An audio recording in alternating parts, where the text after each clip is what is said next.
From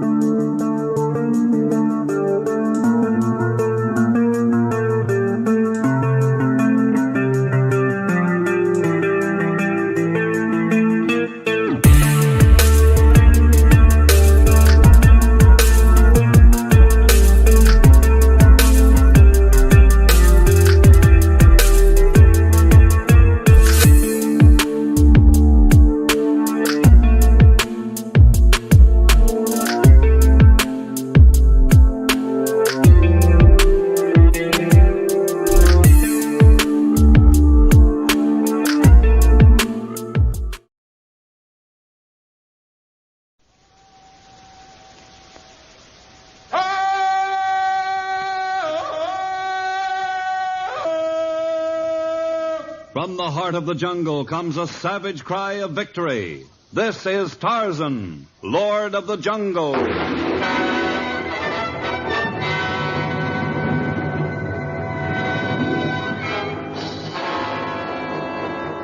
From the black core of dark Africa, land of enchantment, mystery, and violence, comes one of the most colorful figures of all time, transcribed from the immortal pen of Edgar Rice Burroughs. Tarzan, the bronzed white son of the jungle. And now, in the very words of Mr. Burroughs, the story of Across a Continent.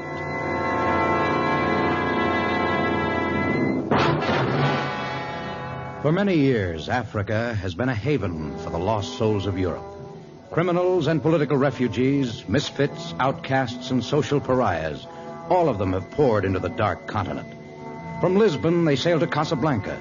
From Marseille, they cross to Algiers. From Sicily, they flee to Tunis, or perhaps Tripoli.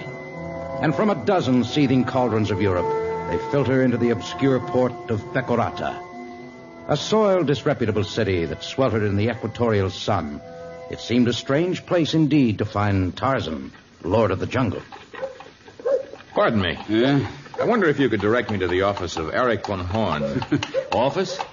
Why do you laugh? Mr. von Horn is the government agricultural advisor to the natives, is he not? Oh, yes. He draws a salary for that, too. Well, then tell me where his office is, if you can. You're standing right in front of it. This? This? His office? But it's a cafe. Yes, it's a cafe, and Mr. Van Horn owns it. He dispenses information on agriculture, cheap liquor at expensive prices, and anything else he can make a profit on. I see. This picture in front, the girl, surely she can have no connection with a place like this. Oh, she caught your eye, did she? Well, can't say I blame you. She's the best-looking man-trap Von Horn's ever had singing here. Not that she'll last long. They never do. She should not remain long in such a place. Don't let those innocent eyes fool you. She knows the score, all right. If she didn't, she wouldn't be in Beccarata. Believe me, stranger, Mademoiselle Gabrielle is bad medicine. Her eyes look sad. Well, I didn't travel to Beccarata to discuss cafe singers. I have business with Mr. Von Horn. Thank you for directing me to him. Oh, watch your step when you go inside. They keep the lights low, and their eyes are used to it. They're apt to pull a knife on you. They don't like your looks. I have a friend, a small native boy named Torgo, who claims that I resemble a monkey very closely. But I think he refers to my ability to climb trees rather than to my appearance. I'll take a chance that those inside will like my looks. Thanks again.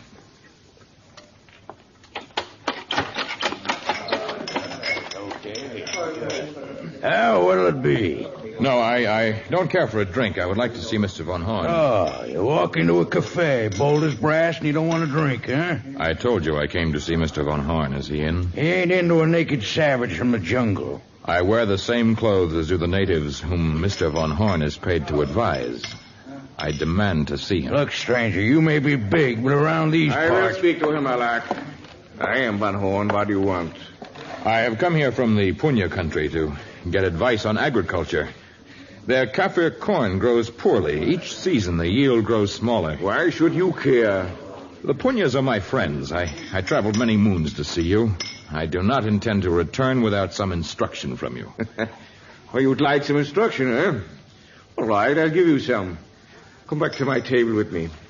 Halak, bring us some of my special stock. Oh, thank you, but I'll take the information without the drink. I'm unused to the white man's liquor. If you want to talk with me, you will drink with me. In civilization, it is considered rude to refuse to drink with a gentleman. I did not mean to offend you. If it is bad manners, I shall break my rule and drink with you while you tell me about raising Kaffir corn. Good.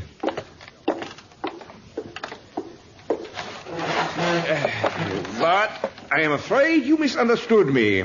I said I'd give you some instruction. I did not refer to instructions in the growing of corn. But what else could you instruct me in? In letting well enough alone. Look, what did you say your name was? My name is Tarzan. Look, Tarzan, I come to this country as a young man. I took my work seriously. I went into the bush to try to teach these lazy natives about soil erosion, crop rotation, increase of yield through cross-fertilization.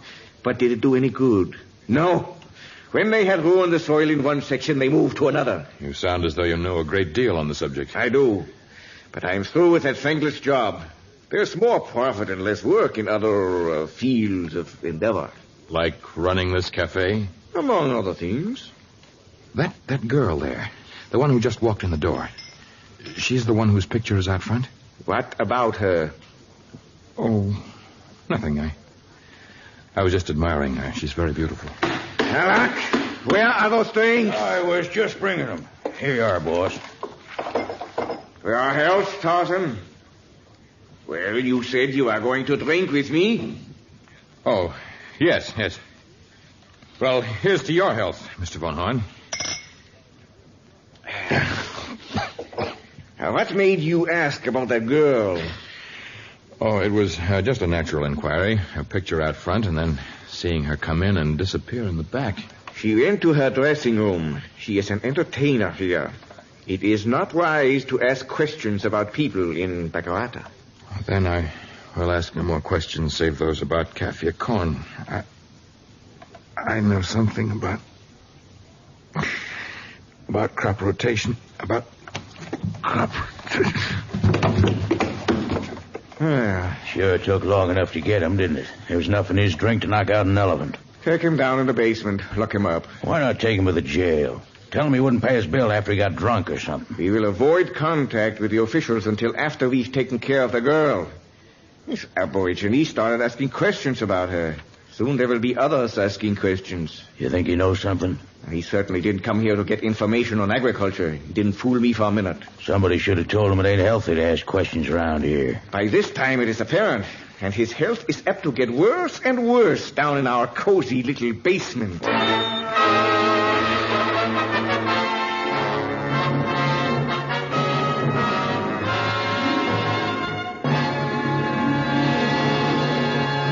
We shall return in just a moment to the exciting story of Tarzan.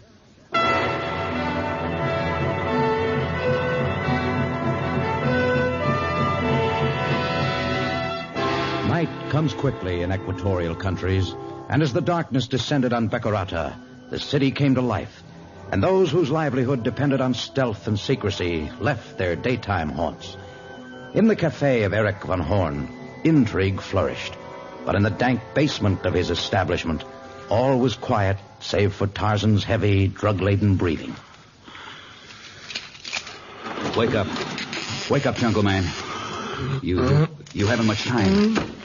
When they close the cafe, they'll attend to you. They won't stop at a few knockout drops. You are the stranger I met outside the cafe this afternoon. That's right. But you must have had a key to get in. Perhaps you are one of them. Don't worry. I have keys that'll open any door. But I'm not in league with Von Horn. I hate him. Then we will join forces and have revenge. Let's say that I've had mine by freeing you. And I'd suggest you have yours by escaping and returning to your jungle. Now, you better get going. Give me a minute to clear out, and then leave by that door over there. Better keep to the side streets when you slip out of town. Tarzan crept up the rotted wooden steps from the basement to an alley, but he could not bring himself to sneak from the city like a criminal. Instead, he slid along the outside wall of the cafe. Through a window, he could see the girl whose picture he had noticed that afternoon. Glamorous and exciting in a dark dress of lace, she stood by the orchestra. And at a table near the window where Tarzan peered in, Von Horn and a huge man with a small mustache and a goatee stared at the girl intently. As she stepped to the center of the floor, she noticed them for the first time, and her eyes bespoke terror, contradicting the casual sensuousness of her song.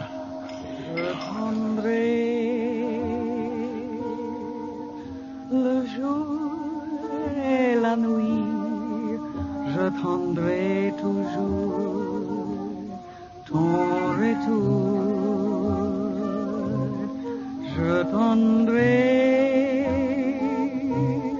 que l'oiseau qui s'enfuit vient chercher l'oubli dans son nid.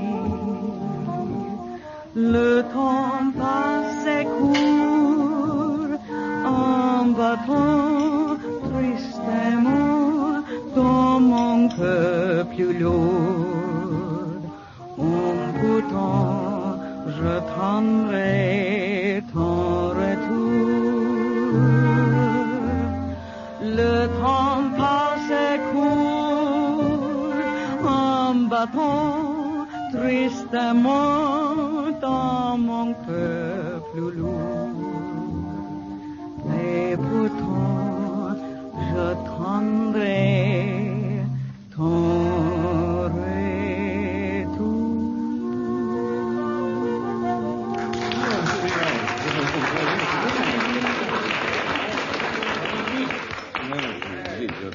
Et maintenant, Monsieur Van Horn, we shall go back to Mademoiselle Gabrielle's dressing room, huh?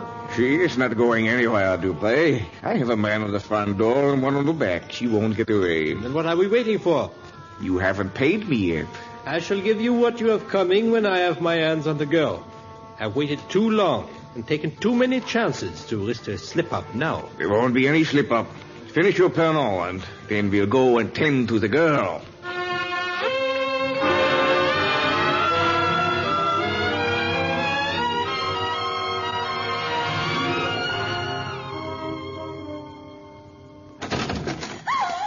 Taisez-vous. Dites rien. What? Il est très dangereux. What are you doing in my room? I overheard a conversation. Von Horn and another plot against you. Your life is in danger. So Von Horn did lead them here. I don't know who you are, but you've got to help me escape. I shall help.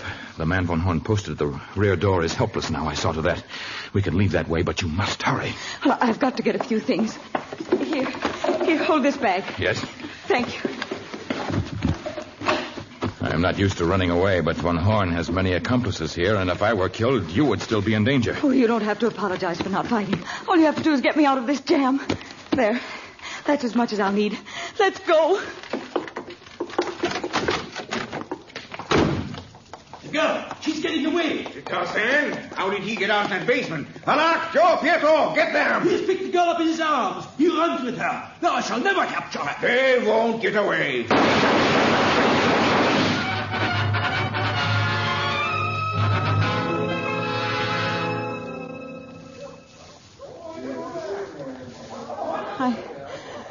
I guess I fainted.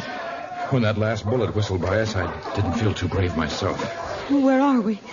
I can see leaves all about me, but Nature has provided this small platform of boughs on the top of a great tree. Top of a tree? Oh, get me down from here. Oh, no, we're safe up here. But I can't stand heights. I never could. Your enemies hunt for you below. Why do those men seek you? You don't know, and yet you came to my rescue? You needed help. You're a funny guy. Who are you? Je m'appelle Tarzan. Dressed like a savage and at home in the trees, and he speaks French. I don't understand French except for a few songs I learned. But I take it your name is Tarzan. Yes. My name's Gabrielle. But you said you were not French. Oh, it's a stage name. You can call me Gabby. You did not tell me why the men wished to harm you. Well, it's a long story. You see, I'm an American, but I was stuck in Warsaw during the last war. I'd been working in a nightclub there. The Nazis admired me, and I was not arrested, so I was free to secure information for the Allies. Naturally, I made many enemies. And they still pursue you now? They'll never let me go. They followed me here. I changed my name and learned that French act. I thought I'd be safe, but somehow Von Horn learned of my past. He made certain demands on me, and when I refused him, he put my picture out front as a threat. And others beside Tarzan saw the picture. Did you see the large man? The one with the mustache and goatee? Yes. He was the head of the Gestapo in Warsaw. We shall return to Bekurata and report him to the authorities. Oh, no, Tarzan. Please, we can't do that. Why not? You know what they are in Bekurata. Government officials would promise to investigate. They might even put him in custody in his hotel room. Do you think that would stop Von Horn and him from killing me? It is all confusing. Certainly, we must turn to the government for help.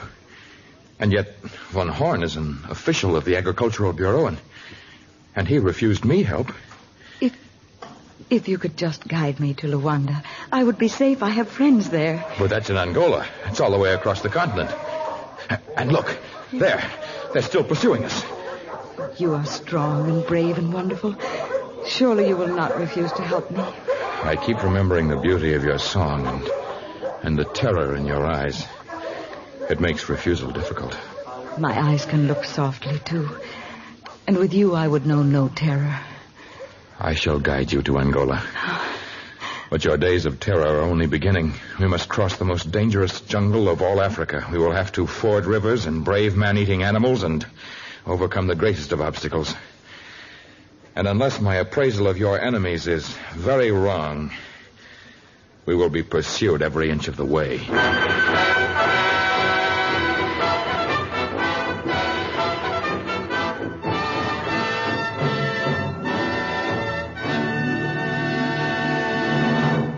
We'll return to our story of Tarzan in just a moment.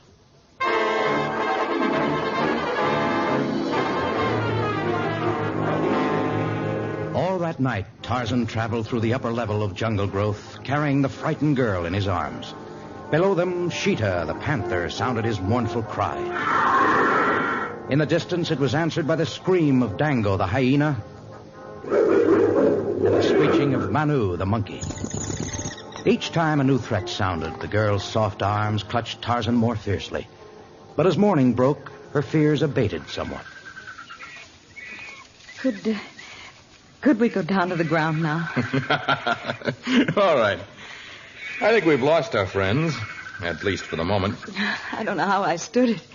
If I ever get my feet on the ground, I'll never leave it again. There you are. Terra firma. Oh, honestly. Now Latin and French and English. I can't figure you. Oh, my story's even longer than yours. But I'll try to make it brief. My parents were English. They were marooned on the African coast. And later they were killed by savage apes. But I was rescued by a mother ape who had lost her own child. She raised me, and I learned to hunt and fight and leap from tree to tree as did the ape tribe. My small friend Torgo, a native boy, claims I am a monkey. Oh, not in your appearance or speech. Ah, yes, the speech. Well, I spoke only the language of the apes until I was 20, and then other white people were marooned near the cabin where my parents died. A Frenchman taught me the language of man for the first time, and then later I traveled extensively, and I learned many languages and the ways of many people. But always I returned to Africa. Well, I'm glad you were in Africa last night. Oh, Tarzan, in the trees, savages. Natives. They've been following us for the last hour. They're a friendly tribe, but this is their land, and they observe us to find out our intentions. Oh. Jumbo! They do not want to make talk, I guess. What hideous-looking painted faces. Perhaps they do not approve of the way in which civilized women paint their faces. They will not bother us. But they will watch us closely until we've passed into the country of another people. Oh, I'm frightened. And there's a great distance to the Portuguese Angola. I will gather some fruit, and then we will resume our journey. I won't go up in those trees again. Huh? How will you travel? I'll walk. In those shoes? What about my shoes? Well, they're not meant for a trek across the jungle, even though they are sturdier than some I have seen on women's feet. What do they call that manner of footwear? They're called wedgies, and I'm not giving them up. All right. Only we do have a start on Von Horn and the others. If you are to walk in those wedgies, they might catch up. Oh, no, they mustn't. Perhaps I could kill a small animal and make a pair of moccasins for you. You could put those wedgies in the little bag you carry if you're so fond of them. All right, fine. Oh, Tarzan, where are you going? To find your future shoes. Oh, no, Tarzan. Please don't leave me alone. But Tarzan had already caught the scent of Wapi, the antelope, and with his knife unsheathed, he glided through the forest. In a matter of minutes, he had killed the small animal, stripped it of its soft hide, and cut off enough of its meat to supply a good meal. And then suddenly he sensed that the girl was in great trouble. He wheeled and ran back like Bara the deer, but already the deadly python, which had hung motionlessly from a tree, had begun to wind its great coils about Gabby's slender body. Tarzan sprang from the brush, and his knife found its mark in the brain of the writhing reptile.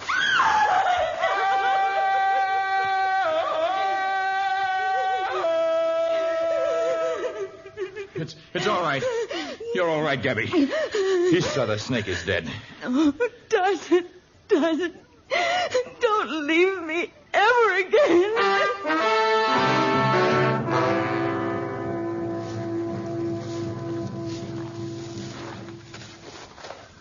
My moccasins almost worn out, Tarzan. They served well, considering I had no time to cure the skin properly. How far must we travel yet?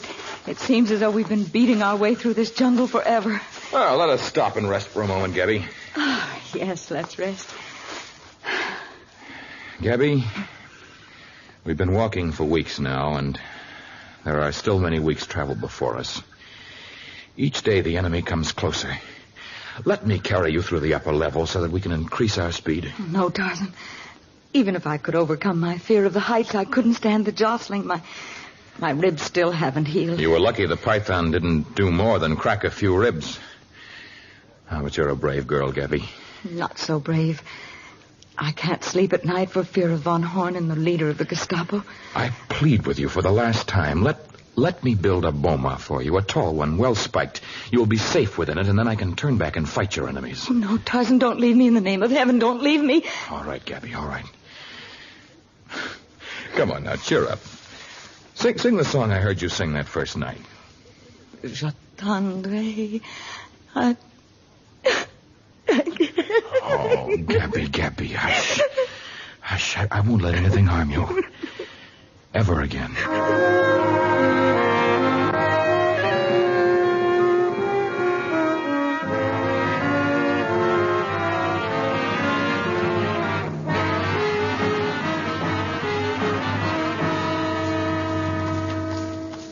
You have to run faster, Gabby. They're gaining on us. I can't run any faster. They're surrounding us. Our only hope is that cave ahead. But we don't know what's in the cave. We know what's outside. Come on, Gabby. I can't. I'll pick you up. We'll make that cave yet, Gabby. There they go. We got it now. In corner.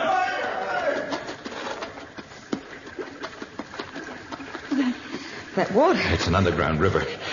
If we were where it empties into the sea, we'd be safe. We're close to Angola. Must be just over the ridge. Less than a mile from this cave. Pull those guns up to the entrance. They won't get away now. Quiet, Gabby, quiet. We might fool them yet. We know you are inside. If you walk out with your hands up, we will not shoot. Take my hand, Gabby. Where are we going? We must find the river. Tarzan, if you come out, we will not harm you.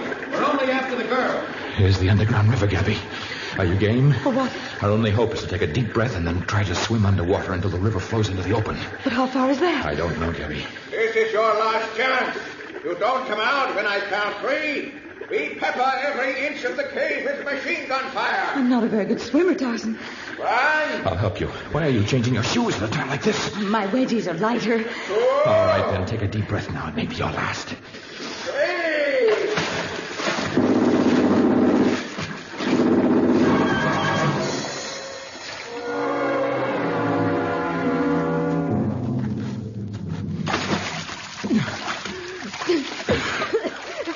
We made it, Gabby. We made it. Ahead, the sunshine. All right, Mr. Tarzan and Mademoiselle Gabrielle, climb out of the water. Never. I beg of you, do not make me shoot. In the name of the Sûreté, I implore you to surrender. The Sûreté? The police of France? Oh, no, Tarzan, don't let them arrest me. I'll help you up, Gabby. Well, a little scheme work, Captain Dufresne. Now I... The reward money will be yours, Manon. Now step aside. This is official business. Carson, would you like to take care of our charming young prisoner here? I'll take care of her, all right. Little pair of bracelets for you, mademoiselle. Handcuffs. And after all I've been through. The stranger who released me from Von Horn's basement? I'll relieve you of that bag, Gabby. All right. Someone tell me what this is all about. The lady you've been escorting through the jungle, Tarzan, has many aliases and many stories. Sometimes she's a European princess in exile. Sometimes a member of the underground, fleeing from the Nazis who still pursue her, even now. Sometimes, well, She has a dozen stories and names to match. But who is she, really? One of the cleverest jewel smugglers in history. Gabby? She's wanted in a dozen countries. I represent the Sûreté. Monsieur Casanya represents the FBI of the United States. And Von Horn? A paid informer. It's unfortunate that we have to resort to them, but in cities like Becurata, there's no other way. But Von Horn drugged me, and the man you call Carson released me. That just doesn't make sense. It makes very good sense. Van Horn was afraid you knew the girl and intended to ruin his game. Carson released you so that you could save her. You see, we did not know where she carried her present shipment of gems, but we did know that if she made a break for it, with your help, she'd take them along. Is this true, Gabby? Yes, Tarzan, I'm sorry. Did you find anything, Carson? Yeah, just about $1 million worth of uncut diamonds in the bottom of her wedgies. It all adds up. We do not intend to press charges against you, Tarzan. You were an innocent tool. Believe me, you are not the first man this woman has made a monkey out of. A monkey? Maybe Torgo was right all along.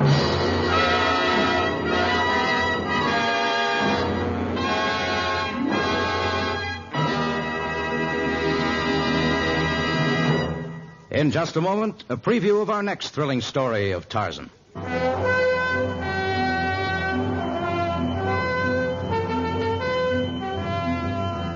The Killer, as he was known in boxing circles, stood well over 7 feet in height and weighed more than 300 pounds.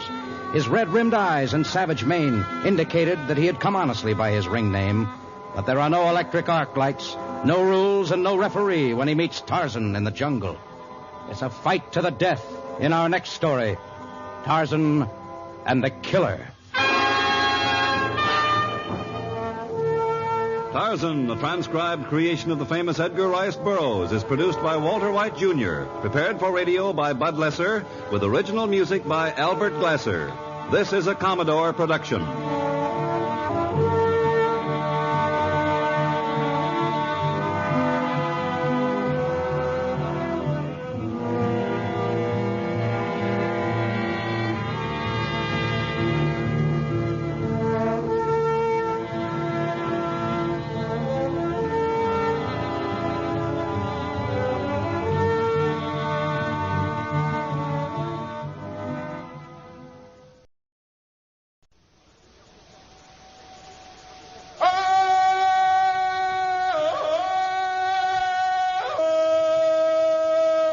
From the heart of the jungle comes a savage cry of victory. This is Tarzan, Lord of the Jungle.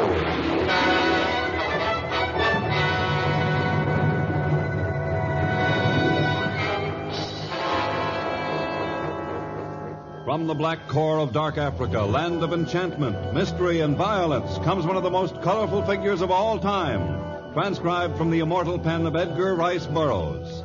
Tarzan, the bronzed white son of the jungle. And now, in the very words of Mr. Burroughs, the story of Tarzan and the Killer.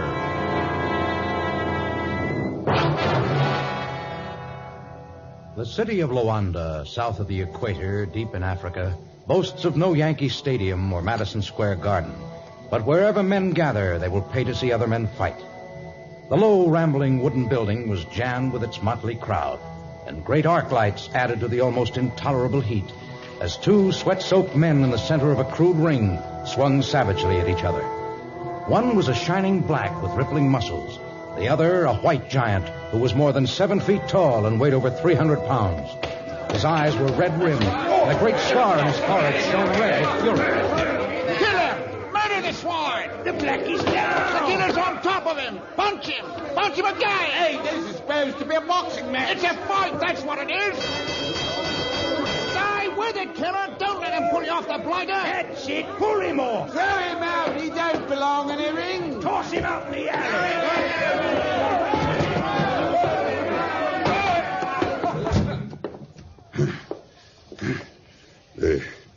They threw me out. Yeah. I'll help you up, Governor. It took 20 of them to do it. Yeah. Put this coat over your shoulders. Who are you? Name's Herbert Graves. I'm your friend, killer. Now they won't let me fight here, I guess. Them and their rules. You've had a spot of trouble before? All over. If they let me fight my way, I could be the world's champion. I'd be famous. I'd be rich. I'll make you rich, matey. So you don't like to fight under the Marquis of Queensberry rules, eh, chum? I start out all right. But then I get hit and I go crazy. I want to kill the other guy. You know something, killer? I think you and me's going to be real good friends. You want to kill, and I know a bloke by the name of Tarzan who needs killing real bad. And while you're going to fight him, there won't be no bloody rules and no referee. You can do whatever you likes. I can? That you can. Killer.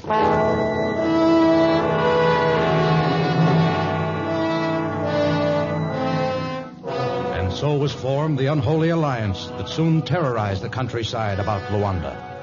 Under the tutelage of Herbert Graves, the savage killer adopted the methods of the London footpads, and soon stories of robberies and savage beatings were being told everywhere. But they did not reach Tarzan. He had been in Luanda only a few days before, but now he was back in his seacoast cabin. He was resting and amusing himself with a parrot he had recently acquired. I'm going to give you one more chance, Juanita. Either you learn how to talk or I make stew out of you. Just hello. Try saying your name. Juanita.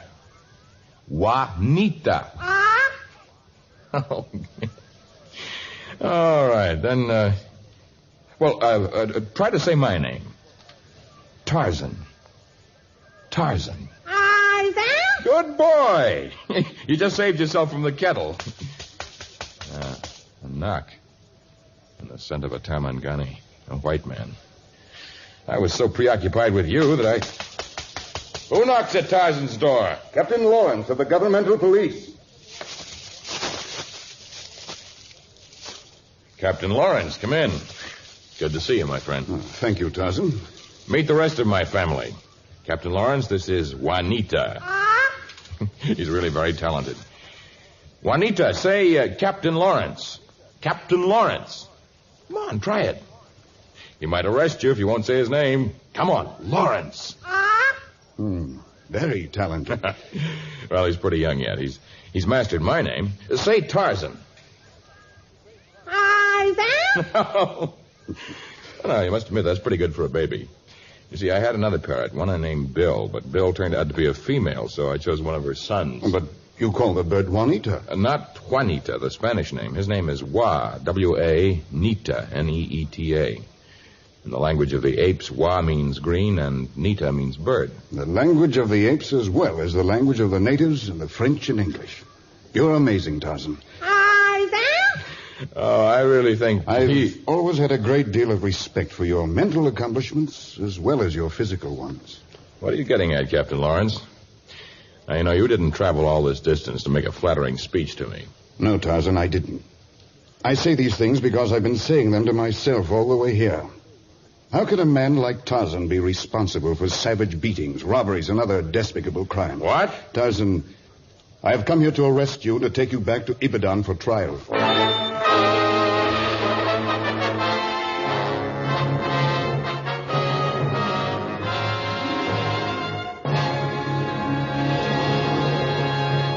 We shall return to our exciting story of Tarzan in just a moment.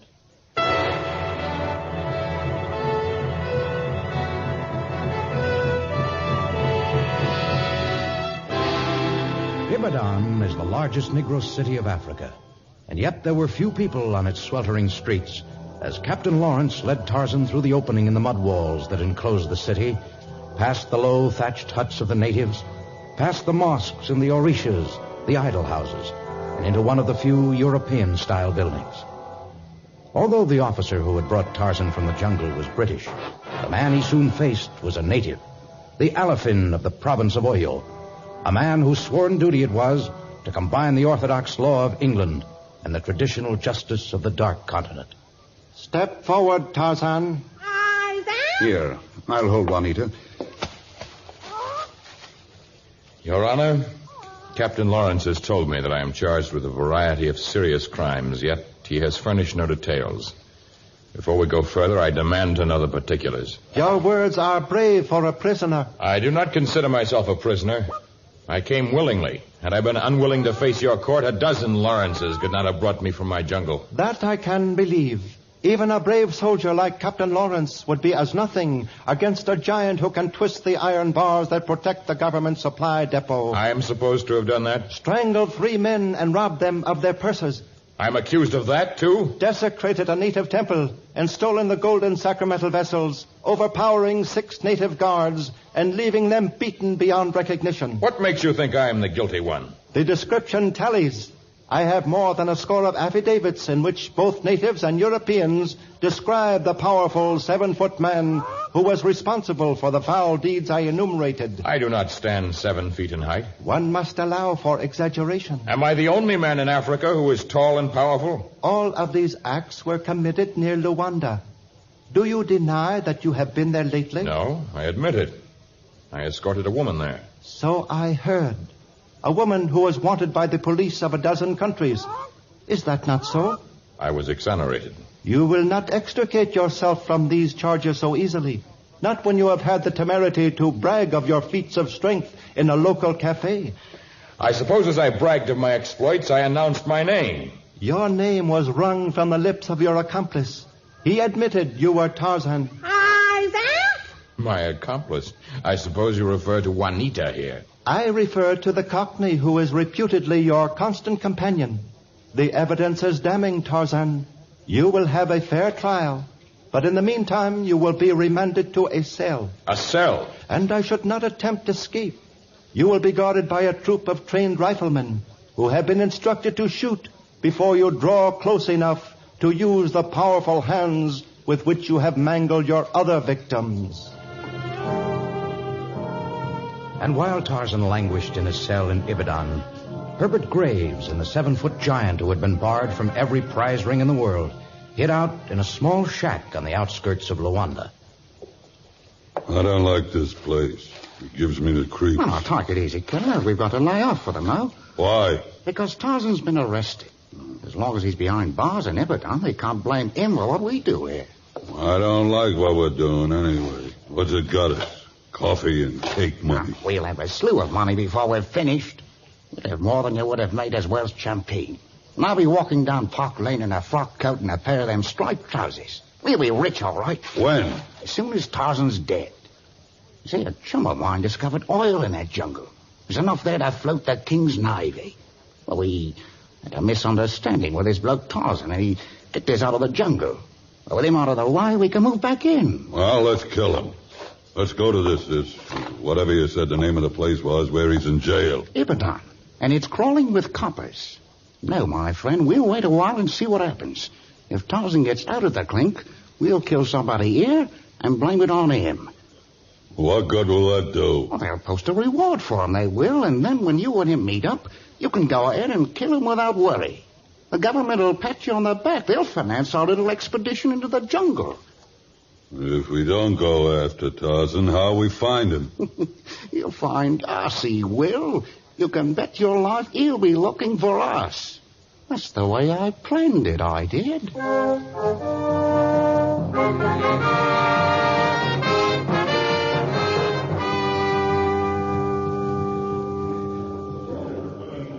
But, Captain Lawrence, if you believed these things they say, you would not have come to my cell to visit me, to try and encourage me.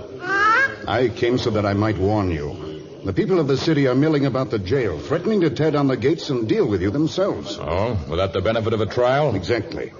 And that's something I take a dim view of, both as an officer and a citizen.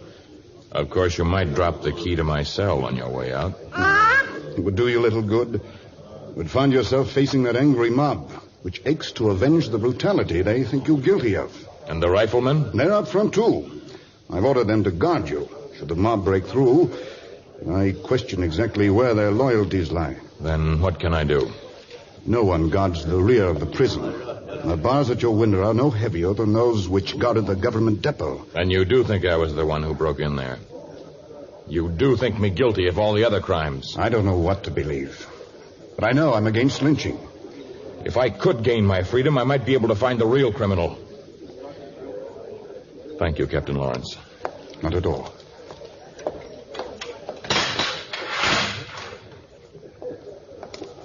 I must clear my name. But these bars... Oh,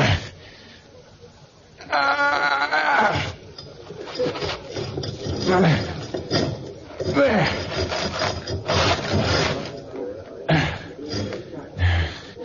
Doesn't look like much of a jump. Well, Juanita? There he goes! Don't let him get away!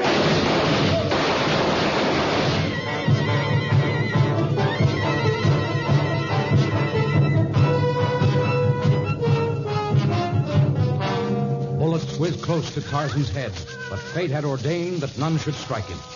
With Juanita, the parrot, clutching at his shoulder, Tarzan crashed into the jungle and turned his fleet footsteps toward the city of Luanda. Now the mute testimony of the twisted bars of his cell added evidence against the Lord of the Jungle. All of Africa was warned to watch out for him. The news reached Luanda, and the next day Tarzan was a hunted man. Now's our chance to strike, Mikey. Where are we going? There's an old chief out this way. Sort of a strange bird, lives apart from his tribe. Gets an allowance from the government, he does. I ain't interested in getting some old guy's money. You promised me This is your chance to kill, Mighty. This is the murder we blame on Tarzan. This must be his cabin. Jumbo White Man? We're looking for an old chief supposed to live here. Old chief very sick. Can't speak to no one. He'll speak to us, he will. Come on, Tarzan. Huh? Oh, yeah, sure. Get out of the way, you. There he is. Hello, Chief. He not talk for many moons. He old man who is dying. Well, we won't be doing him much harm, will we, Tarzan? Who's the girl? What about her? Yeah. Who are you, Ducky? Me Barwani, granddaughter of chief.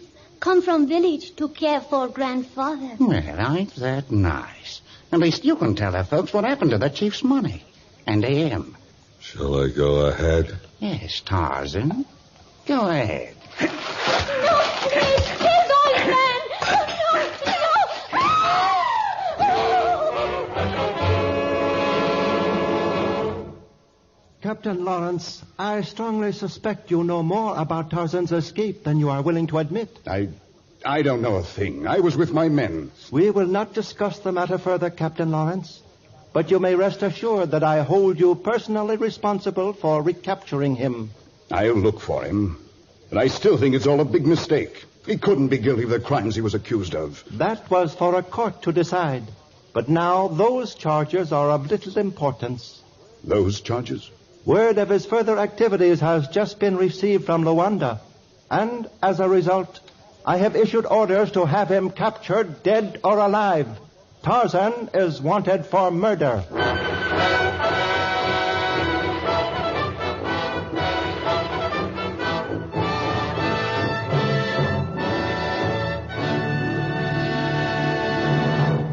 We'll be back with the exciting conclusion of Tarzan and the Killer in just a moment.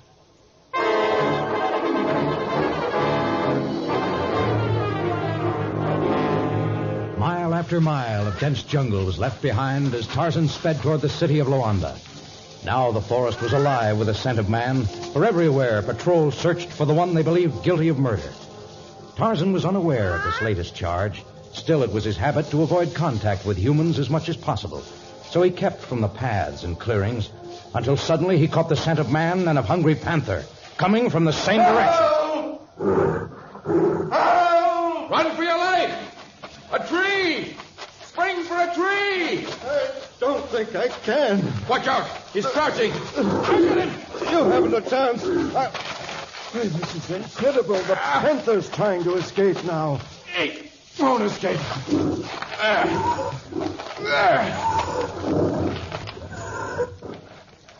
With a small hunting knife. I never would have believed it.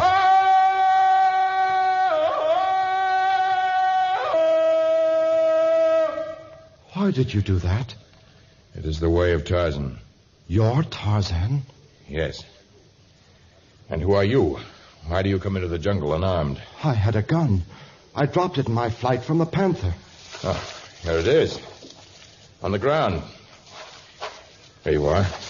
I'd keep that close if I were you. I'll say I will. Hands up. What? Don't try to move or I'll send a bullet right through your heart. I don't understand your actions. I'm part of a patrol out looking for you, Tarzan.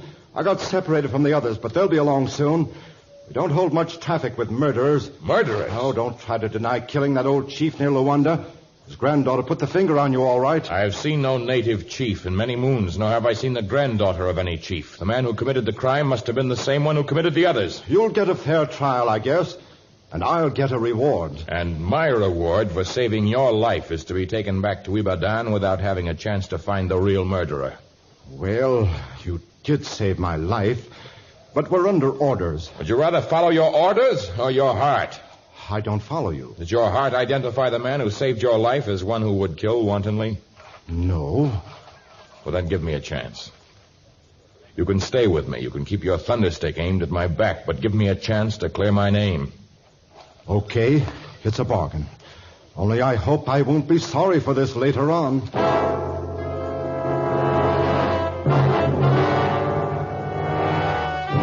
Now Tarzan's pace was slower, for he had agreed to stay within rifle shot of the man whose life he had saved and who had spared him.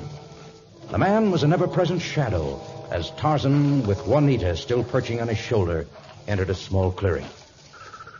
Well, Juanita, it looks as though we're not the most popular citizens of the jungle. Tarzan? I wouldn't mention that name if people find out you're a friend of mine. Anyway, we're getting closer to my double.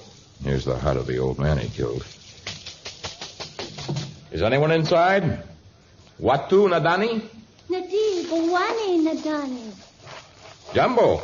Jumbo Buana? You are Bawani, whose grandfather was killed by a thief? Nadigo. Do you know who I am, Bawani? Sigo. I am Tarzan, Lord of the Jungle. But other man who killed grandfather. Did you see him? Ulimona? Lilemwana. You saw him. Well, do you think I am the same man? Matu. Nene Refu. Taller and fatter than I am, huh? I shall need you for a witness, Bawani, for I shall find this man if it's the last thing I do. Anakwenda Wapi? Majid Buana. Then I shall go to the village also. And for his own sake, he'd better be as big and as strong as his reputation. The native village of Yomboya, not far distant from Luanda, was in a state of terror. For days now, the great giant who masqueraded as Tarzan had held the city in virtual hostage. Those who had attempted to deny him anything or to cross him in the slightest whim had been savagely beaten. And in all of this, he was encouraged by the unscrupulous Herbert Graves. Well, Governor, looks like we'll have to pour our own drinks. The natives have all bucked. If they don't wait on me, I'll kill them. There ain't one of them I couldn't kill with one hand. Soon you'll have an opponent worthy of you, matey. Tarzan ought to be along any mo. I can kill him, too. I know you can, chum. And once he's dead, I can move back into that jungle where there's all that oil I told you about. We'll be rich. I ain't interested in money. You've killed a slew of men to get it, you have. Well, that was because you told me to. I do what you say. I like you. And I likes you, killer. It's you who's going to kill Tarzan for me. It's you who's going to fill me pockets with 100-pound notes. I'll be so rich I'll throw the 10-pound notes into the gutter. Hey, you got awful quiet all of a sudden. Huh?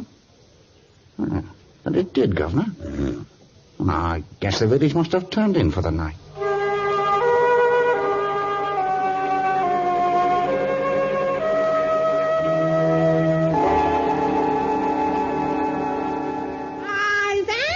Quiet, Juanita. Those must be the men inside. I think I recognize an old enemy and a new one. I would not go inside, Tarzan. Captain Lawrence. In this squalid village, I couldn't catch your scent. I've been following you ever since you escaped from prison. There's a reward out for you. Yes, so I hear. And now you want to collect it, huh? No. I followed you to keep you from digging yourself in deeper. Those men inside. I am confident that the huge one is the one who has used my name. The other is a man who once invaded my jungle. He mistreated the natives and schemed to take my life. He must be behind all this. Tarzan, in following you, I stumbled across definite evidence that proves you were right in your contentions. When I return to Ibadan, I will clear your name. Thank you. And you needn't worry about the man whose life you saved and who has permitted you to come this far. I shall not report him. Once again, I thank you. But I can do little if you take matters in your own hands. You have a troop of soldiers with you? No. Then hold Juanita for me. Here. I refuse to let anyone else risk a life to clear me. I shall go inside and capture the man who has used my name. When we return to Ibadan, he shall be our most potent evidence. No, Tarzan, I beg of you. He towers over you and he's... Good evening, gentlemen. It's him. I see that you ignored the good advice I once gave you, Herbert Graves. Stay out of Africa? You're not giving any orders to Herbert Graves. Not when he has a friend like the killer here. The killer? That is a name of which he is proud? What's wrong with my name? Nothing. I hear it fits you well. He's insulting you, killer. Let him have it. He ain't as big as me, not as tall, and not as heavy. I can kill him. Sure you can. Have at him. Only watch out for his knife. I don't need a knife against any man. You'll need more than a knife before I get through with you. Kill the blighter. Pick me, will you?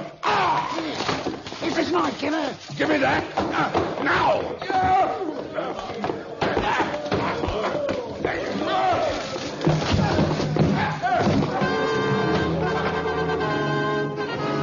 The killer's red-rimmed eyes gleam with maniacal fury. The knife in his hand flashed down and then spun from his grasp. His sinewy hands wrenched it free.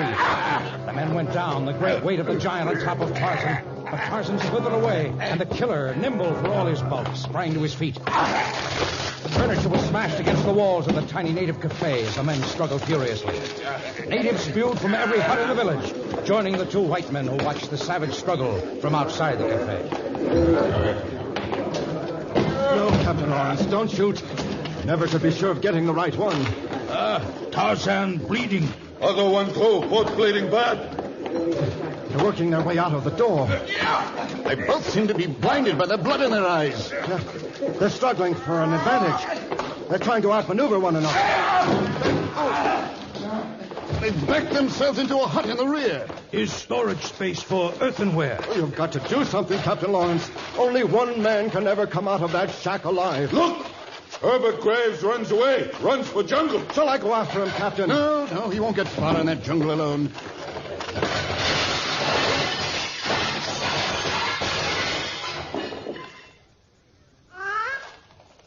Well, it sounds as though the fight is over. I can't make myself look. If anything's happened to Tarzan, I'll be the one to blame. Someone's coming out now. Who is it? I can't tell. He's so battered, it's impossible. The parrot's right. It's Tarzan.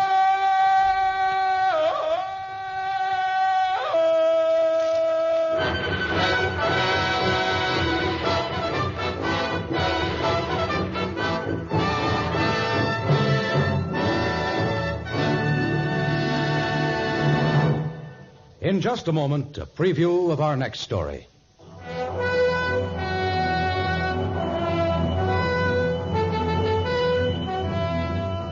Long has Africa been a pawn in the game of international warfare. Because it is rich in gold and diamonds and ivory, nations have fought to acquire colonies there. How much greater is the threat to the peace of the Dark Continent when a new source of wealth and power is discovered in the heart of the jungle? War and tyranny and suffering hang like a great foreboding cloud in our next story, Jungle Legacy. Tarzan, a transcribed creation of the famous Edgar Rice Burroughs, is produced by Walter White, Jr., prepared for radio by Bud Lesser, with original music by Albert Glasser. This is a Commodore production.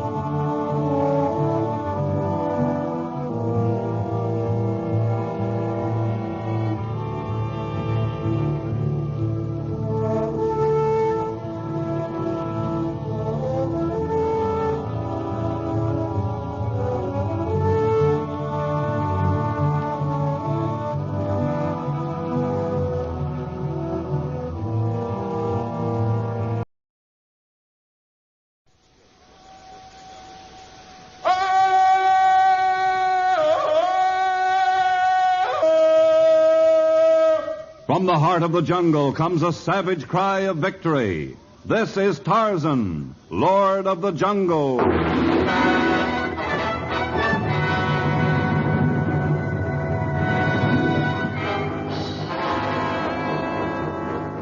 From the black core of dark Africa, land of enchantment, mystery, and violence, comes one of the most colorful figures of all time. Transcribed from the immortal pen of Edgar Rice Burroughs, Tarzan, the bronzed white son of the jungle. And now, in the very words of Mr. Burroughs, the story of Jungle Legacy.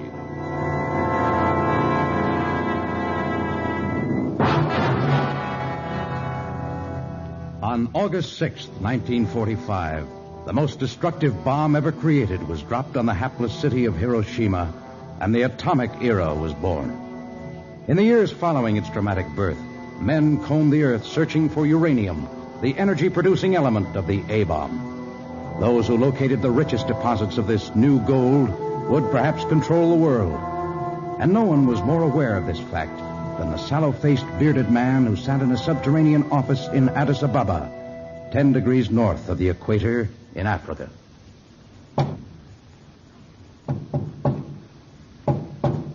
Come in.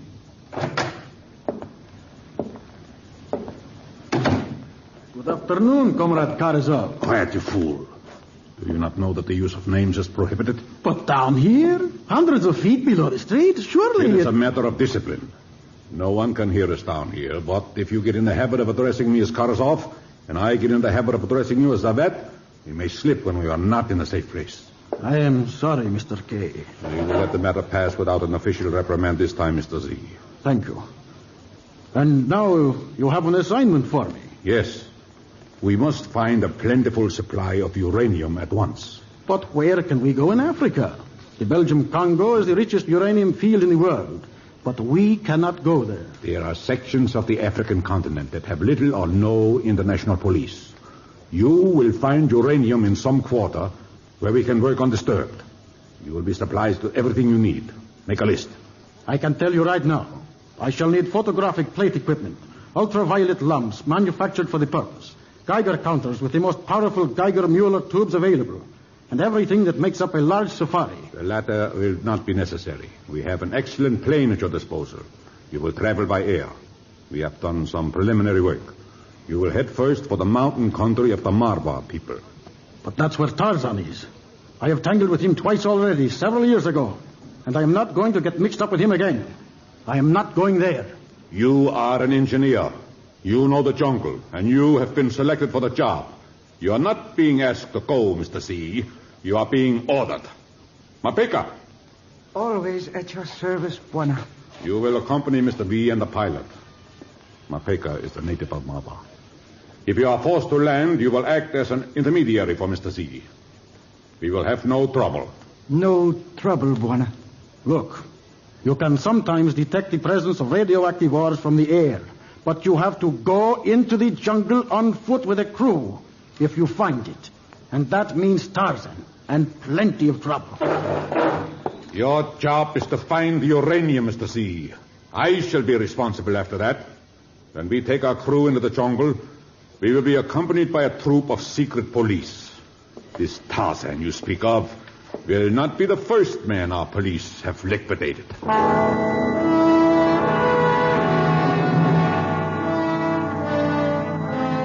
It was Tarzan's way to divide his time between the jungle stronghold of the ape tribe who had raised him, his seacoast cabin, and the villages of the many native tribes who were his friends.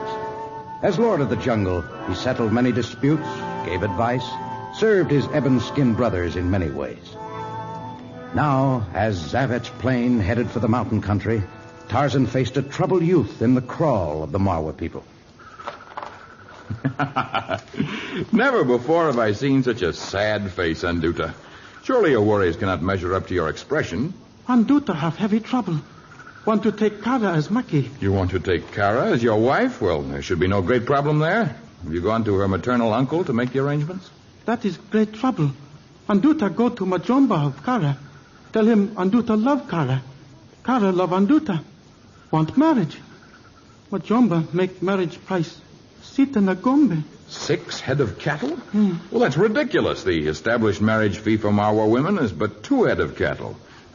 I don't know what's behind this, Anduta, but I shall go to the maternal uncle of Kara and speak with him. Santa Tarzan, go quickly, for Anduta has heavy heart. I shall see him at once. And then I shall return here and tell you what... What wrong? I heard something strange. Quick, hide! This great devil bird! It is an airplane of the white men. A Tarmangani comes again to our jungle. I fear that our worries shall not long be confined to those of the heart.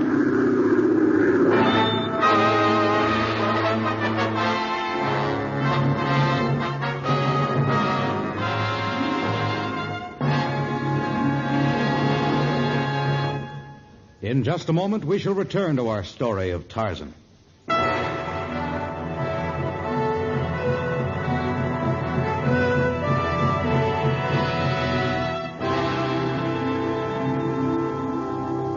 In the plane that circled over the Marwa district, Zabet listened to the Geiger counter with disgust. Although they had flown back and forth over endless miles of wild terrain, the instrument had failed to indicate the presence of any radioactive material. To return to Addis Ababa with a report of failure meant disgrace, or perhaps worse. And yet to keep searching was dangerous. The gas supply was growing exceedingly short. So was Anton Zabet's temper. The drone of that infernal motor is driving me crazy. Maybe we land. Below is village Mawa people. There is no safe place to land near here. And anyway, we've got to find uranium. How we know when we find? If we come close to a spot where it exists, this instrument should begin to click. The richer the deposit, the more clicks. Pilot. Yes, Mr. Z? Turn north to the rocky ridge beyond the native village. There's not much gas. I said go north. Right. All this land of Mawa. From here to Buana Mlima, big mountain. Quiet. Is Geiger counter? Yes, we found it. Mark this spot on the map, Mapeka. Those big black rocks. Medio, listen to those clicks. Unless I miss my guess, we found the richest lode in the whole Congo. Pilot, turn back. Head for Addis Ababa.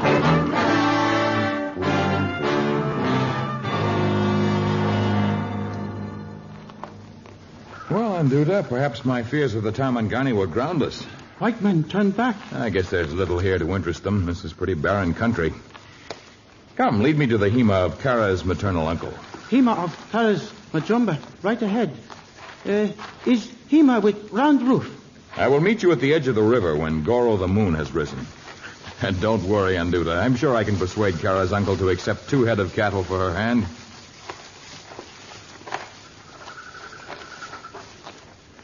Who approaches Hema of Chief? It is Tarzan. Jumbo, Tarzan. Jumbo, great chief. I come to make talk. Speak, Lord of Jungle. You are uncle of the girl, Kara? Kara, daughter, my sister. Kara's father, chief before me. And Kara is of marriageable age? Nadi. Then why do you not encourage her marriage to Anduta? He's a fine young man who works hard and is pleasant to look upon. Is true. I not tell him no. I tell him price of marriage. You know he cannot pay 6 head of cattle.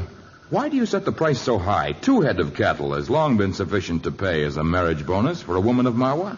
Kara, daughter of old chief who is dead. I know, She important Marwa Namki. Chief have no sons. Kara now owns property. Property? In Maji war, white men and black men make peace treaty. Black men of Marwa tribe get land from narrow, fast water to big mountain. Yes, I know of that treaty. Tribe divide land. Kara's father get from north edge kraal to sign of 3 stones. Now belong Kara. A fine legacy, a strip of alkaline soil that will grow neither plantains nor Kafir corn and a huge pile of worthless black rocks. And this property is to keep her from marrying the man she loves? Kara property owner, important woman. Price is Sita. Nagombi. 6 head cattle. Law not change, even for Tarzan.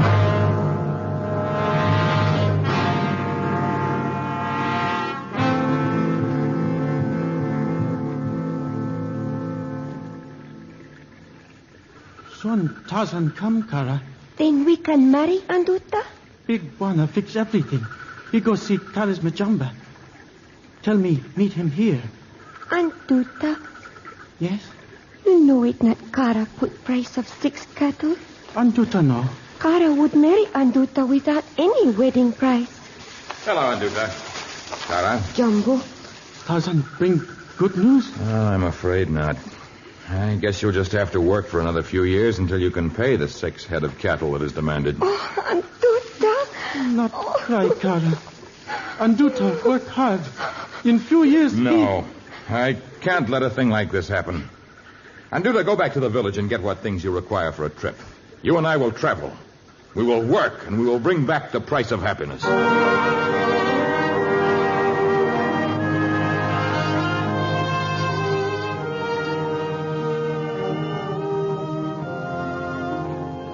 That night, Tarzan and the young Anduta left the Marwa country. Together, they would earn enough so that Anduta could buy his bride according to the customs of the tribe and the stipulations of its chief. But Tarzan and his black brother had traveled but a few days' march to the north when a mighty safari approached the Marwa country from the east, bringing with it a threat to Anduta's marriage and to the peace of Tarzan's jungle. How much farther, Zabet? You used my name. You told me that we weren't to... We are beyond the ears of civilization. We are not beyond the ears of Tarzan. And if there's one man he hates, it's Anton Zavet. I am not interested in your fears. Only in uranium. Mapika! Mapika! Yes, Buona. I had to call twice for you. Mapika was at head of safari. Excuses. You and this miserable Zabet. Headquarters shall hear of this. Mapika came soon as could. How far are we to the great black rocks you marked on the map? Black rocks just ahead. Have the caravan stop then.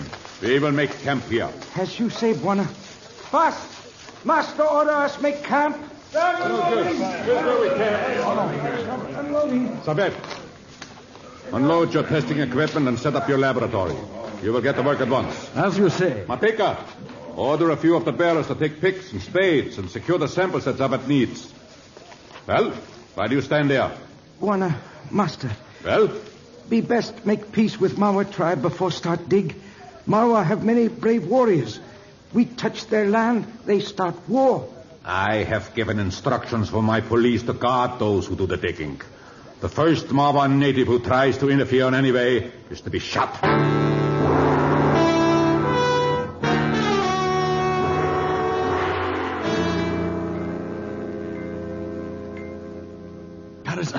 Karazav, we've struck it. Not so much excitement, Zabet. We must not forget our dignity, even in the jungle. We are fulfilling a sacred mission. Yes. Well, what did you find? It is uraninite, the richest crystal form of pitch blende you can find. Uraninite crystal form? I don't know of such things. Tell me straight out. According to my calculations, the crystal should run close to 80% uranium oxide. So, and the amount of it? Limitless. We'll control the world. The men are building a fortress to protect our discovery. And why don't I hear the picks and the shovels at work? I ordered the workers to stop. You ordered? The chief of the Marwas was attracted by the sound of digging. He came to investigate. Why was he not shot, as I ordered? Because I know the jungle and its people better than you do. Shoot the chief and you'll have 1,000 natives here by nightfall. 2,000 maybe. I have a better plan. So? Go ahead. The chief claims this land belongs to a young girl of the tribe. Her name is Cara. All right, I see your point. So we'll give her a few strings of beads and buy the land. She is not allowed to sell it. When she marries, the land goes to her husband, and from him to their children. I suppose we wait and buy it from the children? No. I think we will have no difficulty cooperating with the husband I have selected. She shall marry our faithful guide, Mapika. I will arrange the entire matter.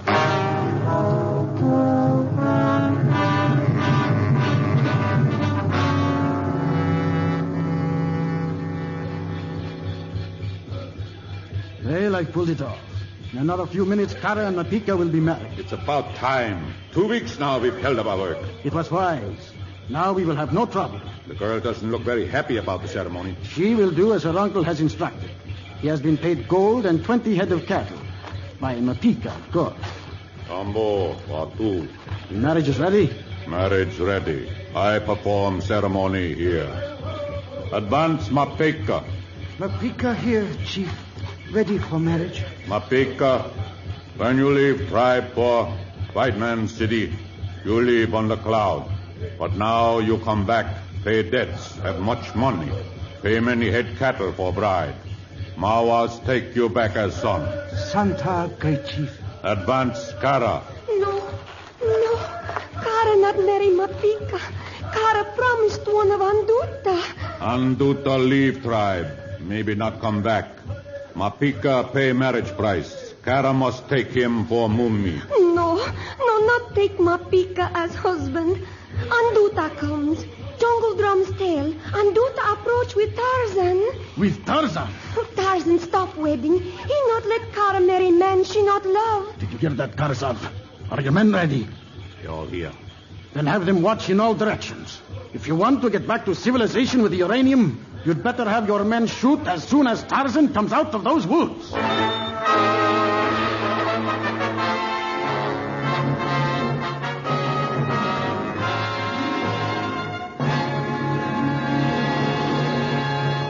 In just a moment, we shall learn the fate of Tarzan as he enters the village.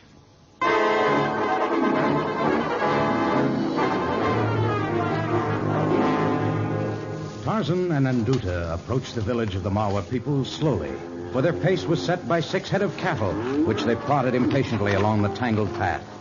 Suddenly they stopped. Their ears informed them that some manner of ceremony was in progress, and their sensitive noses proclaimed that the Tarmangani were near. You stay here and protect the cattle, Anduta. I shall find out the meaning of the ceremony in the presence of the white men. Careful, Tarzan. Sometimes white man much dangerous.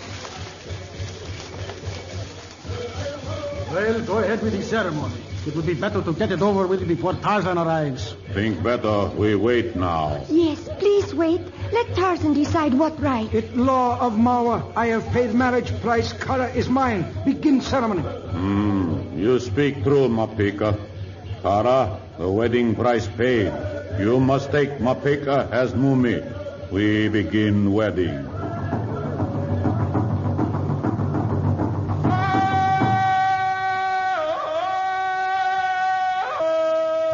It is the cry of Tarzan. Tarzan, save Kara. She not want to marry. Quiet, woman. You hit woman you want as bride. Over there, in the tree by the gate to the village. That is Tarzan? Yes. All right, men. Ready? Aim. Fire.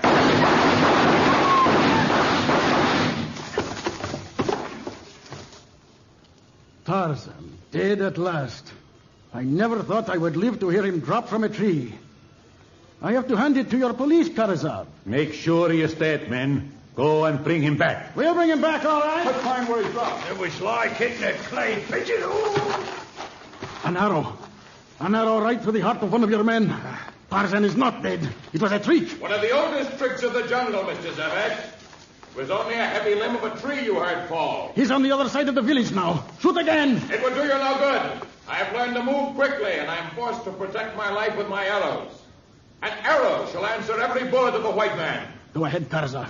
Give the order before he kills us all. I do not expect my men to fire up shadows and trees. This whole idea of the marriage in order to secure the property was ridiculous. Men, we will withdraw to our camp. You are letting Tarzan scare us away? We will guard the camp and the mine. We will make a virtual fortress in the jungle. If we are to fight this Tarzan, it will not be on his terms, but ours.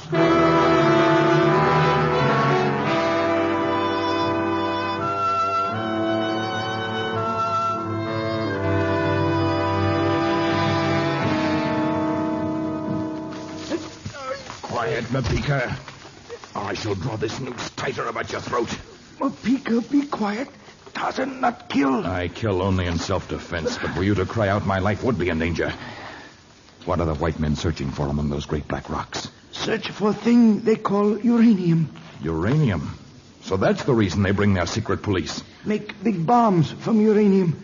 Soon rule world. I shudder to think of a world ruled by Zavet and his kind. I promise you they will not take their death-making materials from here. But rocks belong Mapika. Has paid wedding price to uncle of Kara. So this is the result of Kara's legacy. Mapika, you are a traitor to your people, but still I shall let you go. Santa Boana. I shall let you go so that you can return to those black rocks and the low animals that crawl there. Tell Zavet and the others that I shall give them until nightfall to leave. Your marriage price will be returned to you, Mapika, and you may leave with them. And if you are not gone by the time Goro the moon rises in the heaven, the entire jungle will fall upon you and the others.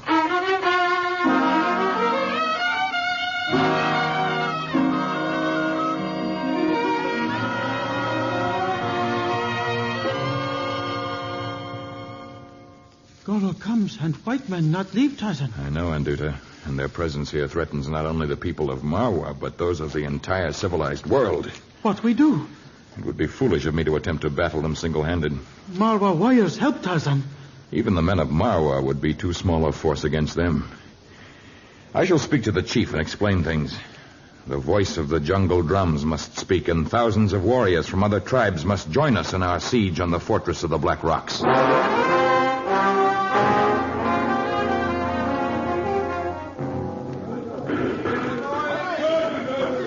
Before dawn had broken, the warriors of a dozen savage tribes had joined the Marwas in their battle against the men who would control the world. Guns sounded and natives died. Arrows and spears and long kisus were hurled at the barricade that had been built about the Black Rocks. Many of the secret police were impaled on the crude weapons of the savages, but fear made them renew their defense, and Tarzan and his men fell back. They're gone? They have withdrawn to their village to care for the sick and bury their dead.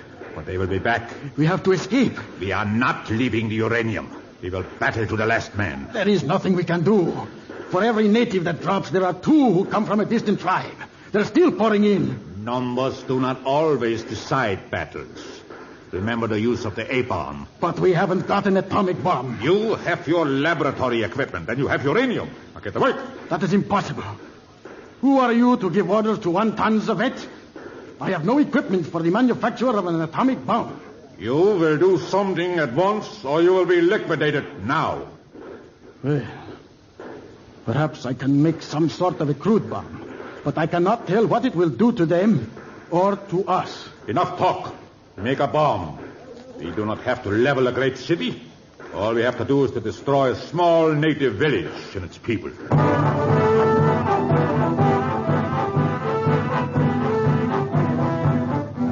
Night fell again, and in the village of the Marwas, the native warriors, led by Tarzan, prepared for a fresh assault on the fortress of the Black Rocks. But inside the fortress, all was quiet. The secret police awaiting orders, and Karasov was waiting for the bomb he had commanded Zavet to make. Zavet was still inside his makeshift laboratory, and Mapika was at his side. Finish now, Bwana? Yes, this little bomb should erase all of Mr. Karasov's problems. You take to him? No. I think I shall let you have the honor, Mapika. After all, this bomb is meant to protect the property that is rightfully yours. I take bomb to Bwana. How it work? Just before it is thrown, this lever here should be pushed all the way down. Do you understand? Nidio, is atomic bomb? Not quite. But it will produce some radiation when it explodes. I think it will do the job for which I have designed it. Here, carry it carefully. Where you go? Oh, I'll be around. I'll be around.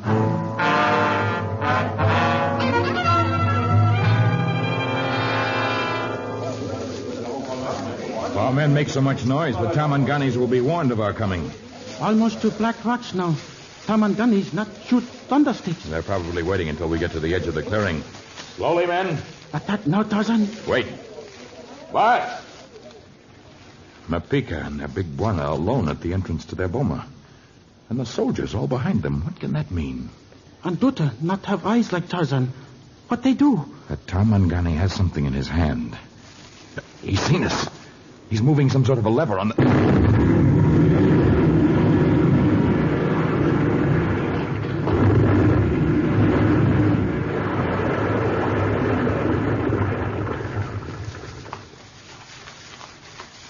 Badman, all dead? Look, there's the body of Mapika, all charred and disfigured. Like one visited by demons. And there's their leader's body. And their Askari, their policeman. But no trace of Zavet. Look, Tarzan. Other white man climbing mountain. Far off. Ah, Zavet. We go after him? No. He stands little chance in the jungle alone. And we have much to do here, Anduta. Remember, there's a wedding ceremony that we must prepare for.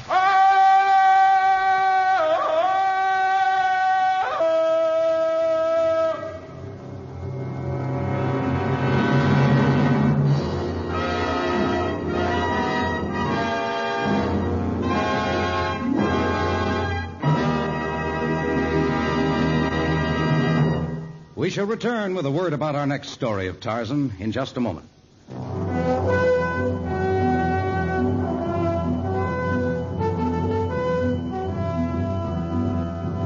Africa is more than a collection of exotic cities and jungles and wild animals. It is a state of mind, and sometimes the mind takes strange forms when it is twisted by the crime of the equatorial cities, forged by the heat and the dangers of Africa's teeming jungles. Tarzan is a prey of one of the strangest minds of all in our next story, Jungle Orchids. Tarzan, a transcribed creation of the famous Edgar Rice Burroughs, is produced by Walter White, Jr., prepared for radio by Bud Lesser, with original music by Albert Glasser. This is a Commodore production.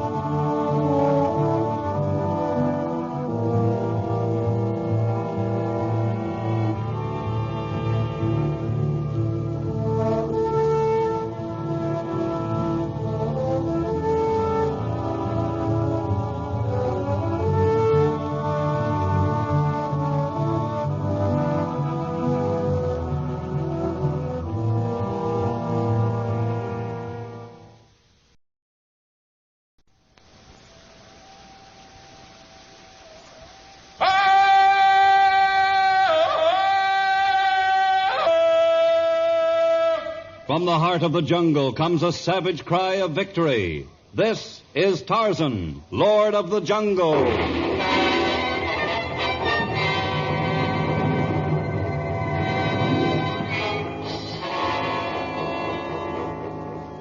From the black core of dark Africa, land of enchantment, mystery, and violence, comes one of the most colorful figures of all time, transcribed from the immortal pen of Edgar Rice Burroughs. Tarzan, the bronzed white son of the jungle. And now, in the very words of Mr. Burroughs, the story of Jungle Orchids.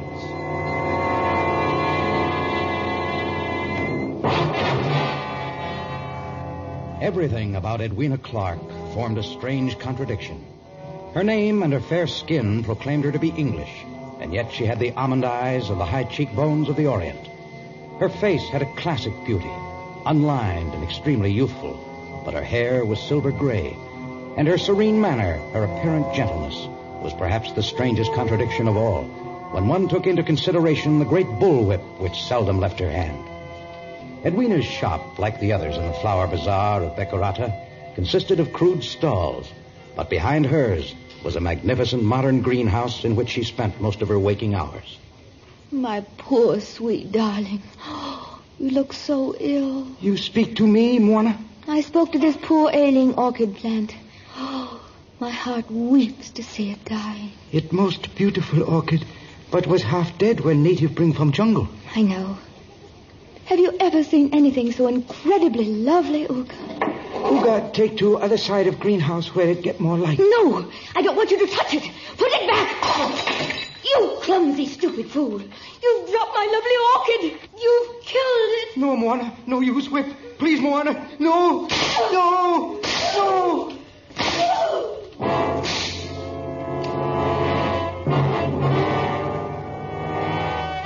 Far from the flower bazaar of Beccarata, Torgo, the small native boy, wandered among the flowers of the jungle.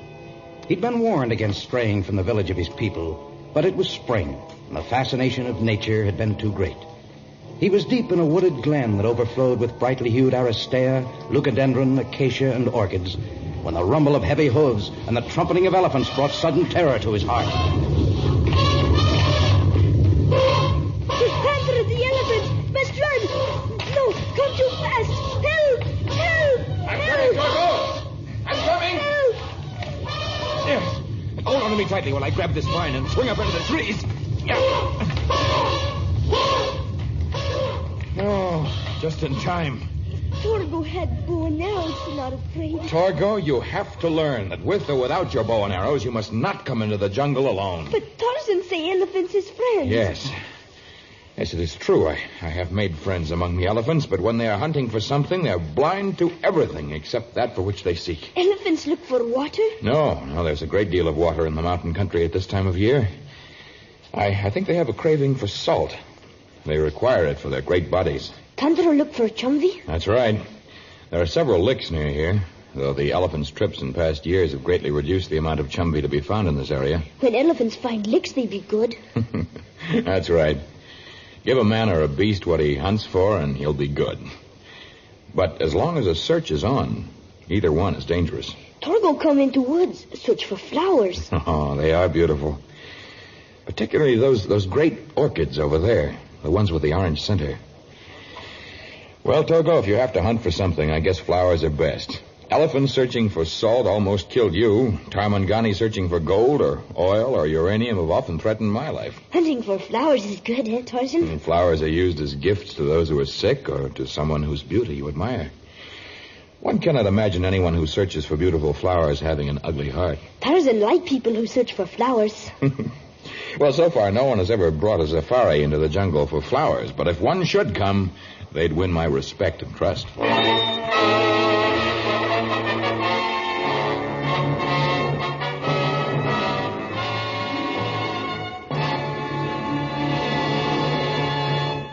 We'll return to our story of jungle orchids in just a moment.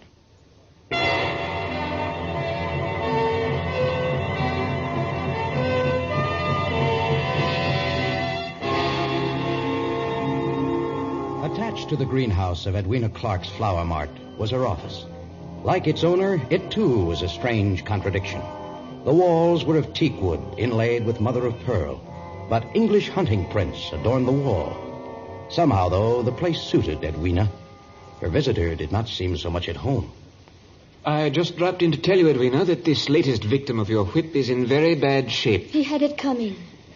He tried to steal a valuable book from my office. Nonsense. I've known Uga for years. Wouldn't touch anything that doesn't belong to him. He probably bruised a leaf of one of your precious plants. Yes, that's true, Bertie, but don't be hard on me. You know what I'm like when someone injures a flower. It's as though I saw someone torturing a child. I want to kill them. You're lucky you haven't killed someone already. You'll be in a bad way if Uga decides to go to the elephant about this. Oh, for heaven's sake, you know Uga's word would never be taken against mine in the court. No, a native hasn't much chance. Well, I thought you should know about the boy's condition. I've got to buzz off now. Now, don't be angry with me, Bertie. Stay long enough to drink a gin and tonic and smoke a hookah. Honestly, Edwina, I sometimes think you make a fetish of strange combinations. Gin and tonic and a hookah. It's like combining caviar and kippers or snails with corned beef and cabbage. Am I any less of a strange combination? You're not the only product of a roving Englishman and a harem beauty. And we're all unhappy. We belong to neither one group nor the other. I thought you were happy. In Africa. Well, why do you stay here? Because it's the one place where your ancestry or your past isn't questioned. And, of course, I have my orchids. Ah, yes, the orchids. Well, I think I'll forego the drink, Edwina. But while I'm here, you might tell me about that new species, the huge orchid with the orange center. I don't know its name. It has no name. It's completely unknown. A black brought the plant from the jungle, and then he disappeared. But now that lone plant I had is dead. Ah, too bad. If you could have supplied me with orchids of that variety, we could have made a fortune in foreign markets. I've never seen an orchid of such beauty or size. How much could I make if I were able to supply you with orchids like that? Oh, the field's limitless, Edwina. Millions, maybe. Millions? With that amount of money, I could go anywhere. Edwina Clarke would be accepted. Beauty's not enough. My mother found that out. Now, Edwina, there's no use getting off on that tack again. After all... I could live in Paris, London, any place. The beautiful, wealthy Edwina Clarke, discoverer of the rare and costly Edwina orchid. Edwina, there's no use making dreams about a species you probably couldn't find even if you went into the jungle, and which you wouldn't have a chance of bringing back to civilization in proper condition to sell. I'll find them. I'll bring them back. And I'll make that fortune. Nothing will stop me.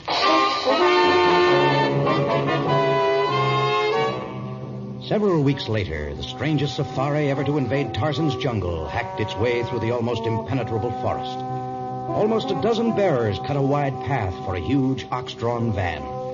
But despite the size and the impressiveness of the house on wheels, the members of the safari were on foot. One glimpse of the gentle-looking Edwina was enough to allay Tarzan's usual suspicions of the Tarmangani. The heat of the jungle had done nothing to disturb her carefully groomed appearance, and she smiled sweetly and caressed each jungle blossom that crossed her path. You seem to like flowers. What? Oh, you scared me half to death. I'm sorry. I purposely made a little noise as I jumped from the tree.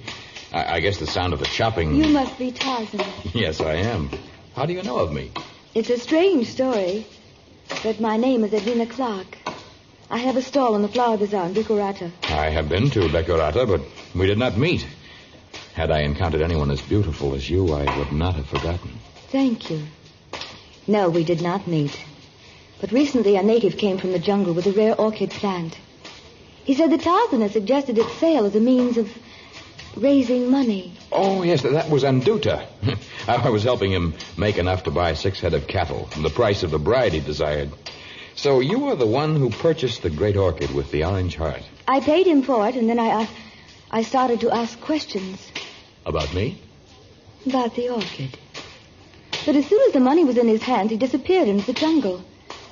I've come a long way to find orchids like that one. So far, I've had no luck. I can lead you to them. What a wonderful coincidence. Meeting you. The coincidence does not stop there. It was scarcely a moon ago that I told Torgo, he's a small native boy who was my friend, that if a miracle came to pass and a hunter came to search for flowers, I would lend every assistance. How wonderful of you. The fact that the one I am to help is both beautiful and gentle makes the task a most pleasant one.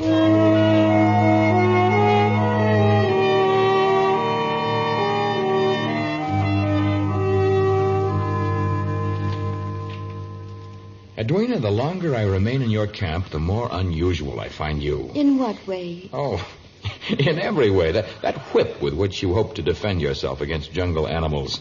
Coming here with only native bearers and the scurry, and this fantastic van with doors built like a vault and no sleeping accommodations. Come here.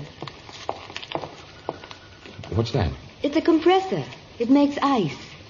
The ice goes in these spaces over here. And once the road is cut, I can take orchids back to Bekurata quickly in this van. That's more important than sleeping accommodation. But that small compressor won't make very much ice. Enough. The outside of the van is heavy metal. The inside is cork, an excellent insulator. And we have a large supply of rock salt to help keep the ice. Oh, that's amazing. I'm afraid, though, Edwina, your men will never be able to get this clumsy van to the valley where the orchids you want grow in large numbers. I have to, Tarzan. I have to get it through. Well, if it's that important, we'll manage. But not with manpower. What then? You'll see. The safari pushed slowly ahead as Tarzan left it to speed in another direction through the upper level of jungle growth. He traveled half that night and far into the next day, and at last he reached the land of an elephant herd he had known when he was a boy, unaware of other humans. Now he climbed to the top of a great rock and gave the cry that was known to every denizen of the jungle.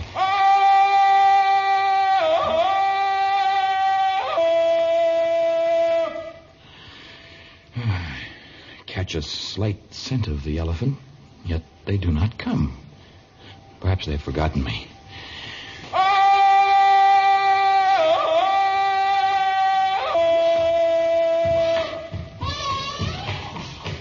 Hunter! Tarzan! You remember Tarzan, don't you, old friend? You still like to have your trunk tickled, don't you? I made no mistake in coming here. Some young bulls passed me on the way to the salt licks, but they had no time for me. Kneel down. I'll whisper something in your ear. That's the boy. Now then, I want you to help me do a favor for a beautiful lady. Well, I'm afraid you don't understand that, but perhaps I can accomplish my mission if I'm on your back. I'll get up on that limb and... Next time you're going to grab me in your trunk and haul me to your back, I wish you'd let me know. Well, maybe you did understand about the beautiful lady. Let's go, Tantor. Out!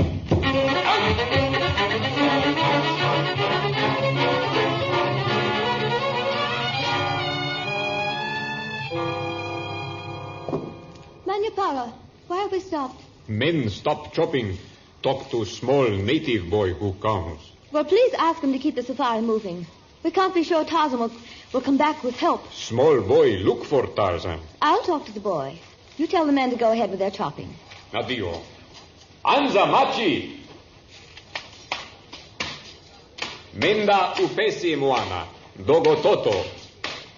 Nadio, headman tell me come to you, Nawana. I hear you were looking for Tarzan. Me Torgo, friend of Tarzan. Well, then we should be friends, for he is a friend of mine. You look like a very nice boy. You look very beautiful lady. Ah. What are you doing? Tarzan say give flower to one who's beautiful. I get pretty flower here. Now I give it to beautiful Moana. You've torn it out by the roots. What you do? You killed it. You killed the flower. No, Moana. Not use weapon, boy. No. I shall not miss you with an axe stroke. No, not her, Torgo. Stupid, destructive child. No. Run, Torgo. Run for life.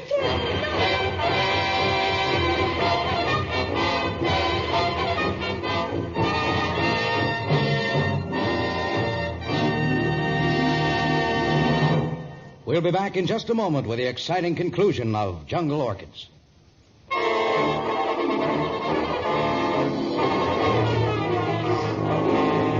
Tarzan, perched high on the back of Tantor the elephant, advanced rapidly toward the Punya country. His eyes searched the district, for his intention was to find the trail of Edwina Clarke's safari. Suddenly, Tarzan's sensitive nostrils quivered. The stick he was using as an ankus to guide the elephant bid the great beast stop. And in one quick movement, the Lord of the Jungle slid to the ground.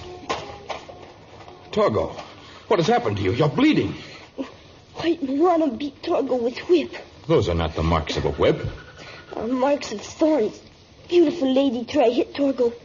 Torgo run away. Not watch in front. Run into thorns. Torgo, I don't know what you've been up to or why you've invented this fantastic story, but you are hurt. Now, I'll take you to Mama Nagama, huh? Torgo not to lie. I've told you not to come into the jungle alone. It's clear that you disobeyed me and that you've made up this story to divert me. But blaming your injuries on the Moana is not very gallant of you. It's truth. Well, I shall take you to your village. And then I shall find out what really happened at the safari of Edwina Clarke.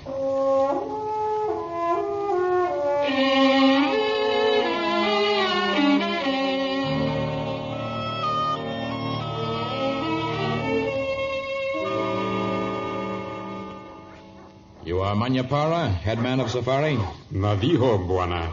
Then you can tell me what happened to the small native boy who just staggered from your camp. No native boy here. Well, he must have been here. No native boy here. You're lying. He spoke of a beautiful white Moana. He did not make that up. Please speak, Moana. Not make poor black man tell. Me talk, feel whip of Moana. You are afraid of a slender, gentle woman, one who has come to the jungle to search for flowers? That's ridiculous. Well, I can get the truth from her. Where is she? In Hema, beside the van that make cold. She say is Conjoint. She's sick? So that's why you've the temerity to tell lies about her. I'll see if there's anything I can do for her. We shall settle this later, Manyapara. Moana Clarke? Edwina? It is Tarzan. May I enter your Hema? Come in. Oh, you are sick. Let me feel your brow. There's no sign of fever. Perhaps it is nothing. Maybe in the morning I'll feel quite well again. Oh, the fever that remains within the body is sometimes the most dangerous. Your life may be at stake. My life is meaningless unless I can find what I came for. The Edwina orchid. Well, I have brought an elephant to help clear the path. I left it at a little distance from here so I would not alarm the porters and bearers, but I do not advise going on. I must, Tarzan. Please help me. You did promise me. Yes, I did, but my promise wavered for a moment when I heard a strange story from Torgo, a small native boy who was in your camp. A darling child. I tried to get him to remain with the safari, but he became shy and ran off. He says you attempted to strike him with your whip. Oh. What? You were in pain? Oh, my heart. Oh, you should return to Bekurata, where there are doctors, but... Well, if you will not, Tantor and I will help you bring the great van to the valley where the orchid grows. Dawn found the safari drawing close to the fertile valley where the rare orchids grew in great abundance. Tantor the elephant plunged ahead, cutting a wide path through which the van and its precious ice-making machine moved easily. Near Tantor, guiding him, walked Tarzan, and beside the Lord of the Jungle walked a miraculously recovered Edwina. Vas, Tantor. Close your eyes, Edwina. What? Close your eyes and take my hand. All right. There. When we round this great rock, you will be in the valley of the Edwina orchids. Now, open your eyes, Edwina. My orchids! A whole valley of my orchids. Oh, Tarzan, is a dream of a lifetime come true. Oh, it gives me great happiness. Vas, Tantor! Stop, I told you! Look! That great clumsy beast has stepped on one of my orchids. Oh, there are many of them, sure. Edwina, what are you doing? I'll show that ungainly, stupid animal what... No, don't use your whip on Tantor. I want to strike Tantor! Edwina, give me that whip. No, Tantor. Down. No, Tantor. Oh, she made a mistake, Tantor. Good boy. Gentle. Now, quiet. There, now stay here.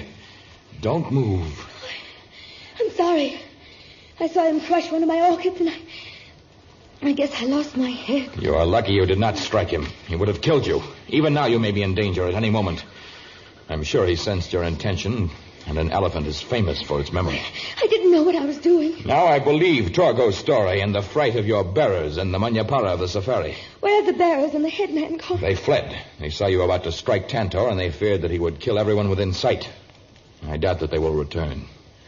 And I suppose you will leave me now, too. I shall keep my promise. The van is now filled with ice? Yes, it's like the North Pole inside it. I shall help you gather the orchids and carry them into the van. And then Tantor and I will take the van and you as far as the Punya country. There you may be able to engage new porters to accompany you to Bekurata. But I warn you, do not attempt to use that whip again. Edwina Clarke was still beautiful. But for Tarzan, she had lost all beauty because of the cruelty he had found in her. However, he had made a promise, and as the day wore on, he worked hard, gathering orchids in his great hands and carrying them within the house on wheels.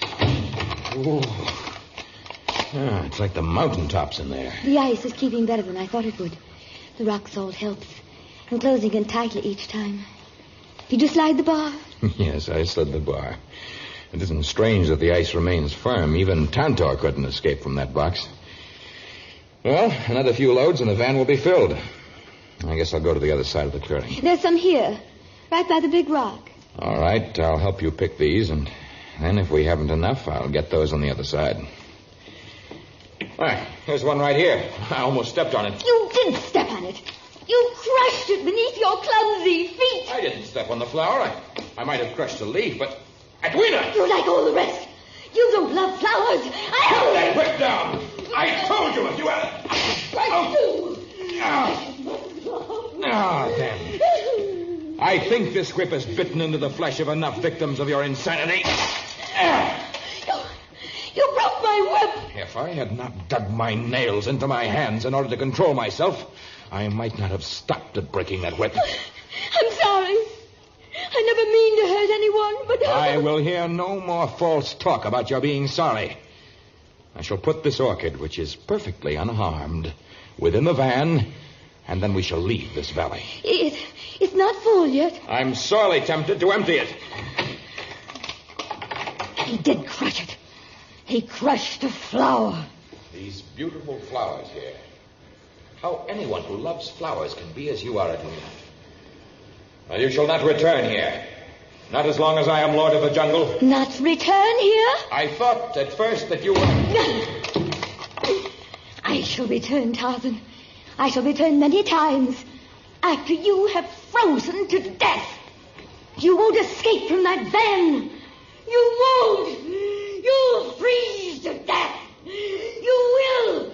You will. Hours passed, and Tarzan gradually lost consciousness. Edwina stood looking at the van, staring at it like one hypnotized. Tantor had wandered off, attracted by the scent of others of his kind. Now he joined the elephants who had been to the almost exhausted salt licks and returned with their craving for salt still unsatisfied. Suddenly they caught the acrid scent of the pure rock salt. It sent strong, even though it was inside a van of metal. They charged on the box, beat against it with their mammoth trunks and great hooves until it broke into 1,000 pieces. The young bulls fell upon the rock stalls, but the trunk of an old elephant reached in and grasped an almost frozen body before it could be smashed beneath the mighty hooves.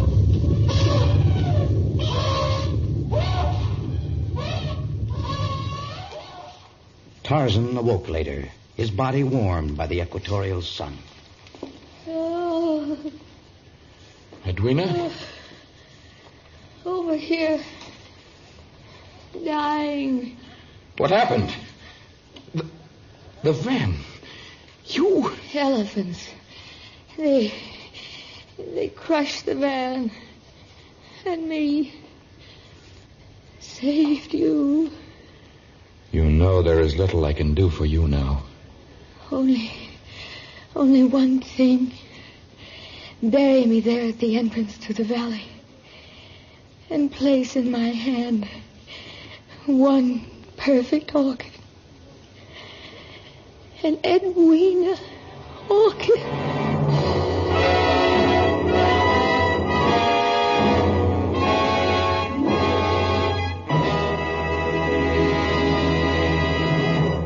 In just a moment, a word about our next story of Tarzan.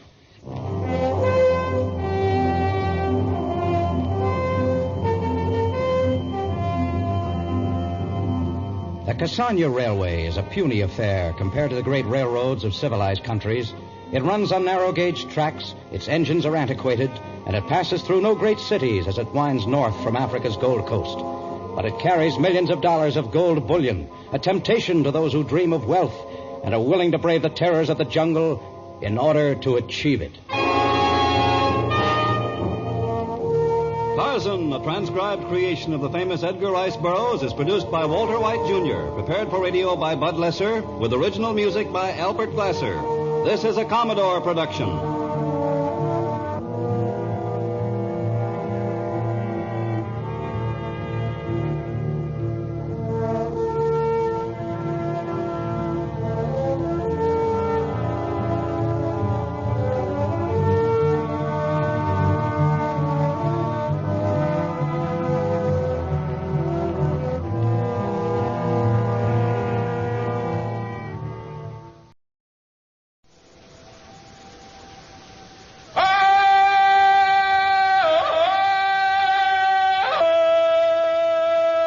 From the heart of the jungle comes a savage cry of victory. This is Tarzan, Lord of the Jungle.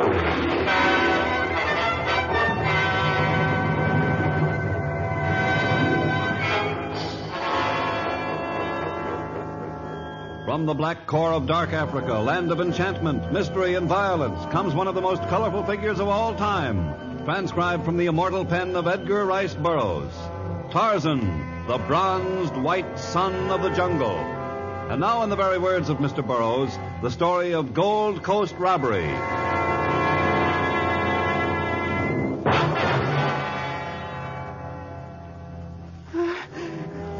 Nungo had been running for days. His great ebon body was bathed with sweat. His legs ached, and his breath came in great tearing sobs. But he could not rest even for a moment.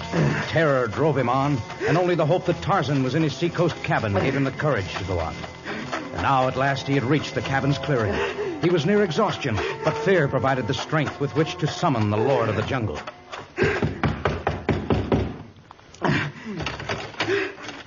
Nungo, come in. Here, let me help you.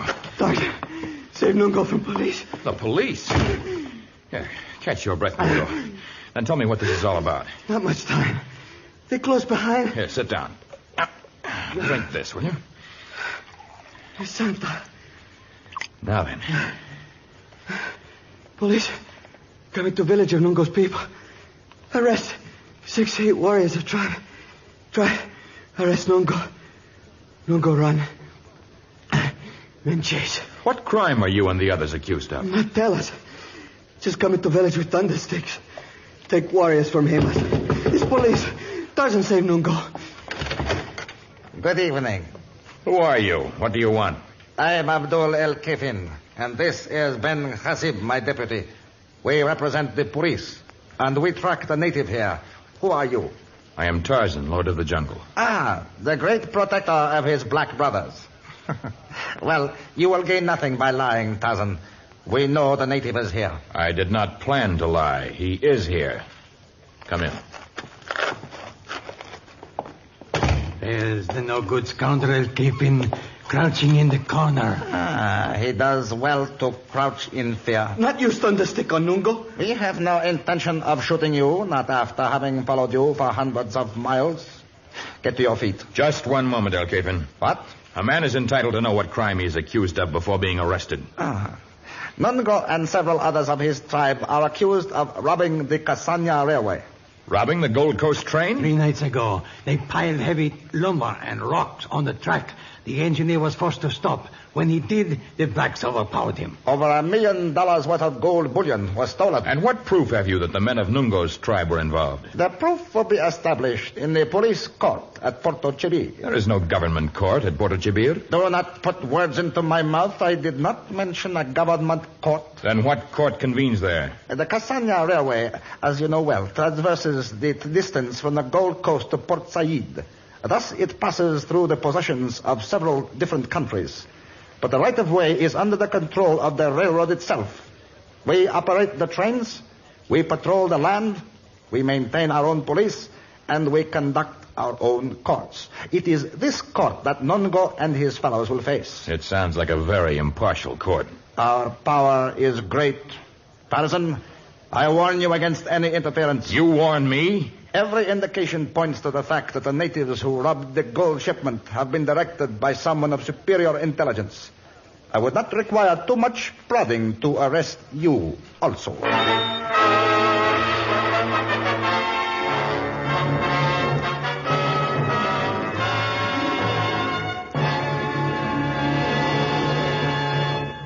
After a short message, we shall return to our story.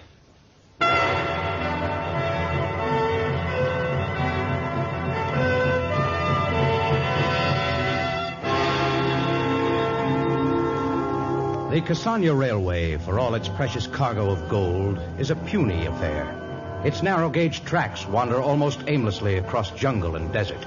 Its engines are antiquated, and the crew of its trains consists only of the engineer.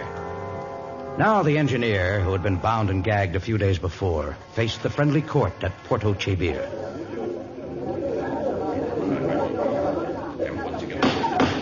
Now then, engineer, do you recognize any of the men who overpowered you? I can't be sure. Take your time. Look the prisoners over carefully. May I remind the court that part of the gold has already been recovered from the hut of the native who calls himself Nungo, and that he attempted escape when we arrested the others? I am quite capable of conducting this trial, El Capin. Now then, engineer, does Nungo resemble any of the men who held up the train? Yes, perhaps he Your Honor, may I address the court? Cousin. State your business, man of the jungle. A few days ago, El Capin chased Nungo to my cabin. Then he brought him back here for trial, and Nungo has now been in your jail for many days. Yes? Anyone could have placed part of the stolen gold shipment in his hut during that period. Your whole case hinges on the engineer's identification of Nungo and the others, and he has already said that he could not be sure whether they were the same natives who held up the shipment or not. And what is your connection with the case? The head of your police, El Capin, threatened to arrest me. Although he thought better of his threat, he indicated that the natives who held up the gold shipment had a leader and that I was suspected. More than just suspected, Tarzan. I will call on you when I wish your testimony, El Capin.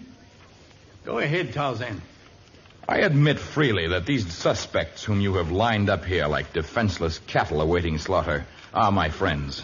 I am their leader in a sense, for I am Lord of the Jungle. But neither they nor I have ever had any hand in robbery. I think I can prove that. This is ridiculous, Your Honor. I have the evidence. I caught the thieves, and justice should be administered without further delay. There's no question of their guilt. There is some question, El Capin.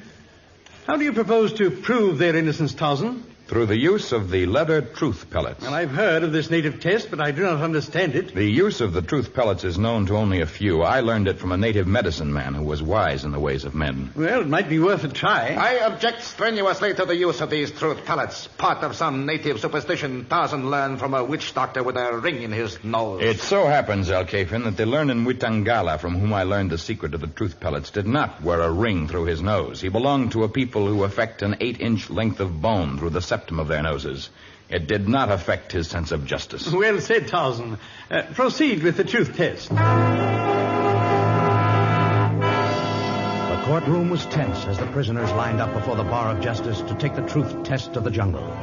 Long had they known this infallible test devised by some wise medicine man, yet none understood it. They fidgeted nervously while 2 court attendants restrained Alkafin as he raged at the presiding justice. Why should I take the test? I am not on trial. You are the accuser. Is it any less important that you tell the truth? I am the police, and I refuse to take this primitive test. Abdul Alkafin. Until now, I have always regarded you as a man with a future, but should you refuse to cooperate with this court, I can promise you that your future will not be bright. Well, all right. I'll take the test, but I won't abide by any ridiculous findings Tarzan claims to determine from it. This is not to be considered judgment of the case, but I am most anxious to see how this test works. Proceed, Tarzan. Thank you. Now then, all of you open your mouths.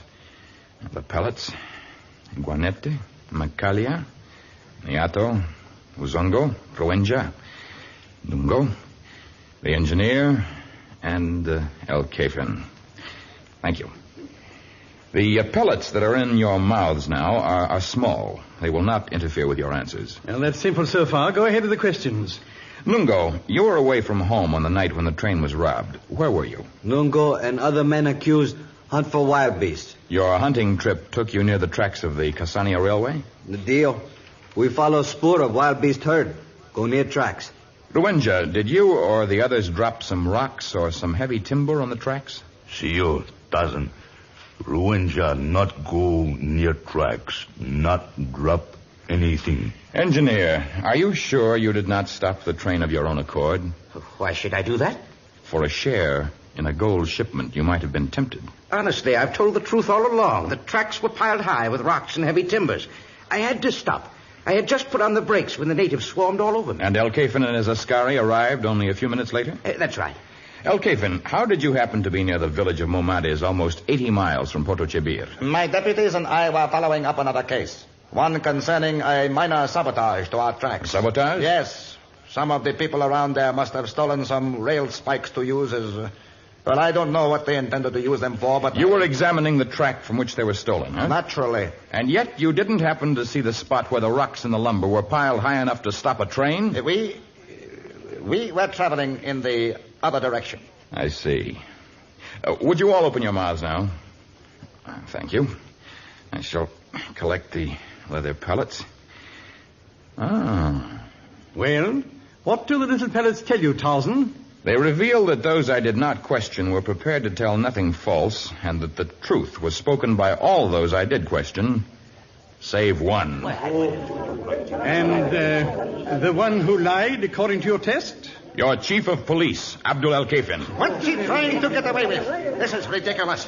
He comes into a court of law with this native rubbish and tries to accuse the head of the police of lying.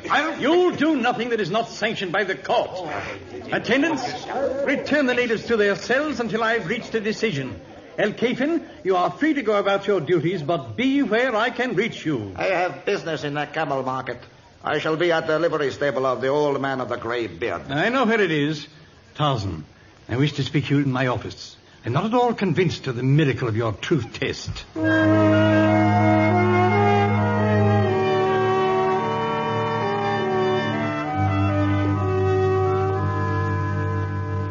Oh, come, Tarzan. I permitted you to try the test in my courtroom. Surely I'm entitled to know in what manner the pellets proved that Alkafin was lying. Well, you see, when one is nervous, upset, worried, the saliva glands of the mouth fail to function. Yes? Those with a clear conscience reacted normally throughout my questioning. The mouth of him who lied was parched and dry. All of the other pellets were wet.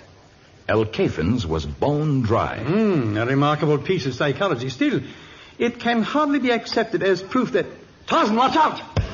That knife barely missed my throat. Someone threw it in the window. But there's no use going after him now. He rode a fleet young camel. The knife has a note attached to it. It must have been embedded in that wall several inches. Oh. You read Swahili? A little. It's a warning to you, Tarzan. A warning that Acusa will slit my throat if I continue to meddle in this case. Your native friends, this is their language. Yes, it is in the dialect of their tribe, yet few of them write. Still, it outlaws the possibility that El Cafin may be involved. You know, the Swahili language in this note is almost perfect. It contains only one error. One error? It says that a knife will end my days. Only the Swahili word for knife is kisu. The word for knife used in the note is kusa, a word of the Arabic language.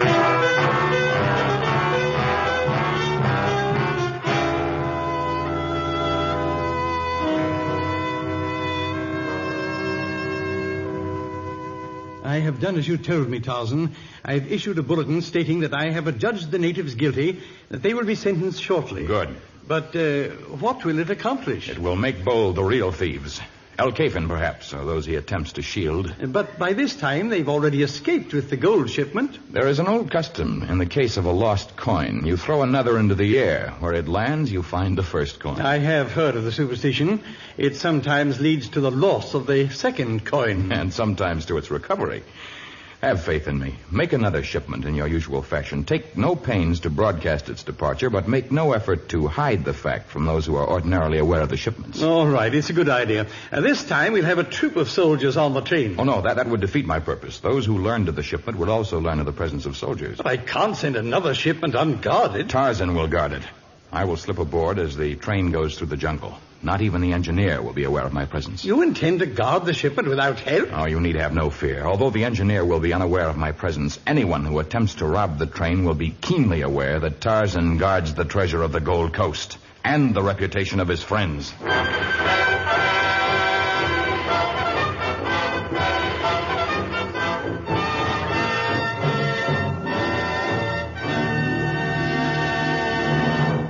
In just a moment, we will return with the exciting conclusion of Gold Coast robbery.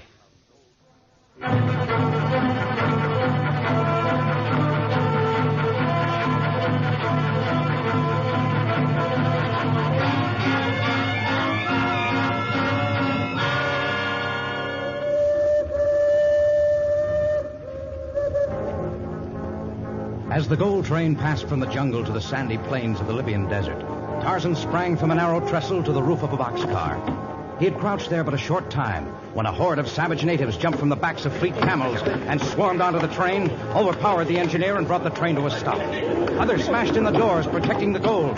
Still others battled savagely with Tarzan. Their numbers were too great, and he fell beneath their blows. He awoke later to the sound of Arab voices. Snap the handcuffs on the Nasrani. Won't make such a good impression when he returns to Port Jebdir this time. So, El Cafin. Do not try to escape, Tarzan. I would be well within my rights as a police officer were I to kill a thief running from the scene of his crime. My crime? It is too bad your native accomplices made their getaway with the gold. But I think great credit will be ours for having captured the leader of the treacherous natives.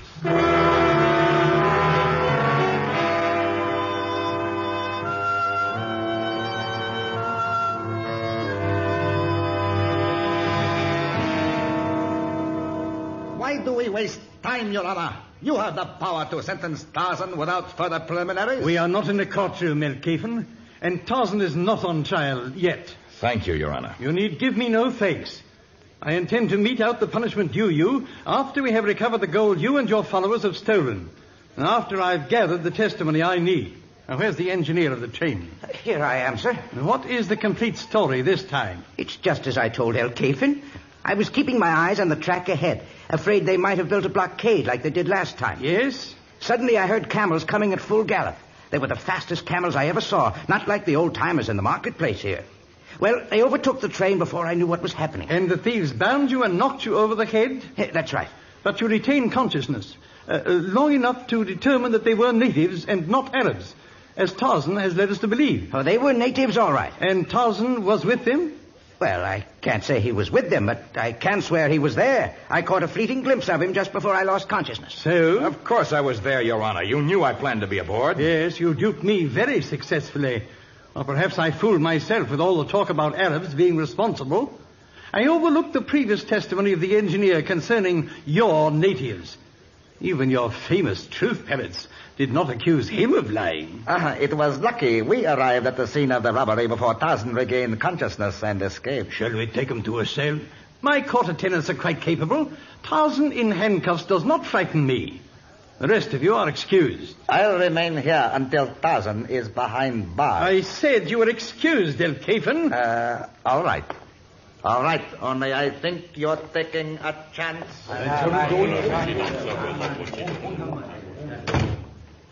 Your Honor, do you really believe that I am the leader of the thieves? Would they have knocked me over the head and left me? They might have run off when the police came, and you could have been struck by an overhanging tree. A tree higher than the boxcar in the desert? Well... And you choose to believe that El Kafin just happened along after the robbery once again? I believe little that El Kafin says, but the head of the police is not without influence. Oh, if I were free, maybe I could still unravel this mystery. Black men who ride camels like Arabs, fleet young camels such as are unknown here, all of it. I would appear to be in a bad light were I to release you. However, were you to strike me on the jaw and make your escape... Oh, no, I couldn't bring myself to hit you. Well, it needn't be too hard. Just hard enough to leave a convincing mark. And you better scramble things in my desk a bit. You would hardly be expected to know that my bunch of keys is in the center partition of the top drawer.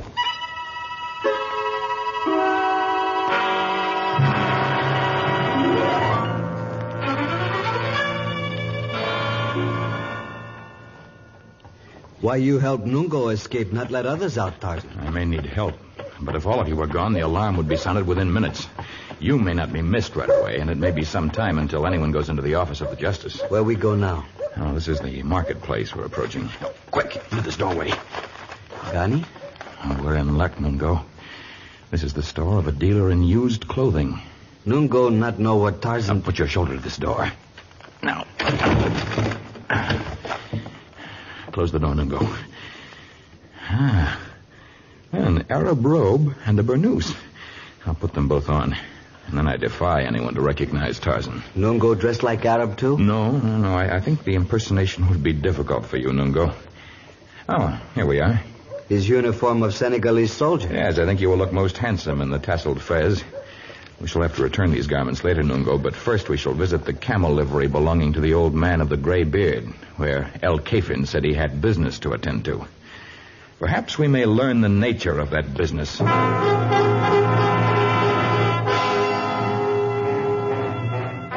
Few people were abroad in the streets as Nungo and Tarzan skirted the marketplace.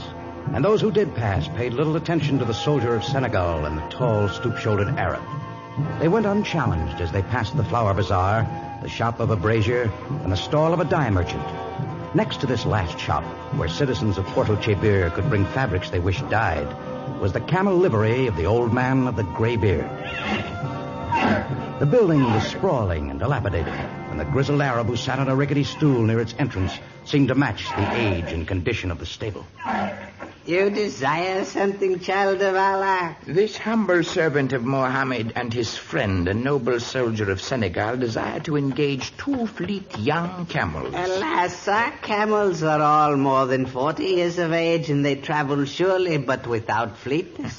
You're lying. You save the young camels for others. I insist on examining the animals for myself. By you lie, speak the truth, but you can examine them. They are all like the poor beast here. Weak of limb and gray of hair. It is true. Now that my eyes grow accustomed to this weak light, I can see from here that all your animals are gray with age. Like the owner of this poor stable who is seldom here but remains at home suffering from age and infirmities. I had hoped to find strong young camels. Are there other camels within the city? Alas, no. This humble servant of Allah is sorry if he offers sadness. You are disappointed, brother? More than you can guess. I bid you goodbye. We will seek elsewhere. Oh, if If only we had found young camels there, we might have had the first link in our chain of evidence. Where we go now? I don't know. This defeats every thought I had. Well, let's sneak around behind the stable. Perhaps we cannot go this way. Huh? Closed passageway from dye shop to stable, block path. A connection between a dye shop and a stable? Nungo, you've hit on it. Nungo not hit anything. Nungo, we are not the only ones who are capable of assuming disguises. A clever dye merchant could supply the pigments for giving young camels gray hair and for transforming Arabs into Negroes.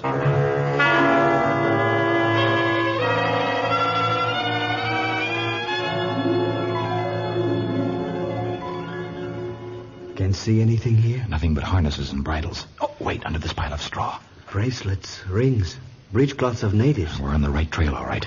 Nungo, you look around under that huge pile of leaves and shrubs with which they feed the camels. I'm going to sneak up front to one of the stalls. Careful, Tarzan. I have to know if I'm right about the camels, whether their gray hair is put there by the hand of man. There they are, walking through the things in the saddle room. They are the ones who ask about young camels. At them, men. They mustn't escape. Nungo, put your back to mine, then no one can sneak behind us. Nungo has back with Tarzan. Now. A fight until death. El Captain! Tarzan, kill him! Kill him! Back to back, Tarzan and Nungo battled the onrushing horde of savage Arabs who fought to protect their secret and their stolen gold. Unused to the Roby War, Tarzan fought with great difficulty. Arabs went down, but two took the place of each man who had fallen. Stiletto-thin cuisses glided through the air. Sharp scimitars descended like the blades of a guillotine. Nungo went down, wounded. A glancing blow made Tarzan's right arm useless. He fought on, his knife held in his left hand, but the odds were too great. Until suddenly natives of Nungo's tribe, led by the justice of the court, filled the stable and joined the fight. They fought savagely until the last of El Cafin's men were dead. You came just in time, Your Honor. I've been worrying about you, but I knew I could not trust El Cafin and his police, so I was forced to recruit the prisoners. You did well to trust them. The evidence is here.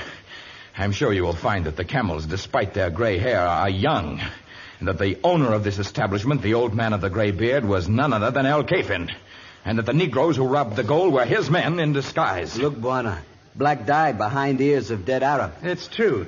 They were no cleaner about their bodies than about their minds. But the gold. I think you may find that beneath the pile of leaves and shrubs. Ruwenja find gold beneath pile of food for camels. Well, that ties up all the loose ends, Tarzan. And believe me, you deserve great credit. For all your appearance as that of a jungle man, you have all the attributes of a man who has both education and culture.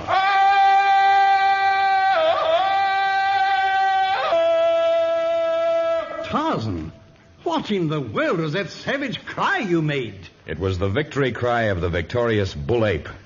And it was made by a man you think both educated and cultured.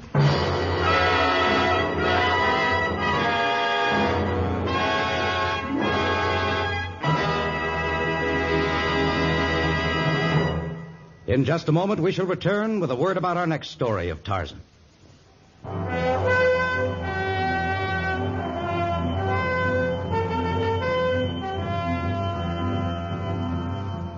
Long has man searched for the secret of eternal life.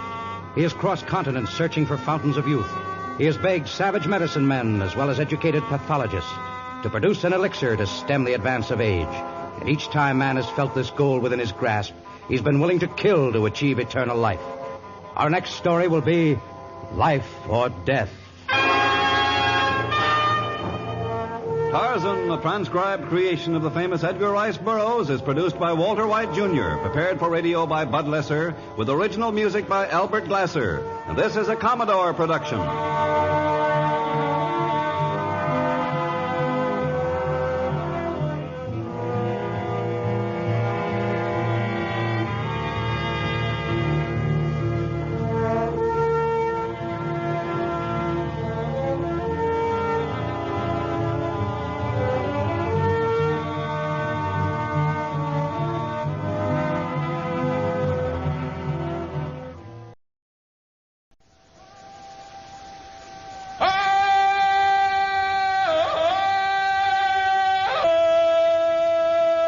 From the heart of the jungle comes a savage cry of victory. This is Tarzan, Lord of the Jungle.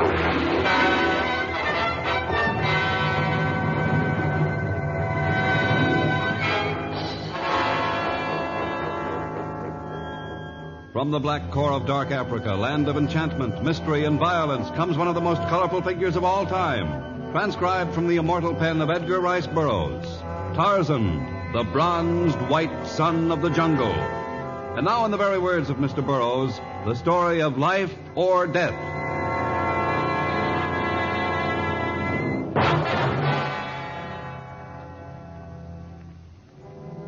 To the people of Punya, the arrival of a barua, a letter, is an event of great importance. This one had been sent from Amdur Mara to the last stop of the Casanya Railroad. From there, runners had carried it to the edge of the Middle Congo, and from that point it had been relayed on the talking drums of the jungle. It was addressed to Tarzan, and after much discussion, a young warrior named Natisa was elected to take the message to Tarzan's seacoast cabin. As Natisa neared the cabin, he quickened his footsteps. Life is not held dearly in the jungle. Still, the message had said that 3 lives were at stake. Come in, Natisa. How you know is Natisa? Tarzan see through closed door? More than an hour ago, Yusha, the wind, told me that one of my Punya brothers was approaching. But how you know is Natisa? I hate to give my secrets away, but I was swimming in the lagoon to the east of here when you passed. I caught your scent, and then I traveled by the upper level of jungle growth until I saw you clearly and determined you were a friend. Natisa not see you? I was less than a foot away from you. Why you not speak? You were traveling in the direction of my cabin, and you had no worried look upon your face, so I assumed it was a social call. I returned home so I could greet you like a good host. Is not what you say, call. Not a social call? The Punyas are in trouble? Torgo is sick? The corn fails? No. Natisa bring barua to Tarzan. A letter for me? Well, where is it? Matu Andika Ye on hunting trip. The man who writes is on a hunting trip? Well, then how could he... Natisa carry message in head. Is from elephant of Amduramara. An important man. What did he say? He say Tarzan come to Amduramara. Oh. No. They're not luring me from the jungle again. He say much important. Some local feud they want settled, I suppose, huh? No, it is not about natives. Barua about white people. 2 men, 1 woman. Oh, what about them? Elephant of Amduramara say life of men and women at stake. Only Tarzan can save lives. And I could have known this an hour ago. Natisa, sorry. No, it is not your fault, but I shall have to leave at once, and I must fly as fast as Ikona the eagle before Africa claims the lives of 3 more victims.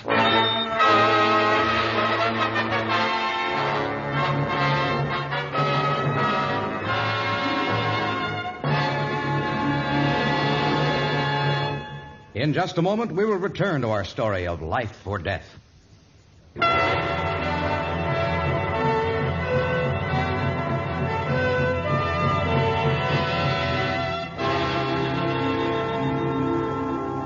In the days when Tarzan spoke only the language of the apes, he had shared the jungle's light regard for lives. But in recent years, he had developed a quality of mercy. And so he traveled as fast as Bara the deer on his way to Amdur Mara, where the letter had said that 3 lives were at stake.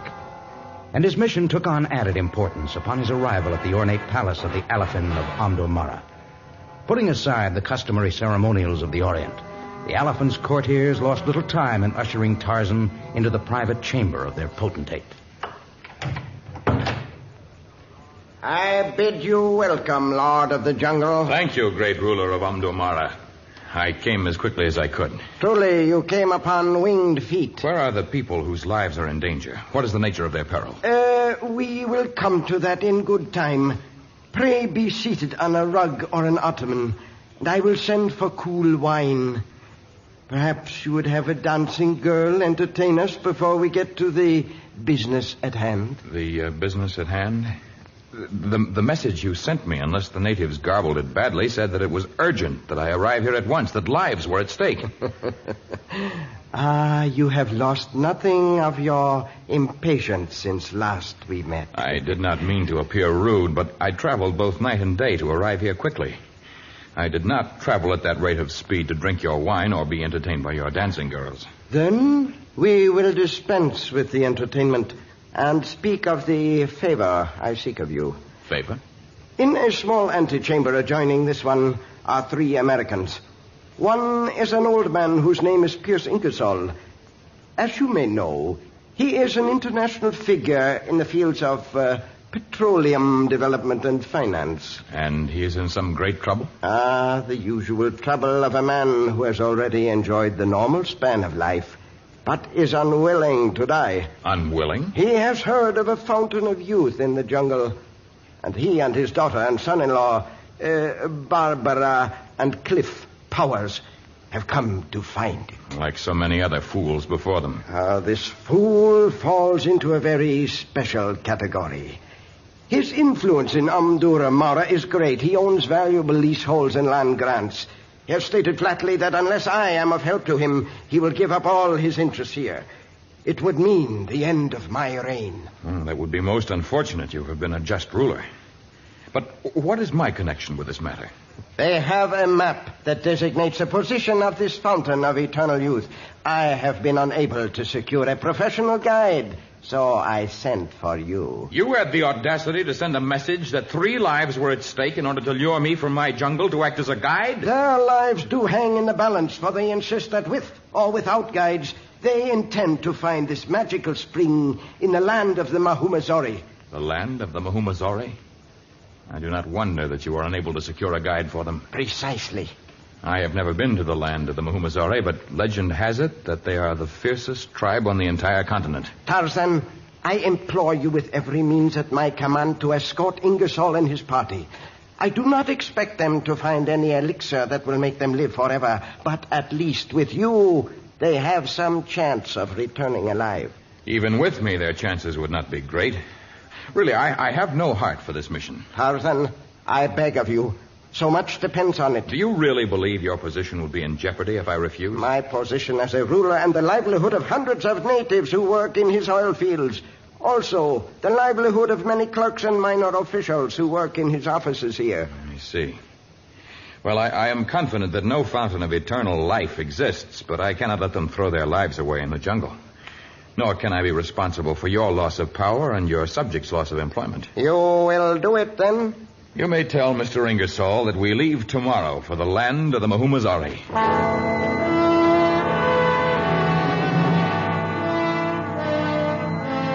That night, the destination of the safari Tarzan had agreed to lead was whispered in the native huts and the cafes of Amdurmara. The land of the Mahumazori was Mukillo, taboo. And when the safari set out, it contained not a single askari, porter, or gun-bearer. Only the 3 Americans and Tarzan. Well, you needn't worry, Tarzan.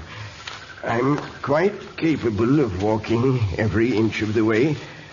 I may be old, but I'm not feeble. You seem in remarkable condition for your years. Cliff, Barbara, keep to the center of the path. Many snakes and small animals hide in the long grass at each side of it. We'll be careful. Okay, the center it is. Cliff, at 43 isn't as good condition as I am. Your daughter looks very fragile. Barbara's tougher than she looks and more mature. You wouldn't guess that she's over 30, would you? I haven't been speculating on Cliff's age, nor Barbara's, nor yours. Age is not as important to me as it seems to be to you. It is important to me. I've made millions. I have everything I want now, but I didn't when I was young. And I'm not giving these things up now that I have them. That's why I have to find this fountain of eternal life. You understand that I have no belief in the existence of this fountain. But I have the map. I paid a great deal of money for it, and I'm convinced... Similar maps are sold by cheap adventurers the world over. They're like maps of buried gold treasures or secret formulas for turning water into petroleum. I know, but where else can I turn for any hope of living another 50, another 100 years? Stop where you are. Mr. Ingersoll, wait here. There's something wrong. What's up? Quiet. It's a snake. Cliff, do something. I don't know what to... Hey, look. Tarzan. He's stepping right in its path. It's coiling to strike. It's springing. Tarzan's caught the snake by his tail. Watch out. Don't get in the way as I swing it. Mashed against a rock. Killed in one quick movement. Tarzan, that's the most remarkable thing.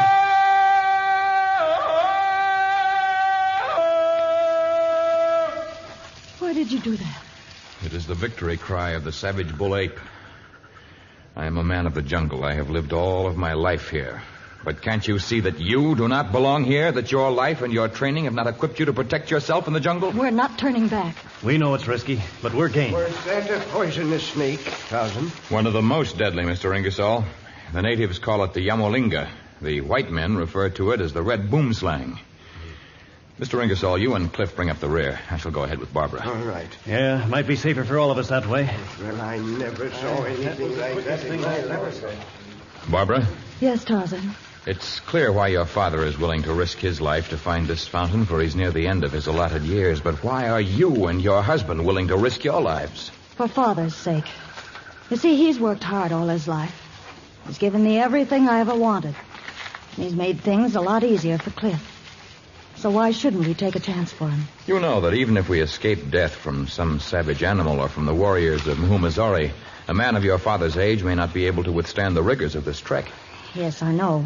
I suppose that if he should die and you and Cliff live, all of the millions he's accumulated would go to you, huh? And I'm not sorry I slapped you either. I apologize. Please forgive me, Barbara.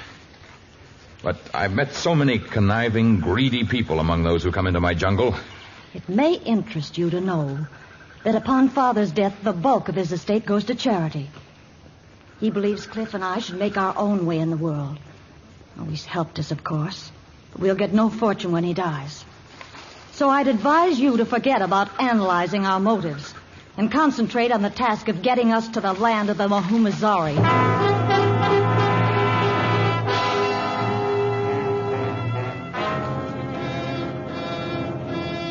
And so the small safari plunged deep into the jungle, into the heart of the Black Congo. Behind were left the last outposts of civilization, and after many weary weeks, they drew close to the land of the mysterious Muhumazari tribe. The strange thing was that no scouts appeared to tell the tribe of their coming. No sentries peered at them from the concealment of trees or rocks. Things were almost too peaceful as Tarzan and the three Americans passed into a district of lush green foliage. Let's quicken our pace just a little, Cliff. I don't want Barbara and Mr. Ingersoll to get too far ahead. I'm going as fast as I can. Barbara stood this trip a lot better than I have. And Dad's so anxious to find the fountain that he acts as though he were taking part in a track meet. I hope he's not disappointed. The last time I mentioned that you and Barbara might have some ulterior motives in permitting Mr. Ingersoll to make this trip, I had my face slapped. But tell me, Cliff, aren't you at all resentful of the fact that you will not come into his fortune when he dies? No, I'm not. He worked hard to accumulate his money. It's only fair that I should work for mine. He's always been good to us during his lifetime. That's the important thing. Oh, it's refreshing to find people like Barbara and you. Oh, I think they're getting too far ahead. Barbara! Mr. Ingersoll? Yes? Wait for us, darling. Hurry up then, Cliff. Cliff is having trouble with his feet. I want the four of us together from now on. You haven't caught the scent of some savage animal again? No, that of man. And yet this district has been traversed lately. Otherwise, we would not be able to travel without chopping our way through the brush. Well, I'd call it pretty lucky. And I would call it dangerous. Have you noticed how still it is? Yes, it is quiet. That is not the nature of the jungle. I shall walk ahead. The rest of you follow closely on my heels. Well, set a good pace, Tarzan. Not too fast for Cliff, though. I'll be all right. It's a sensitive... Oh, we're falling!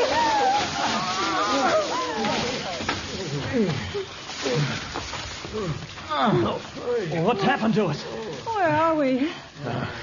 We're at the bottom of a pitfall. One of the deepest and the most cleverly contrived traps I've ever seen. Mr. Ingersoll, are you all right? I'm not sure. I think so. Barbara? Cliff? I'm all right. Just a little dazed. There wasn't a sign of that trap. The Muhumazaris must have spent months getting the grass to grow over the edges of this pit. Can we get out of it? I doubt it. Must be 50 feet to the surface. If they'd not put these soft boughs at the bottom, we might all be dead. Can't you climb out and then lower a rope or something to us? No, even I cannot scale 50 feet of smooth rock. No, I'm afraid that our search for eternal life will end in a slow death.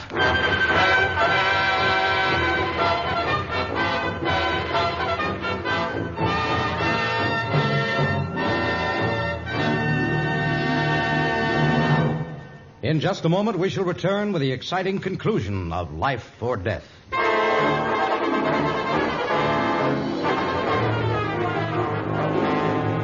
Night found Tarzan and his 3 companions still at the bottom of the pitfall. Tarzan was worried, of course, but it did not affect his keen senses and his animal alertness. Although the night was black as ink, he became aware of hundreds of eyes almost before they approached the pit and stared down over the edge. Speak, Madame Mahomazari. Someone's up there. Hundreds of natives, but I can't make out their features in the dark. I can see eyes. It could be animals. Animals? No, they're the eyes of men. They're too cruel for the animal kingdom. Speak, Madame Mahomazari. Tell us why you hold us prisoners in this trap. You enemies come steal secret of fountain. The fountain. Did you hear that? It is true we desire to learn of the fountain, but we are friends who have brought you presents of Americana cloth and beads and salt with which to repay you. Pass up all bows, knives, other weapons. Then bring up chumley and other presents. We lower ladder of rope. Come one at a time. Our warriors watch. Do not try escape. I shall go first. Cliff, you bring up the rear and make no sudden movements. Natives act first and think afterwards. I come with gifts, Chief of Mahomazari. Be careful, Tarzan. If anything happened to you, we'd be sunk.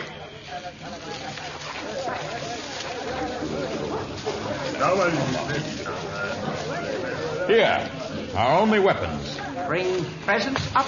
I have some in my pack. The others bring the rest. Here is Americana cloth with which to make robes for your men and dresses for your women. Is good. Where rest presents? Here's another of our party. Barbara, open your knapsack. Yes, of course. Here. For you, great chief. Beads, ornaments of glass, rings, and bracelets. Is good. Where rest of presents? Mr. Ingersoll, are you... Oh, there you are. Just a minute. Now, a great bag of salt and a box of small sticks that make fire. How they work? I shall show you. Watch. You mean they've never seen a match? Quiet. Cliff, give me everything in your pockets. You'll watch first. Good. Great chief, here is small stone with a heart whose beat you can hear if you hold it to your ear. And a stick that makes marks. And a small face that always points to the north wind. Is good presents for Kubwaku. He talked to warrior. Can we make a break for it now? We couldn't get 10 feet. What did he say his name was? Kubwaku? Well, that just means big, great chief. Oh. But I think we've impressed him with our presence. Ask him about the fountain. Now, there will be time for that. He's consulted with the others. He'll tell us what our chances are now. Warriors and Kubwaku like presents white men bring. Now, they prove we are friends. Never before Mahomazari let any outside tribe drink from fountain.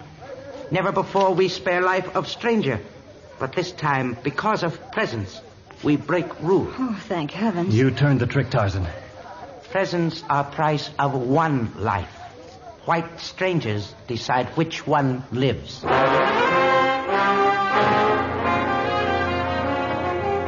Tarzan and the others were made to march single file, and curious natives crowded about them as they entered the kraal. There was no sign of the Fountain of Youth, but one thing impressed itself on the minds of each of the prisoners. Nowhere in the village was there anyone who appeared to be more than 30 years of age. The prisoners were herded into a small, well-guarded hut, but they were not overly worried about their fate. Their minds were too intent upon the thought that this was indeed the land of eternal youth. Tarzan, what was the Kubwaku mumbling to you about? Well, he merely enlarged upon his statement at the pit. He says they will allow one of us to drink from the fountain and to leave this land unmolested. The rest of us will die. Do you believe they have a fountain? Of course they do. Did you see any old people in the village? The Kubwaku seemed about the oldest, and he couldn't be more than 30. He claims to be nearly 360. He's the oldest of the tribe. 360. You see, I was right all along. It won't do you much good, Dad. Surely you wouldn't select yourself as the one to live. Why not? Why not? Because you've had your chance at life. Barbara and I are still young. It should be one of us. One of us? You mean you're not withdrawing in my favor? You are my husband. Sure, I'm your husband. The guy who married the Ingersoll heiress.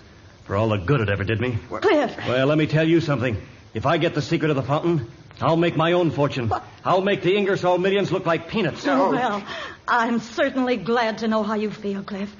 But don't forget, when it comes to a vote on who lives, I can count on my own father. Just imagine going back home, being the only woman in her crowd who grows no older, No gray hair. No wrinkles. No losing of my husband to a younger woman. What do you mean? Oh, I knew about that Hayes woman. Children. Yes. Let's hear what Mr. Ingersoll has to say now. It's just this. I organized this hunting party, I secured the map, and I financed every penny of this safari. If anyone's going to learn the secret and return home, it's going to be me. Well, looks like a tie vote. Unless Tarzan's going to be the only noble one here. Nobility would avail me no more than you. Do you hear that drum? Yeah? What does it mean? It is the drum of death.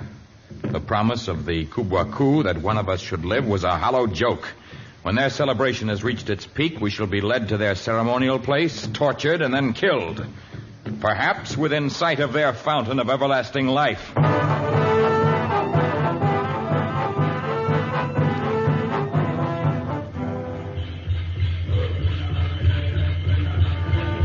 It was the time of the full moon, and the tribal circle was bathed in the golden glow of moonlight as the savages of Mahumazore danced with frenzied abandon.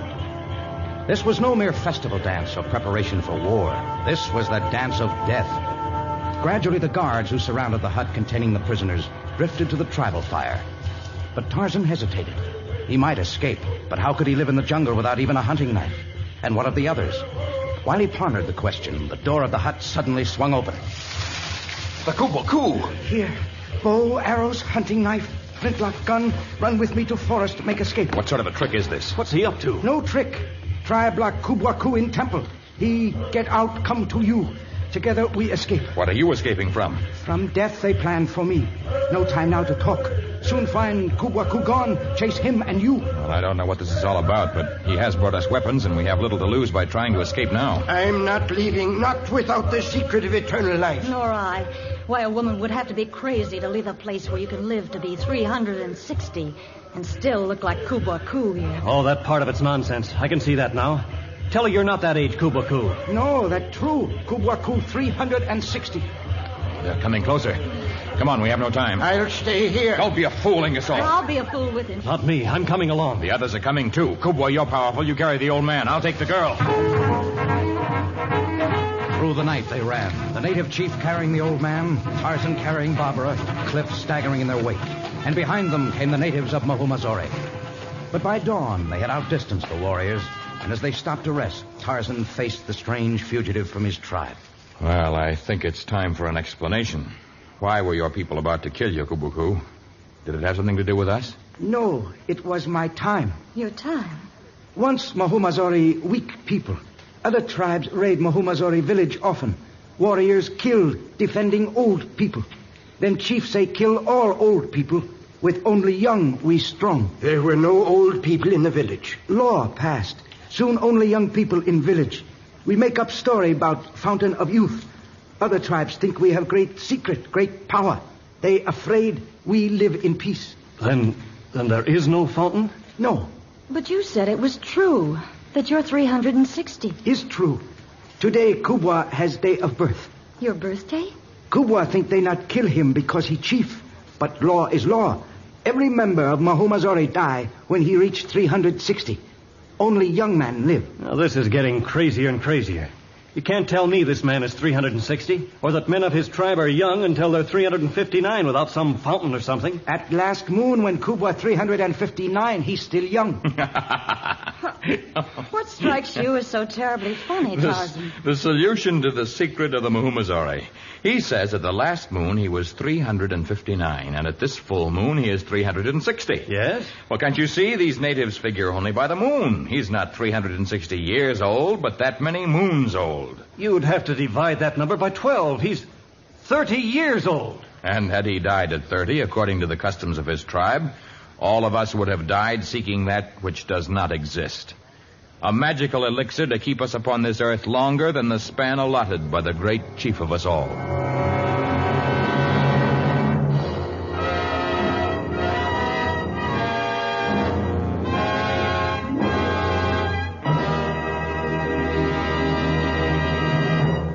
In just a moment, a preview of our next story of the Lord of the Jungle.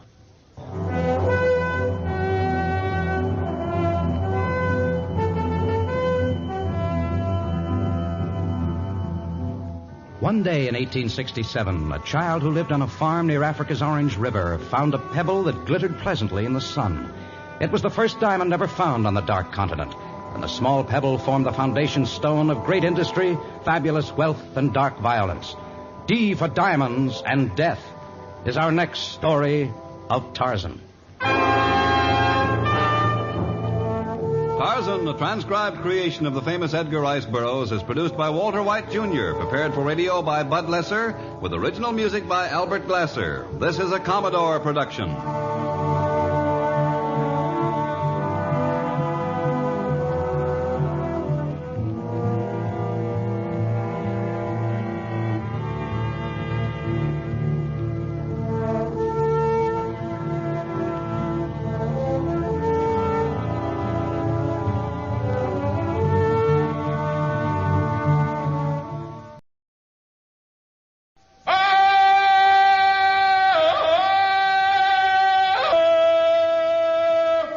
From the heart of the jungle comes a savage cry of victory. This is Tarzan, Lord of the Jungle.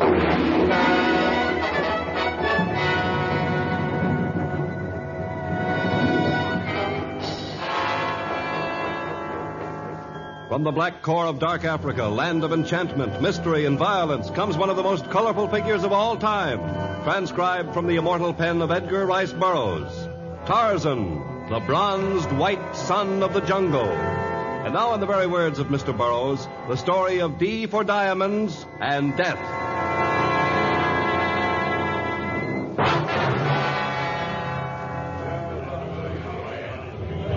In the village of the Onga tribe, the flames of the council fire leaped high. Frenzied dancers, their minds clouded from too much strong Kingala, whirled about the ceremonial circle. From time to time, they stopped to scream insults, shake their fists at the Hema, their chieftain. The Onga tribe was in revolt against their leader, and it was plain that violence would occur before Kuda, the sun, rose in the heavens.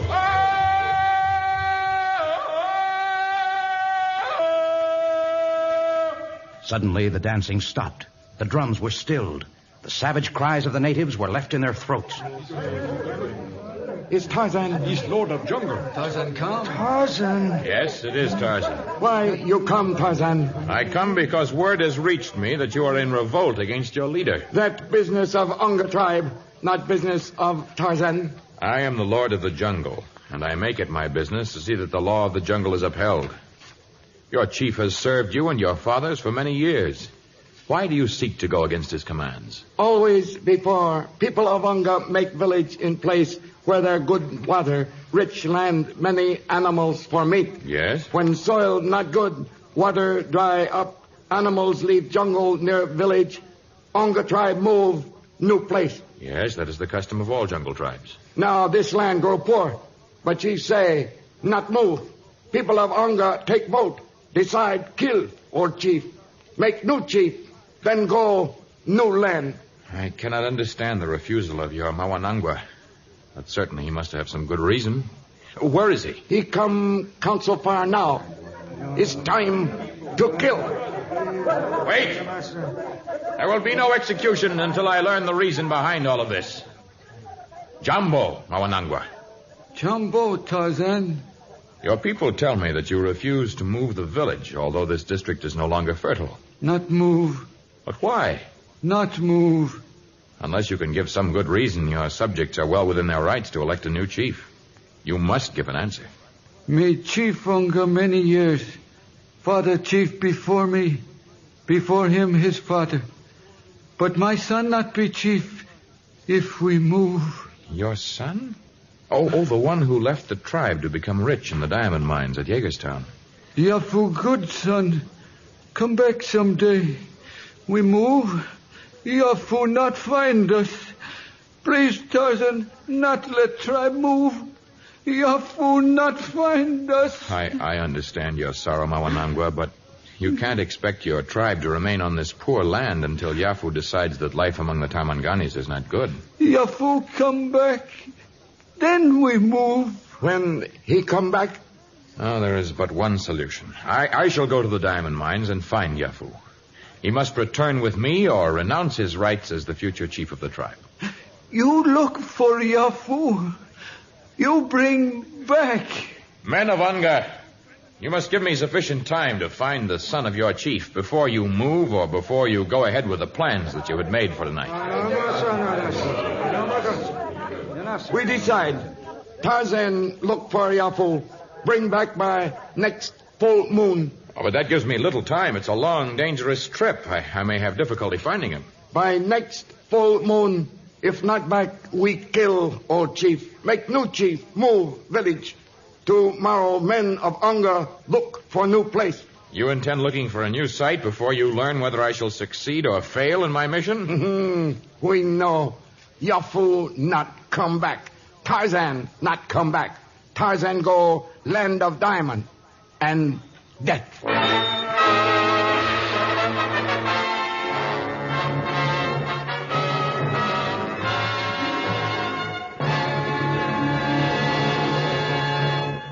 In just a moment, we shall return to our story.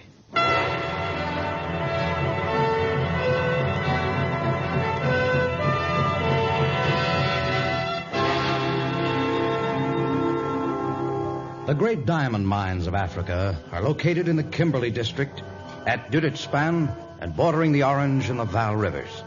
These are large underground mines with modern tunnels thousands of feet below the surface. But in distant Jagerstown, antiquated open-pit mining is still practiced. And the office of the Vincent Mining Company, to which Tarzan made his way, was a shabby affair, housed in a sun-baked hut of mud. Martin Vincent, despite his wealth, employed no clerks or secretaries. Dressed in solid whites, he sat behind a massive desk that faced the door. Yes? I am Tarzan. I have come from the village of the Unga tribe to seek a native by the name of Yafu. Yeah. I believe he works for your company? Work.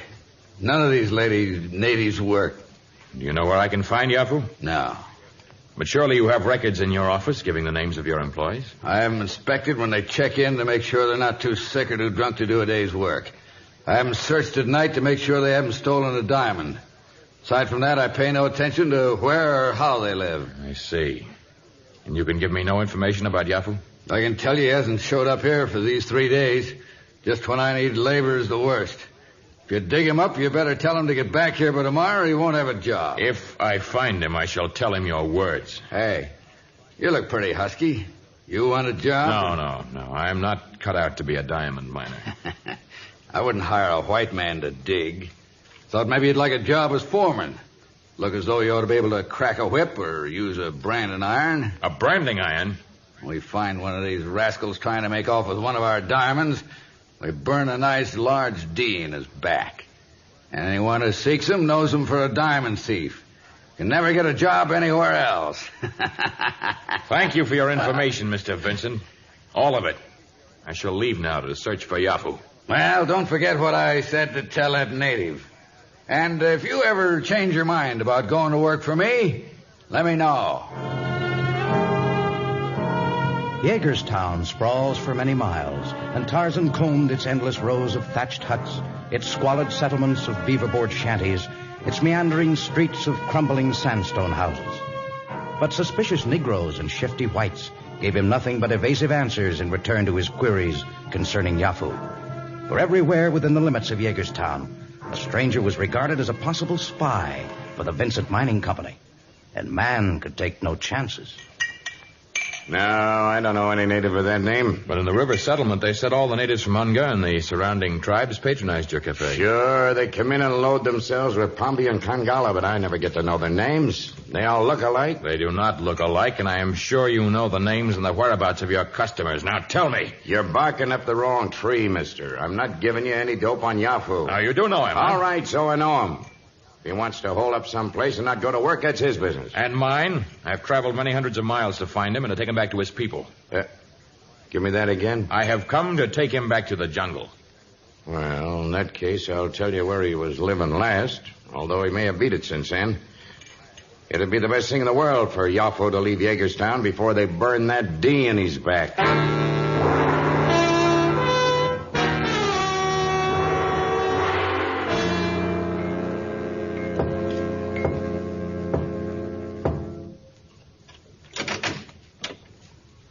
Good afternoon, Yafu. Me not Yafu. I was told Yafu lived here. He left 2 days ago. Not come back. Sorry. Do not close the door. Sorry. Not no more. You leave now. I am Tarzan. Do you remember my name? I come from the Unga country. I not know your name. Me not come from Unga country. Come from Nuba. The tribal welts upon your forehead proclaim you to be a member of the Unga tribe. And those upon your wrists prove that you are the son of a chief. May I come inside and talk, Yafu? Yes. Come inside, Tarzan.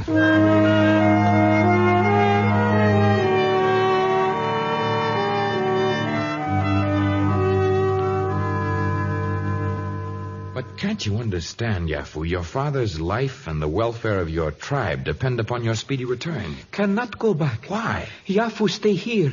Make much money in diamond mine. I see no evidence of wealth thus far.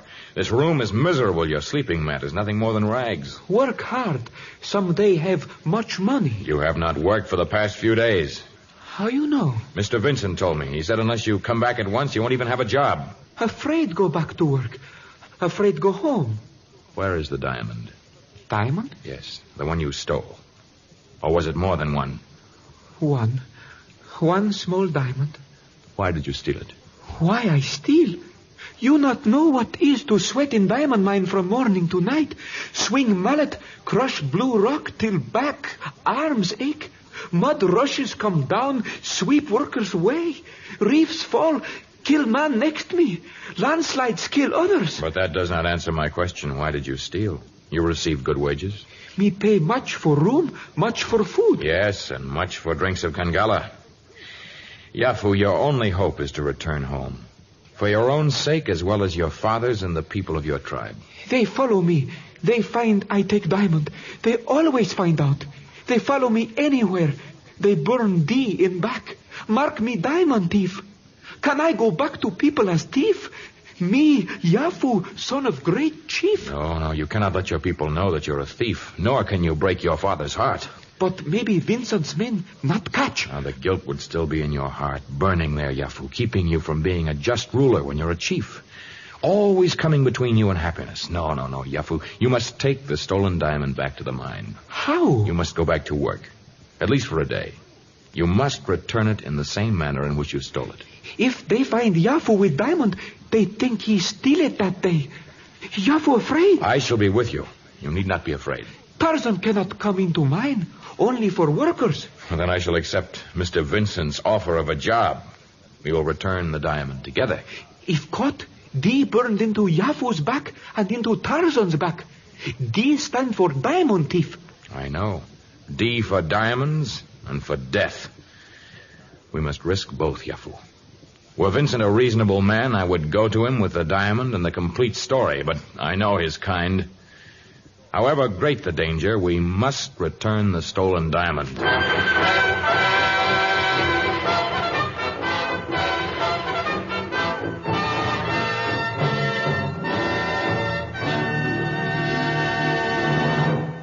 In just a moment, we shall learn of Tarzan's fate in the diamond mines.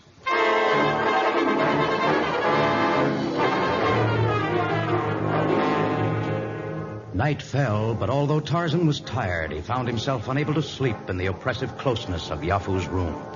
The jungle was close to the edge of the city, however, and Tarzan finally rested in the friendly arms of a great tree. But by dawn, he had returned to the city, and Yafu and he joined the swarm of workers who headed for the Vincent mines. And as they walked along, past the beggars and the flower vendors and the stalls of the open-air barbers, they spoke of their problem. Sometimes get orders carry something to sorting room. Oh, that's where you took the diamond? Nadio. But maybe they not send Yafu there today. How did you get it past your evening inspection? Diamond was in Yafu's nose. He stained cloth with red berries grow near office hut. Yes? When Yafu walk past inspector, he hold cloth to nose. Say it bleed. For once they not put flashlight in Yafu's nose and ears. I see. But you could hardly be expected to get away with a trick like that twice. No, must put diamond back today. Must get to sorting room. You'd best keep the stone on your person since they do not search you on your way in. If they hire me, I shall see if I can get into the sorting room. Then you can slip the gem to me, and I'll put it back. It sound easy when Tarzan talk, but Yafu work here long time. He know it's not easy to fool Vincent and his spies. Careful, Tarzan, careful. I guess I better be careful with my talk. This is the workers' entrance here? Nadio. Well, what have we here? 2 new recruits? Me, Yafu, work here long time. Not new, Buana Vincent. You've been absent 4 days now. You're new. You'll go back to beginner's rates. Well, any objection? No, it's all right. Beginner's rates. You decided to take a job? Yes, sir. All right, come with me. Dexter, check the rest of these birds in. Come on, you.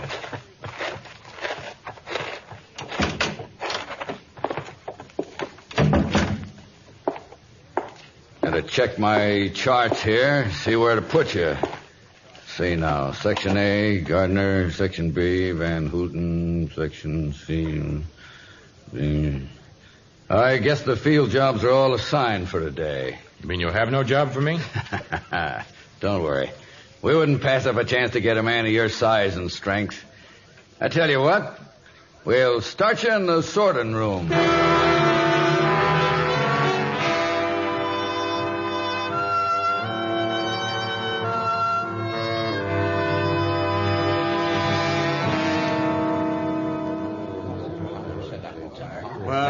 Back work now.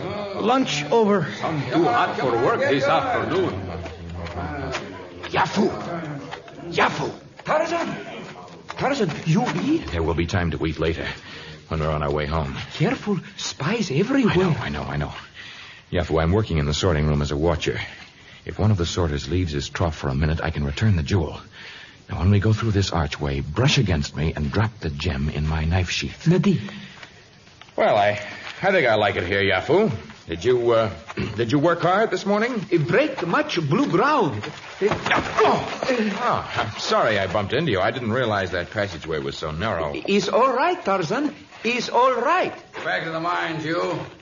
Tarzan, I don't like to have the foreman mixing with the men at meal times. Better get back to the sorting room. Yes, Mr. Vincent. And keep your eyes open. The auditor's in my office now. And it looks as though there's one diamond missing.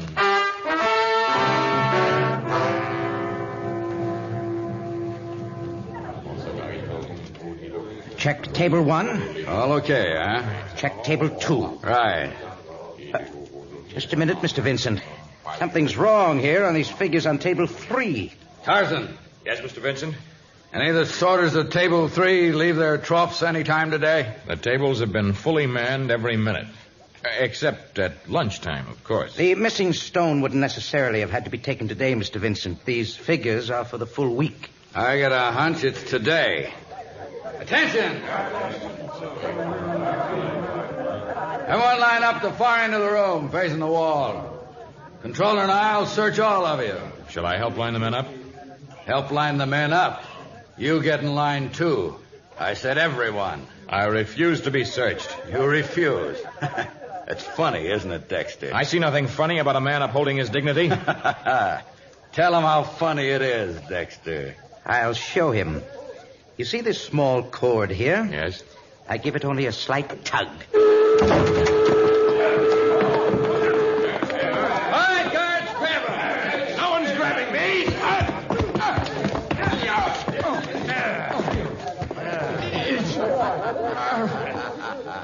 Well, I was right when I picked you for strength.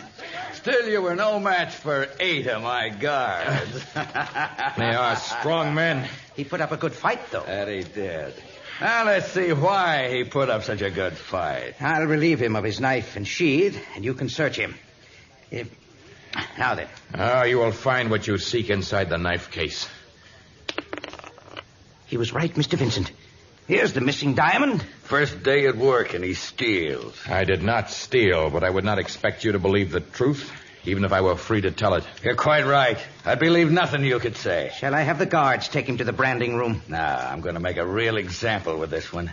I'm going to show these thieving rascals in the fields that not even a man of Tarzan's strength and reputation can get away with anything here. What are you going to do? We'll build a fire right in the center of the blue ground.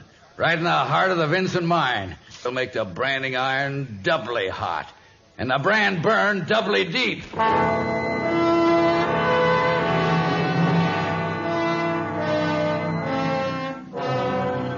As the workers assembled, Tarzan was led into the mine. He seemed subdued, but he was taking in each detail of the funnel-shaped mining pit. He noted the giant windlasses that dotted the upper edge of the crater, and the steel ropes attached to the great winders, which hauled the buckets of blue ground to the top. The tense cables formed a veritable cobweb of steel strands, a maze that resembled in many ways the tangled vines of the upper jungle growth in which Tarzan was so much at home. As the workers crowded in, Tarzan caught the eye of Yafu in the rear of the crowd. An unspoken message passed between them as the branding iron became white hot. Have them shut down the machinery. I want everyone's attention here. Joe, Pete, Ukio, shut off the winders. Quiet. When I stand in front of you, I want your attention. The iron is ready. Keep it hot. Right. I want all of you to look at this man. You thought I didn't know who he was when he came to Jagerstown? I knew. I know everything that goes on around here. He's Tarzan. Some call him the Lord of the Jungle.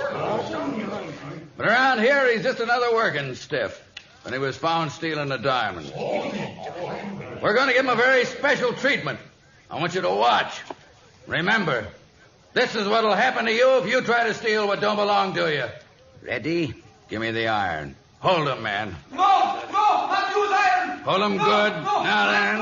Not burn, Tarzan. He not steal diamond.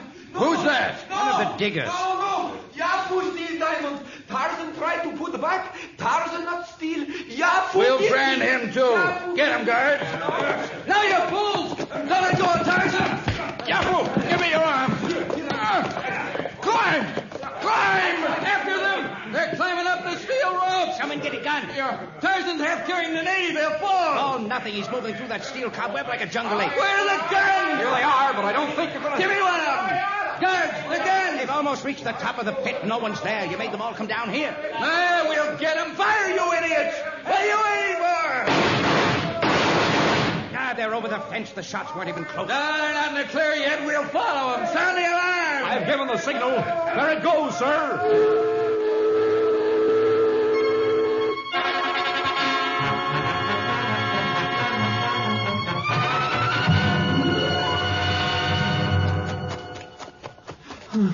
Yafu have to rest. We can't rest until we're out of Jagerstown. Oh, Askari ahead. The police. On all sides, they have us surrounded. We surrender to Askari. Maybe they... The mine owners control the police. No, Yafu, we'll have to run until we get... There they go, right over there. I want those men caught after now. Quick, Yafu, down this alley. Yafu come, but he thinks... Hurry, Yafu. Once the end of this alley, they'll think... Oh, we almost attain the valley now. A dead-end street. There's a blank wall. We surrender now? No, there's a bamboo pole in front of that shop there. Stand at the foot of the wall, Yafu. If I can use this bamboo pole to help me fall to the top of the wall, I'll... What Yafu do? There! Oh, save Yafu. Vincent's men come. Grab the end of the pole. I'll pull you up. I have... The jungle is just ahead, Yafu. Quickly, jump to the ground.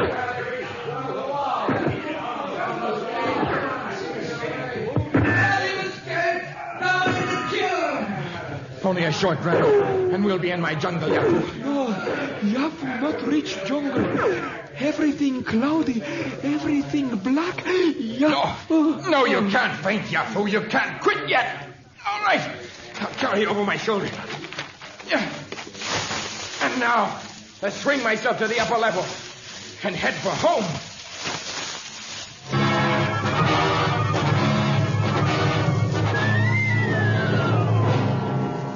It was soon night, and the pursuers fell far behind as Tarzan, with Yafu still slung over his shoulder, scurried through the upper level. This was the jungle, and no man of the city could catch Tarzan in the primordial forest.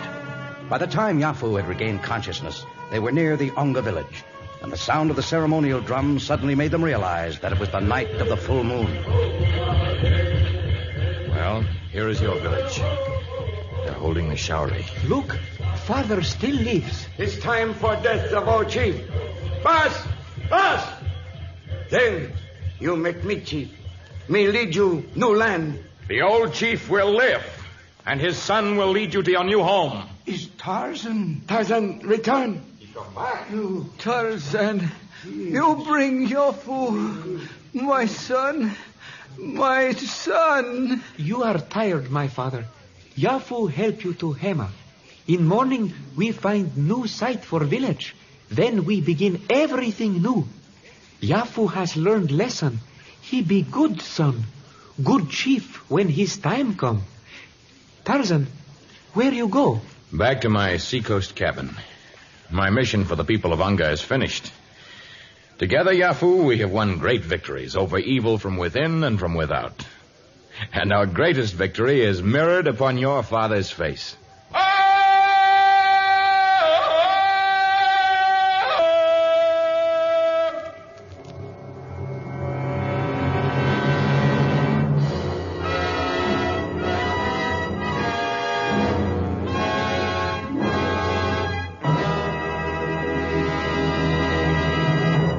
In just a moment, a preview of our next exciting story of Tarzan.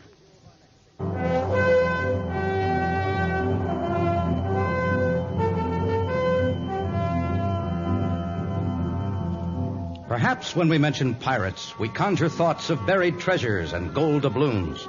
But modern pirates do not wield cutlasses or make their victims walk the plank. Still, their diabolical crimes are sometimes crueler than those of the storybook pirates. We believe you'll enjoy Tarzan's adventure with these modern devils of the sea in Tarzan and the Pirates of Cape Bandera. Tarzan, a creation of the famous Edgar Rice Burroughs, is produced and transcribed by Walter White, Jr., prepared for radio by Bud Lesser with original music by Albert Glasser. This is a Commodore production.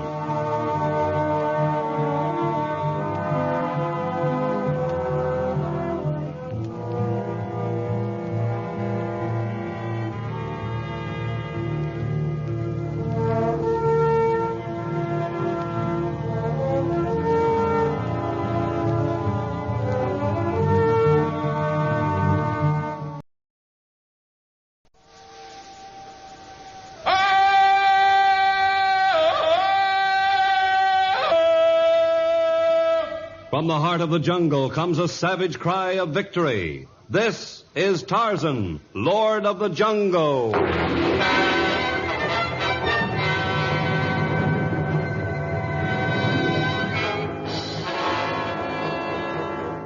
From the black core of dark Africa, land of enchantment, mystery, and violence, comes one of the most colorful figures of all time, transcribed from the immortal pen of Edgar Rice Burroughs.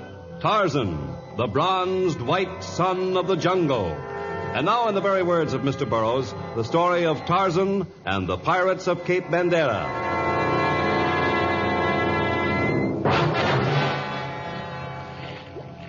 For some weeks, Tarzan had been working on the small boat he kept near his seacoast cabin. The sails had been mended, the seams caulked, and the deck and cabin revarnished. Now his mighty muscles bulged as he carried aboard casks of drinking water and great hampers of provisions. Suddenly his nostrils quivered and his eyes darted to the shore, for the scent of a gomangani, a native, was mingled with the salt air. His hand moved instinctively to his great hunting knife. But the hand relaxed and the tenseness disappeared as he recognized the Punya native who stepped from the brush onto the narrow strip of beach. Tarzan! Tarzan! Up, Natisa. I'm out here on the dock. Tarzan fixed boat? Go away? Yes, Natisa. Yes, I planned for a long time to take my tiny vessel around the Cape and up the eastern coast. Cape of Good Hope, many moons distance. Is dangerous trip for small boat. Well, I've never been particularly noted for avoiding danger. But I think the sea will offer fewer enemies than the jungle. No, Tarzan cannot go. Not now. Oh, I suppose I can't go because I'm needed here, huh? All right, Natisa, tell me why you have come. What troubles of the people of Punya now? Ugano not agree who own 3 head cattle with Karogo. Mama Nagama has much trouble with boy Torgo, who want hunt all day, not go missionary school. Sui throw mud on clean wash of Zareba. Chief say to Natisa, get Tarzan, bring back to settle trouble. Natisa, your report of the terrible troubles of the Punya tribe makes me more resolved than ever to leave on this trip. I'm afraid I've taken too much responsibility for your people. I weaken them by making all their decisions. But what they do? They will settle their own disputes. Now I know how a president feels when he leaves on a vacation, or a king when he hands the reins to a prime minister. Yes, Natisa, I'm leaving on a vacation. Tarzan take Natisa with him on occasion? Well, if the messenger they sent for me doesn't return, they'll surely have to settle their own problems, huh? You take Natisa, huh? You shall be first mate, second mate, chief cook, and crew. Natisa, I know a lovely spot along the coast, a narrow strip of land that's completely secluded. The fish grow larger, the wild fruit richer, and the ocean bluer. For once, I shall know peace at Cape Bandera.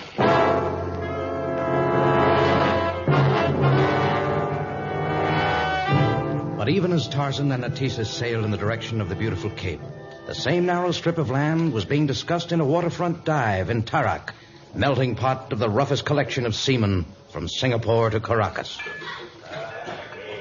Whoever heard of sailing out of Cape Bandera? There's no trade there, Mr. Gottlieb. You're so right, Captain Hilk. Even the few natives who used to live there have moved to the mainland. So why should we pick that deserted place for our home port? You'll find out in good time. I'll know before I sign. What ports are call and what cargo? We'll sail any place where they'll buy merchandise without asking questions. And our cargo will consist of whatever we find in the holes of the native dhows that ply the coast. Pirating, Mr. Gottlieb? Are you too weak-livered for that business? No, I'll do anything for money. But I'm not running a pirate ship for regular skipper's wages. You want Captain Helk, it'll be double wages and shares. Double wages and shares it'll be for you and your crew. Can you get the men you'll need? I can pick them all up on the waterfront before nightfall. I look for only 3 features in a privateer. 3 features? Holes in the soles of their shoes, scars on their faces, and big hands. Huh? It works out. If a man has holes in his shoes, he's desperate enough to play my game. The scars prove he's been in a knife fight or 2, and he's been the one to walk away. And the big hands guarantee that he can throttle a man without giving him time to let out a squawk. When do we sail, Mr. Gottlieb? As soon as the guns and ammunition are brought to the dock. That'll be shortly after dark. I'll have my crew ready. Now you know why I selected a lonely spot like Port Bandera as a base. No one will interfere with our little game there. Heaven help anyone who tries. With a crew of cutthroats we'll have aboard.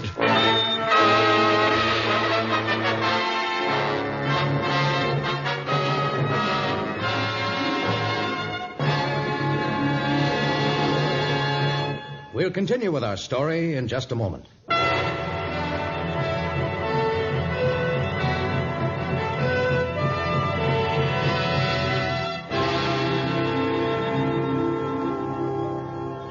Many moons had passed, and Tarzan and Natisa had rounded the southern tip of Africa and had progressed as far as the harbor of Tarak on the eastern coast.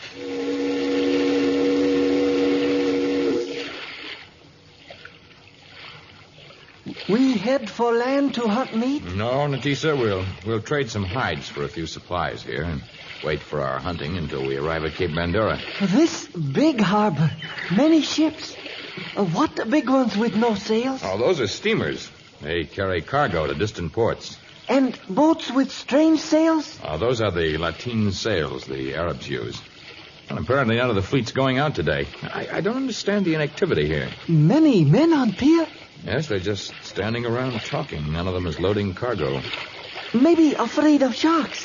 Natisa see fins of many sharks in harbor. Yes, I see them too, but I hardly think that...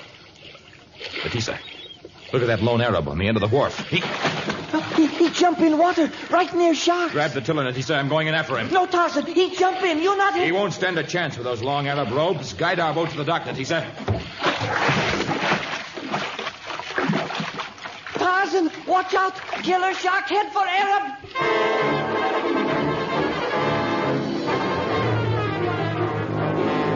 It was a race as Tarzan attempted to intercept the shark as it glided rapidly toward the helpless Arab. But despite Tarzan's powerful strokes, the shark reached its goal first. It rolled over and the jagged teeth gleamed wickedly. But before they could sink into its victim, Tarzan's hunting knife found its mark in the killer's sleek belly. The shark leaped high into the air, its tail flailing the water. Then it dove to strike back at its attacker. The churning sea was red with blood as Tarzan wrestled the monster onto its back again, and once more the knife sank into the white underbelly. Again, and again, and again. The shark shuddered convulsively. The thrashing of the powerful tail ceased. The shark was dead. Tarzan took a few strokes and then swam down and placed his arm around the Arab. He hoisted the inert figure onto the nearby pier. Then, grinning broadly, he clambered onto the rough-hewn dock.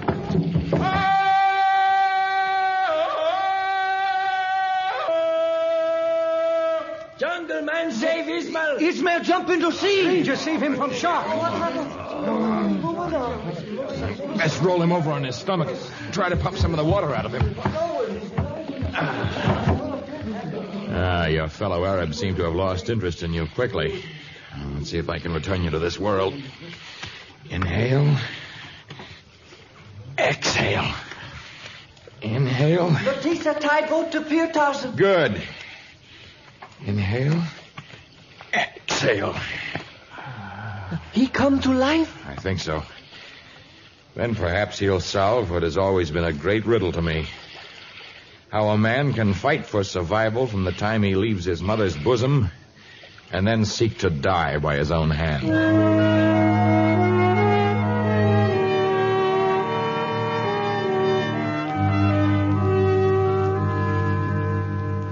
You have a fine house here, Ismail Ben Ahmed. Before the month is past, it will no longer be mine, Tarzan. Oh, you've had business reverses, huh? That's why you attempted to end your life? Reverses? You speak in mild tones. Tarak is the shipping point for materials brought across the Sahara. Ivory, ostrich feathers, hides, tea, curry powder, other things. Until this week, I was the owner of 4 ships. And what happened? I lost them all, every one of them. And each was loaded to the gunnels with rich cargo. I'm wiped out. The work of a lifetime swept away. By storms? Oh, but surely the captains of your ships must have had warning of their approach. The storms that have befallen the ships of Ismail and his brothers give no warning, for they are man-made. Man-made storms? Perhaps I speak too vaguely. It is the manner of the Arab. I mean that my vessels, as well as those of many other small ship owners, have been robbed and then sunk by pirates. Pirates in this day and age? That is why the bales of cargo are piled high on the wharfs, and no one dares make a move to load the ships. Those who still have ships are afraid to let them venture forth. But there must be means of combating these pirates. They have sleek, motor-driven ship that easily overtakes the swiftest of our fleet. Our men are brave, but the enemy consists of huge, savage men who climb aboard and strangle those who resist. It seems incredible. Sharks have fed well on the proof of the end private's infamy. But you have heard enough of Ismail Ben Ahmed's troubles. You have saved my life. Is there some manner in which I can be of service to you? We came ashore to refill our casks with fresh water and to trade a few hides for some provisions. Your native companion can fill the casks at the clear spring in my courtyard. And it will be my pleasure to supply the provisions you need. You're most kind. I wish there were some way in which I could help you, though, in your trouble. Perhaps when you resume your voyage, you may see the vessel of the pirates. They have always struck at night, and although a few of our seamen have escaped, they have been unable to give an adequate description of the pirate craft. And if you had a description? The government would send a naval police and comb the waters for it. But, of course, without a description... Well, when we have stocked our modest galley, we will head for the sea again. But I doubt that a pirate ship will frequent the waters near such an unprofitable district as that of our destination, the quiet cove of Port Bandera.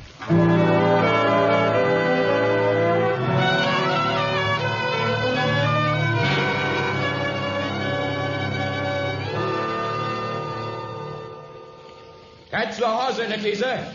Throw rope, Tarzan. There. Now fasten it well around that tree. It's tied. It's good to have my feet upon the earth again. Well, Natisa, this is Port Bandera. Do you like it? Oh, it's a beautiful place. But why we anchor at edge of beach, not sail into cove? Because for the first time I've arrived to find another vessel here before me. Didn't you see that ship nestled beneath the overhanging bows? No. Is pirate ship, maybe? No, I hardly think so, for Ben Ahmed said they used a motor-driven ship, and the one moored there is an antiquated sailing vessel. Still, I thought it best to take no chances. We make camp here? We'll cache our supplies near here, and then we'll walk to the anchored ship and find out whether they're friends or foes. The vessel, half hidden by the overhanging trees at the edge of the cove, was, as a matter of fact, the pirate ship of Mr. Gotliff and his skipper, Captain Helk. During the past months, they had reaped great profits. But even financial success does not always lead to a feeling of security. And as Helk and Gotliff stood on the deck of their moored ship, they argued the point. I still think the naval police may find us even here. In the name of heaven, Captain Helk, why should you worry? If they look for anything, it will be for a sleek motor ship, and we have sailed. Anyone with half an eye could see we aren't rigged to use them. Look, when we sail, we're a trim, speedy craft. When we're in hiding, we're a shabby old sailing vessel.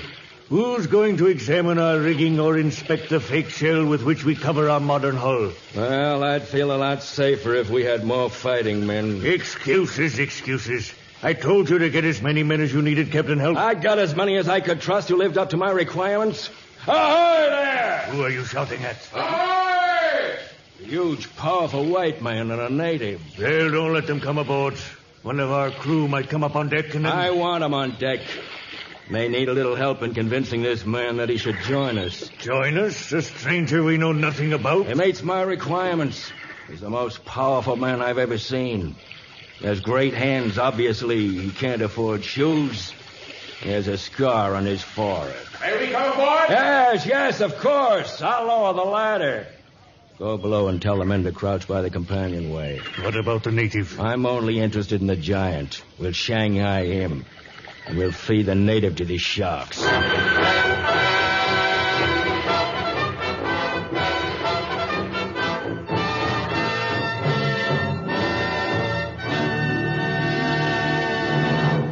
In just a moment, we'll return to our story of Tarzan and the pirates of Cape Bandera.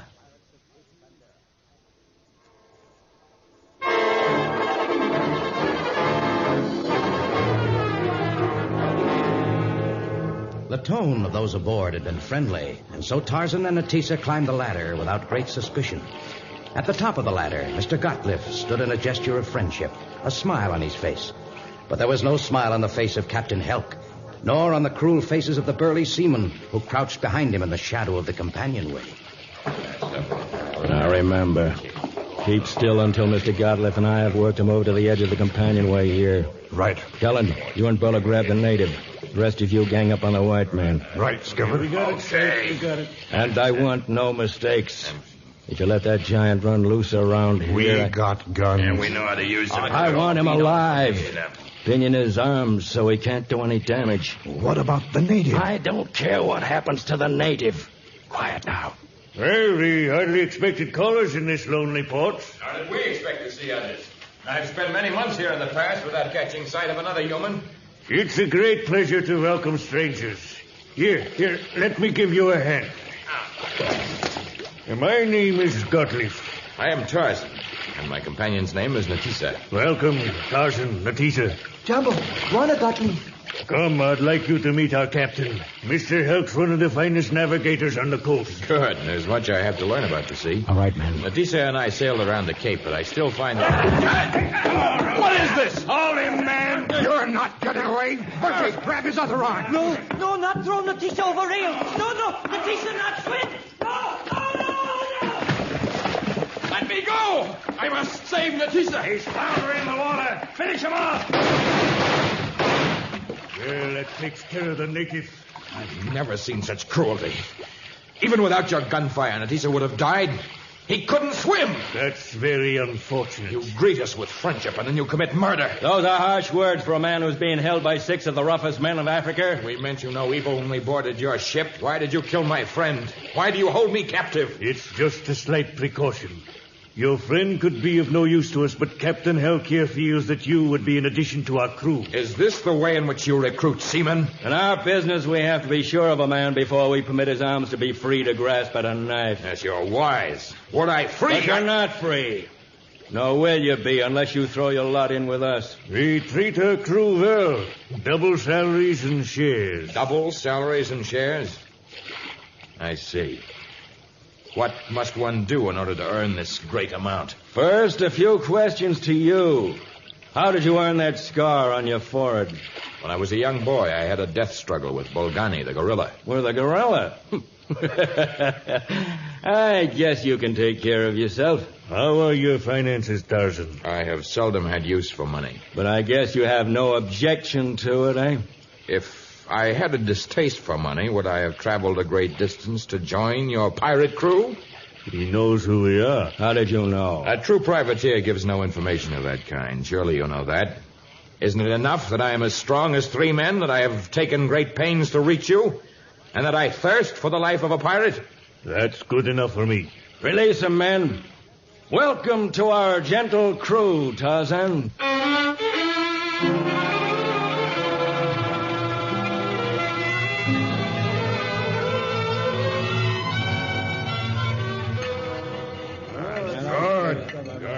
Mighty tasty, mighty tasty. Dig in, Tarzan. You won't find better grub on any galley on the 7th sea. It should be good. Meat from the cattle boat sailing from port side. Fruits and spices on their way from the Indies. Delicacies from every land in the world. Have some of this wine, Tarzan. The blood of a dozen men have paid for it. That should make it taste sweeter. Oh, you're quite a joker. Incidentally, Tarzan, I'm the captain of this ship. So far, I've been lenient with you. But when we put to sea, I'll have no breach of discipline. I was unaware that I had broken any rules. The crew is limited to certain parts of the ship. Your only duty is fighting. After this, I do not want to find you snooping about the engine rooms or the carpenter shop. It was just natural curiosity. Natural curiosity sometimes leads to unnatural deaths. But Tarzan had already completed his snooping. Now he knew the secrets of the pirate ship, the manner in which the vessel was disguised, the hiding place of much of the stolen cargo. The task remaining before him was to return to his own small vessel, make his way to Tarak, and there inform the naval police of the description and whereabouts of the ship that had been terrorizing the seas. But when, after several days, he managed to sneak ashore, he found his boat gone. And even as he searched vainly for it, the missing dhow made its way unsteadily to the dock at Tarak.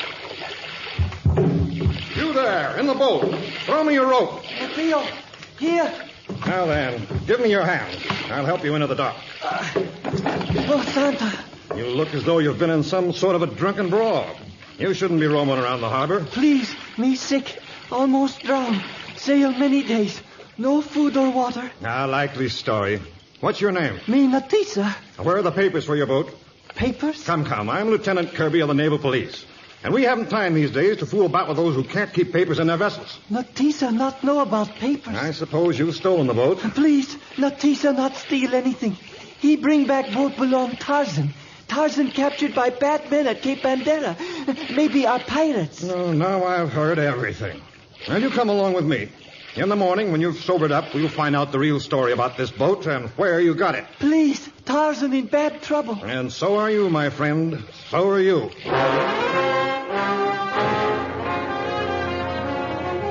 Unable to find his boat and thus return to Tarak, Tarzan had gone back to the pirate ship. The ship made several journeys during the next few days, but the profits were not great, and the newest member of the crew was not in high favor. I can't understand it, Tarzan.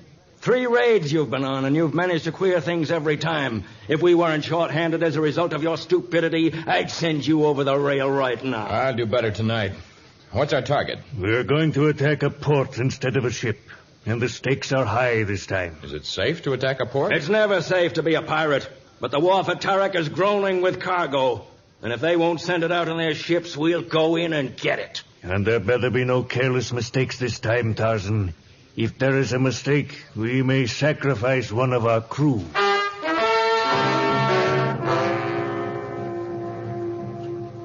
You sent for me, Commander. Yes, Ben Ahmed. Lieutenant Kirby here arrested a native who couldn't prove ownership of a dhow. He claims you know him. Well, I assured the commander it was just a tall story, but he thought it best to check with you. What's the native's name? I just sent a turnkey to get him. What did he say his name was, Kirby? Well, he said his name was Natisa. Natisa? He's the native that accompanied Tarzan to Cape Bandera. Yeah, that's what he said, but Kirby, I told... Ismail Ben Ahmed, tell them you know Natisa. I have already told them. What has happened to the man who saved my life? Tarzan captured by bad men. They think they kill me. Natisa believe a pirate. Where is their port? Was at Cape Bandera. Commander, I insist that the naval police ship proceed to Cape Bandera at once. You don't have to insist, Benhamid. I'm quite in agreement. The two of you may come along. We'll be ready to leave within the hour.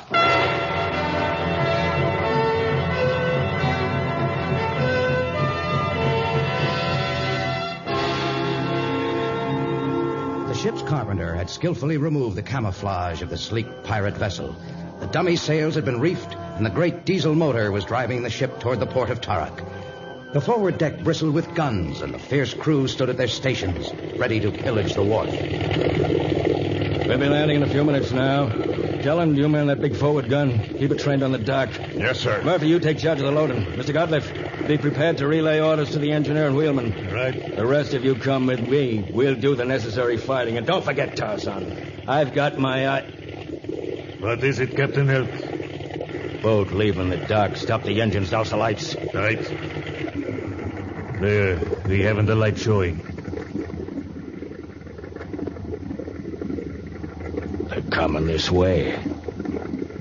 Turn the cannon to the port side and train it on them. Right. As soon as they get within range, let them have it broadside. All right. Ready? Tarzan, what are you? We stabbed him. Tarzan's killed Kellen. Any men get Tarzan! Cannon faces you now. Come no closer. He doesn't know how to fire it. Hurry, get to him. That boat's...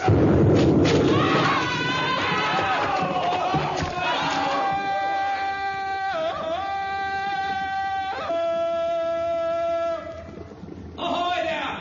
In the name of the naval police, I demand aboard your vessel. I shall lower a ladder for you. Here. It's Tarzan. Natisa. Praise Allah, you are safe. Ismail Ben Ahmed, come aboard, all of you. I will reveal much to interest you. Dead pirates, the secrets by which they operated, and much of their stolen cargo. Some of my goods. Ah, yes. Much of it bears your name. Now you will have the will to live. And I will be contented with the comparative safety of my jungle.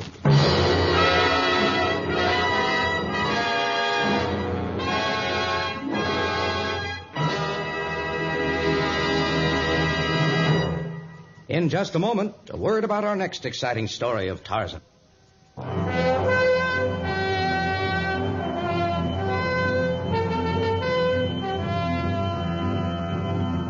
The caravan crossed the great Libyan desert. The camels were unloaded and the huge bales transferred to the broad backs of native quarters. Then the safari plunged into the tangled jungle. Cities were avoided, and only the most remote trails were used, for the cargo was worth more than money. And secrecy was the byword in the story, Contraband, which we will tell in our next adventure of Tarzan. Tarzan, a creation of the famous Edgar Rice Burroughs, is produced and transcribed by Walter White, Jr., prepared for radio by Bud Lesser, with original music by Albert Glasser. This is a Commodore production.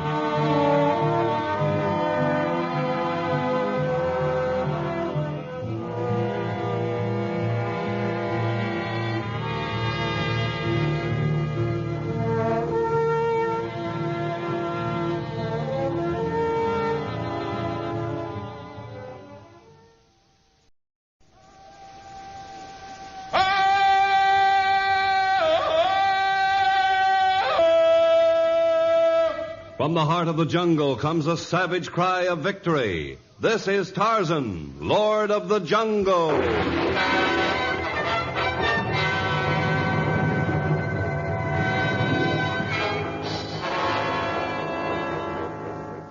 From the black core of dark Africa, land of enchantment, mystery, and violence, comes one of the most colorful figures of all time, transcribed from the immortal pen of Edgar Rice Burroughs. Tarzan, the bronzed white son of the jungle. And now, in the very words of Mr. Burroughs, the story of Contraband.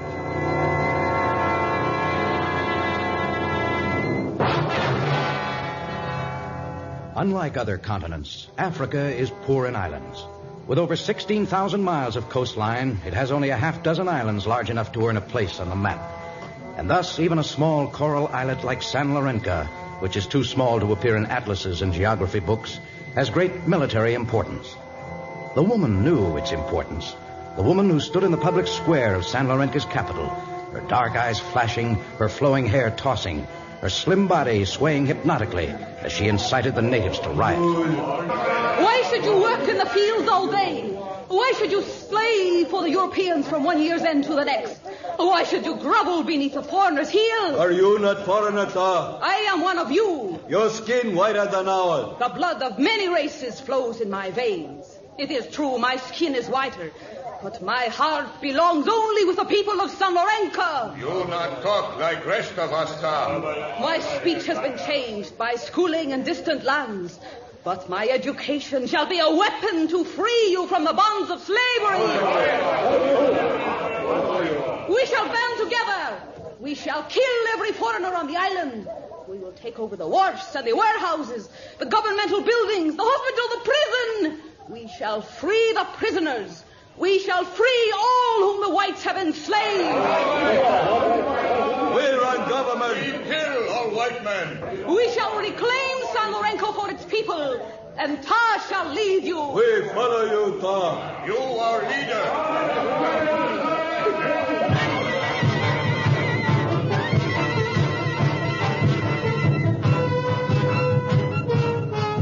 And so began the bloody revolution of San Lorenzo. Despite the fanatical zeal of Tar and her followers, the natives were not able to take over the government in one quick stroke. Instead, the war continued for many months, growing in savagery and intensity with each day. Even the governmental police from the mainland seemed powerless to stop it.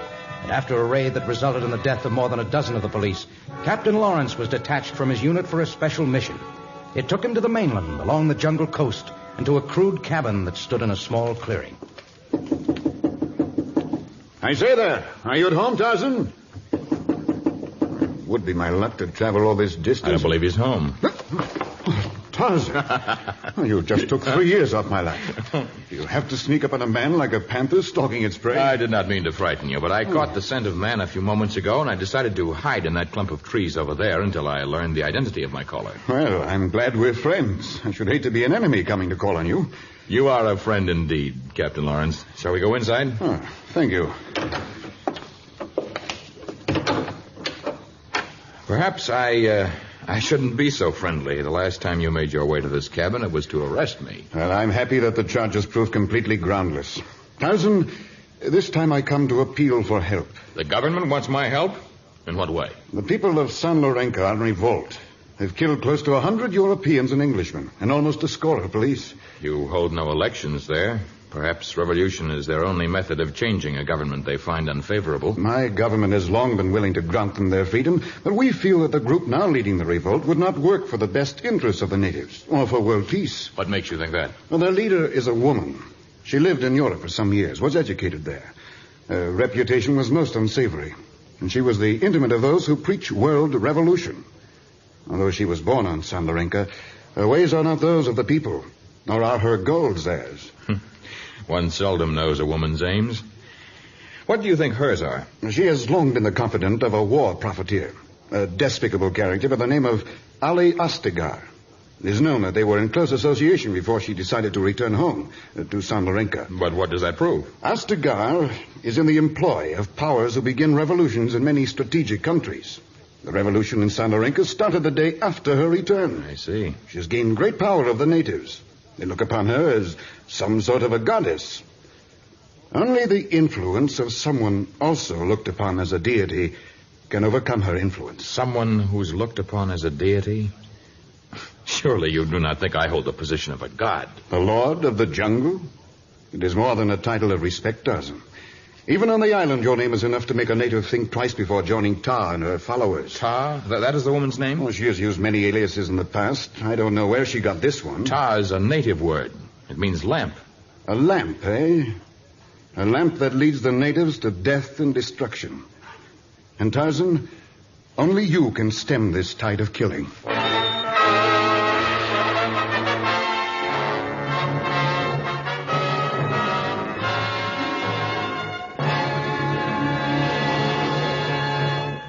In just a moment, we shall return to our story of Tarzan.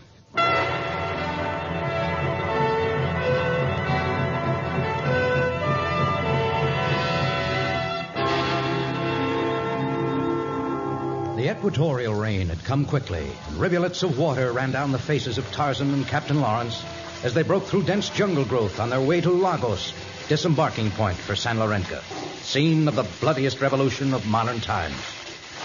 If this rain keeps up, they can sail the steamer right into the jungle to pick us up. I think it will stop before morning. Well, I hope so. Every day's delay means more deaths on the island. If only we knew where the natives were getting their guns and ammunition. Guns and ammunition? You didn't mention that before. I assumed they were using knives and spears and other native weapons. No, it's guns this time. I told you there were outside influences at work. Ah. For the first time, I'm really convinced.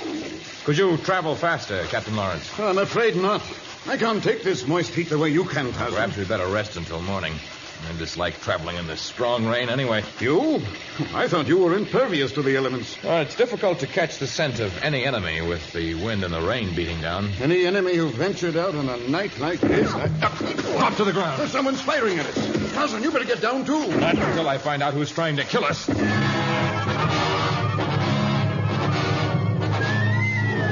As Tarzan sped in the direction from which the bullets had come, a dark figure leaped from behind a protecting rock and fled into the night, fear giving his footsteps great speed.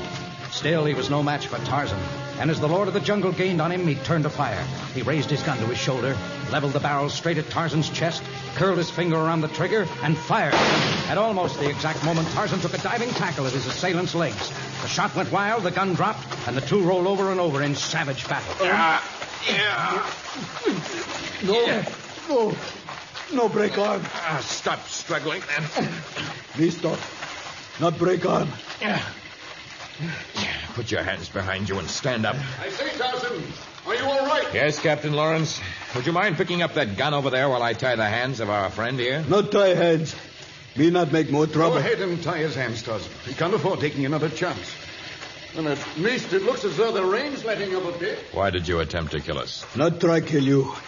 Only try kill enemy people of San Lorenzo. Ah, so you've been following Captain Lawrence. For how long? Since day he leave island. Only me lose trail 3 times. Not find him till tonight. Hey, this is a first-class gun he has here. Don't recognize the make, though. Let me see it. The stock's ornamented with scrollwork in silver. Yes, I noticed it. Rather a strange design. Beautiful, though. Captain Lawrence, did you see any guns of this type in the battles on San Lorenzo? We didn't capture any of their arms. Say, is this native from San Lorenzo? Are you? Me not say. Not tell anything. You enemy. The gun does his talking for him in more ways than one. This gun comes from somewhere near Tunis. It was transported across the Libyan desert and then brought through the jungle to the coast. Along with others for the rebels of San Lorenzo? Exactly. Well, how can you know all that by looking at the gun? The ornamentation on the stock could have been made only by a Berber.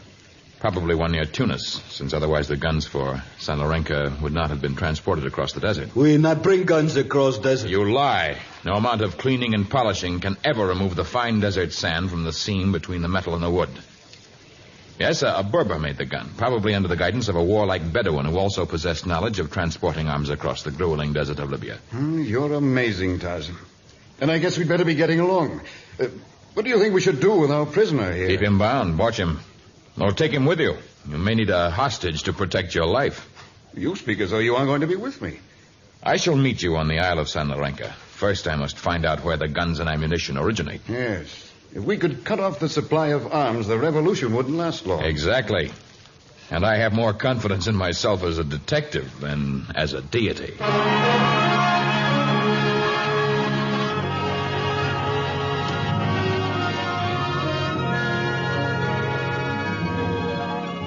It was a long and a difficult trip to the land of the Berbers, and the task of narrowing down the silversmith who had worked on the guns was even more difficult than the trip.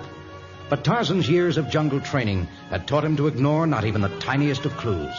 A steel shaving, a grain of silver dust, 100 other tiny clues finally led him to a silver shop in a small native town near Tunis.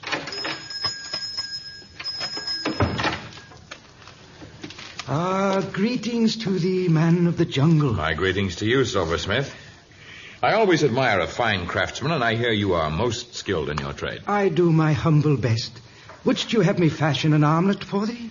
Or perhaps a filigreed pendant to give as a gift to the light of your life? No, I had hoped that perhaps you could adorn a gun with the rich product of your craft. A gun? Silver ornamentation upon a gun? Have you never done such work? By Eula, I have never heard of such a practice.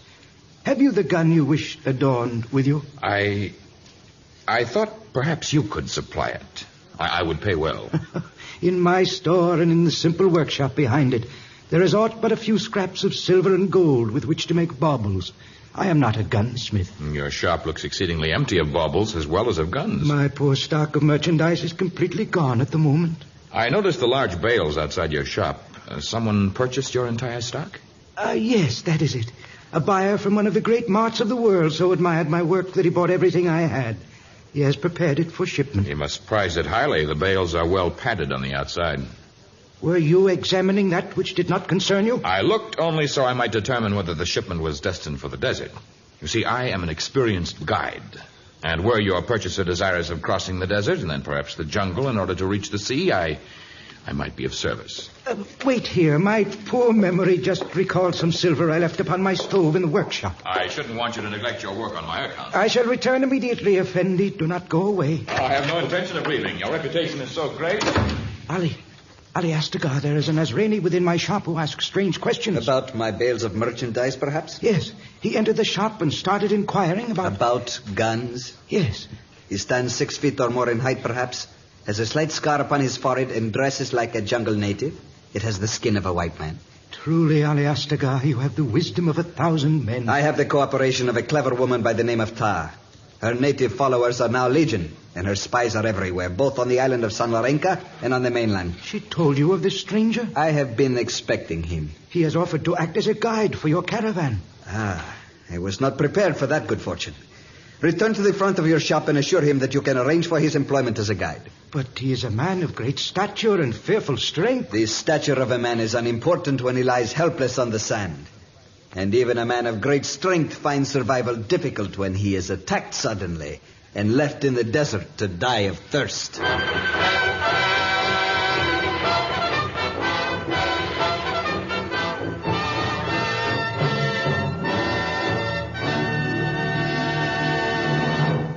In just a moment, we shall learn Tarzan's fate at the hands of the clever Ali Astagar.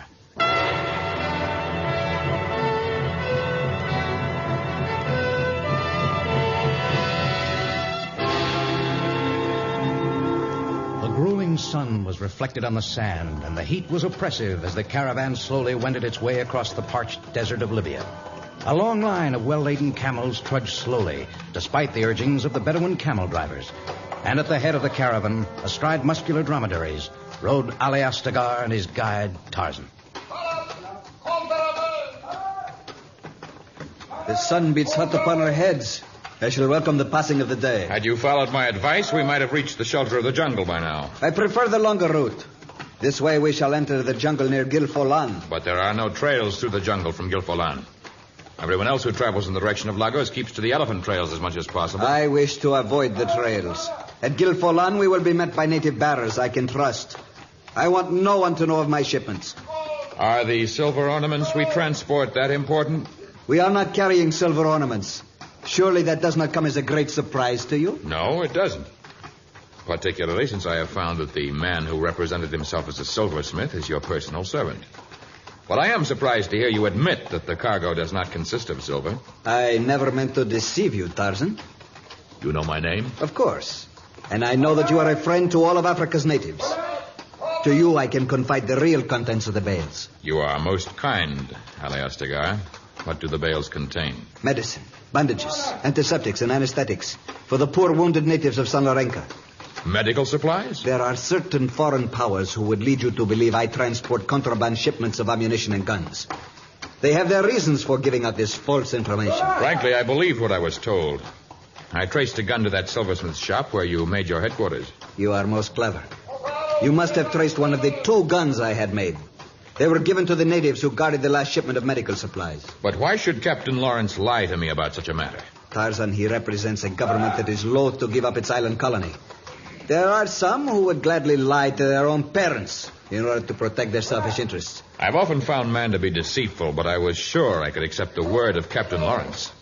Would you believe me if I stopped the caravan right here and permitted you to open and inspect any bale in the caravan? You would do that? Gladly. In fact, I insist on it, so that you may learn to respect the word of Ali Astagar. Shams! Yes, master. Have the caravan stop. Permit Tarzan to open any bale he selects. I could have sworn the bales contained arms. The mind accepts what the heart dictates. Minds are often courts that judge before trial. Yes. Yes, that is true. I had you marked as a villain before our paths crossed. Forgive me, Ali Astigar, and bid the caravan move on. I accept your word. No, I shall not let you accept my word. I insist you open a bale. Do it yourself. Be convinced. Come, I shall dismount with you. I feel as though I were causing you much needless trouble. If there is a fault, it lies with me. Go ahead, select a bale. All right, I'll take the nearest one. The one on that dromedary, right there. Shams, Harun, Baba, take down the packet from the camel's back. Kamar, Majid, help them. At least I can be thankful that I have cohorts in Lagos who know that my mission is one of mercy. My shipments are speeded to the island from that point. Here is bale, Sahib. No, I would not cut the rope, Tarzan. We do have to tie it up again before we proceed. It was an instinctive gesture. The clumsy fools turned it with knots on the underside. Shams! I can reach the large knot if I kneel down. Yes, now I can... No!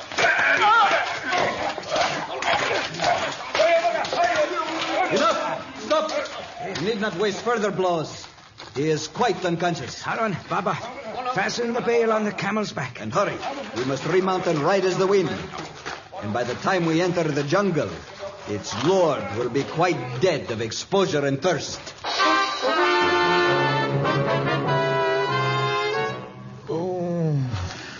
As evening came, Tarzan regained consciousness, got to his feet, and staggered in the hopeless direction of the jungle. High overhead, carrion birds hovered expectantly.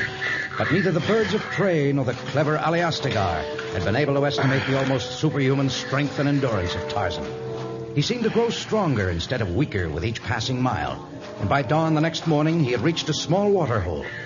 Within a few days, he had crossed the jungle and secured a small boat to reach the Isle of San Lorenzo, the bristling fortress now commanded by Captain Lawrence.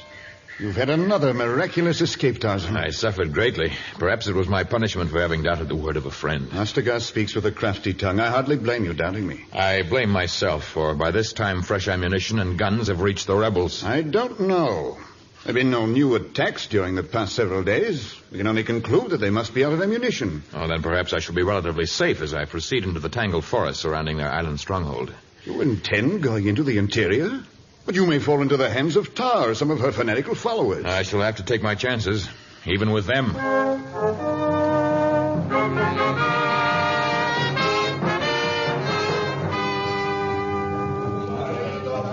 Jumbo, Morocco. Jumbo, you relieve Morocco a sentry. Mudio, you go back camp. Santa, his big war Shaori there.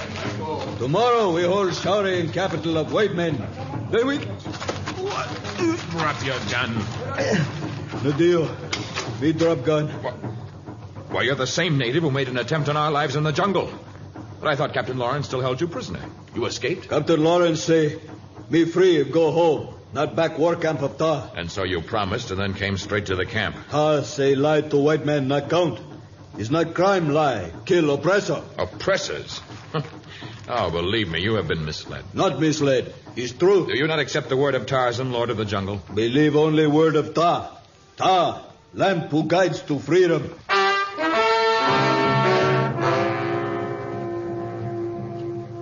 And you?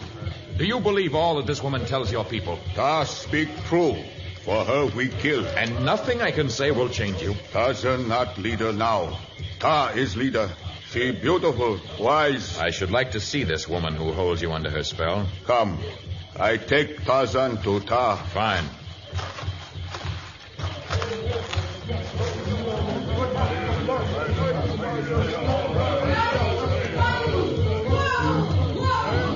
Fill your soul with the spirit of war. Tomorrow we kill. Tomorrow we rule San Lorenzo.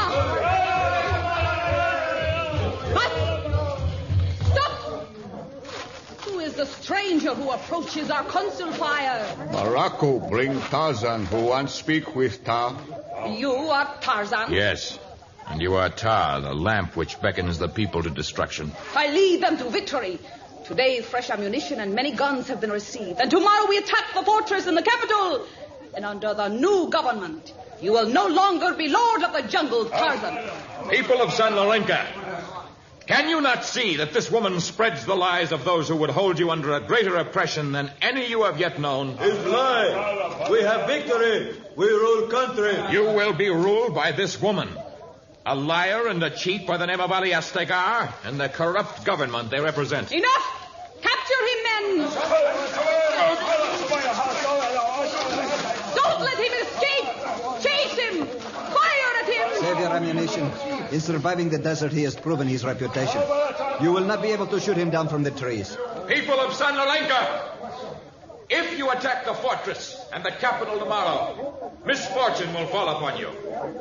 That man there, Ali Astegar, who just slipped from a hut like a worm from beneath a rock, he is your real enemy. Know it now, or learn it tomorrow.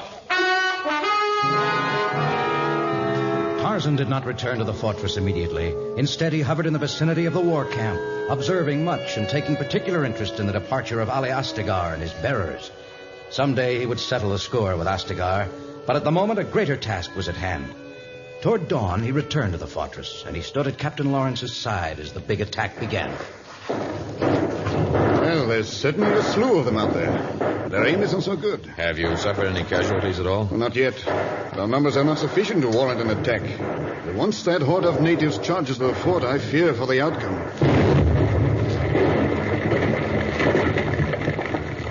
What in the world was that? They have no guns large enough to create an explosion that loud. I think I know what caused that explosion, and I know now that the natives will not attack. Not attack? But you can see them massing for the offensive blow now. I shall dissuade them. Tell your men to guard their shots, so that they do not hit me in the confusion. Oh, Tarzan, where are you going? You can't just walk across the clearing and into the midst of the enemy. But Tarzan did walk across the clearing and straight into the troops of the natives. And as he did, a strange thing happened. Small cannons exploded, breaking into 1,000 pieces. Native guns disintegrated in the hands of those who attempted to fire them. Bullets failed to explode at all. Rifle levers jammed. Cartridges refused to fit into the guns for which they were intended. And despite the urgings of Tar, the natives threw up their arms in confused surrender. Only then did Tarzan signal for Captain Lawrence's men to advance. No, you mustn't surrender. Until death must you fight. Captain Lawrence, have your men take the woman prisoner. No, you won't take me. No. There you are. No. A nice shiny pair of handcuffs to wear. No. Take her over there. You had best save your tears for the people you have misled. Tarzan, I just watched something, and I still don't believe it. What in the name of heaven happened? The people of San Lorenca were betrayed by Astegar, a man who double-crossed everyone who had an interest in this small island. He sent Tar here to incite the rebellion. He got a foreign power to pay for the arms he delivered, and he reaped a double profit by purchasing defective guns and ammunition. But when did you learn of all this? Some of these things I learned last night as I threaded my way through the camp. And some of the things I learned by long association with those who know no loyalty except to their own purses. I think from now on, the loyalties of the people of San Lorenca will be with those who have proven themselves their friends.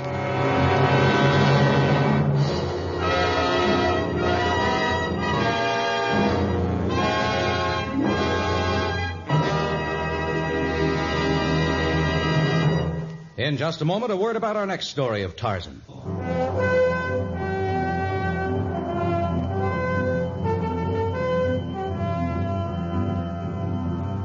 Stanley reported the strange lake in his book, In Darkest Africa, which was published in 1890. And yet, even today, little has really been learned about the small body of water, whose shores are strewn with dead butterflies, in whose dark red waters fish cannot live, and which is taboo to the natives of the Congo. They call it Kiwa Navisi, Lake of Blood. Tarzan, the creation of the famous Edgar Rice Burroughs, is produced and transcribed by Walter White, Jr., prepared for radio by Bud Lesser, with original music by Albert Glasser. This is a Commodore production. Listen in next week to Lake of Blood, another thrilling episode of The Lord of the Jungle.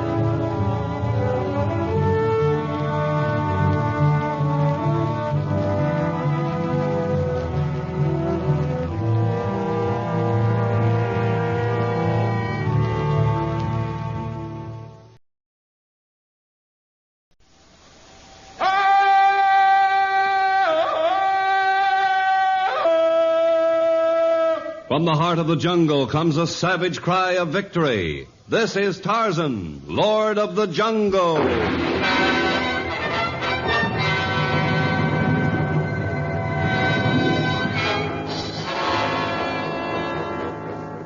From the black core of dark Africa, land of enchantment, mystery, and violence, comes one of the most colorful figures of all time, transcribed from the immortal pen of Edgar Rice Burroughs. Tarzan, the bronzed white son of the jungle. And now, in the very words of Mr. Burroughs, the story of Lake of Blood.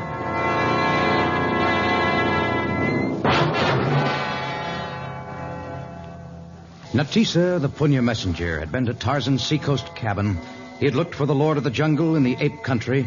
He had searched the rolling hills where the elephants made their home. But nowhere was Tarzan to be found.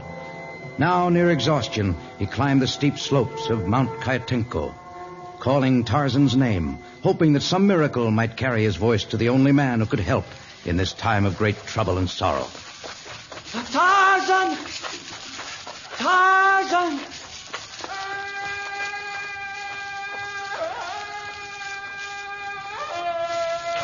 It's Tarzan! Tarzan! Tarzan! Natisa, what are you doing in this part of the jungle? Natisa hunt Tarzan. All over he look. Well, what is wrong? Why do you search for me? Torgo. Something is wrong with my small friend. He's sick? Not sick. He's lost. Lost? 2 days ago, many cranes fly over Punya village. Yes? Torgo asked Mama Ndaganya where they go. She not know. He asked chief, warriors of tribe. Their answer's not clear enough for Torgo. Go on. We not sure what happened. But after second flock cranes pass over village, Torgo gone. We look, not find anywhere. Oh, it's his everlasting curiosity. He followed the migration of the cranes, huh? What kind were they? Kind? Gunny. Were they the common type, the wattled crane, or the crown variety? Common. Oh, they winter in the northern regions. Well, it's in that direction that we must travel. We find Torgo? If the beasts of the jungle have not found him before us.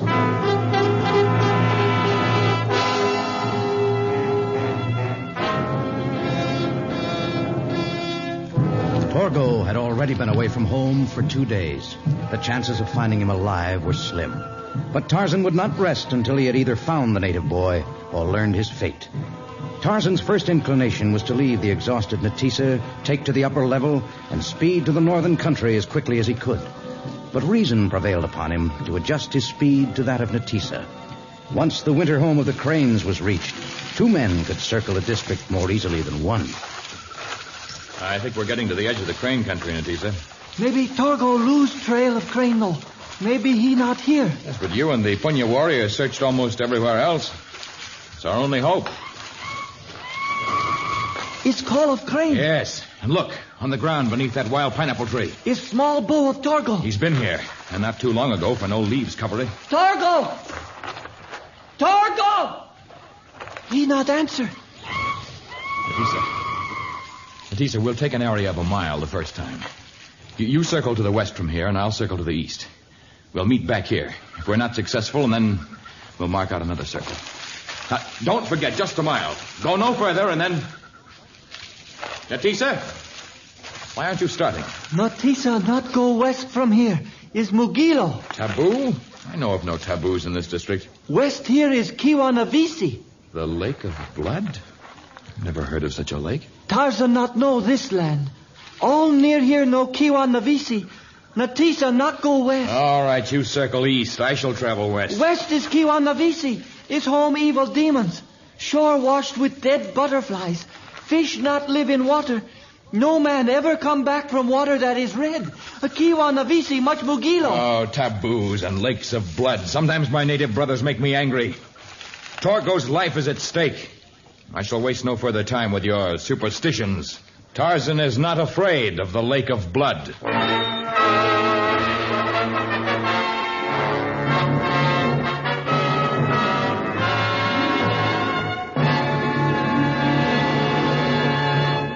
In just a moment, we shall return to our exciting story.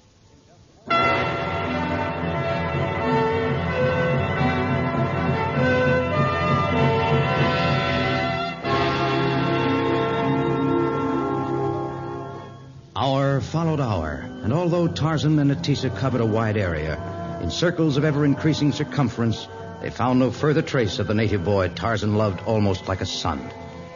Now Tarzan and Natisa had met again, and they moved together through the tangled jungle, their hearts heavy with sorrow.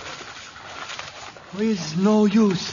Torgo not here. If only the wind would stir, I might catch his scent. Air still like death. I've called his name until my throat aches. If he were alive and had heard me, he would have answered. Maybe Tarzan should make cry of bull ape. Travels many miles. Yes, that's true. My call can be heard far beyond the reaches of my normal voice. Well, it's worth a try.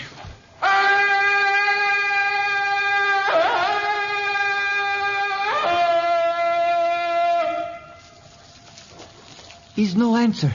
I think I heard a faint voice. Natisa not hear anything?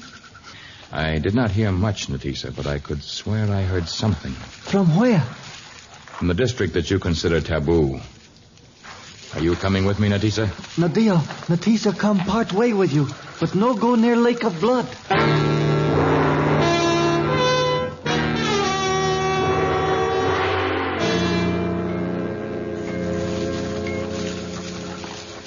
Torgo! Torgo! Torgo, help us, Tarzan. It's Torgo. We come, Torgo. Tarzan, me and Trap under big tree. At least you're alive. Oh, he's caught in strong trap. Now force the jaws of the trap open, Natisa, and you pull him out. Gently. Torgo, hungry, thirsty. And you have a bad bruise on that leg. He is from Matigo. Leg hurt. The leg does need attention. You need food and water.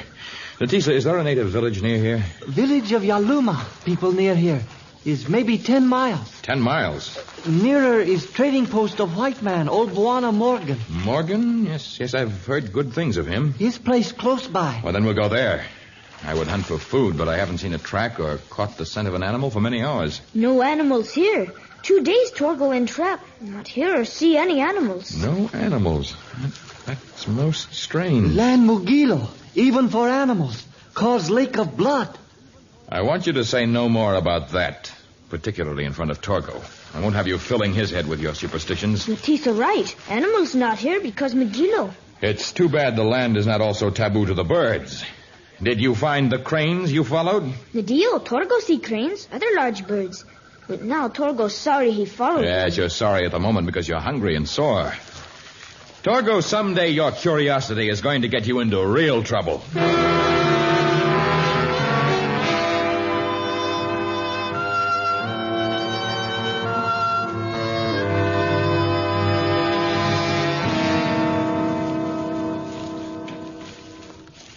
Ahead is store of Buana Morgan. A store? It's nothing more than an old thatched hut. Is store and home of old man. He friend to natives. Here, Natisa, you carry Torgo for a minute. Even with friends, it's well to be on guard. Wait here. Not worry about old Buana Morgan. Well, a visitor. A customer, perhaps. I'm afraid we're not customers. We come seeking help. Well, if you need help, old Chris Morgan's your man. 40 years I've spent right in this same tiny patch of ground, and I've never denied anyone help yet. People do speak well of you, Mr. Morgan. Old Chris Morgan's a friend to all, black and white, rich and poor. Good, because that small boy over there has an injured leg and an empty stomach. Well, why didn't you say so right away? Bring the boy inside, put him on my cot. I'll go in the back and rustle some grub and find some bandages, just to make yourselves at home. May I help you? No, I'm a fussy old bachelor. Won't let anyone in my kitchen.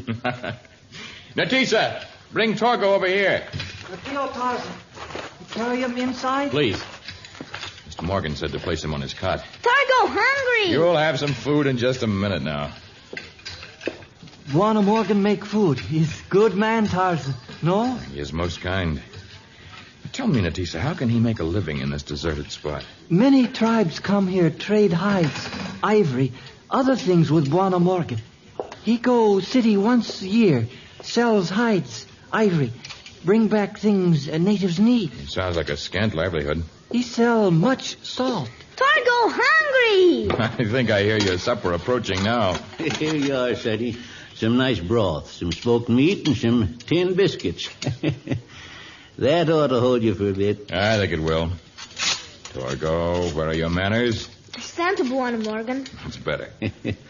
I'll see if I can dig up some antiseptic and bandages to fix up that leg, and then I'll rush for a little grub for the rest of us. Oh, no, Natisa and I can fend for our own food. We would not deprive you of your stores. Nonsense. I'm glad to have company. Never did like eating alone. Oh, pardon me a minute. Well, this is my old friend of the Yaluma tribe. Who inside? Oh, just a young native boy who's been hurt and a couple of men who brought him. Come in. I'm afraid I didn't ask your names. I am Tarzan. This is Natisa. The boy is Torgo. They are of the Punya tribe. Oh, the Punyas, eh? Well, meet Kalusu. He is the chief of the Yalumas, and he and his brothers have come to do business with me. Not talk business front of strangers. Who are you? I have just told you our names. Why you come our country? I do not like your unfriendly attitude, Kaluzu. And I feel no need to tell you why we've come here. Now, just a minute, folks. Just a minute. There's no sense in having hard feelings. Sit down, Kalusu. I was just going to bring out a little smoked meat. Maybe Kalusu not break bread with strangers. Me go now. Come back other time. No, we will leave. Mr. Morgan, you have been kind to us, and I will not remain here and spoil your chances of conducting business. Nonsense. Kalushu, these are my friends. If you can't be civil to them, be on your way. Me be on way. But they be sorry come to land of Kiwanavisi. Lake of blood not like strangers. And this land of Kiwanavisi.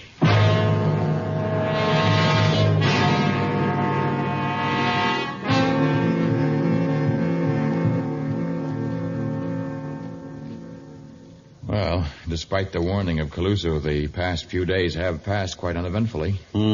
This is a peaceful land for the most part.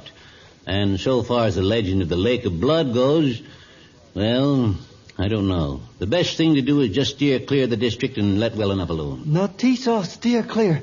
We go home now, Tarzan? Torgo's leg better. Is the hurt all gone, Torgo? All gone. Torgo's strong now. Can hunt elephants and elephants and hippos. Good. Natisa, I'm sure I can trust you to deliver Torgo safely to Mama Nagama. Where you go? I've got to know more about this fabled Lake of Blood. No. Tarzan not go near Kiwanavisi. I wouldn't advise mixing in that, Tarzan. It's land of demons. Well, there is something strange about a land where animals will not travel and water where fish will not swim, but I do not believe in demons. Is many demons. Bad demons come at night. Kill those who say not believe in demons. Torgo, I'm ashamed of you. After all the time I've spent teaching you the ways of the jungle and the ways of civilization. My words have been wasted. You might just as well be as stupid as a savage without one speck of schooling. But Tarzan, everyone knows demons. I say there are no demons. They live only in the superstition of your people. They bring fear, and fear leads a people to unhappiness and destruction. Makes them a prey to all those who wave a big stick. It's fear that permits bullies to rule countries. Torgo, I will not have you believe in demons. Torgo cannot help. He knows our demons. Natisa, you will return to the land of the Punyas so that Mama Nagama will know that Torgo is all right, that he's with Tarzan. Torgo and I are going to disprove the demons that rule Kiwanavisi. We shall go to the lake. You mean you'd take the boy into that district from which no one has returned? No, Tarzan, not go. Not take Torgo. We shall return. Will you go by my side, Torgo? Torgo go anywhere Tarzan says. Good. Tarzan, I understand your motive, but I think you're making a bad mistake, perhaps a fatal one.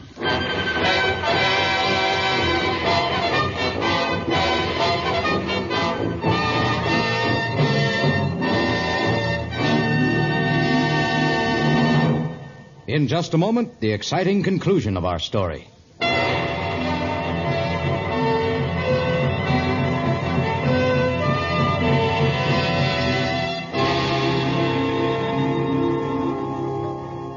That night, Natisa left for the Punya country. Mama Nagama would be told that Torgo was safe, for the moment.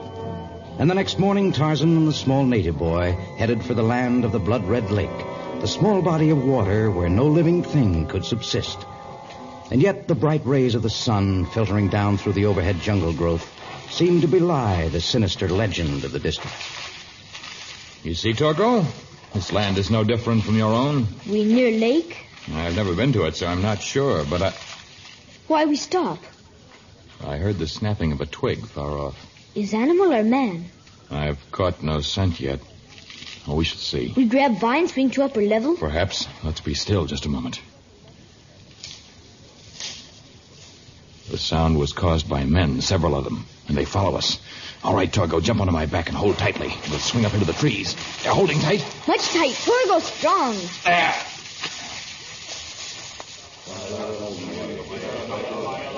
Boss, why we stop? Tracks of white jungle man and boy end here. Where they go? Kalusu not know, but we find. Kalusu tell them leave land of Kiwanavisi. Must find. They use trick so not leave trail. We find. They not grow wings and fly. That sound like boy. His laugh of boy came from tree. Yes, it came from the tree. I have. Throw your weapons from your hands. If one of you makes a move, I shall run my knife through you. We not move. You can come down from the tree now, Torgo. Tarzan win fight from many bad men? Yes, only these are not ordinary men, Torgo. These are the demons of the lake. No, we not demons. We men of Yaluma tribe. Yes, I know, and you are its chief, a chief who guards his land so jealously he tries to scare strangers away. When they refuse to be frightened, he stalks them as though they were animals to furnish food. Now the mystery of your lake is quite clear. It contains gold, and you have built up this legend to protect it. No, quiet. Let me tell. Tarzan, believe Kalusu. We follow you to stop before you reach Kiwanavisi. Already too many die at hand, evil spirit. His black mark on people of Yaluma. This their land, not land of death until time of Kalusu's father. Now is land of demons. Only want warn you, so you leave with life. Perhaps I have misjudged you. I shall withhold judgment until I've seen this lake for myself. Where is it? Beyond Big Rock you see from here. North from there to trail white rocks. Then over small ridge. But please, Tarzan, not go. You need have no worry on my account, Kalusu. Torgo and I shall return. We shall meet you and tell you what we have found at the trading post of old Chris Morgan. We will be there before Cuta the sun climbs in the heaven again.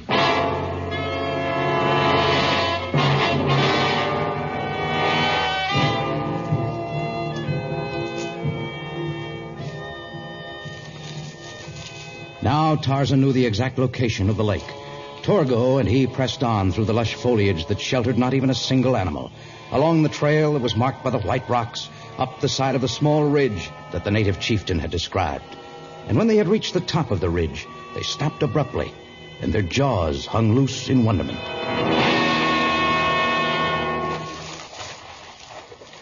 It is red. The lake is the color of blood. And like they say, has many dead butterflies, insects floating at edge. Come, let's go down to the edge of the lake and find out more about it. Oh, watch out for the loose rocks. Are big rocks, all painted white. Well, they're not painted white, and yet it's hard to explain their white coating. It's a funny place. The strangest place in the entire jungle, I think. Like a giant inkwell hollowed out of the rocks and the well filled with red ink. Is ink? No, it's not ink, Torgo, but we'll see what it is now. Tarzan, you go into lake? I'm just wading in a step or two. Now, look at this, Torgo. You see the water I've scooped up in my hands? It's not red. It's not even slightly pink. Watch now. Tarzan holds slimy mud. Is red. Very red and very slimy. Some of it you'll see floating on top of the water, and the rest of it floats just under the surface. What is? Well, it's a little hard to explain. Scientists call it viscous matter, and although it looks like congealed blood, it's not. It's quite harmless. But that answers only the question of the lake's color. Wait, Tarzan, what make lake smell like sea? This. It's almost pure crystallized salt. And the lake itself is of strong salt brine, so strong that even fish cannot live in it, nor butterflies and insects hover over its surface. What of animals? They like salt. Yes, they do. So we have other questions to answer yet. Torgo, watch out! A huge rock! We'd be killed! Our only hope is in the lake. Hold your breath, Torgo!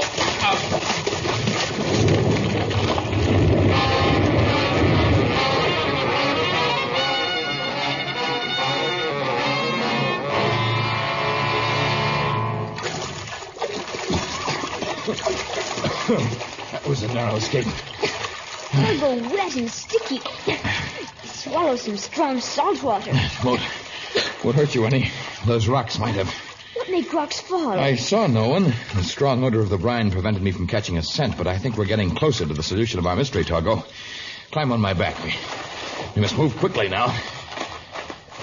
It's Mauna Giacula. Yes, I see the path. I think I know where it leads. Is Numa the lion is dead? Very dead.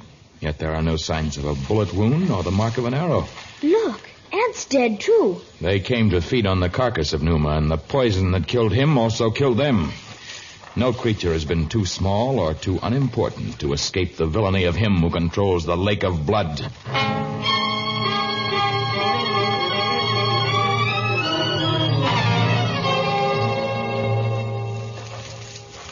We near store old Chris Morgan. Yes. Torgo, I'm proud of you. You're becoming very observant. As you know by now, this can mean the difference between life and death in the jungle. Torgo observed something else. Candarinia in clearing. Yes, a large kettle, far too large for ordinary cooking. Torgo, we're within earshot of the trading post now, and although I hardly think we're expected, it would be wise to hold our tongues and move quietly. Torgo quiet as Lano the mosquito. Good. We'll walk over to the window of the trading post.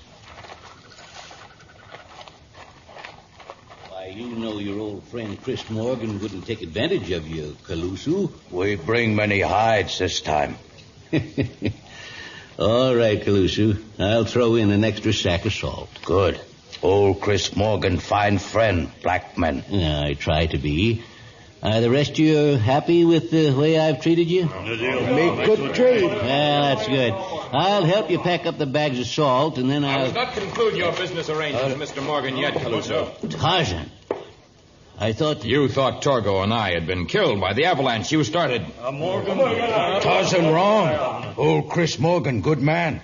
He not try kill Tarzan and small boy. Why, of course not. It's ridiculous. Tell me one thing, Caluso. Where does Mr. Morgan get all the salt he trades to you for the valuable skins of animals?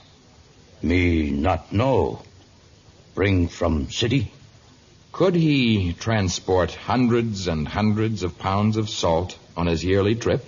No. The salt is distilled in a large kettle he keeps in the clearing behind his store. Huh? The brine comes from the lake of blood. What are you talking about? From lake? For over 40 years, he has preyed on your superstition. That's a lot of nonsense. The natural color of the lake helped. The ghostly effect of the salt-whitened rocks about it. The fact that the strong brine killed fish and butterflies. Don't believe him. It's a lie. He helped make you think the place was taboo by poisoning all living things who entered the district. So, many things clear now. Unfortunately, none of you will live to spread this story. Look out! We hold Chris Morgan, Tarzan. You hurt Tarzan?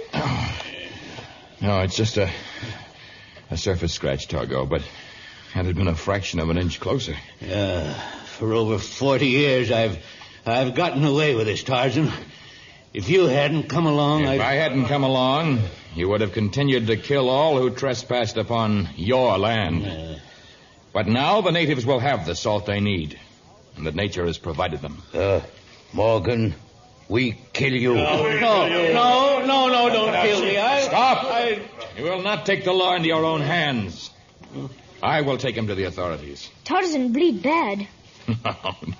Don't worry about me, Torgo. I'm quite all right. And I'm happy that we have solved the riddle of Kiwanabisi. Tarzan, someday curiosity get you in real trouble.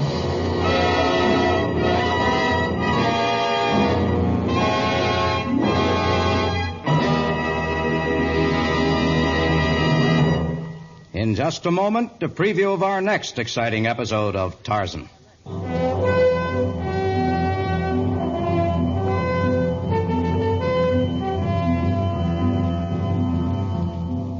Missionaries have tried to bring light to the dark continent.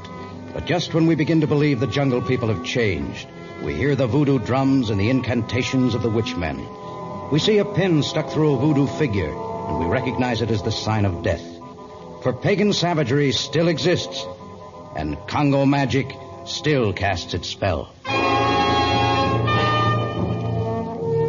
Tarzan, a creation of the famous Edgar Rice Burroughs, is produced and transcribed by Walter White, Jr., prepared for radio by Bud Lesser, with original music by Albert Glasser. This is a Commodore production.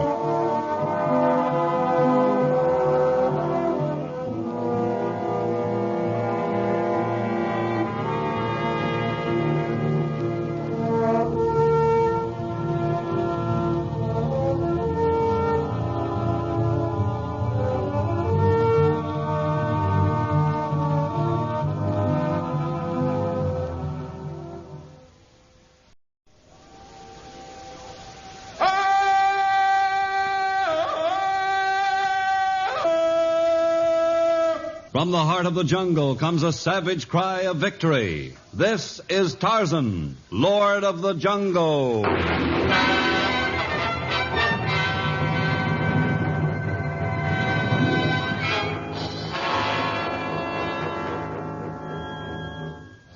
From the black core of dark Africa, land of enchantment, mystery, and violence, comes one of the most colorful figures of all time, transcribed from the immortal pen of Edgar Rice Burroughs.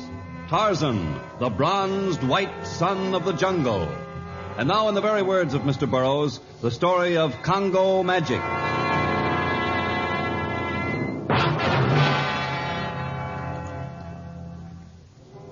The city of Port Zarota, deep in the Congo, is neither a port nor a city. But such are the strange contradictions of the jungle. The huddled settlement stands at the delta of a river that has long since dried up. And the pygmies and the storkmen who live but a few days' march from Port Zarota refer to it as the city. Actually, it is nothing more than a miserable collection of thatched native huts, sun-whitened government buildings, shabby barracks, and crumbled dwellings. And yet the native authority court convenes there, and it was to this court that Tarzan had come 3 days before. Well, Captain Lawrence, I'm certainly glad that my duties in court are over. Oh, yes, Tarzan. Court appearances are always tedious. But old Chris Morgan never would have been convicted without your testimony. Convicted?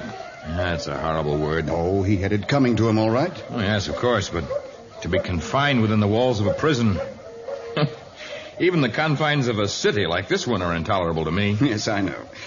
I know you'll be off to your jungle in the morning, I suppose. Tonight, if you don't mind. I'll pick up my few belongings at your quarters, Captain Lawrence, and then I'll head for the coast. Well, you'll be making an awful liar of me. What? I promised the men at the club that I'd bring you around before you shoved off. Oh, you're most kind, Captain Lawrence, but I have no time for clubs and social gatherings. Oh, but they've heard so much of your activities and your remarkable life in the jungle, and all of them are at the club now, just standing around waiting for us. With a gin and tonic in each hand, huh?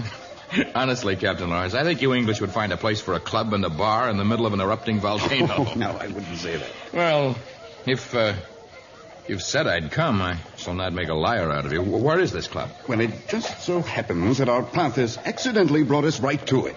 It's that largish building on the corner. That building? Yes. I'd thought that the office of the Governor General.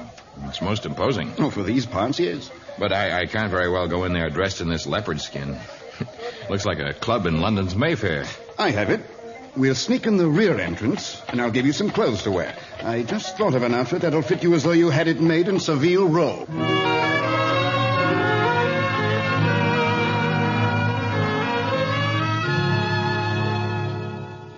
Now, let's have no more arguments, Tarzan. You look perfect in the outfit. With black trousers and a white jacket. I feel as though I should be the club steward. Well, as a matter of fact, they were made for the club steward. A chap I'd persuaded to come over here. He was a huge man who worked for me at home, but he was drunk when he got off the boat at Mombasa, and I never did manage to sober him up. Oh, what did you do? Well, I gave him his passage money home. Finally lined up another man. A dwarf, a sort of misfit. Lives a cracking job. Good bartender, excellent servant. You'll get a boot out of Shorty. You don't suppose he'll resent my wearing the uniform of his trade, do you? Oh, I don't think so. He's very proud of the livery we finally got for him. As a matter of fact, it's the same as you're wearing. Only about 20 sizes smaller. Come on, Tarzan. We can slip into the bar through this door. Well, that's a good story, Clive. What a story. Oh, I say, here's Captain Lawrence and his guests. Good evening, gentlemen. I'd like you to meet Tarzan. Oh, Tarzan, Mr. Bainbridge, Major Stanton, Lord Essex, Mr. Mooney, and Mr. Richardson. How do you do? So this is Tarzan, eh? Looks more like an outsized bartender to me. That isn't very funny, Mr. Mooney. Just happens that Tarzan had no fitting clothes with him. I fixed him up with this outfit we ordered for that chap who didn't pan out. I apologize for not being properly garbed for your splendid club. Not at all, not at all. It should make quite a story. Tarzan ordered the jungle dressed like a flunky. I say that, Mooney. No, it's all right, Captain Lawrence. It's all right. Well, I say, Shorty, could we have some drinks? Be right with you, Captain. Yeah, climb up on that egg crate and mix us some gin and tonic, Shorty, and bring them over to our table over here. Yeah, I'll fetch them. You'll do nothing of the sort, Lawrence. We're entitled to a steward who can serve our drinks just because you hired half a man. I'm bringing you drinks, gentlemen. Mooney, I'll stand for no more of this. No. Wait. It was just a joke. Yeah, that's what life's for, jokes.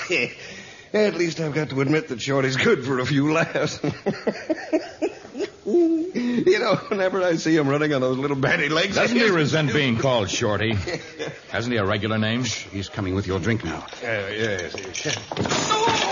Clumsy fool, dropping Tarzan's drink and sprawling all over the floor. Terribly sorry, sir. I must have tripped. You tripped all right. You stuck your foot directly in his path, Mooney. Yeah, so what, huh? Someone should teach you manners. Huh? Well, you aren't the one that's going to do it. You're nothing but a stupid savage. Look out! Tarzan! In the name of heaven, take your hands from his throat. You're killing him! You're killing him!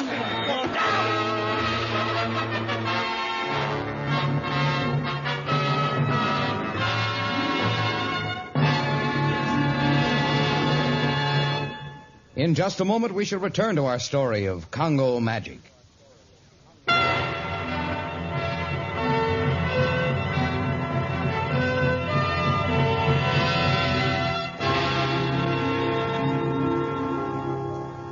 For a moment, Tarzan had been blinded with rage, furious at the loutish Mooney for having picked on the defenseless dwarf. But the warning voice of Captain Lawrence had penetrated Tarzan's rage, and he had permitted Mooney to drop from his powerful hands before murder had been committed. Actually, the only serious injury was that inflicted upon Mooney's pride. It had resulted in Tarzan's detention in Port Zarota. Couldn't sleep, eh, Tarzan? I've always had difficulty sleeping indoors. How much longer must I remain here in your club, Captain Lawrence? I don't know. Mooney's charged you with assault as a result of last night's little skirmish. You must remain either here or in that infested jail until the case has been heard. I appreciate your having arranged for me to be kept prisoner here rather than in the jail, but I still find it unbearable. The whole city is laughing at the picture of Tarzan wearing a steward's uniform and remaining within the confines of a building. Oh, I don't think they're laughing at you. Natives always peer in our windows here. You know, there must have been a dozen pygmies gathered out front this afternoon. I understand little of their dialect, but they kept pointing at me and making sounds of derision. No, it's just their way, you know. In the past, they've gotten on poor Shorty's nerves, too. So I guess it is my nerves. I suppose it's because I'm ashamed of myself for having lost my head. Oh, I wouldn't be too concerned with what you did to Mooney. It's no more than the rest of us have dreamed about doing for months now. He's a rum sort. How did you happen to take him into your club? Well, there's really no place for a chap to go here. When he first arrived, he seemed all right. He's not a Britisher, but we thought... Help! Don't let them kill me! Save me! Shorty, what is it? Who's been frightening you? I don't know, but they wanted to kill me. They had a knife. Don't let them kill me, sir. Please. Now, make sense, man. Now, calm down and tell us what happened. I went to bed early. You see, Tarzan, sir, these kind gentlemen gave me a room in the back of the club. Yes, I understand. Now, go ahead. Well, sir, I went to bed early. I locked my door and all my windows, same as I always do.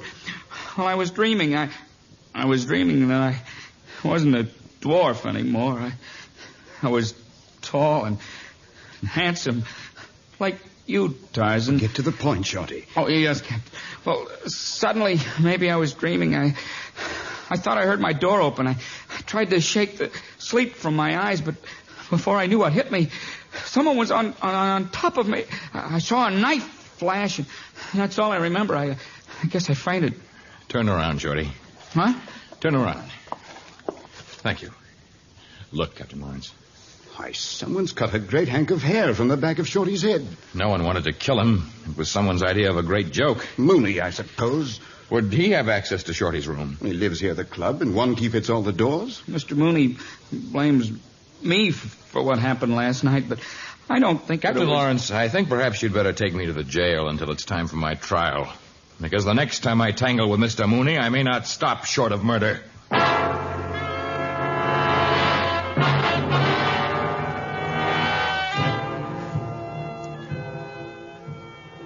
But once again, the calm voice of Captain Lawrence prevailed upon Tarzan, and he remained at the club, sworn to remain a voluntary prisoner until the assault case came to trial. Captain Lawrence tried to use his influence to gain a speedy trial, but in equatorial countries, no one is in a great hurry, and the days dragged on. Oh, good morning, Tarzan, sir. Good morning, Shorty. The members all gone? Yes, sir. I just finished serving Mr. Mooney's breakfast, sir. He was the last one. You just missed him. I waited until I thought everyone would be gone. What can I fix for your breakfast, sir? Some eggs, maybe? I've got some nice fresh ones a native just brought around. Shorty, where did that come from? What, sir? That small figure behind you on the back bar, that tiny doll dressed like we're dressed. I never saw it before. It wasn't there when I polished the glasses earlier. It looks like me, sir. Did you leave the room while Mr. Mooney was here? I went to the kitchen to get him some more coffee. Another of his jokes, I guess. Look, sir. That's my hair on this little figure. I know what it is now. It's a native voodoo. That's what someone wants you to think, I guess. That's what it is. They have to use the hair of the person it's supposed to be. It's what Mr. Mooney calls an effigy, sir. And that pin that stuck through it. You know what that means? Oh, what does it mean? It means that I'm going to die. That's what it means. It's Congo magic. And who told you about this Congo magic? Mr. Mooney told me.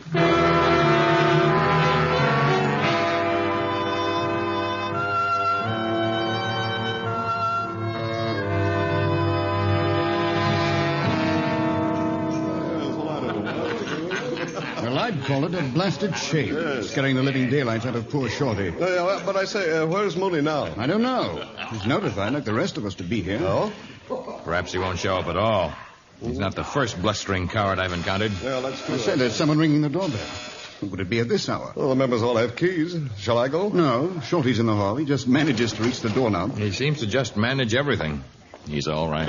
Cheerio, fellows, cheerio. I'm getting to sound just like the rest of you, huh? I say, Mooney, was that you ringing the doorbell? Oh, yeah, what about it? You might save Shorty the trouble of running to the door for you. Well, it just so happens that I lost my key a couple of nights ago. You what? I lost my key. It is going to hurt Shorty to answer the bell a couple of times until I get a chance to have a new one made. If you really did lose your key, maybe I've come to some wrong conclusions. Yeah, about what? About this. A voodoo doll, dressed like a club steward. Where'd it come from? That's what I was going to ask you, Mr. Mooney. Well, I wouldn't know. I thought you might. It was left on Shorty's bar with a pin stuck through it. Well, now, wait a minute. I don't know who did it. The effigy is decorated with hair someone took from Shorty's scalp. Yeah? When he told me you had spun tales of native voodoo to him, I thought perhaps... Wait a minute. For crying out loud, I wouldn't do a thing like that. I know what voodoo means in Africa. Oh, maybe I go in for a practical joke once in a while, but I wouldn't do that to the poor little son of a gun. I believe you. You speak with a tone of honesty. But what could the natives have against an inconspicuous white dwarf?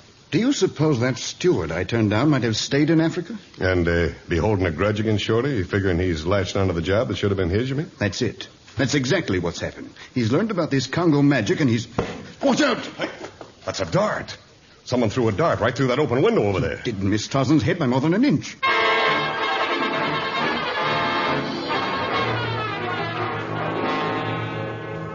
Tarzan, shall we go out and have a look and go out in the street and see who did that? I can't join you. I have promised not to leave the building. Oh. It wouldn't do any good anyway. By this time, the native who threw it could be lost in a crowd of 100 natives. That's our big disciplinarian problem here. I'd like to examine that dart. Perhaps I can tell by its design what tribe of natives. And watch out. There's a big spider on the wall right by the dart. Oh, this blasted country's infested with the darn... Look. Huh? The spider grazed the dart with its leg and then fell to the ground. Hey, well, that spider's dead. And the dart is a poison one. And only the jungle people know of such virulent poisons. Only, we apologize for everything we've suspected you of. Oh, that's all right, that's all right. I guess the dart clears that rejected steward also, huh? But Shorty's not even in the room.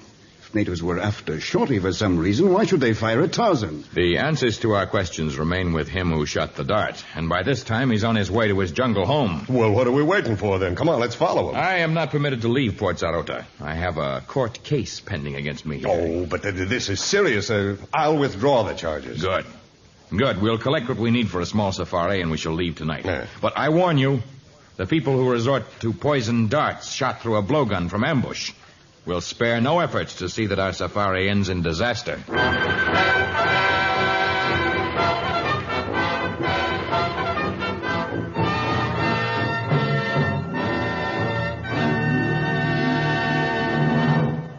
We'll return with the exciting conclusion of Congo Magic in just a moment.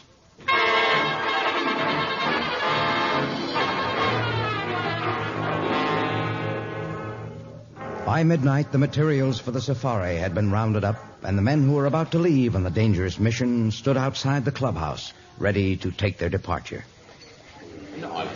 I'm sorry I can't be going with you, Tarzan, but my official duties keep me here. Oh, I understand, Captain Lawrence. We shall miss you, but I think we can manage. I'd still keep a weather eye on Mooney. I don't trust him. I think he's all right, but my weather eye is always open. Well, I'm all set to go. Oh, there you are, Tarzan. Yeah, I hardly recognized you in those jungle togs. I have no need of civilization's clothes where we're going. Where are we going? To the pygmy country, about 2 days' march from here. Oh? Then you think it was the pygmies, Tarzan? Oh, I'm reasonably sure of it. I found the impression of a box under the window. Yet a man of ordinary stature would have had no need to stand on anything to reach through that window. The blowgun is their weapon. And one thing more. Yeah? In looking for bearers for our safari, I found that every pygmy in this city has suddenly disappeared. What? Yes, it's true. This is mixed up with something bigger than any of us understands.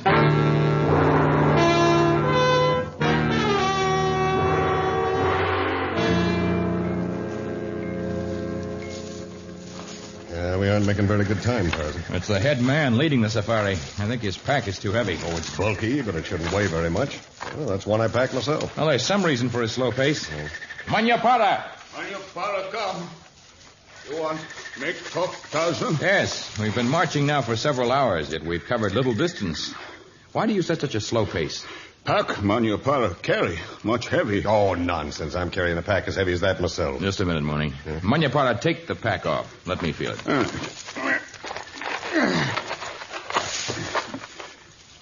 There. Now Tarzan C is heavy. Yes, it is heavy. It's very heavy. Is this some trick, Mooney? Well, if it is a trick, it's not mine. I told you I packed it myself. All right, I'll open it and see what's inside. Yeah. Manyapara, loosen other strap. Yeah, okay, now throw that flap back.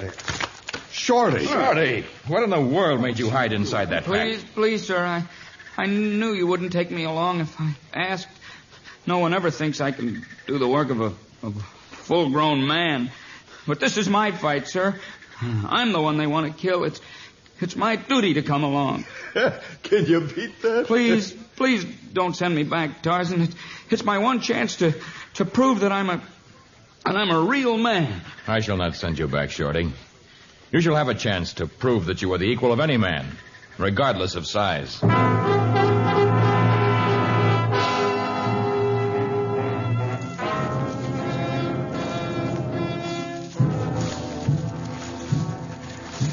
And so the safari plunged on. Tarzan, Mooney, Shorty, and the native porters and bearers. But as the second day's march drew to a close and the land of the pygmies drew near, a strange silence fell on the jungle. The natives glanced nervously over their shoulders as they walked, and Mooney and Shorty watched Tarzan with apprehensive eyes. What does it mean? The silence? Yeah. It means there's a natural barrier protecting their village, or that they have some special plan for their attack. Maybe they're around us now, waiting in the trees until they get a good shot at us. No. The wind is favorable, and I've not caught their scent. Well, what can we do if they attack us with those blowguns? Well, their range with that weapon is limited. We must be careful lest they draw close enough to use them before we're aware of their presence, though. Yeah. Sure spooky walking along this trail.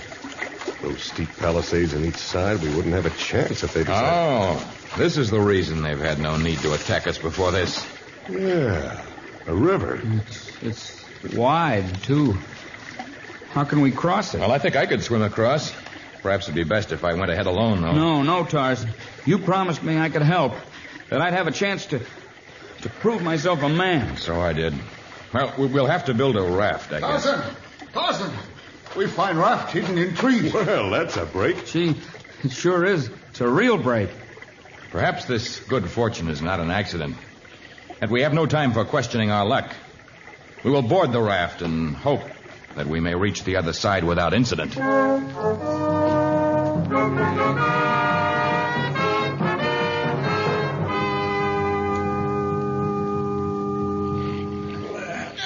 Push with your pole as hard as you can.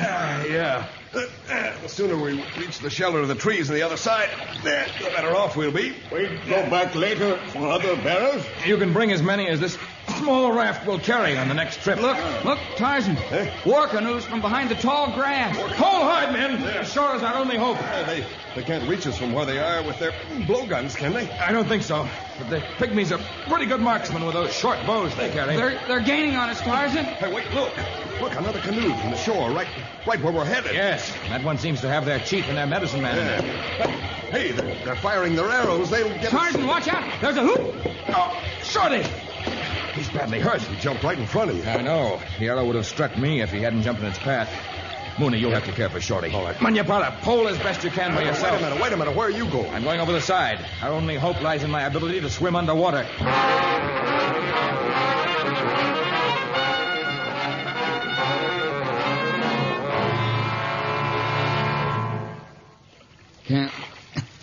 Can you see, Tarzan? No, Shorty. All I can see is their war canoes drawing closer. I keep pulling, Buana. Yes. Keep heading for shore. There's only one canoe in that direction. One with the big shots. And they're not shooting at us. Hey, look. Tarzan climbing to Chief's canoe. Yeah. Tell me what's happening. All right, Shorty. Tarzan's throwing 3 or 4 of them overboard. Hey, wait. He's got his knife at the chief's back. He's forcing him to give some sort of order. Hey, what's that chief saying? He tell them stop shooting. Not hurt white man. Oh, Shorty, you're bleeding pretty badly. We didn't bring the medical supplies on this trip. There just wasn't room. I know. Hey, what's he saying now? Tell everyone, come to him right away. Tarzan still has knife against his back. Hold Machawi also. Machawi? Witch doctor. He's one with feather headdress. Oh. Well, come on, let's join the party. Looks as though Tarzan has the upper hand, at least for the moment.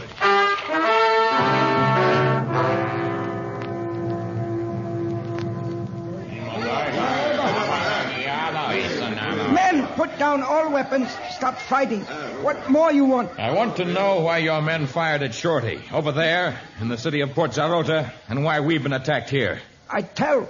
We try kill dwarf, so we get magic. Shorty's magic? Wait, we'll find out what it's all about. What magic do you think the white dwarf has? He dwarf 1 minute, next minute a giant. Has secret pygmy want. They make selves big when enemy come. Oh, you are mistaken, Chief. Shorty has no secret for making himself into a giant. Has magic. One our man in town look through window many days. See small man in black trousers, white jacket. 1 minute dwarf, next minute giant. Oh, I see. Huh? Oh, what do you see, Tarzan? Darned if I can make it out. Natives staring through the window of the club saw Shorty in his steward's outfit. Later they saw me dressed in the same kind of uniform. To them, we were one man. To them, it was magic. Well, what do you know? That'd be funny if it wasn't so sad. Is there someone here who saw this magic? Manupa here, see it? This man? Manupa. Do you see the dwarf lying on the ground over there? Dio. Take a good look at him. Now, look at me. Can you not see that he was the small man in dark trousers and white jacket, and that I was the large man in the same kind of clothing? Is true. So was not voodoo. We sorry. Give no more trouble. Tarzan. Wayamuni. Shorty. He dying. Oh, Shorty. Oh, Shorty, no, you can't die. You saved my life, and I'm going to save yours, Shorty. I'm not Shorty. I'm Arnold. Arnold, like my mother named me. I'm not Shorty. I'm tall and handsome. I'm a hero. I saved a man's life. I'm a hero. I proved that I was a real man. As much of a man as...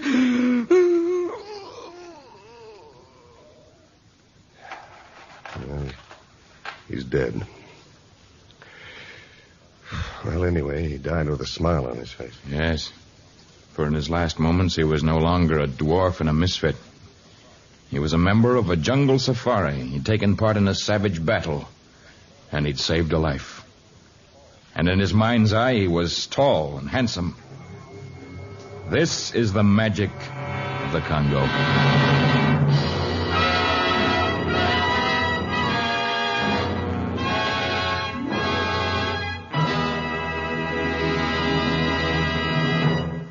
We'll return with a hint about our next story of Tarzan in just a moment.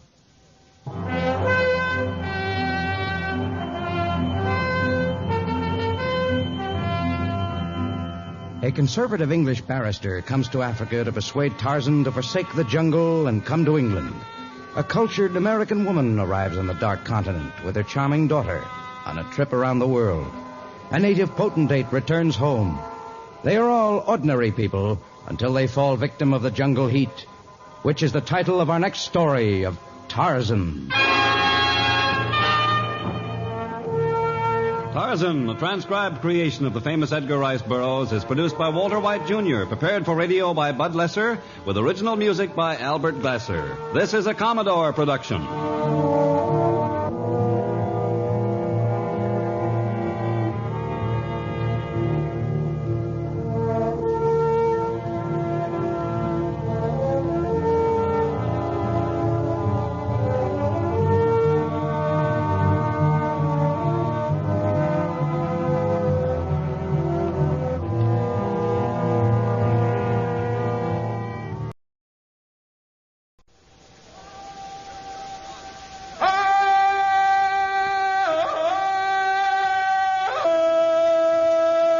From the heart of the jungle comes a savage cry of victory. This is Tarzan, Lord of the Jungle.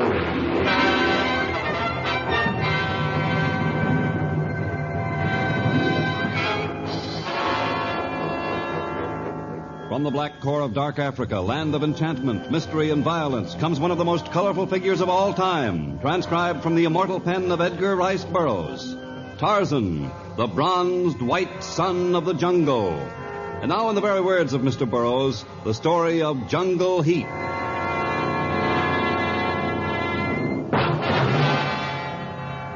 The ocean liner African Pride would dock at Mombasa the next day. But so far, the dignified-looking woman with the pretty daughter had spoken to no one aboard. She was too wrapped up in her great problem. And the gray-haired gentleman who occupied the deck chair next to hers did not intrude on her privacy. His mind was well occupied with the problem, too.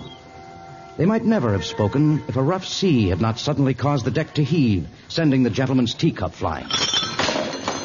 I say, I'm dreadfully sorry. I hope none of the tea landed on you. Oh, it doesn't matter. But of course it matters. I'll be happy to have it cleaned when we land, provided they have a cleaning establishment in a town like Mombasa. Africa. You don't care for Africa? I should say not. I was there once as a young man. Beastly place. Then why are you returning? Business I'd give a pretty penny to be clear of. It's rather a complicated matter. Well, I'm sorry. I didn't mean to pry. Not at all. I volunteered the information. It's rather an interesting story, as a matter of fact. A certain Lord Greystoke and his wife, the Lady Alice, were marooned in Africa many years ago. Unable to find their way back to civilization, they built a cabin, settled down, and had a child in the heart of the jungle. I think I remember reading something about it. Quite. It received a great deal of notoriety, especially when the whole story came out years later. It seems a band of savage apes killed Lord and Lady Greystoke, took the baby and raised it. He spent most of his life in the African jungles, but nevertheless he is the heir to the Greystoke title and the family fortune. How lucky for him. I hope I can make him realize it. My purpose in going to Africa is to persuade him to return to England with me and take his rightful place in British society. You see, I've recently been appointed solicitor for his late father's estate. Then you're a lawyer. To an American, a lawyer. To a Britisher, a solicitor. Forgive me for having overlooked the social amenities. My card, madam. Hugh Hutchins, Esquire. Solicitor. Brook Street, Mayfair. Quite. I'm Louise Wells, and as you surmised, I'm an American. My daughter and I are taking a trip around the world. I've noticed your daughter. Extremely attractive girl. She can't be much of a sailor, though. She hardly pokes her nose out of your cabin. She's being a martyr. I brought her on this trip against her will, and she's getting even with me by refusing to be civil to anyone. She resents your having taken her from the man she fancies herself in love with? Mr. Hutchins. It's quite all right, really. We solicitors, lawyers, are like family doctors. But you needn't talk about it if you'd rather not, Mrs. Wells. Well, I think I would like to talk about it. You don't know how terrible it is to have no one to turn to. You see, Mr. Hutchins, I'm a widow. Yes? My husband was in the brewery business. Oh, he made a great deal of money. I've seen to it that Carol has every advantage of education and travel and, well, you know. And now she wants to throw herself away on a young man who hasn't a penny. And she's entitled to the best. She's very lovely. Well, I've always thought so. And I'm sure it's not just parental pride. Why, wherever we've gone, there have been dozens of eligible men begging for dates. I'm not surprised. Have you seen that Oriental potentate who's on board? I haven't seen him, but I've certainly heard the infernal racket coming from his suite. He's got his own native orchestra aboard. The captain told me about him. His name's Pasha Kamar Ben Zeta Bey, and he's on his way home. He spends half each year in Europe. He caught a glimpse of Carol one day, and he begged the ship's captain to introduce him to her.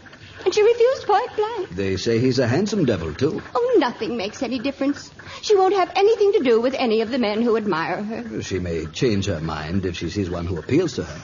I do hope it's the right one this time. I suppose you'd like one with a title, a fortune, and perhaps a villa on the Riviera? I wouldn't mind. Well, I wish you luck, Mrs. Wells. And I wish you luck. I hope you're successful in getting your English lord to quit the jungle in favor of Mayfair. Oh, I'm not worried. I'll be gentle and persuasive at first, but if that doesn't work, I am not without ingenuity.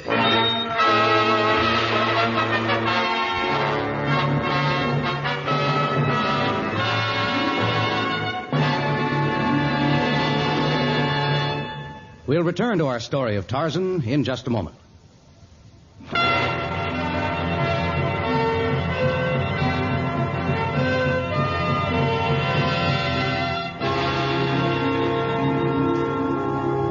Far from the port where the African Pride was docking, Tarzan crouched motionlessly in the crotch of a tree. From the fetid swampland, he had caught the scent of Gimla, the crocodile, and that of man. He swung rapidly from tree to tree until he had reached the swamp's edge, but he was too late. Over 100 yards from him lay an exhausted man who grasped in vain for a hold on a slime-covered rock, and the crocodile was only a few feet from its intended victim. There was little chance that Tarzan could kill the reptile from such a distance, but he fitted a metal-tipped arrow to his bowstring, drew the shaft back with all the power at his command, and released the arrow. The crocodile leaped into the air, then fell back, dead.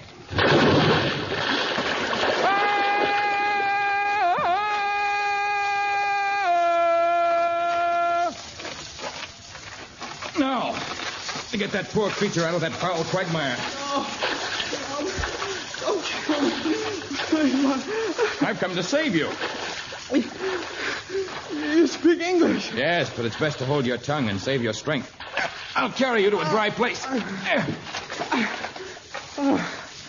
thought you were some sort of a savage. You don't look like any civilized man. It's unfortunate that there are no mirrors here in the jungle.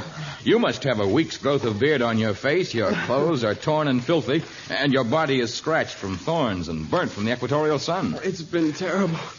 The animals in the swamps and the heat. There's a nice soft bed of moss. I'll put you down. There you are. Thanks. That was quite a shot you made. I was lucky. I didn't think I could pierce the crocodile's tough hide from that distance. Tell me, where are your bearers and Ascari? I couldn't afford to hire any. You came into the jungle alone? Why? I spent all my money for passage on a tramp steamer that landed in Benguela. I thought maybe I could reach Mombasa on foot. I have to get there. You must have an extremely important mission in Mombasa to take such a risk. I suppose I'm a fool. A mission is hopeless anyway. Do you want to tell me about it? I suppose so. In the first place, I'm in love. Ah, the reason for much happiness. And an equal amount of suffering. I suppose so. Well, anyway, Carol's mother didn't approve of me. She took her on a trip around the world, kept my letters from her, saw to it that she didn't have a chance to write me. But Carol managed to sneak a card to me from the last place they stopped. She said if I could meet her in Mombasa, she'd run away from her mother and we could be married. You sound like an American. Both your speech and your foolhardy bravery in coming into the jungle alone proclaim your nationality. Yes, I am an American, but I guess my foolhardy bravery has been wasted. By this time, Carol and her mother are in Mombasa, and by the time I can get there, You're in no condition to travel now. I shall take you to my seacoast cabin and nurse you back to health. When you're fit again, I shall try to help you plan your next move.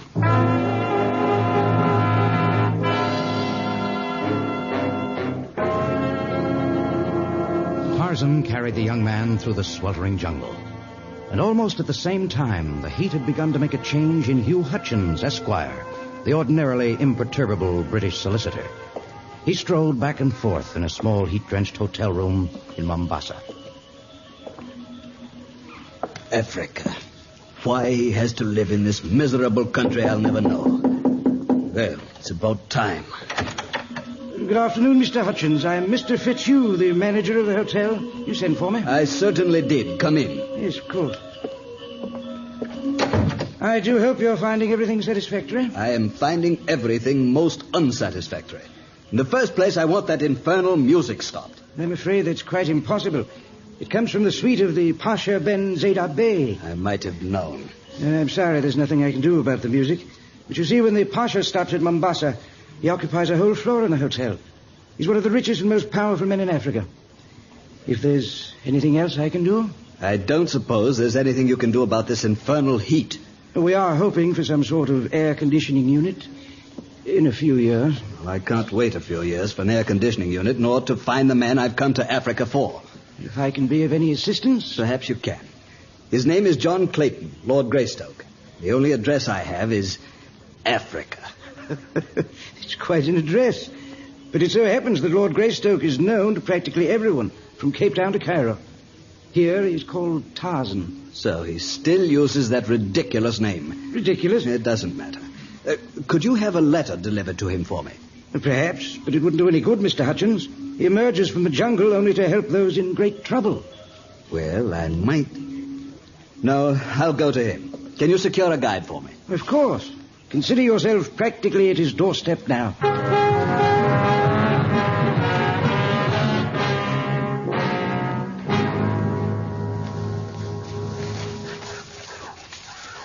How much farther do we have to go through this miserable jungle? Reach Tarzan seacoast cabin soon. Punya people say he's there now. Well, I certainly hope so. This infernal heat is quite unbearable. It's hot time here. Not always so hot. How anyone in his right mind could choose the jungle in preference to a country place in Sussex is more than I can figure. The explanation is really quite simple. Who are you? Where did you come from? From the tree above you. No one draws this close to my cabin without detection. It's Tarzan. You're Lord Greystoke? As the natives said, I am Tarzan. But I mean really. You are John Clayton, son of the late Lord and Lady Greystoke? Yes. Allow me to present my card. Hugh Hutchins, solicitor, Brook Street, Mayfair, London, of course.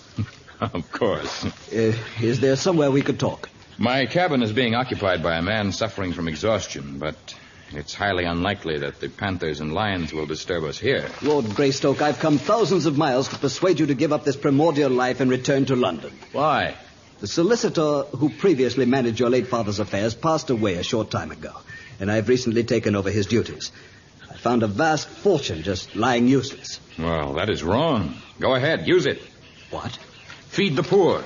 Take care of the sick. Build homes for the homeless. But there are government agencies to handle such matters. Then send the money here. We have many poor who are not taken care of by the government. That's quite out of the question.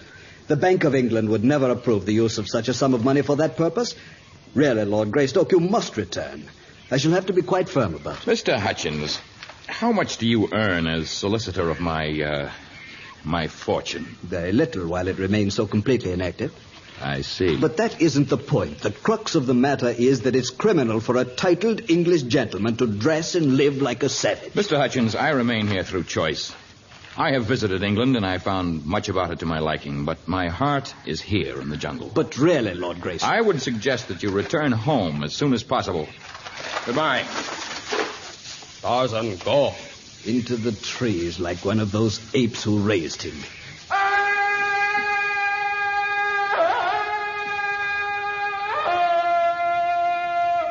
What in the name of heaven was that? That Tarzan cry. We go back Mombasa now? Yes, back to Mombasa.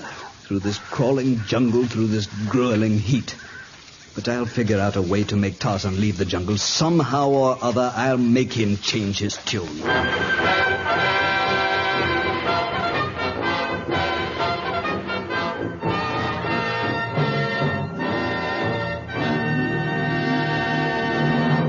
The exciting conclusion of Jungle Heat in just a moment.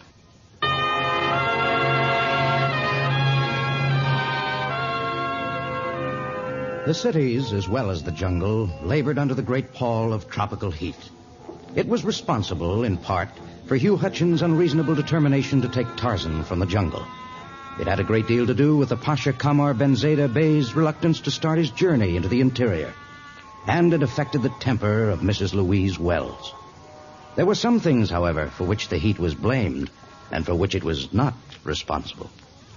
It's just the heat that's got you down, Carol. The house physician says there's absolutely nothing wrong with you. I don't feel up to traveling, Mother.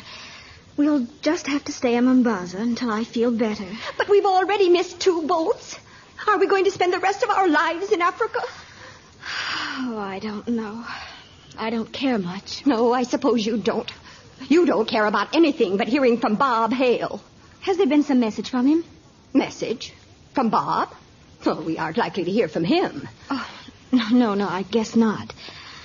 I don't know what I was thinking of. But we did have another message from the Pasha. He's still very anxious to meet you. Yes, Mother, I know. I think if you don't mind, I'll take another little nap. Well, I'm not going to do my sightseeing through a hotel window. I'm going to visit some of those wonderful native stalls. Have a good time, Mother. Perhaps in a few days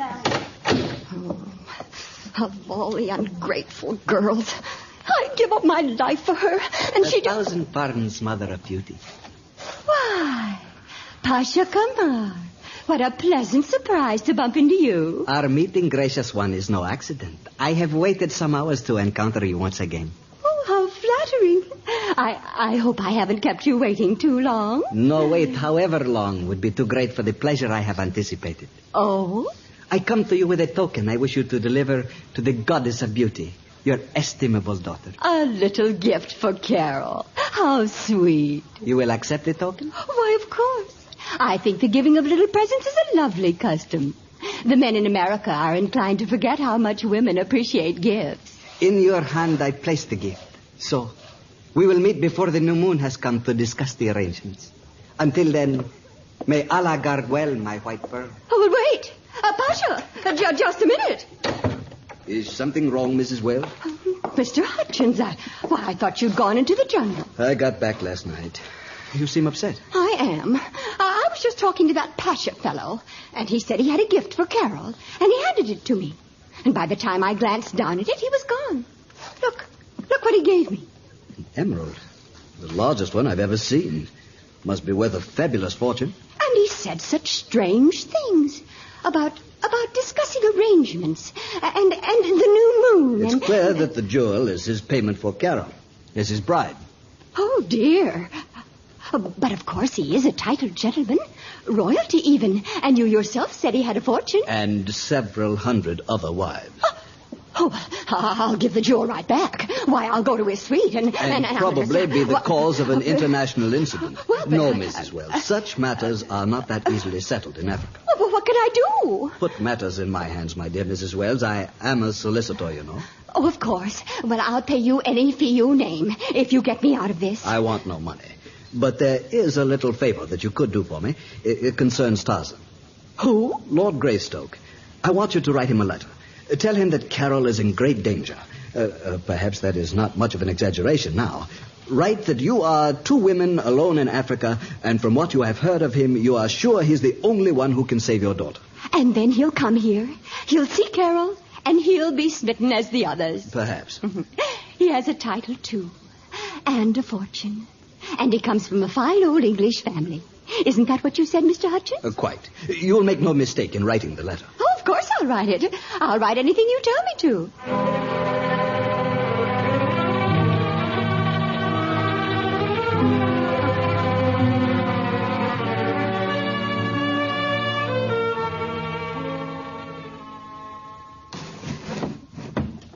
Tarzan?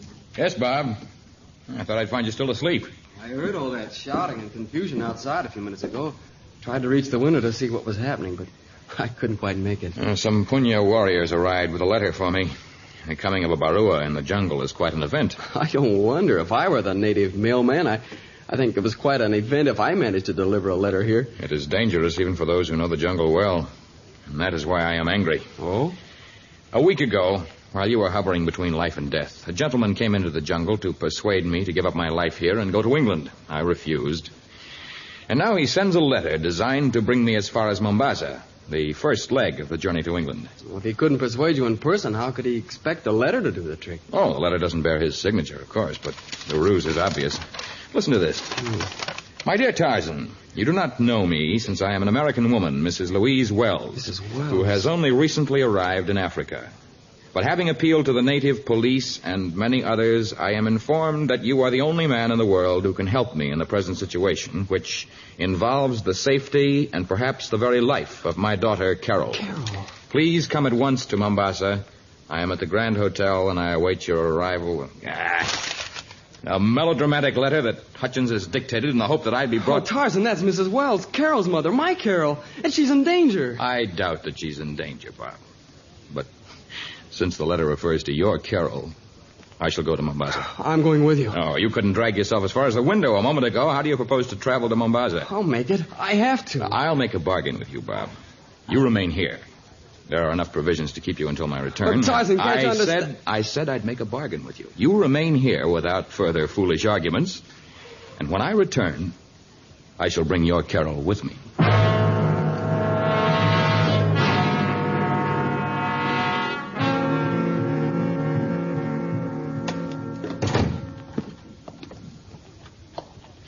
What did they say?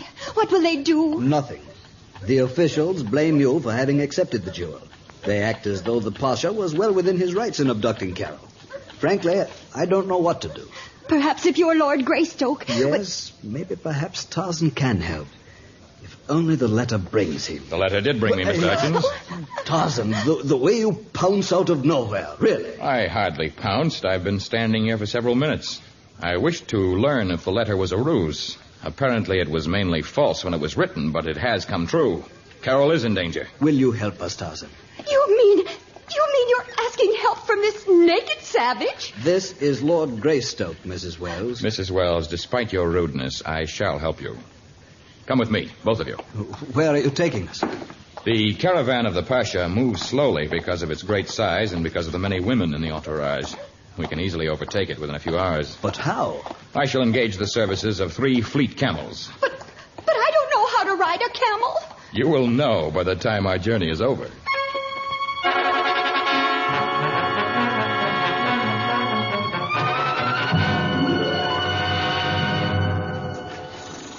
That's their camp, right ahead. They have not all retired for the night yet, Mrs. Wells. Lower your voice, please. Well, I never... It wouldn't be well for them to hear us, Mrs. Wells. And now then, Tarzan, your plan of campaign. It will require exact timing and bravery. Mrs. Wells, you will walk from the brush first, and you will go directly to the large bayet at the center of the camp. Now, do not say a word to the sentries. Show them the signet jewel and continue to walk until you are face to face with the Pasha. But if someone does stop me... We shall have to gamble that the jewel will serve as an open sesame. I'm counting on you to create considerable consternation in the center of the camp. Oh, Mr. Hutchins? Yes, sir. As soon as you see Mrs. Wells hand the jewel to the Pasha or disappear into the bayet, you will proceed to the makeshift corral at the far end of the encampment. where their animals are tethered. Yes. You will fire your gun into the air until the magazine is empty. And by that time, the animals should take care of the confusion at that end of the camp. And then get back to our tethered animals here, if you can. And if I cannot, I shall have given my life in the service of a fine mother and a gracious lady. Thank you, Mr. Hutchins. When I hear the animals stampeding, I shall take care of the far end of the caravan. For surely Carol must be held in the Pasha's harem, which is quartered there. And if the plan fails? We shall all pay with our lives. The sight of a middle-aged woman calmly walking up to the bed of the Pasha threw the potentate's sentries into a complete quandary. Suddenly, the sound of shots and a mad stampede of the caravan's camels drew their attention elsewhere. Before they had subdued the animals, a raid on the harem confused them still further. Orders were shouted madly. But the Pasha's followers milled about in hopeless confusion. And in the center, clutching his scimitar in hopeless futility, stood the Pasha Kamar Ben Zayda Bey. He watched 3 camels disappearing into the brush. They carried a bronze giant, a city-garbed white man, the Pasha's white pearl, and the pearl's now disheveled mother.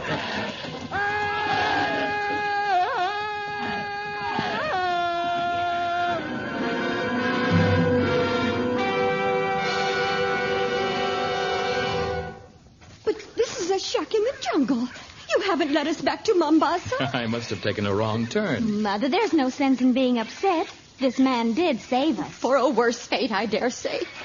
Oh, you do something. What can I do, my dear? In England, he is a lord. Not that I have any hopes of taking him back now, but here he's undisputed monarch. Well, if he and the Pasha are examples of nobility, I've been wrong all along. Carol, I apologize. If Bob were here, I'd literally push you into his arms. That sounds like the proper cue for me to open the door to my cabin. Hey, what in the world's going...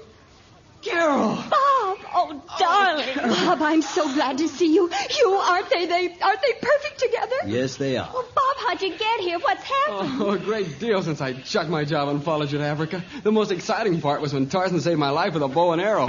And it was a fairly good shot. But I had no idea that in using that noble weapon, I was taking the place of Dan Cupid.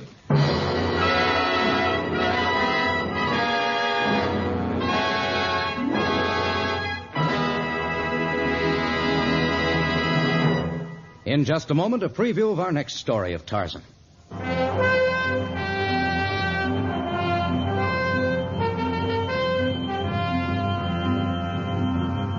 The peace of the world depended on getting the supplies across the great African jungle.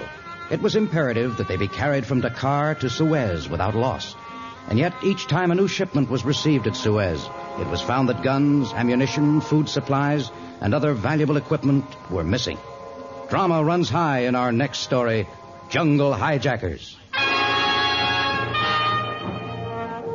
Tarzan, a transcribed creation of the famous Edgar Rice Burroughs, is produced by Walter White, Jr., prepared for radio by Bud Lesser, with original music by Albert Glasser. This is a Commodore production.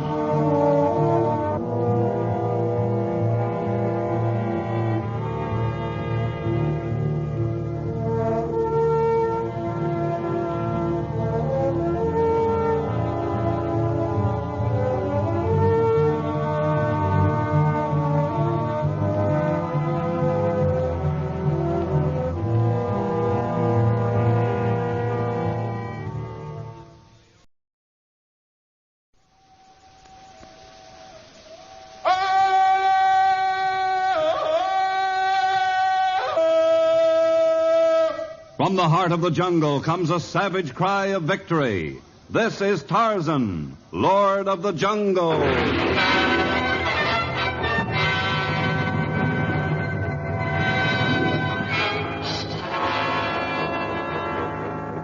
From the black core of dark Africa, land of enchantment, mystery, and violence, comes one of the most colorful figures of all time. Transcribed from the immortal pen of Edgar Rice Burroughs, Tarzan, the bronzed white son of the jungle. And now, in the very words of Mr. Burroughs, the story of Jungle Hijackers.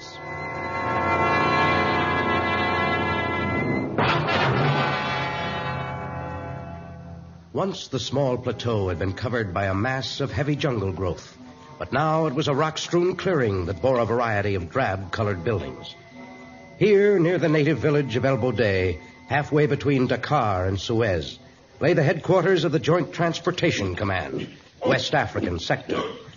Ordinarily a quiet, inactive post, today it bristled with activity. The top brass had come unexpectedly. They had tumbled out of their desert-soiled cars, stormed into Major Haybrook's office, remained there but a short time, and then departed in a cloud of gasoline fumes. But they had remained long enough to turn everything upside down. I say, pardon me, Private. Could you tell me if I'm in the right building? I'm looking for Major Haybrook. His office is right down the hall. If you'll state your business... I'm Captain Lawrence of the governmental police. The Major just sent a native runner into the village for me. Yes, sir. He left word that if you came, we would bring you right in. Will you follow me, sir? Oh, certainly. I say, is it always so noisy around here? Not usually, sir. You don't have to sir me. My rank as captain in the governmental police is about the equivalent of a private fourth class in your army, according to Major Haybrook. He must have changed his opinion, sir. Major Haybrook never wastes ammunition on small targets, and from the sound of things in his office, he's got his heavy artillery all ready for use, sir. Oh, I see. This is his office right here. Oh, thank you. And thanks for the warning, son. I'll have my guard up. Come in! For the love of Mike, come in! Here's Captain Lawrence, sir. Thank you, Private. That'll be all. Yes, sir. Come in, Captain Lawrence. Sorry to have kept you waiting. You don't look sorry. For the love of Mike, close the door and come over here.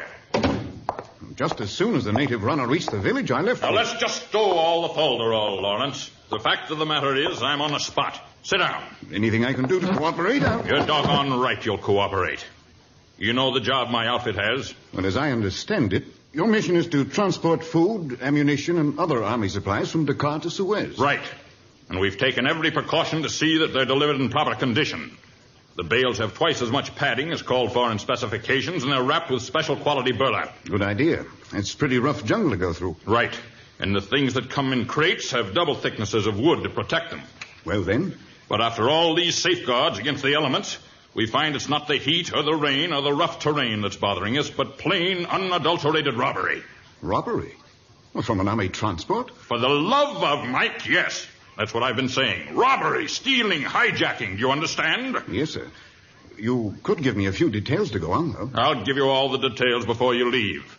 But get this straight. The top brass is after my scalp. They figure if the stuff doesn't get to Suez, it can invite trouble there. Suez has always been the fuse to light the dynamite. For the love of Mike, quit interrupting. Sorry, sir.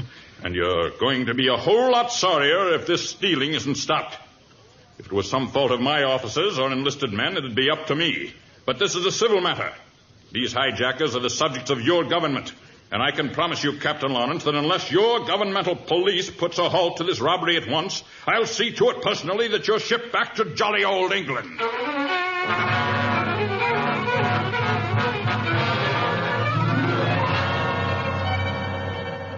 Yes, Tarzan, he probably does have enough influence to have me sent back to England. In disgrace. Oh, it seems so unfair. You're supposed to comb thousands of miles with a few men at your disposal, and he's unable to catch the thieves with his whole company. Oh, he's pretty short of manpower, too.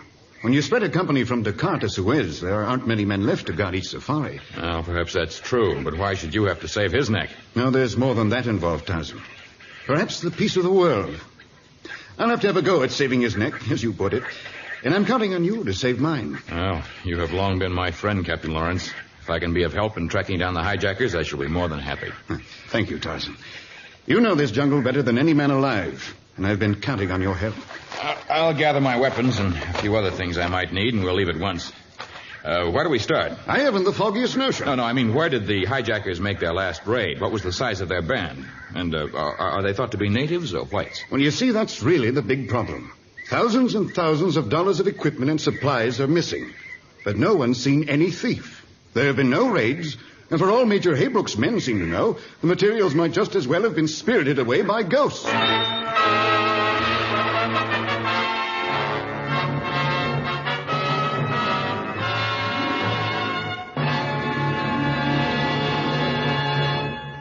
Our story of jungle hijackers will continue in just a moment.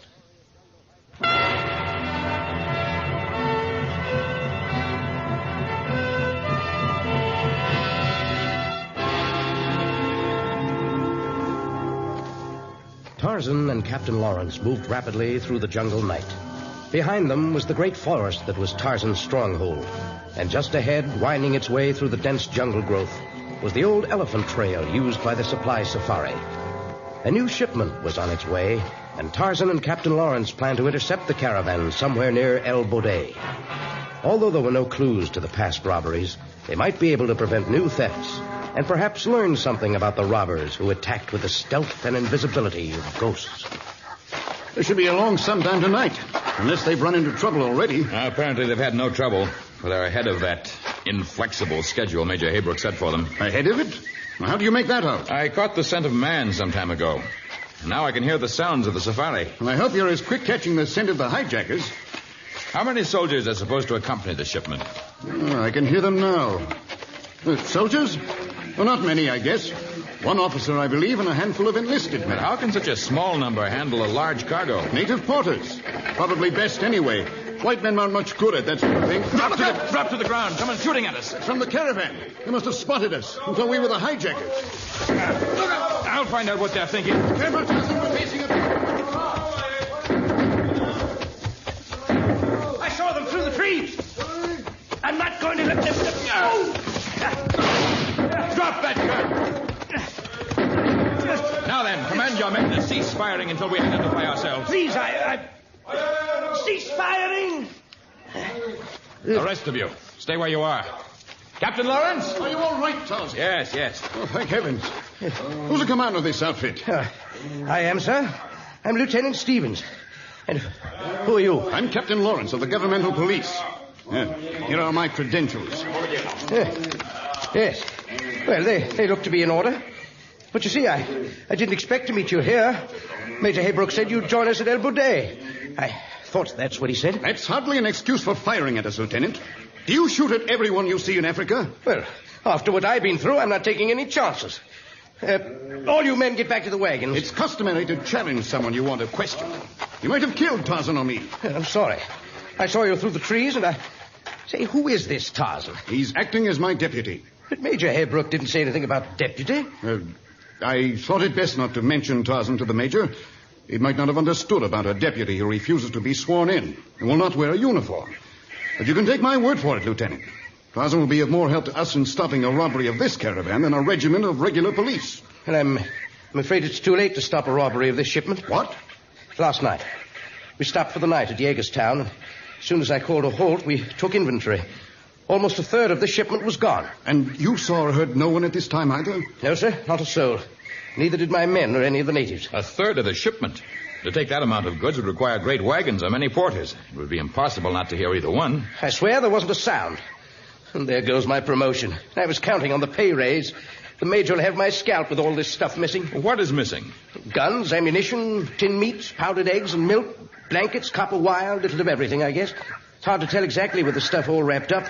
30 bales and 10 crates. That much I'm sure of. Are any of your bearers missing? No, I thought of that too, but we started with 100 bearers and we still have 100. Which is your head man? But I don't know. How can I tell? They all look alike to me. Do you mind if I question them? No, go ahead. Do anything you want, but please hurry. I've got to get this stuff rolling. This means my promotion for sure. Owan Gazili! Owan Gazili! Who is Manyapara? Naja. Who Manyapara? Nadio. Mimi Manyapara. And what is your tribe? Manyende. Manyende? Are all of the porters of the same tribe? Nadio. All Manyende. What's he saying? I'm entitled to know. I'm in command here. The headman says they are all members of the Manyende tribe, and their tribal wealth show that he speaks the truth. But what difference does that make? Yes, Tarzan, what possible difference can it make what tribe they belong to? I thought for a moment they might be responsible for the thefts, but the Manyende are all members of an ancient religious cult that forbids bearing arms or engaging in trade. So they couldn't possibly have any use for the guns and ammunition, being forbidden to use them or to sell them. Well, how about the foodstuffs? That's what eliminates suspicion entirely. They're an agricultural people. Their religion forces them to be strict vegetarians. I suppose you suspect me. That's what you've been getting at. Your nervousness is the only thing that makes me at all suspicious of you. But there are some things I should like to discuss with your Major Haybrook. There are a few things I can tell him, too. You'll be sorry you meddled in this. You'll be sorry. You'll be sorry.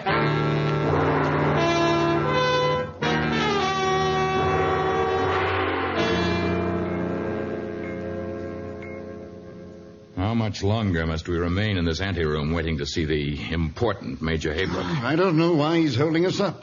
First, we were told to be here yesterday morning. Then the afternoon. Now we're told we may not be able to see him even today. I can't figure it. There could be one answer. What's that? He could be mixed up in these robberies himself. Perhaps between the major and the nervous lieutenant, there's a little marketing of army goods going on. I never thought of that. No, it's ridiculous. If the materials were never shipped at all, the stories of the robberies might be a very good cover-up. But in that case, why was the lieutenant so nervous, so worried about getting in bad with the major? He might have been worried because he missed us when he took that pot shot. The major may have given instructions to see that your investigation ended in murder.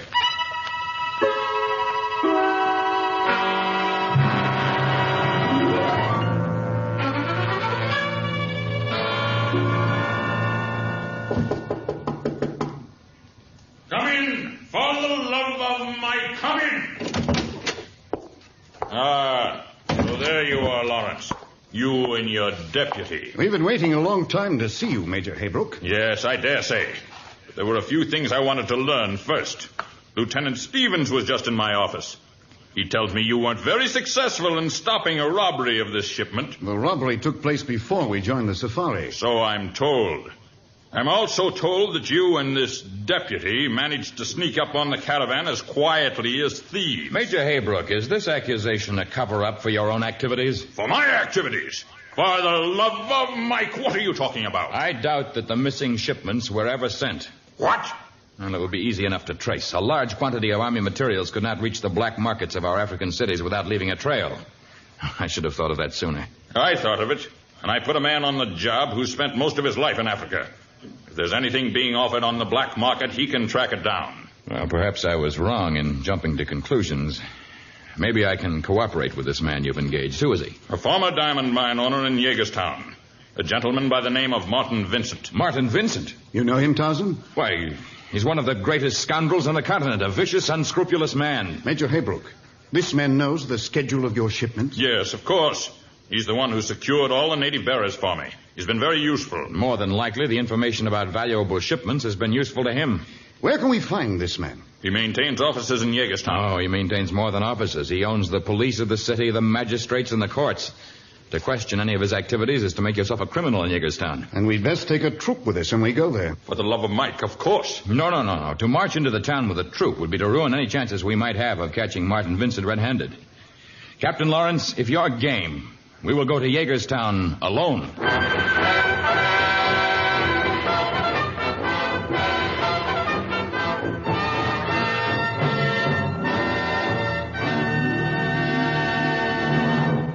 In just a moment, the exciting conclusion of Jungle Hijackers.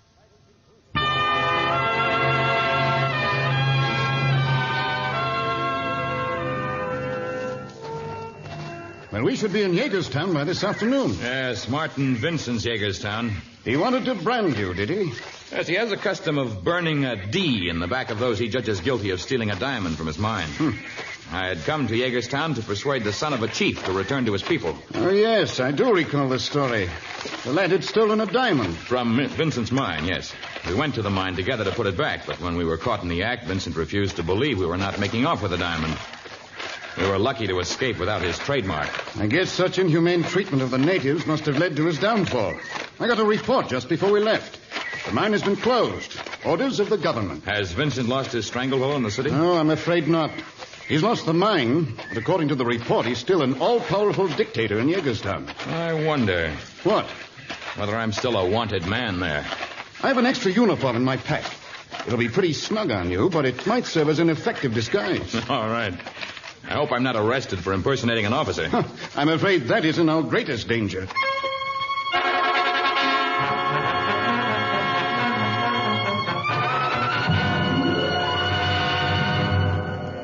So this is the headquarters of Jagerstown's black market. It's the marketplace.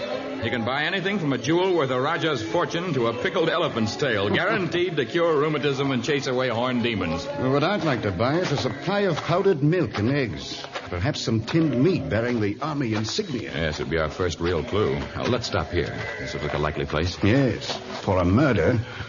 Can I pass as a soldier? It's all I can do to keep from saluting every time I glance at you. Carry on, Captain Clayton. Righto, old chap. You'd best let me do the bargaining. I'm an old hand at this sort of thing.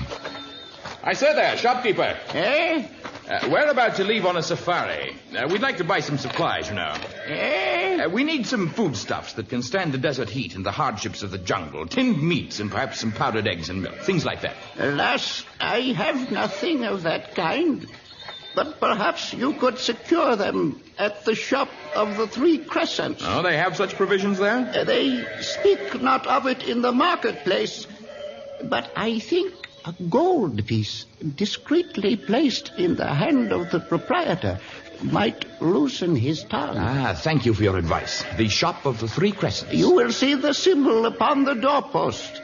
It is but a few shops away, over your left shoulder. I can see it from here. Thank you. Come on, Captain Lawrence. Right you are, Captain Clayton. Nice work. Sounds like our clue, all right. The shop of the Three Crescents. Looks like a very shabby place. It's not much worse than the rest of them. It seems fairly large. Yes. You got a great many bales and crates in the back. The front of the store isn't much. You better keep your voice down. That bearded Arab who sits in the doorway may have sharp ears. He's looking at us intently enough. All shopkeepers said at you if they think you have one penny to rub against another.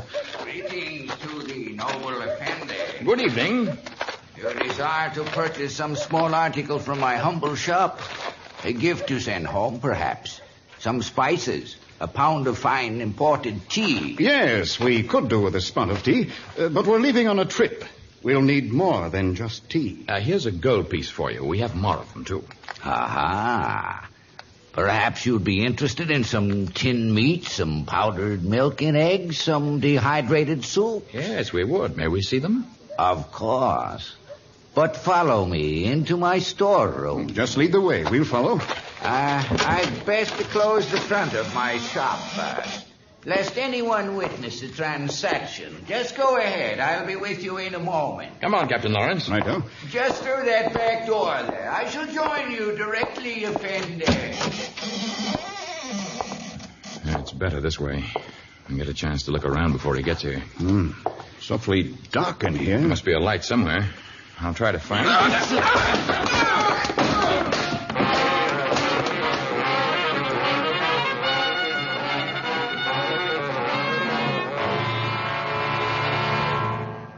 Well, gentlemen, I see my men properly subdued you, and I trust you're finding your little cell comfortable. If you were not on the other side of these bars, Mr. Vincent, we would do a great deal to lessen your comfort. It's life, isn't it? But then you see, this is my reward for giving a better performance than yours. I knew you in a second, Tarzan, despite that police uniform, but my disguise as a storekeeper was perfect. All right, so you took us in. But you can't hold us here. There's such a thing as international law. I'm a great respecter of it, but you see, I'm really a hero now. I captured a former diamond thief returning to Jaegerstown disguised as a policeman, impersonating an officer. Oh, so that's your angle. Captain Lawrence is of the governmental police. How can you hold him? Oh, we'll check his credentials, but it may take a long time. A very long time. You're the swine. Well, if it's any satisfaction, it proves we were on the right track. Vincent is mixed up in the hijacking. We didn't actually see the tin goods. No, they may not be in that shop, but his desire to hold us prisoners proves he has a great deal to hide. I fancy he will check my credentials, eventually. Then you'll be in trouble for having helped impersonate a police officer. But you are my deputy. I've never been sworn in. All right. Raise your right hand. All right. Repeat after me. I, Tarzan. I, Tarzan. Swear that I will enforce the law of the colonies. Swear that I will enforce the law of the colonies. And otherwise pursue the duties of a police officer. And otherwise pursue the duties of a police officer. Despite hardships, danger, or threat of death. Despite hardships, danger, or the threat of death.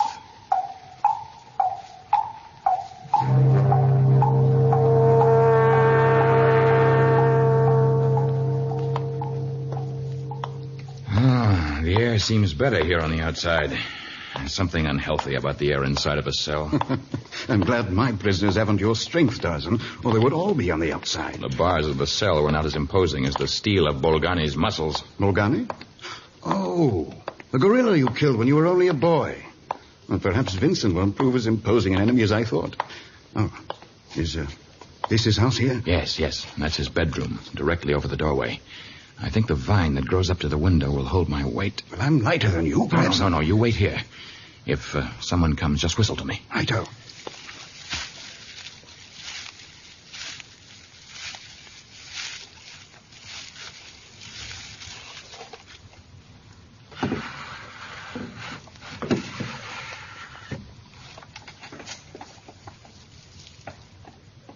Who is it? Who's there? Time to get up? Who? It's Tarzan, and my knife is at your throat. Tarzan? Please don't kill me. I was going to... I shall not kill you if you speak truthfully and quickly. Where are the things you stole from the army caravans? I didn't steal a thing. I swear it. You knew of their theft? Yes. Haybrook told me, but I wouldn't steal stuff like that. It's too tough to get rid of. I see. And why were you so afraid of the investigation Captain Lawrence and I had started? No reason. There is a reason. Speak now or be silenced forever. I tell. Major Haybrook engaged me to hire the porters. I got the Manyanis because they were the least civilized.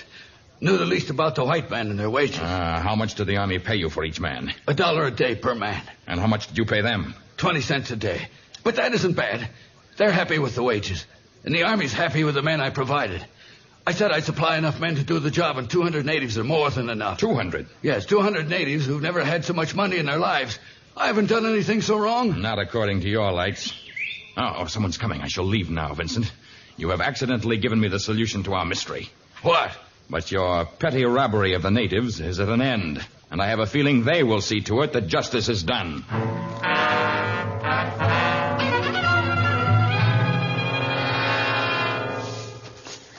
Pretty rough country here. Few men have ever come to the land of the Manyende, Major Haybrook. Well, for the love of Mike, I wish you'd tell me why we're coming. It's only a little further, Major Haybrook. You can see the boma of their village just ahead. But you yourself told me that they wouldn't steal the stuff, that the religion kept them from using arms, eating the food, or selling it. That's right. And I verified it when I left you last night and went ahead to their village. I spoke with their chief at some length. Well, I wish that... Oh, we're being received by a welcoming committee here. Jumbo, people of Manyende. Major, you see anything unusual about these natives? No, except that maybe they're a little cleaner, a little better clothed. In burlap. Burlap that once covered army bales. Those bracelets they wear about their arms and legs. That's heavy copper wire. And for the love of Mike, look at the new huts, made out of our crates. Tarzan, I thought you told me... Oh, they made off with supplies, all right. 100 of their men were always with the caravan, acting as porters, guiding the wagons, cutting through the jungle growth. But another 100 were constantly taking their places as they darted into the brush at the side of the path, with the bales and the crates. But you said... For the love of Mike, Tarzan. But they committed no crime, according to their concept. For they put to their own use only the fruits of the earth, which are sent from heaven. Wood, which comes from trees. Burlap from jute. They've tried to grow themselves.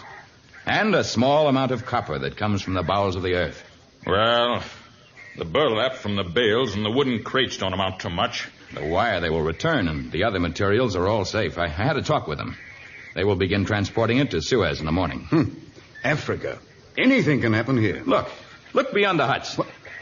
All of the missing supplies and all untouched. And nothing is damaged or missing. Well, for the love of Mike.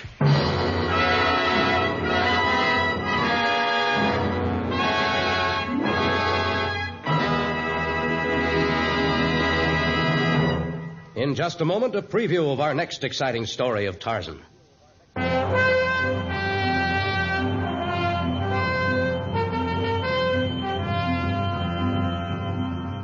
It has walked in many lands, and wherever it casts its shadow, death and fear and wild panic is the rule of the day. Bred in poverty and filth, it is nurtured by ignorance, and all men flee before its onslaught. It is known by many names: Black Pestilence, Black Death, Bubonic Plague. Listen to our next story, Tarzan and the Stranger. Tarzan, a transcribed creation of the famous Edgar Rice Burroughs, is produced by Walter White, Jr., prepared for radio by Bud Lesser, with original music by Albert Glasser. This is a Commodore production.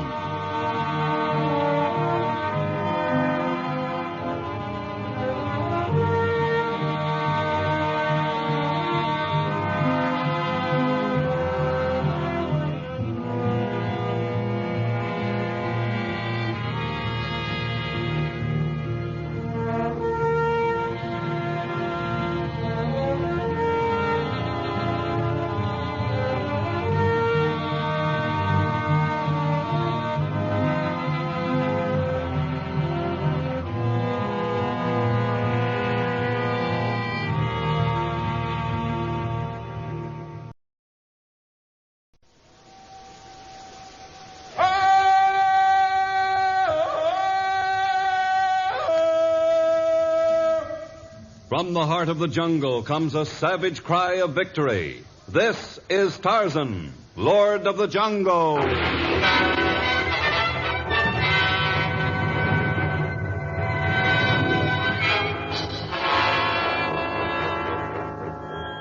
From the black core of dark Africa, land of enchantment, mystery, and violence, comes one of the most colorful figures of all time, transcribed from the immortal pen of Edgar Rice Burroughs. Tarzan, the bronzed white son of the jungle. And now, in the very words of Mr. Burroughs, the story of Tarzan and the Stranger.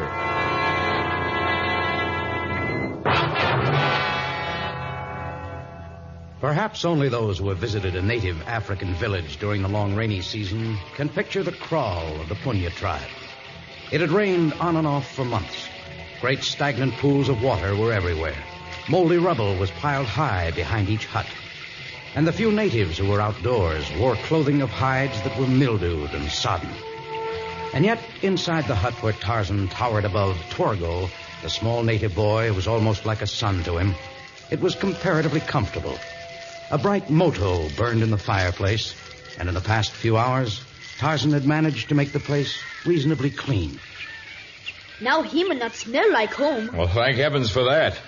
How Mama Nagama could go away and leave your hut in this condition is more than I can understand. She leave in hurry when messenger come from Kaiora tribe. Mama Nagama's sister's much sick. Well, if her sister keeps house like Mama Nagama, it's no wonder. Mama Nagama say wash dirt away, leave space for demons. Well, if that's the truth, we're going to leave a little room for the demons on your body, Torgo. We're finished house cleaning now, and you're next. Tarzan, what you do with brush? I'm going to scrub the top 2 layers from you anyway. No, Tarzan, not bring demons on Torgo. I was teasing. There are no demons. And if there were, they'd not be attracted by cleanliness. There we go. No, scrub brush hurt.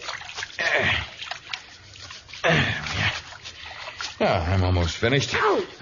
Just stop squirming around. It won't hurt so much. No, Tarzan. There. Now, I'll dry you off.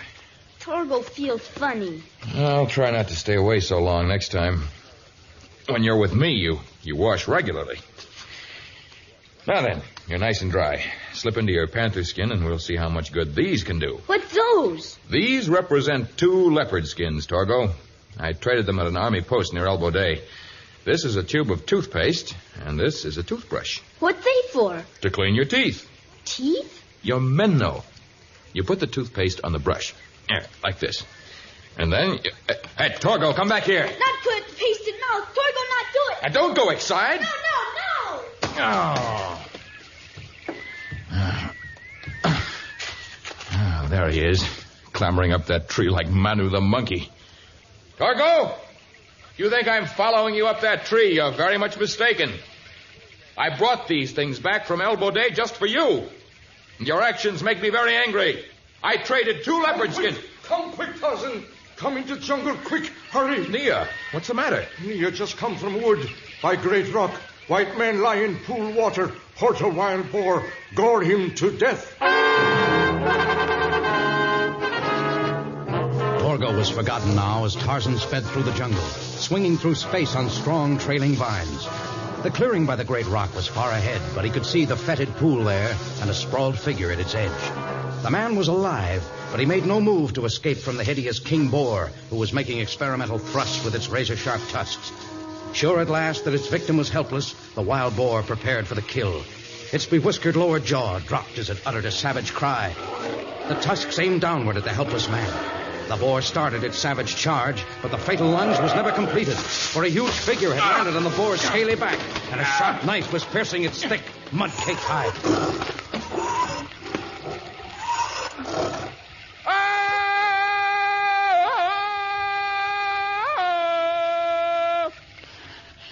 You had a narrow escape. Yeah? You look completely exhausted. Perhaps I'd best carry you, huh? No, just go away. Go away and leave me here. To die in that foul pool of water? I can get up. I'll be all right. Your clothes are those of the city. It's clear you are unused to the dangers of the jungle. Oh, you're soaked through and through. Let me carry you to the Punya village, huh? No, I won't go to a native village. I shall not ask you why, nor shall I insist on taking you where you do not want to go. You're not quite up to an argument at the moment. Yes, I guess that's right. I'll be all right, thanks. I mean for saving me from the boar. Goodbye. Goodbye? When I said I would not insist on taking you to the village, I did not mean I intended to leave you here to die. What then? I shall carry you to my seacoast cabin. When you're well, I shall find out what you're doing in the jungle alone, why you made no move to protect yourself from that boar, and why you fear to enter a native village.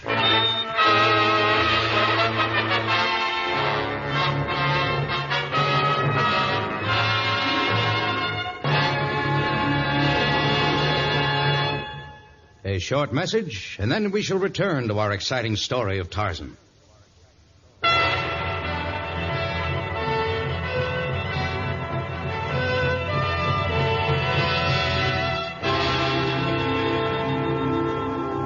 Several days had passed, and now the strange young man Tarzan had saved from the wild boar and brought back to his cabin had begun to recover from his wounds, his exhaustion, and the exposure to the elements. He had not recovered from the mental illness that had kept him from offering any defense to the boar's attack, and Tarzan was resolved to find the answer to his strange behavior. Well, it's good to see you eating solid food for a change. Another piece of meat? Thank you, Tarzan. It's very good. Where in the world did you get fresh ham in this wilderness? Oh. Well, there are always sources of food in the jungle. You ran around to the corner butcher shop, I suppose. Well, it's good to see that your sense of humor has returned. I guess I have to have a sense of humor in order to sit down to eat the wild boar that intended to eat me. That is what I've been eating, isn't it? Yes, of course. You see, I kill only to save my life or another's, or for food. Had I not gone back for the boar's carcass, I would have had to take another animal's life to supply our table, and lives are not meant to be wasted. I suppose that was directed at me. Yes, it was. I guess after all you've done for me, you deserve to know why I was apparently tossing my life away. I've been hoping you'd tell me. I don't even know your name. Kempner, Dr. Clement Kempner. My friends always call me Dr. Kenny. Dr. Kenny? You're a doctor? I never practiced medicine. I just graduated from medical school a little over a year ago and started out doing research work. In the States? Yes, in the good old United States, where a research man can starve to death on his own or earn a comfortable living working for a firm that makes shaving lotion or toothpaste. Toothpaste. Pardon me for laughing. It reminded me of a small friend of mine who's not fond of toothpaste or soap. It reminds me of a girl. A girl who thought that if I had to play around with test tubes, it should be for a cosmetic company or a pharmaceutical firm. There's good money in that. But your interest is in science, so you broke with the girl, huh? Came to Africa where I thought there was a real job to be done. I was sure Laura would follow me when she was convinced I was in earnest. And she didn't? At first I gathered from her letters that she might come. It gave me the courage to plunge into my work. I spent months in squalid native villages tracing diseases, trying to find cures. Well, I'm through trying to do natives any good against their will. I was practically driven out of the last native village for trying to destroy a native witch doctor's cure for epilepsy. It was a foul mixture that would have killed the patient. Yes, I know. Yet I cannot believe that it was the natives' actions alone that disillusioned you. You're right, it was Laura. The natives forced me to leave their village. I went back to Portobello. That's where I made my headquarters. There was a letter waiting there for me. Laura had decided not to brave Africa, huh? And a life of poverty and hardships. I don't know what happened to me. I'd been at my desk when I opened the letter. I put it down, and then I walked out the door. I kept walking and thinking. The town isn't very large. Yes, I know. I've Pretty been to soon Portobello. I was out of the city. It was raining, but I didn't even know it then. I just kept walking. I wasn't even aware of it when I passed from the outskirts of the city to the jungle. Night came and then morning, but I still kept on as though I were in a great fog that blotted out the past and in the future. You walked from Portobello to where I found you? I guess I must have. The rain made everything slippery and soggy. I grew weaker. Finally, I fell in that pool where you found me. I had no reason to want to get up, even when the boar attacked me. But you are better now. You'll go back to Portobello and you'll begin your work again. I'll never enter another native village as long as I live. I'll never practice medicine again. And I won't even write to Laura. Well, that ties up all the loose ends. At least you're not a man who... Tarzan, open door. Let me in. Who's that? That's the native who found you when you were dying. Open door, quick. I'm opening the door. Come in. Close the door before we're washed away by the rain. Tarzan, in great trouble. Nia ran all the way here. You run everywhere you go, and you're always filled with such excitement. I admit the last time you came running, Dr. Kenny here was in danger, but certainly two such emergencies aren't apt to occur within a short time. It's another emergency. Tarzan no Mama Nagama went to Ganjwa, Umba of Kayora tribe. Torgo's mother went to visit a sick sister, yes. Now come messenger from Kayora tribe. Half village sick. Black demons rule crawl. Umbu die. Some sort of an epidemic. Malaria or even cholera, perhaps. Mama Nagama's sister's dead? She was little more than a child. Mama Nagama Ganjwa, too. She thinks she dies soon. Send messenger. Tell Tarzan bring Torgo village Kayora people so Mama Nagama see Torgo before she go land of spirit. You can't take a child into a village suffering from an epidemic. What should we do, Doctor? Where is this native village? About 2 days' travel from Portobello, north of there. A day's travel from here? Maybe even less by the upper level. And, of course, Torgo cannot travel as quickly as I can. I said you're not taking a child into an infection zone. Let him remain where he is. All right, Doctor. Nia? Yes, Doctor? Keep the messenger away from the others. Wash everything he's touched. Do you understand? Not do you. Tarzan, gather your things together. We're leaving for the Kayora village at once. But I thought you would never again practice medicine. Or enter a native village. In times of an epidemic, a doctor has no will of his own. Now, let's not spend time talking about me. We have things to do. All through the night, Tarzan and Dr. Kenny sped through the torrential rains of the jungle. At times, they trudged wearily through the heavy rain-soaked grass. At times, Tarzan half-carried the doctor along the upper level of jungle growth. But never for a moment did they stop to rest. Perhaps the threat of an epidemic was groundless, but if the fear was based in reality, measures to isolate those infected must be taken at once. At last, the village was reached. Tarzan and Dr. Kenny had heard no drums, but their coming had been announced in some strange way, known only to those of the jungle. The natives of Kayora crowded about as the two men passed within the boma of the kraal.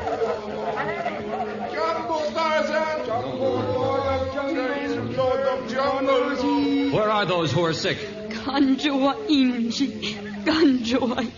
Yes, we know there are many sick. Where are they? Wapi Wagonjwa. Kote. What does he say? He says there are sick people everywhere. Kilahima. And the woman says they're in every hut. Oh, great. Now, we have to start with one of them. Find out where the mother of your young friend is. Mama Nagama Kiko Wapi? Hapa. Oh, she's in this first hut. I'll go in and examine her. Try to keep the rest of them outside.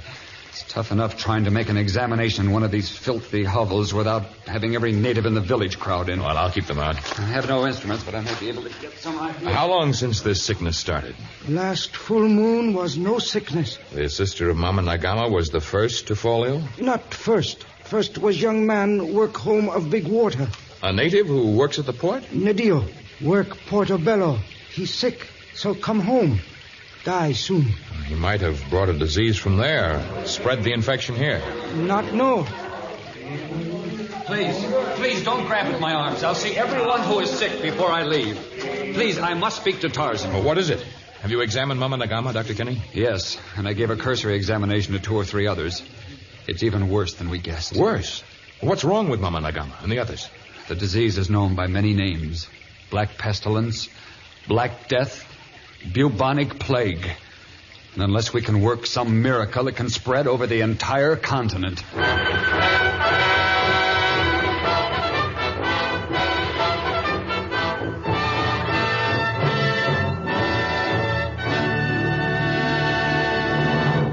We'll return to our exciting story in just a moment.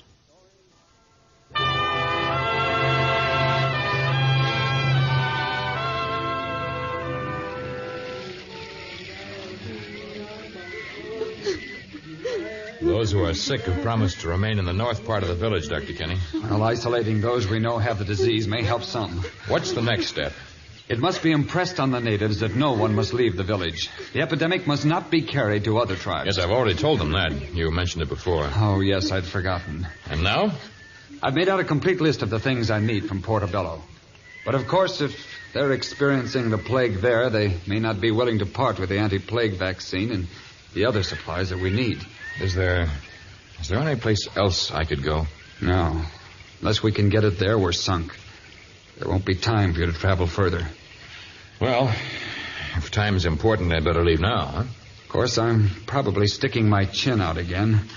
Even if you get the vaccine, there's no guarantee the natives will let me inoculate them. Well, I have some influence with them, and if I tell them that this vaccine is the only known cure... That's just it. You can't tell them anything of the sort. It isn't a cure. It's a preventative for those who haven't already contracted the disease. And those who have? In some cases, we may be able to save them if we're lucky. It's always a long gamble. But of course, none of the medication will do any good if the village isn't cleaned up. You mean the rats? They're usually responsible for its introduction. And heaven knows there are plenty of them here. But the disease is actually spread by their ectoparasites. Ectoparasites? Fleas. If we're to get rid of the rats and the fleas, I'll have to have the cooperation of every able-bodied man, woman, and child in the village. I can direct their war against the pestilence, but I can't defeat the Black Death single-handed. You shall have help. I promise you. I'll get every member of the tribe to follow your orders. And I will travel to Portobello and return as fast as my legs will carry me.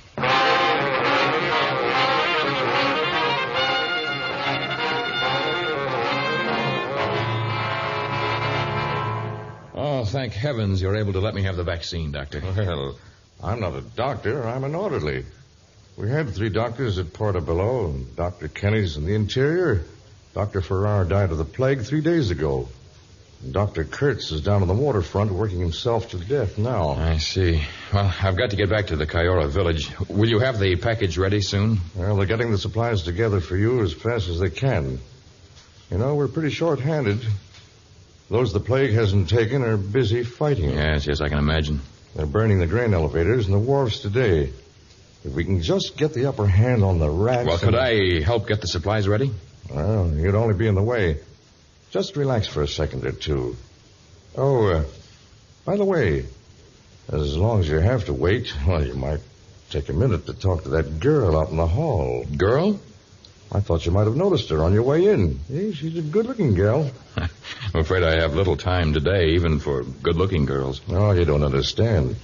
You see, she's been sitting out there in the hall for 3 days. Came to see Dr. Kenny. I told her he wasn't here. But she just keeps sitting there. Well, if she wouldn't take your word for it... Well, you could tell her you just left him or something. That he's all tied up there in that native village. Why a nice girl wants to leave a place like the States to come to this crazy country is more than I can figure out. From the States? Hey, miss. Yes? Come in here a minute, will you? Yes, of course. Hey, there's a fellow here just left Doc Kenny in the interior. Oh, he wanted to send some sort of a message. Oh, yes, I do. You've just left Dr. Kenny? Yes, he's in a small native village about 3 days' march from here. He's fighting the plague.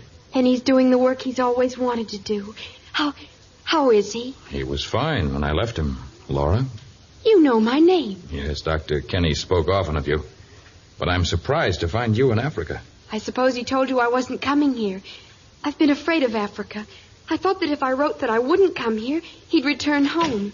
He didn't answer my letter. He was terribly hurt and disillusioned by your letter. I knew afterwards that I'd done wrong. I caught the next boat. Take me to him if you're going back. It's quite impossible to take you there. It's bad enough here. I know. I saw them dying like flies on the wharves when I arrived. But maybe there's something I can do to help. I'm not a nurse, but I... Supplies are ready now, Tarzan. Good. I'm sorry, Laura, but I can't take you with me. I must travel as fast as I can in order to get... What's wrong? I don't know. My head. Suddenly everything went swimming, and now my head aches. Oh, it's splitting. The orderly said you'd been waiting here for days. Have you eaten lately? Yes, I make them turn that light out. It's blinding me. It's only a very small light. Perhaps...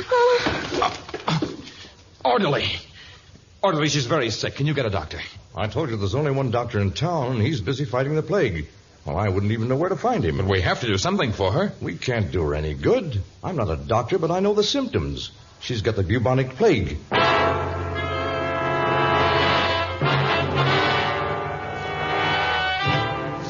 Tarzan sped through the jungle as fast as his powerful legs would carry him. Now his thoughts were divided between concern for the natives and worry over the girl who had crossed half the world to be with Dr. Kenny. He was hardly aware of the sudden change of weather that is characteristic of the equatorial countries. The rain had stopped and the sun shone bright and hot.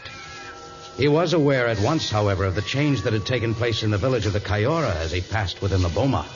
It had been scrubbed as clean as a Dutch town, and the natives stood in a long line before a whitewashed shack.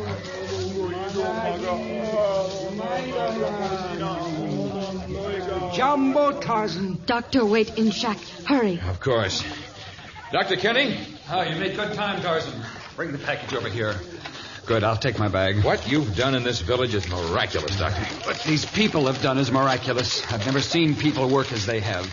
There isn't a rat left in this village. Now that we have the vaccine... that's it.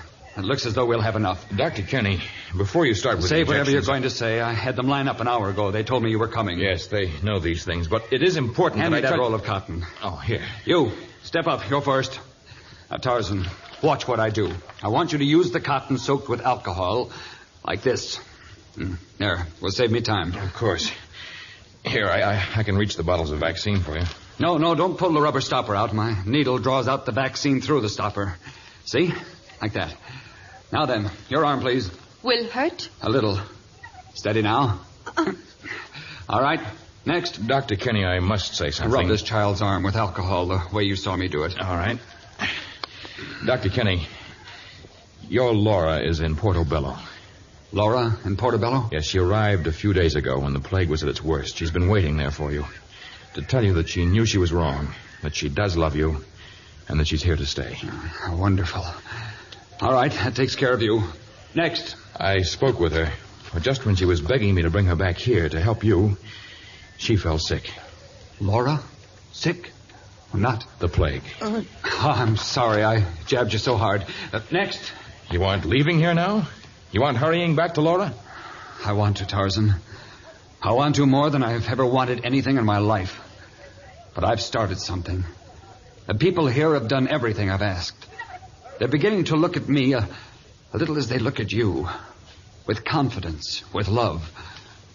I can't leave them now. Not even for Laura. You're a strange and wonderful man, Dr. Kenny. I'm a doctor. With this hot sun, I may be able to turn the path of an epidemic. Cleanliness and sun and dry heat. They can do more than any medicine in the world. All right, next. Come on, hurry up here. Dr. Kenny won't hurt you. Here, let me clean your arm, friend. There. There's just one thing I'm worried about. What's that? Mama Nagama left the village. She was well on the road to recovery when she just disappeared. I hope she hasn't carried the plague to some other section of the country. Did she know she was getting better? Must get through.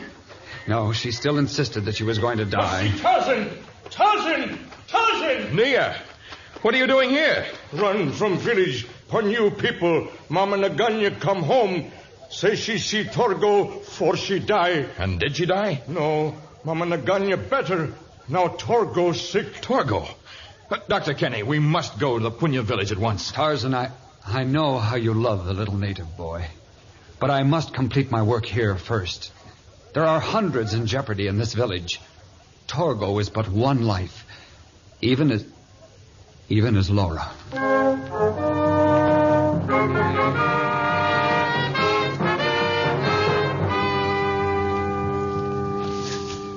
How much further to the Punya village, Nia? Reach soon. You drive plague from Punya village. I hope I'm as lucky there as I was in the Kayora village. And I hope Torgo has not succumbed.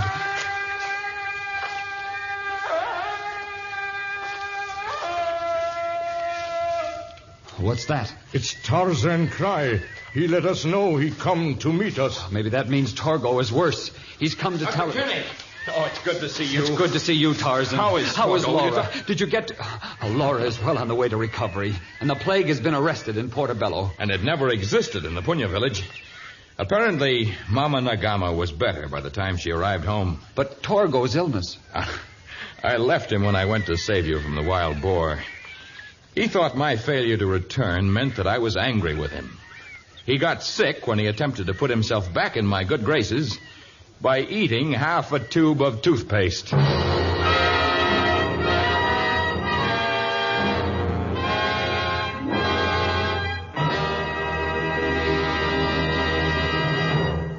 In just a moment, a few words about our next story of Tarzan.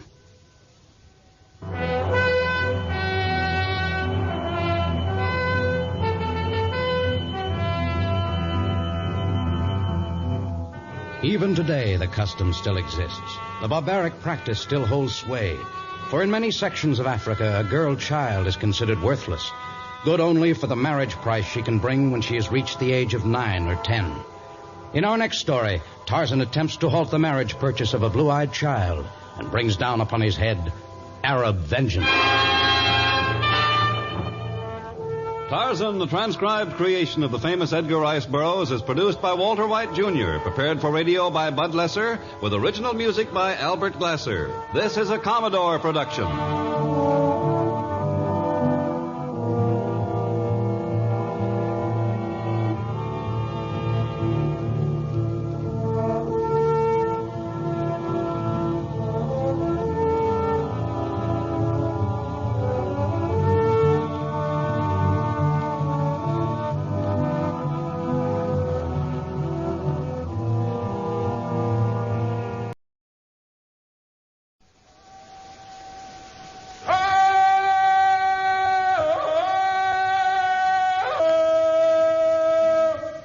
From the heart of the jungle comes a savage cry of victory. This is Tarzan, Lord of the Jungle.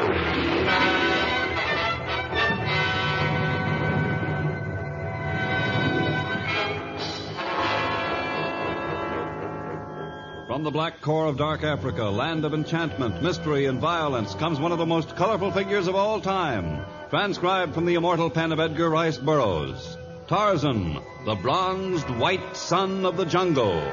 And now, in the very words of Mr. Burroughs, the story of Arab vengeance.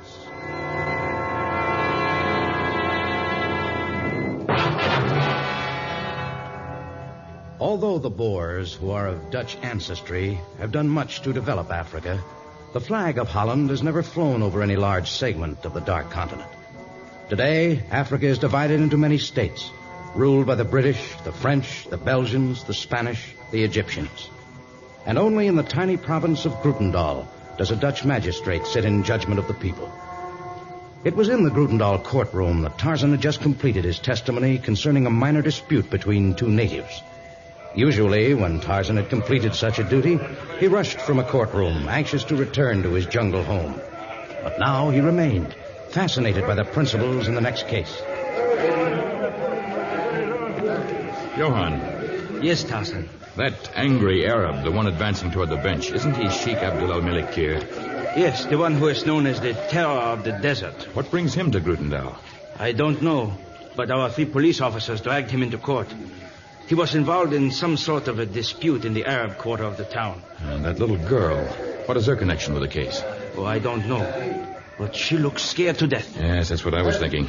The Muslim veil that covers the lower portion of her face does not conceal her terror.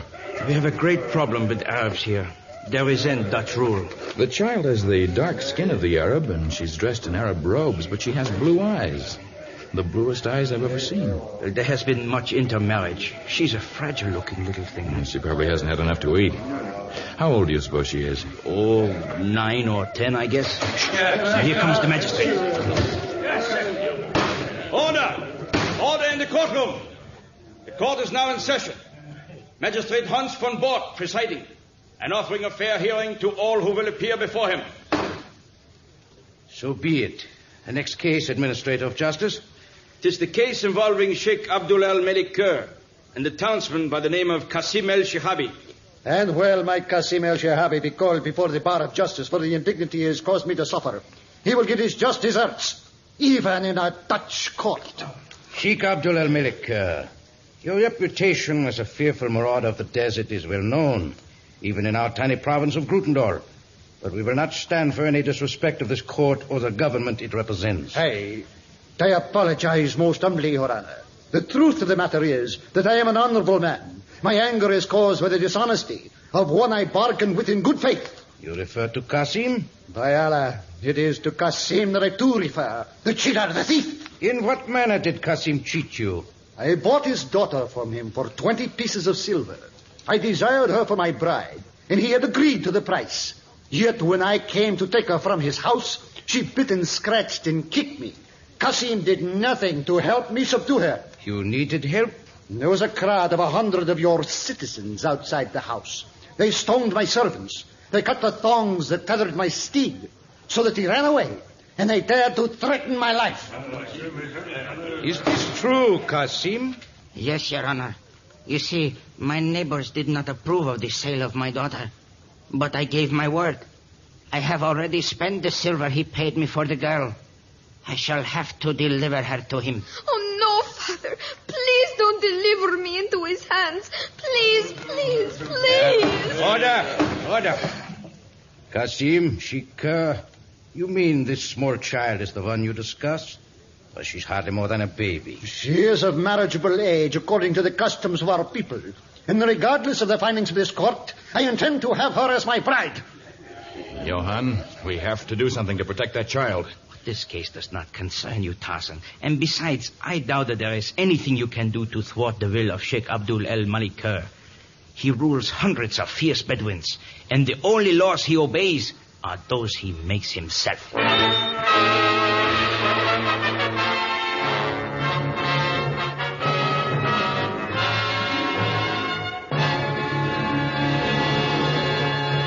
We shall return to our story in just a moment.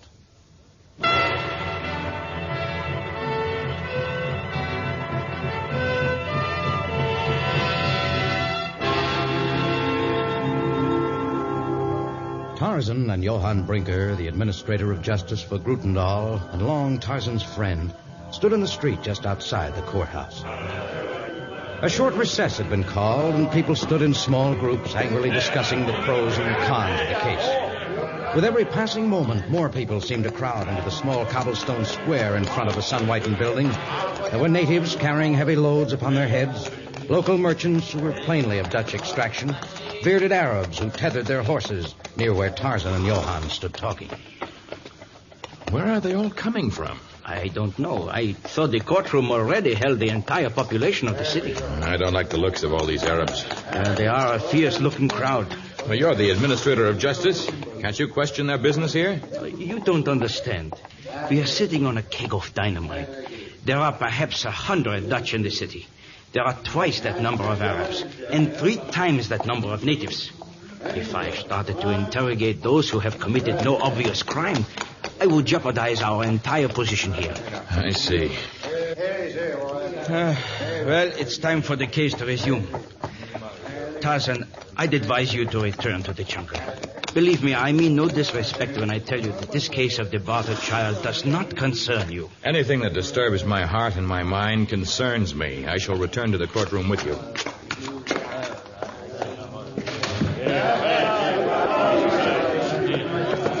You do not have to push me. I am quite capable of walking to the front of the courtroom. Come, my child. We must face the magistrate again. He will not say that I have to go with the sheik. He must not say that. He must not. Order! Order in the courtroom. Court is now in session. Magistrate Hans van Bork presiding and offering a fair hearing to all who appear before him. So be it. Sheikh Abdul El Malikur, Cassim El Shibhavi, please step up here. You too, little one. I come before you once again, Your Honor, but my patience is nearing its end. How much longer must I waste in this miserable city? I have paid for the girl, and she is mine. That remains to be seen. During the recess, I made inquiries concerning the child. No one knows much of her, since you are apparently newcomers here. Is that correct, Cassim? It is true, Your Honor. We come from distant lands. How old is your daughter? She's 16. 16? She looks hardly half that age. My dear, answer me truthfully. How old are you? One must do as one's father commands. One must do as the court commands. It is the law. Disregard any instructions your father has given you where it concerns a lie. Tell me your age. I'm 11.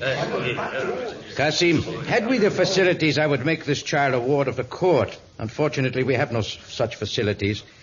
You are well aware that according to Dutch law, a girl cannot be given in marriage until she is 16. I order you to return the money to the sheik and call off this unholy marriage arrangement. Even had Cassim not used the money for drink, I would not accept the money back. I have made a bargain. I have bought a bride. I will not be denied. The court's decision has been reached. Cassim, take the girl home and guard her well. Next case. Your Honor, how can you do this thing? What? How can you tell this weak-livered man who would sell his own daughter for 20 pieces of silver to take her home and guard her well? Tarzan, what is your connection with this case? Until a moment ago, I was but a spectator, but your decision forces me to step forward. Certainly you know that the sheik who has terrorized a dozen communities in the past will not accept your decision. It is the duty of the administrator of justice and of the police to enforce the law. Your administrator of justice is both kind and brave, but neither he nor your 3 policemen can be expected to impose your laws on the man who has sworn to take this child as his bride. Do you honestly believe your men stand a chance? I can answer that question. 3 police against the terror of the desert? And his faithful followers? Yes, I can answer that question. You see? The last time a crowd of angry townspeople defended the child. The next time our noble sheik will bring enough horsemen to ride them down. He said as much. My only duty is to interpret the law. What more can I do? What more can you do? You call yourself civilized? I have known tribes of apes with more feelings. Now, see here. I have seen a monkey die from the cruel fangs of the leopard protecting a young one that belonged to another. I have seen a lioness brave death beneath the hooves of an elephant in order to save an orphan cub. What more can you do? You can do nothing, nor can you, Tarzan. My men surround the courthouse. I had hoped for a more peaceful settlement, but since you forced my hand, I will take my bride in my own way. Come, my little one. No, I won't go with you. You are my treasured bride. No. I am about to ride with you to my home in the desert. Please, do not no. shrink from me. I warn you, I will not let you take her. You warn the terror of the desert? Come, my little flower. No, don't touch me. I'll touch you if I like. You're mine, bought and paid for. Don't touch that child. Men of the desert, ride into the courtroom and deliver your sheik and his bride from the hands of the infidels. Save me, Tarzan, save me.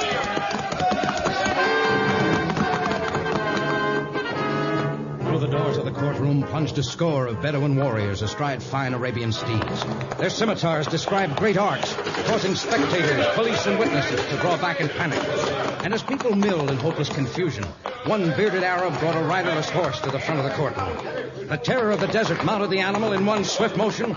Then, leaning far over in his saddle, he attempted to lift his child bride onto the saddle beside him. But Tarzan was a split second quicker. He grabbed the child, threw her over his shoulder, and leaped toward a window. The flash splintered as he jumped through the window and down to the cobblestone street beneath. Pursue the infidel dog! Kill him! Do not be afraid, little one. If we can reach the jungle before they can ride us down with their horses, we'll be safe. The jungle's just ahead now.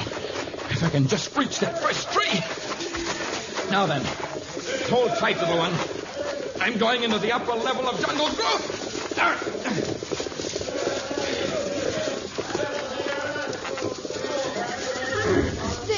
Their horses have come to a halt. They can go no further.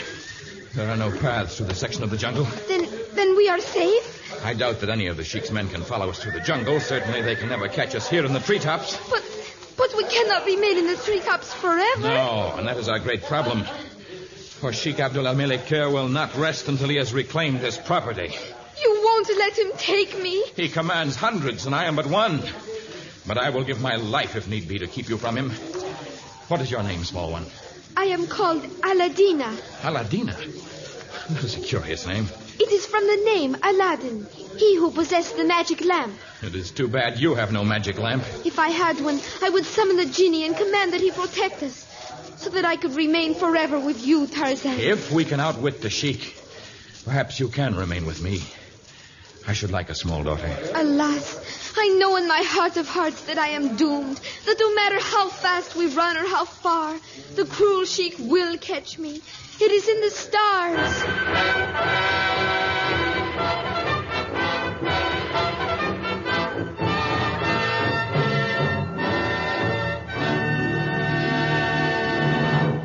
In just a moment, the exciting conclusion of Arab Vengeance.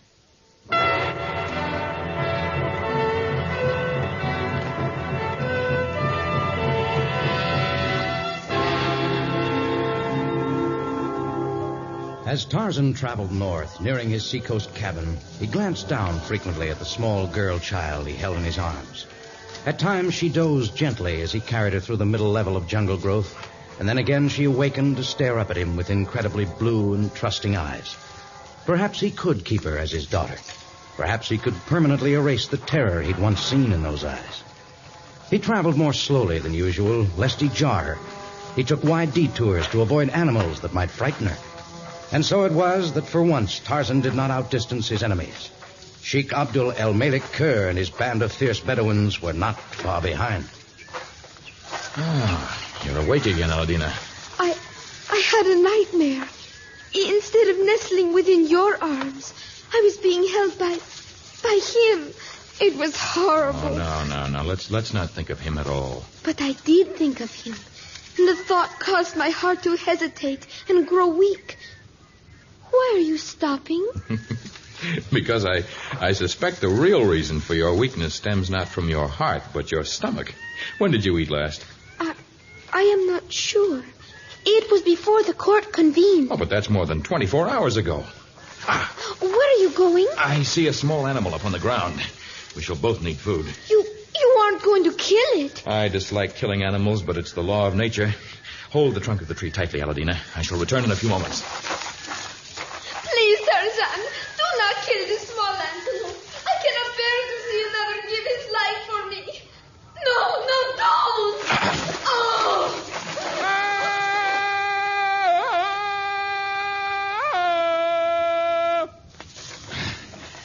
Now to tie Wappy's legs and toss the carcass over my shoulder. I was sorry to kill, but the child must have meat. She's so thin now that you can hardly... It was the cry of Tarzan. They came from that direction. After them, man. After the infidel dogs. Tarzan, it is the Sheik and his men. They heard your cry. I should not have sounded my victory cry. It came to my throat without thought. Come, Aladina. We must fly like the wind. Where can we go that they will not follow? My cabin is just ahead. If we can reach it before we're overtaken, we shall be safe. But Tarzan's devious path had placed him further from the cabin than the men of the Sheik. Seeming to sense his goal, they entered the small clearing that surrounded the cabin. They were a scant 100 yards from its door as Tarzan, hampered by the weight of the animal and the child, leaped from the trees and ran for the cabin's protection. The Arabs were on his heels, their arms reaching out for him, their cruel scimitars ready to wreak death. And with each step they grew closer. But from some hidden source, new power flowed into Tarzan's limbs. He made one final desperate spurt and reached the cabin seconds before the enemy. Aladina, quick, help me bar the windows. You get that one over there. Climb up on the chest. I can do it. I'll help. There. Now for this one. Shall we drag things up to the door? No, the timber will hold. Open the door.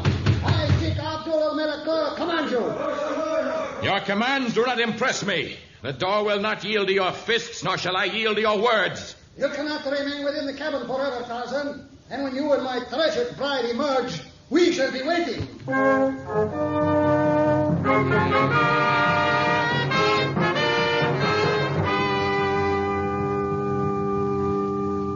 Are they gone, Tarzan? They have withdrawn to make camp a little distance from here. How can you tell? Their scent comes to me, but it is faint. They must be plotting something. Perhaps they plan to burn down the cabin. No, they could not draw close enough to do that, Aladina. My arrows can reach to the edge of the clearing. You wouldn't kill them. No, let's not talk about them anymore. Let's talk about you. Your father said you came from distant lands. Where is your home? I am not sure. Ever since I can remember, we have moved from one place to the next. Moved before I got to know anyone. Just you and your father? Yes. My mother is dead. I don't even remember her. I was too small when she... You must have got your blue eyes from her, huh? My father blames her for my blue eyes and for my size. He says if I were plump and brown-eyed, like some Arab girls, he could have secured many more pieces of silver for me. Your father does not deserve you. You shall remain here as my daughter. I will rout the Arabs, though there be twice 100 of them. But it will not be done in one day. No, of course not. And in the meantime, you must eat. It's now almost 3 days since a morsel has passed your lips. Come, Aladina, the meat is good. Truly, I am sorry, Tarzan, but I cannot eat the flesh of an animal I saw you kill. I tried, but something swelled in my throat. I cannot eat it. Would you eat fruit if I could secure it? Do you like fruit? Yes, I do. But you cannot go into... Oh, they can never catch me. You will be safe here so long as the doors and windows remain barred. Do not open them until I've returned.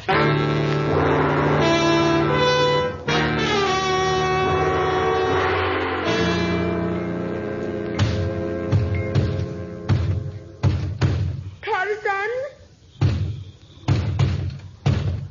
Is it Tarzan? I will open the door for no one else. Yes, Tarzan. You don't sound like Tarzan. I am injured. Injured? Yes, clawed by a great beast. Unless you open the door at once, I shall bleed to death. Hurry, the door. It is you! Two, you no good to struggle. There. Now I have you. Monsieur, Abu Qasim, quick. No, you mustn't take me away. Your plan worked to perfection, great chief. No. Truly your brains are those of a wizard. There is no time for talk. Abu, come on. Tie the child. We will take her to El Basra, where fleet camels are raised. Oh, please, Sheikh Abdul. I will work to repay the marriage price. If only... Keep quiet. Oh. And we must be wary. If Tarzan attempts to follow us, he must be killed. Oh, no. Death to the Nazrani! Death to the infidel Tarzan! In the jungle, he is fearful. But once we have reached the desert, neither he nor any man can bring fear to Sheikh Abdul el-Malakal. The bride I have paid for is now mine.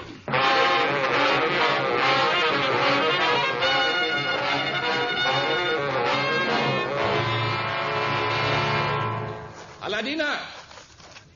Aladina! Gone. For the first time, I know real hatred in my heart. To take a child like that.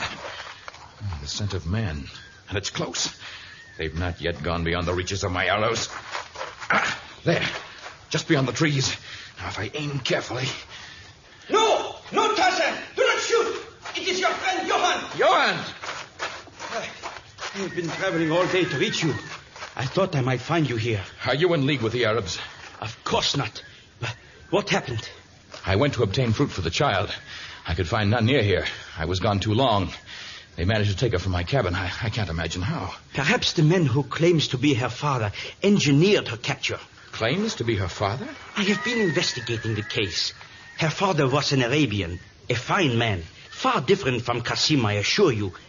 At his death, Aladina's mother was forced to work in order to feed the child. Go on, but quickly. Aladina was but an infant when Qasim came to the family where her mother left her while she worked. Qasim knew of Aladina's ancestry and persuaded the family that he was a kinsman. And then? Then permitted him to take the child, supposedly for an hour's airing. He never brought her back. Her mother, whom I have just left in Rutendal, has pursued them for years. So that is why they moved often. Yes, always a step ahead of the distraught mother. She hasn't seen Aladina since she was a baby. The sheik and his men will reach the desert by tonight, and I suppose now Aladina's mother will never see her. Oh, she will see her. But I may need help, Johann. The Royal Dutch Legion masses in Grutendal now. They are at our disposal. Oh, they can guard her when we deliver Aladina there. But for now, there's no time to return there. It must be you and me against the followers of the sheik.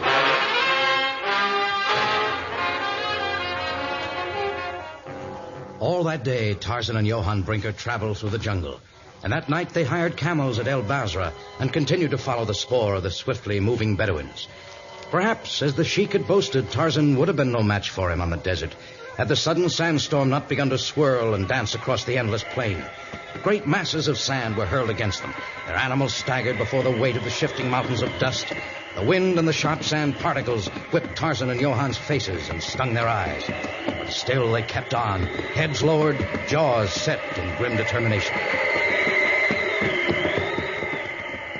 Tarzan, I know how determined you are. But certainly no one can keep going in the storm. We'll keep going. But even Arabs make camp in such a wind. That's what I'm counting on. Arabs stretch their canvas so that the sand will pile up against it and form a protection. Yeah, that's right. They gather their camels into a circle. Johann, you can hold our camels while I stampede theirs. Then I can round the embankment of sand that protects the sheik and his men without being seen until the last moment. It's a foolhardy move. Yes, so foolhardy, no one could be expected to make it. That's why it has a chance of succeeding. Johann, look! That camp ahead. You're right. The bank of sand. The camels in the circle. Hold our camels as best you can in this wind. Good luck, Tarzan.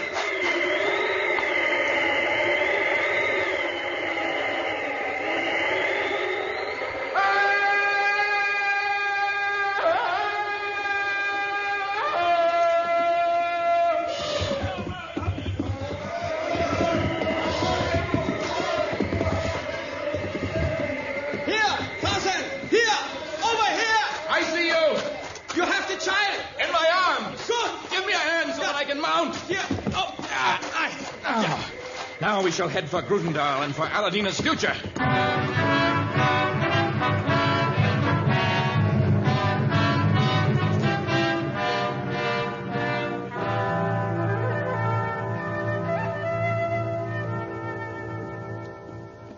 Well, Aladina, the city of Grutendal lies ahead. The city. And my mother. I guess I can't be your daughter after all. Are you still determined to leave us here, Tarzan? Yes, Johann. The Sheik and his men, if they live, are still searching for their camels. And in Grutendal, Aladina will be protected by your Royal Dutch Legion. I shall miss you, Tarzan. And I shall miss you, little Aladina. But maybe someday, like Aladdin, from whom you got your name, you shall secure a magic lamp. And when you rub it, perhaps I shall appear instead of a genie.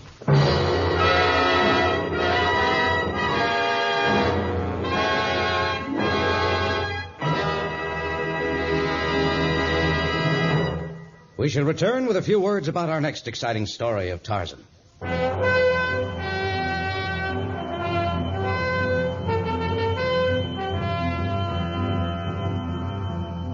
A potentate with thousands of fanatical followers. A son trained to rule with the same relentless will as his father. Experts skilled in the art of torture. A snarling pack of panthers trained by man to hunt for man. These are the elements that go to make up Tarzan in Captivity, our next thrilling story of the Lord of the Jungle. Tarzan, the transcribed creation of the famous Edgar Rice Burroughs, is produced by Walter White, Jr., prepared for radio by Bud Lesser, with original music by Albert Glasser. This is a Commodore production.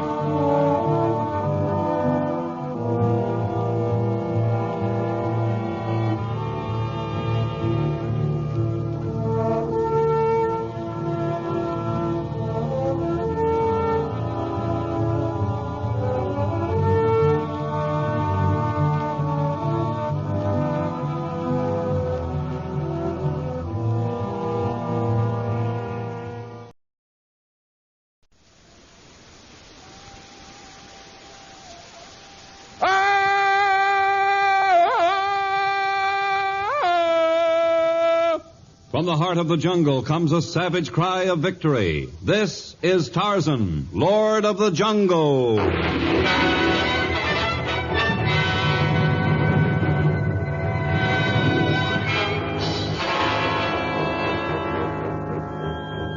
From the black core of dark Africa, land of enchantment, mystery, and violence, comes one of the most colorful figures of all time, transcribed from the immortal pen of Edgar Rice Burroughs.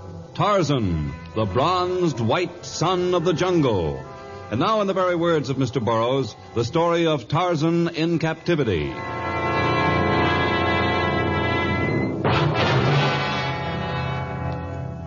Tarzan had left the city of Grutendal several days before. He had traveled both night and day, anxious to be in his jungle once again. And now, his goal reached, he rested in the crotch of a tree, slept as peacefully as you or I might sleep on a feather bed. He was completely relaxed because he was confident that even in sleep, his sensitive nostrils would catch the scent of an approaching enemy. His acute hearing warned him of the coming of man or beast. And yet Tarzan did not stir as the gray-bearded Arab walked noiselessly along the jungle path, climbed the tree where Tarzan rested, and crouched on a nearby branch, looking at the jungle man curiously. Allah grant such sleep only to the innocent. Who are you? What do you want? You need not reach for your knife, Tarzan. Had I meant you harm, I would not have delayed my act until you awakened. Yes, well, I suppose that's true. As Allah is my witness, it is true. The wise need not mask their words in falsehoods when truth conquers citadels. Your words are as strange to me as your actions. Perhaps it's because I'm confused. Never before has anyone approached me without giving some hint of his coming. I heard no sound. I caught no scent. In every age, there lives one who surmounts the obstacles of the seven senses. The seven senses? You speak in the most fantastic riddles. But all riddles have answers, if we know where to find them. The answers to those now uppermost in your mind lie with me. You heard me not because I made no sound. You failed to catch my scent because I did not imbue the air with one. Who are you? I am the Grand Wazir of the Caliph of Karadan. You have heard of the Caliph, my master? Very little, for as I understand it, his province is surrounded by a wall so high no one can scale it, and no one passes through its gate without his bidding. And now you are bid to enter this kingdom. You are invited to be the guest of the spiritual and civil leader of tens of thousands of people. The Caliph is inviting me to be his guest? Why? One does not question the motives of our potentate. Well, perhaps it was rude of me. Thank your master for me, if you will. Tell him I have just returned to my jungle, perhaps in a few months. The invitation is for now. The way you say invitation, it sounds like command. The Lord of the Jungle may make his own interpretation of my words. I have done so. And whether I am invited or commanded to come to Karadan, the answer is still the same. I am not leaving my jungle home at the moment. Tarzan, as a good servant of the Caliph, I attempted to use whatever graciousness Allah has bestowed upon me to persuade you to return. Since my humble efforts have failed, I shall have to take other measures to ensure your appearance in our capital. You intend taking me there by force? I am the Grand Wazir. A wizard, huh? The term cannot be so easily translated. As I have learned the secrets of moving noiselessly through your jungle, of erasing every vestige of my body's scent, so have I mastered other secrets of nature. No.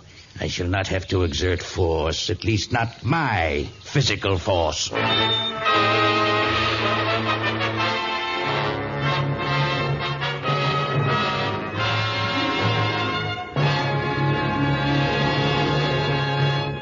In just a moment, we shall return to our story of Tarzan in captivity.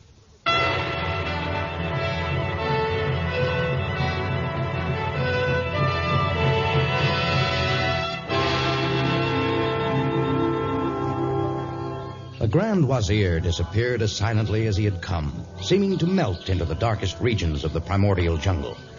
Tarzan did not know fear in its ordinary sense, but his brow was furrowed and his thoughts still remained with the emissary of the Caliph as he made his way cautiously through the jungle. And even as his thoughts conjured possible dangers from the Wazir, a sleek, powerful black panther came toward him. But as it sprang, Tarzan turned, twisted from its path, pulled his great hunting knife from its sheath. The beast was a clawing, spitting fury of destruction as it lunged at Tarzan's throat. But Tarzan moved a split second before the cruel fangs could find their mark, and with one great stroke, his knife plunged deep into the flesh beneath the shiny black fur.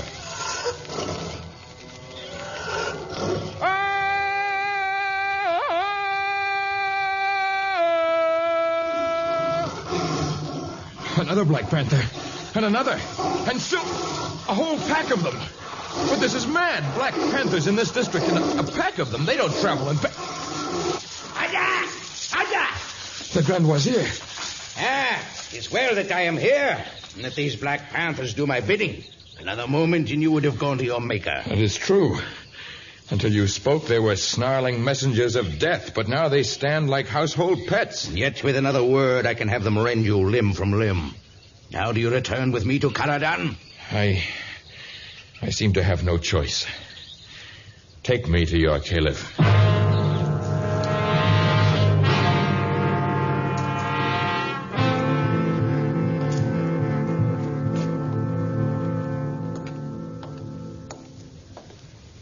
Perhaps I should have accepted your first invitation, Grand Wazir. I have never seen such splendor. It's something to remember. These halls are of marble, brought over 8,000 miles for the Caliph's palace. The walls of the throne room are encrusted with more jewels than you could find in the earth, were you to have 1,000 miners dig for 1,000 years. Are we on our way to the throne room now? No. The Caliph has no desire to have his emirs, viceroys, or grandees of the realm learn of his business with you. We are invited to his chambers. Invited? You still have a strange concept of the meaning of that word. This is the entrance to the Caliph's chambers. Tarzan, I would humbly offer you a bit of advice. Do not anger the Caliph. Do not, for example, depreciate his invitation. You have your choice of being treated as an honored guest or as a slave. During the few hours I've been here, I have seen how your slaves are treated. You witnessed but a few lashes of chastisement. There are more, serious punishments for more serious crimes. This is the door to the Caliph's sanctum. The Grand Wazir? It is indeed the Grand Wazir, Your Excellency. Enter.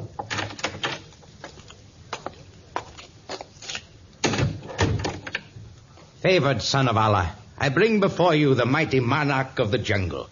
He comes into your presence. Now, we have no need for such ceremony between friends. Welcome, Tarzan. I am extraordinarily happy that you have consented to come to Haradan. I am happy to be here. I desire to learn more of a people who can train Sheeta the panther to do their bidding. You refer to the extraordinary pets of the Grand Wazir?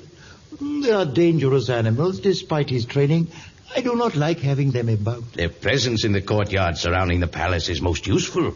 It keeps those who should not enter on the outside, and those who should not leave within. It must be a pretty sight to see your pets prevent the escape of a guest. The Wazir is filled with an extraordinary sense of the dramatic.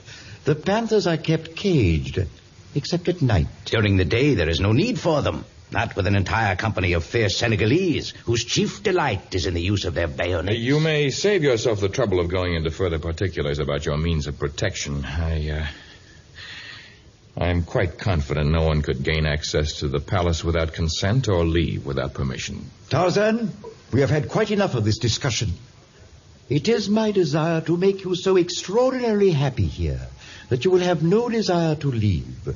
My greatest joy will be to heap riches upon you, to shower you with the treasures of my realm. If you do the bidding of His Excellency. Really, my faithful courtier, I'm afraid I cannot conduct a normal conversation with Tarzan in your presence. Your Excellency wishes me to leave? No. I shall discuss my business with Tarzan later. I am now extraordinarily tired, and surely Tarzan must be weary from his long trip. With your Excellency's permission, I would discuss this business for which I have been brought here now. I realize your impatience, Tarzan, but I desire to delay our conversation until another can be present. I know you will take my word that is best. All right, we shall wait then. Thank you. Tarzan, I am sure that our hearts are attuned. Allah has sent you to me as a brother. He has provided me with a man to whom I can bare my soul. You will be the instrument through which I can accomplish my great purpose. Mihil Maktub. It is written thus. Mihil Maktub. It is written thus. Strange, enigmatic words that meant everything and nothing. What business was there to be transacted between Tarzan and the Caliph of Haradan? How was Tarzan to serve as the instrument through which the Caliph was to accomplish some great purpose? The questions crowded Tarzan's mind as the Grand Wazir guided him through the endless corridors of the extravagant palace, by 100 gold-encrusted doors, past a score of watchful sentries, through an exquisite inner garden, into the gates of a special wing of the palace, a section of the ornate structure even more luxurious than the rest, if such a thing were possible.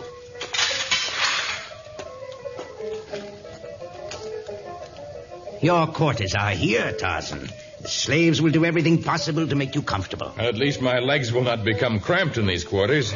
I think this wing must be as large as the village of the Punyas.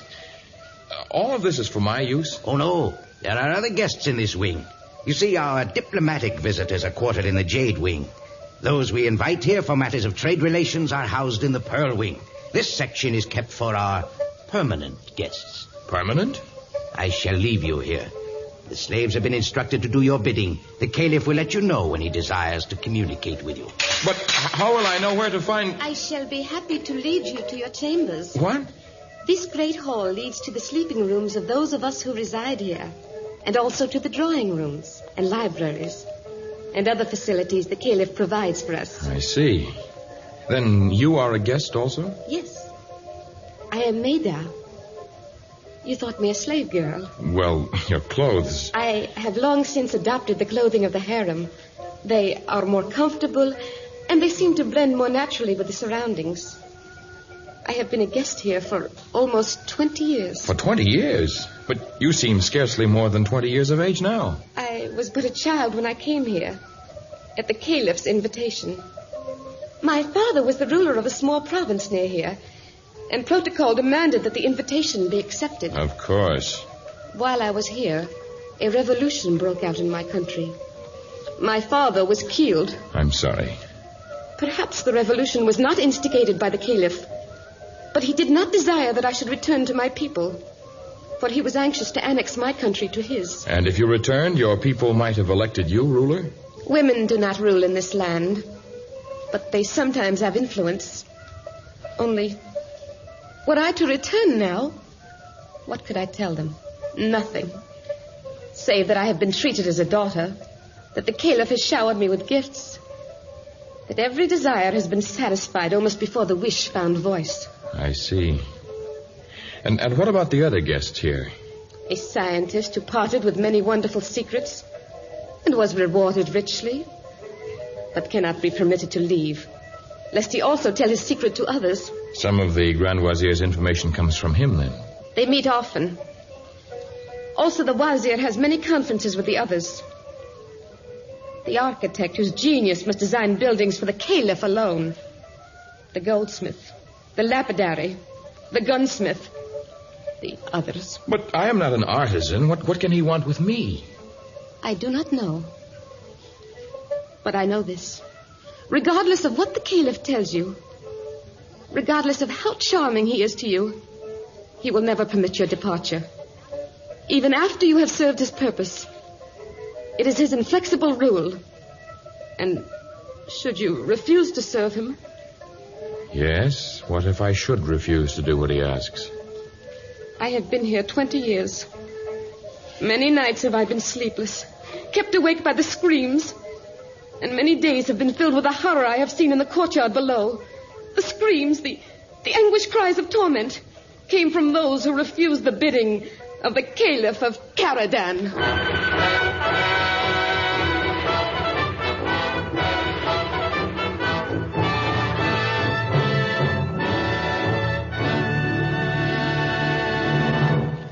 In just a moment, we shall learn of the Caliph's plans for Tarzan.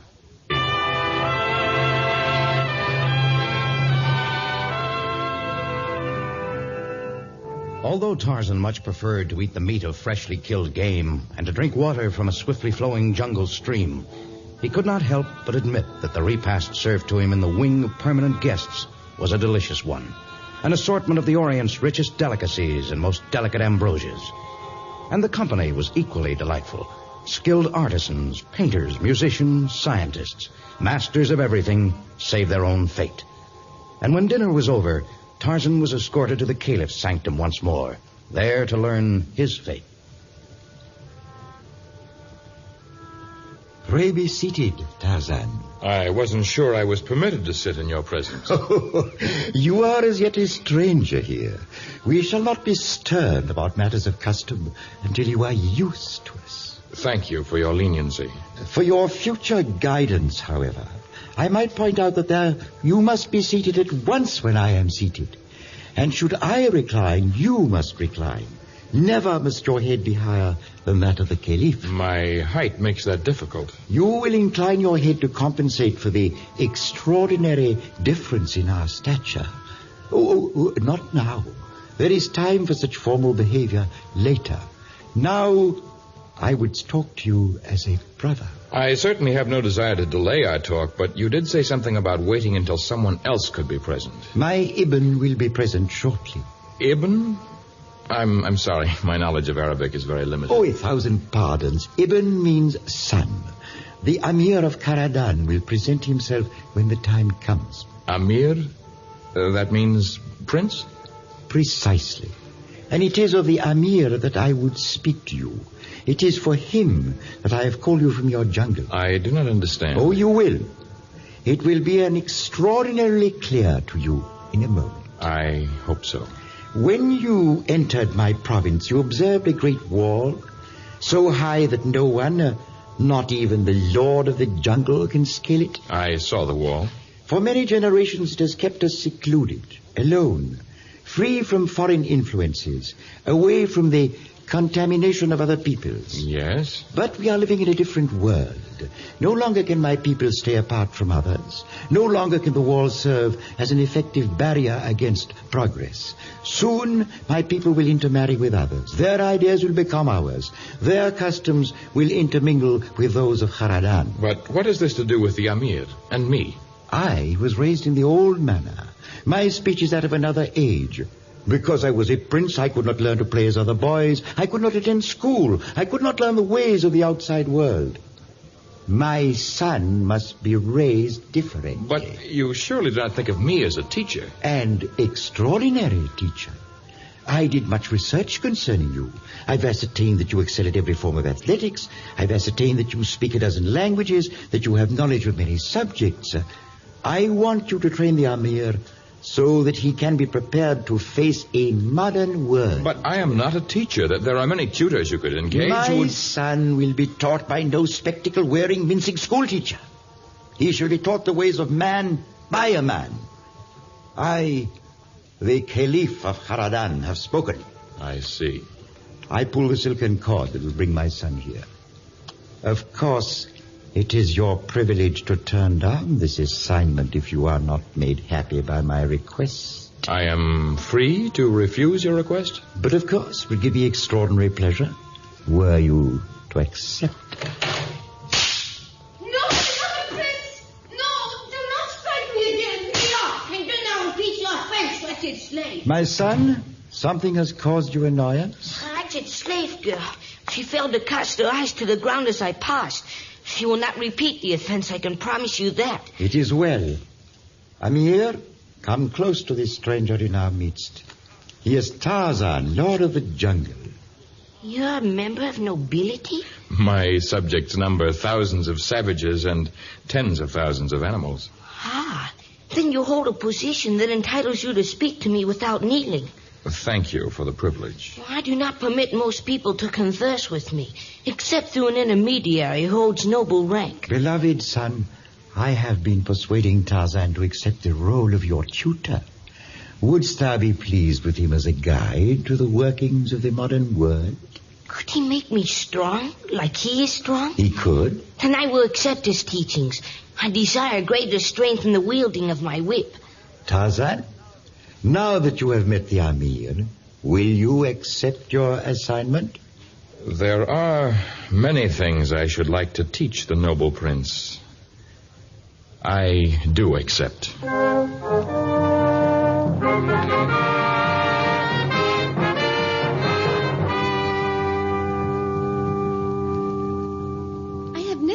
Such a change in anyone in my life, Tarzan.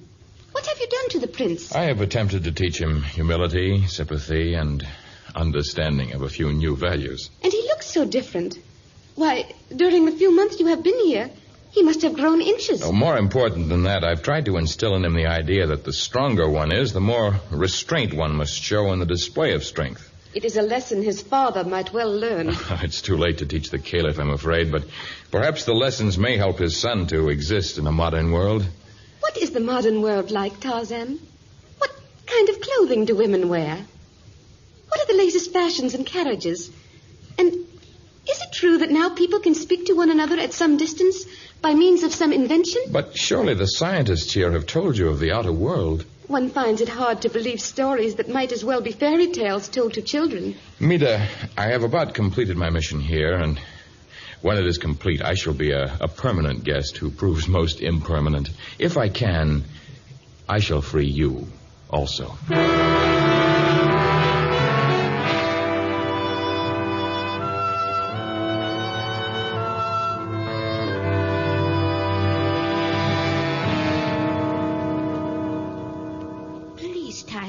Can we not enjoy one more series of exercises? The mind must be developed too, Amir. Oh, here is a slave with some cool drinks. We will enjoy them during our French lesson. I bow low and proffer sweet ambrosia, noble Amir, favorite son of Allah. Right, slave. In the modern world, one does not bow before another. But thank you very much for having brought the refreshments. Blessings upon thee, noble prince. Did Did I speak well, Tarzan? You spoke like a real prince among men. But you must learn to speak so in many tongues, for someday you will travel. Now, the lesson. Voulez-vous me dire quelque chose de la fête du 14 juillet? Eh bien, c'est la fête nationale ou commémoration de la Bastille. Very good, very good. Tarzan, tell me, what is Bastille Day? Really, I mean. The thought has been preying on my mind. Yes, and well it might. For in every land there comes a time when the subjects of an autocratic ruler turn to revolution. On Bastille Day, on July 14th, 1789, the French threw off the yoke of their ruler. A few years earlier, in 1776, America had escaped from England's tyranny. This was the birth of democracy, something that is not known here. But, Your Excellency, Tarzan's presence threatens our very way of life. Perhaps you exaggerate, Grand Wazir. But I have heard these things with my own ears. Were the Amir to succeed to your throne, he might well do away with our form of government. Extraordinary, extraordinary. Obviously, something must be done about Tarzan. I heard them, Tarzan. By morning, they will come to the wing of permanent guests. A dozen slaves will pounce upon you as you sleep. You will be dragged to the dungeons. It is time for me to leave now anyway, Mida. My real purpose has been accomplished. But the sentries and the panthers... I shall have to take my chances. Do you wish to brave death for liberty? No. I am not afraid of death. But I am unprepared for the world outside. I shall wait here and hope that the seeds you have planted in Amir will someday bear fruit. Goodbye then, Mida. Perhaps I shall be the first permanent guest to make his escape. And perhaps not.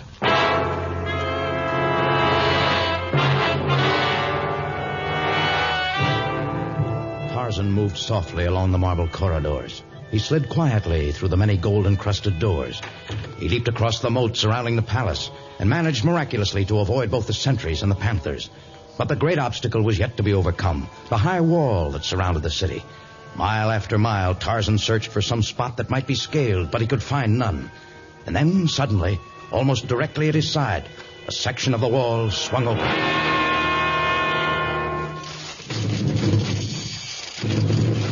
Tarzan, here. Amir, what is this? How did you get here? Part of the Great Wall is hollow, and it is connected with the palace by an underground passageway. But how did you know that You must hurry. You can reach your jungle through this opening. The Grand Wazir has learned of your departure. Unless you pass through the wall here, you will stand little chance. Hurry, please, and Allah be with you. Goodbye, Amir. And may you someday rule with the love and affection of your people. Goodbye, Tarzan.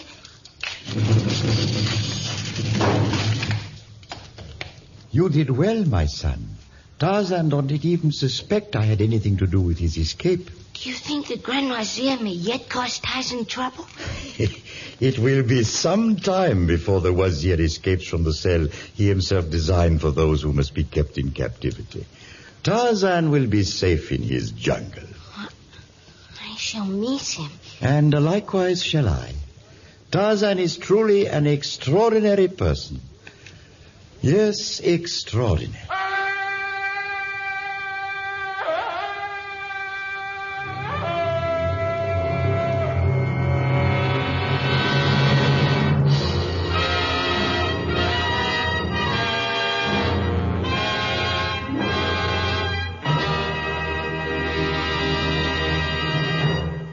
We shall return in just a moment with a word about the next exciting story of Tarzan.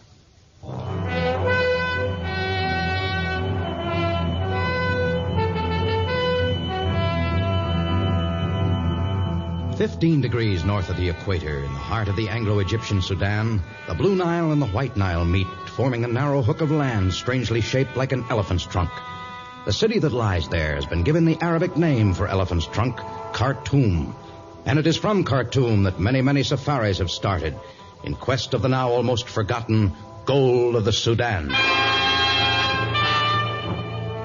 Tarzan, a transcribed creation of the famous Edgar Rice Burroughs, is produced by Walter White, Jr., prepared for radio by Bud Lesser, with original music by Albert Glasser. This is a Commodore production.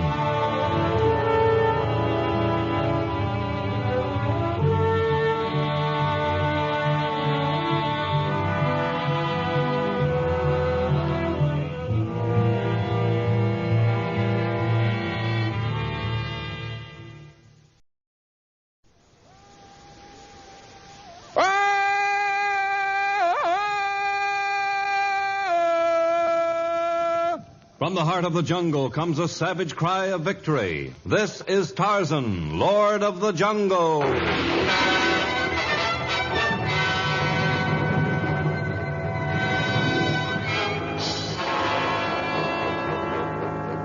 From the black core of dark Africa, land of enchantment, mystery, and violence, comes one of the most colorful figures of all time, transcribed from the immortal pen of Edgar Rice Burroughs. Tarzan, the bronzed white son of the jungle. And now, in the very words of Mr. Burroughs, the story of Gold of the Sudan.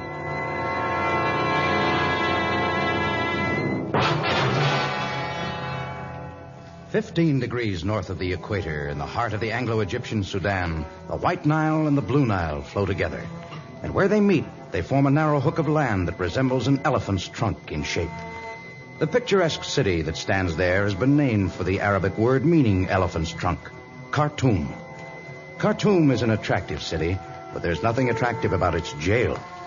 Even in the bright heat of midday, it was cold and sinister as the turnkey walked down the cell block and opened the door to a clammy, barren dungeon.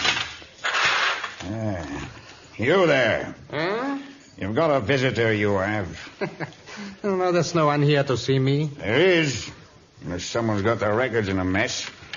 Her name's Alexis Varenited. Yeah? Yeah, I'm Alexis Varenited. Well, then, come along with me.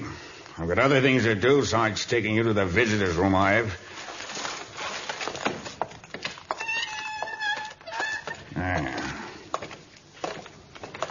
Someone to see me. At last. Who? Who is it? Well, it so happens I forgot to ask him for his calling card. I just told the gent to have a seat, and I'd go and see if His Excellency was receiving callers today. What did he look like? He ain't a pretty good-looking customer, I can tell you that. Not that you're any beauty with that 6-month growth of beard and those rags. Well, go on in. I'll let you know when your time's up. Cola, you have come to get me out. Sit down, Alexis. We can talk through this opening here. Oh, the offense was small and the fine is practically nothing. You will get me out soon? Huh? Perhaps, provided you are willing to work to repay the amount I lay out for your fine. Oh, I will. I'll do anything, Cola. Good. As long as you agree to do anything, I shall pay the assessment at once. I'll give you a day or two to rest, to clean up, and buy clothes suitable for the jungle. The jungle? Then we will purchase the supplies required for a safari and head for the interior. No, don't ask me to go into the jungle. So many enemies have I faced and eradicated in my time, but I am afraid of Tarzan. Afraid? Often he has caught me breaking the laws of the jungle, and always he has permitted me to escape. But last time he warned me that... No, Cola, no, anything but the jungle. Goodbye, Alexis. I'll send you a few cigarettes sometime, if I remember. No, don't go away and leave me here. Cola, come back. Well, will you come into the jungle?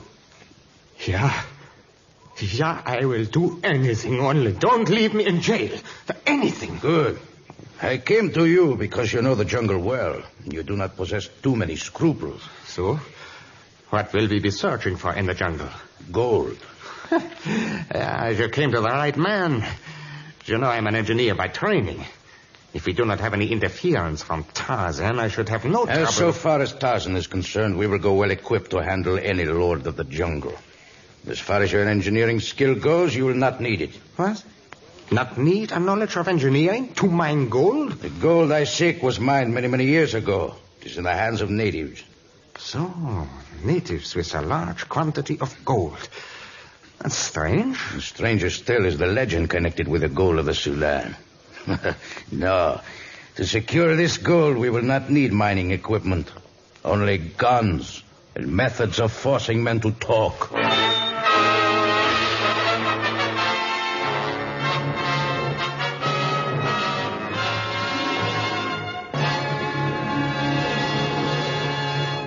In just a moment, we will transport you back to Africa and the gold of the Sudan.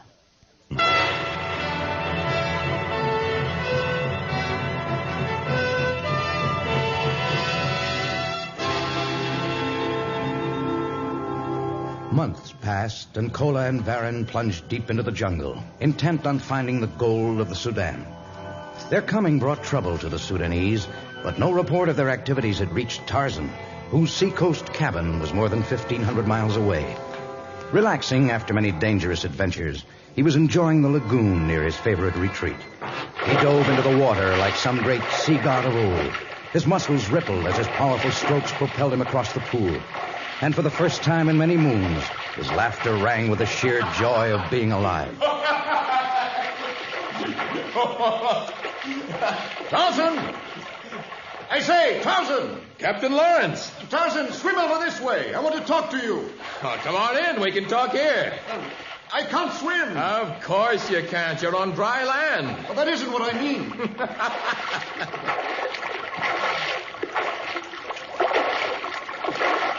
Oh, you were poking fun at me. Come, I'll give you a hand up. Well, thank you, Captain Lawrence. I never would have managed to scale that rock without your help. By Jove, I've never seen you in better spirits.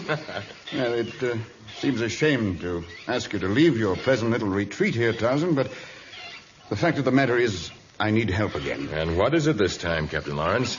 Kidnapping. In the Sudan. All of it within a clearly defined radius about Khartoum. Here, I'll show you on this map. Organized kidnapping in a fixed radius? That seems peculiar. Here's where the first case occurred, near Sendi. The next report concerning a kidnapping was from Kassala, just south of there. Right here. Can you see? No, I'm afraid I'm getting the map a little wet. If you'll wait until I dry bother the map. Now then, from Kassala, they evidently circled southwest for the next abduction took place here, in Wad Medoni. Why do you use the terms kidnapping and abducting? Surely this must be the work of slave raiders. No, hardly that. They've taken only one man at a time. One man from each tribe. Well, perhaps they merely select the strongest young man from each group. Well, that's what has me completely baffled. You see, every one of those taken has been over 45. 45 years of age? Yes. But they would bring little in the slave markets. This is the most puzzling thing I've ever heard of. But there must be an answer. Of course there is. And we can only find it in the Sudan.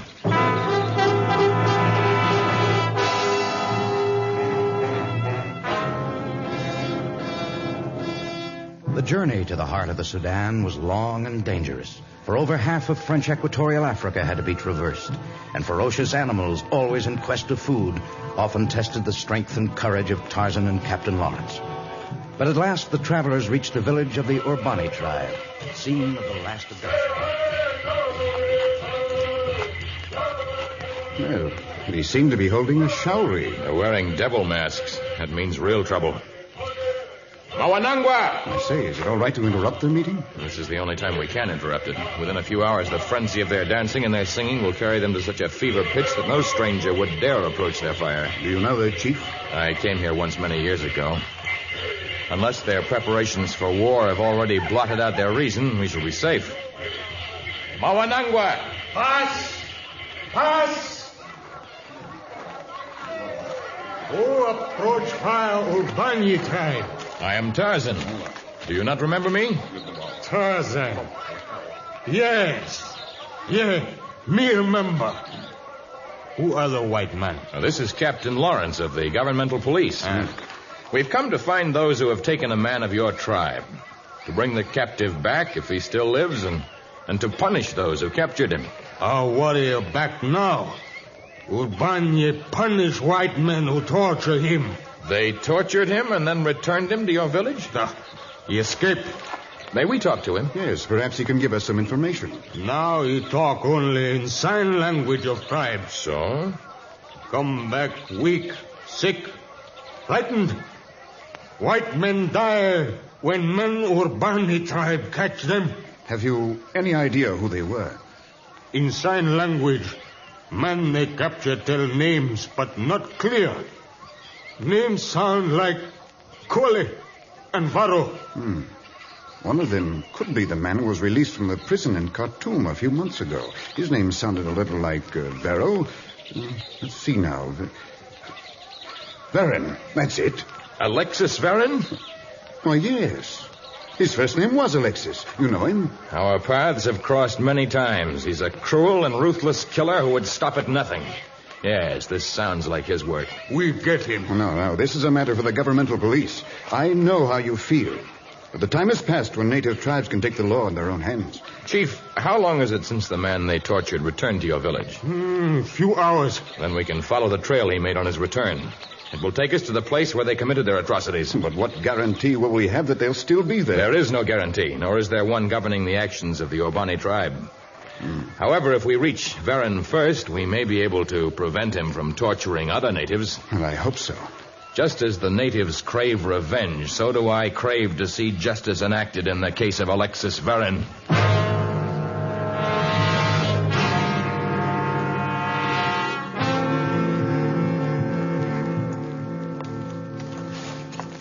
Well, Captain Lawrence, this is where the trail ends. In a canyon of solid rock? They could hardly have had their headquarters here. It must be near here. Every animal we passed marked the trail of the tortured warrior. The animals marked the path? Every place he walked, he left the scent of blood. Yes, the place where they tortured him must be close by here. Tarzan, what in the world are you doing? Looking for a bit of solid stone that is not solid. Here's what I've been looking for. Why, it's a cave. Right behind this big rock. There must be. Just a minute, I'll help you.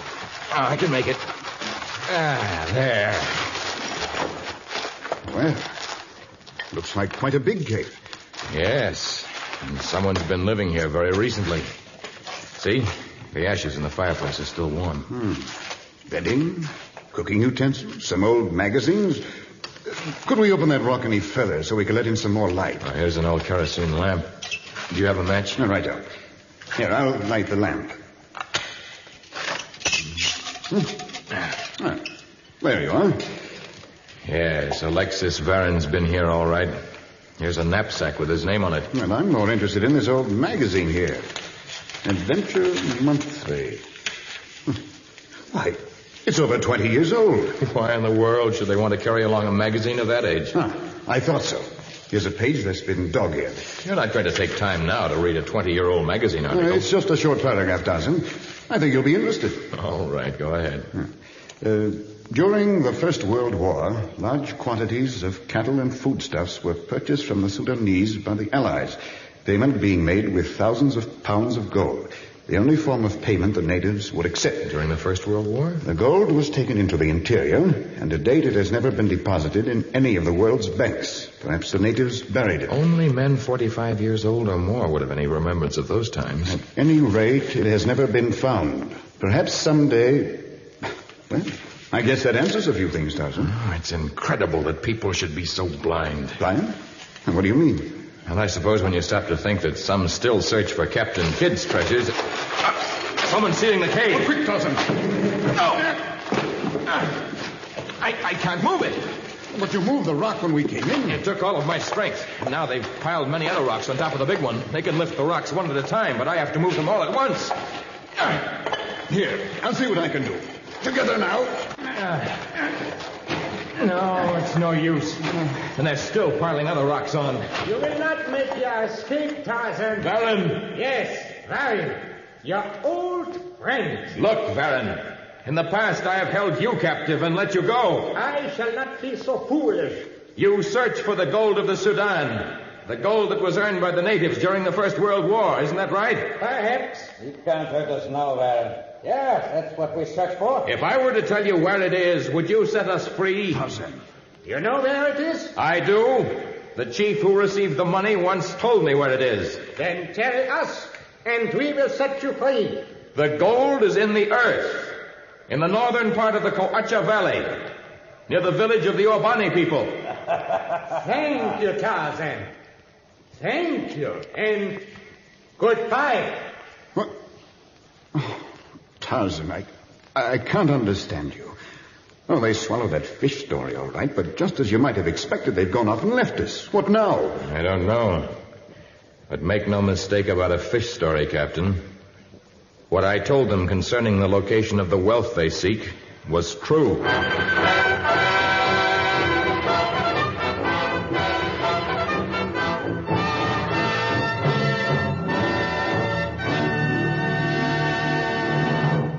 In just a moment, we shall return with a solution of the mystery of the gold of the Sudan.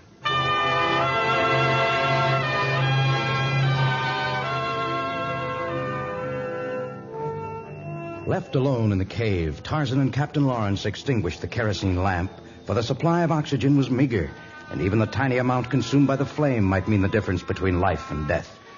The air, robbed of its oxygen, was becoming unbearable. So far, Tarzan had not been too greatly affected, but Captain Lawrence was having great trouble breathing.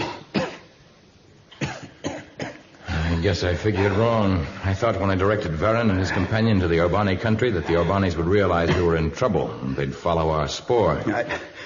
I'm sorry to say this, Tarzan, but this time you guessed wrong all the way.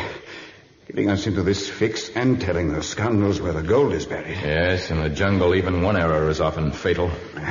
But we're not dead yet. I'm having great difficulty breathing.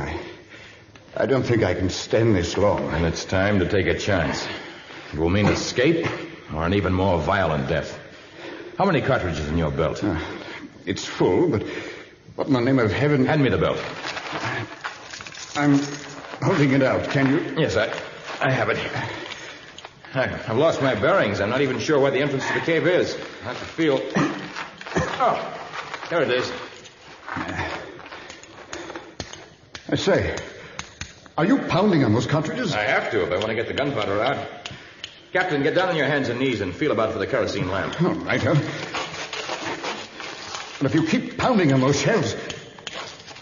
Oh, well, we haven't much to lose. But I'm not sure what you're about. I'm making a pile of the gunpowder at the base of the rock that blocks the entrance. When I set it off, the blast will travel in one of two ways, out or in. Here, I found the lantern. Oh, pull the wick out and hand it to me now, will you? Righto.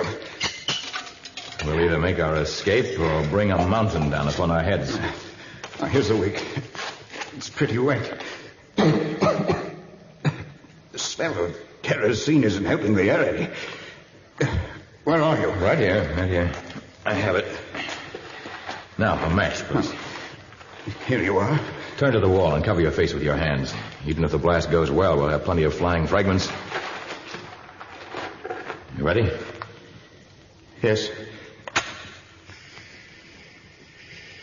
The wick's burning. Flame has about an inch to travel yet. About half an inch now. It's about...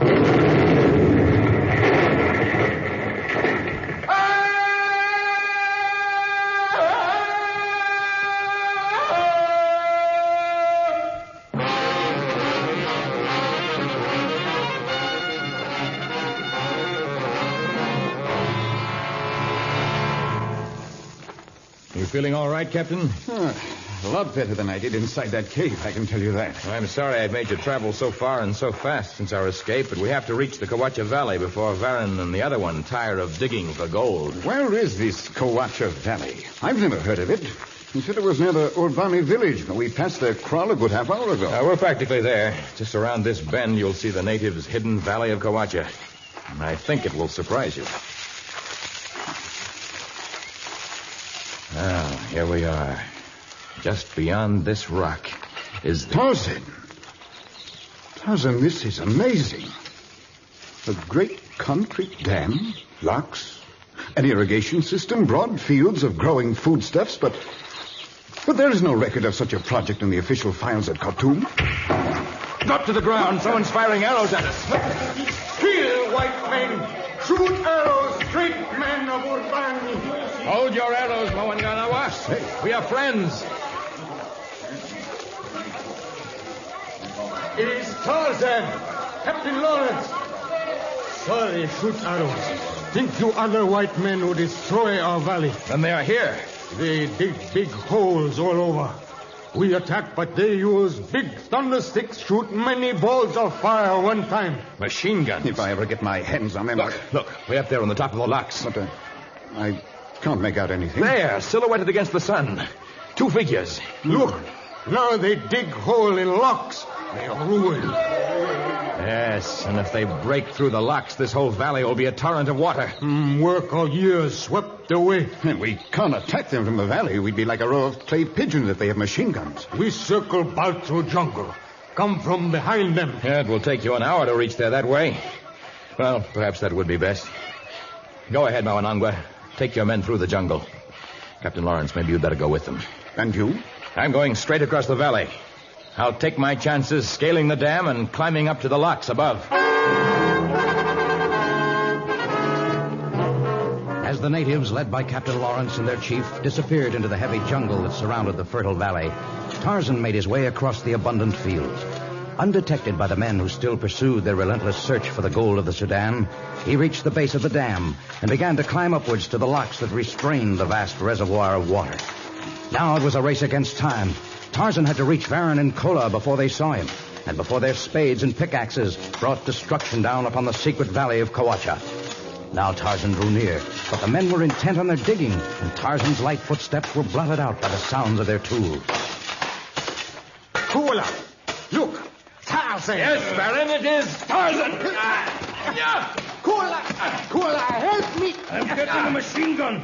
No, don't use the gun. You hit me! Attack him from behind. Pull his hands away from my throat. No, don't hit him. Use your boots. Kick him. You're weakening.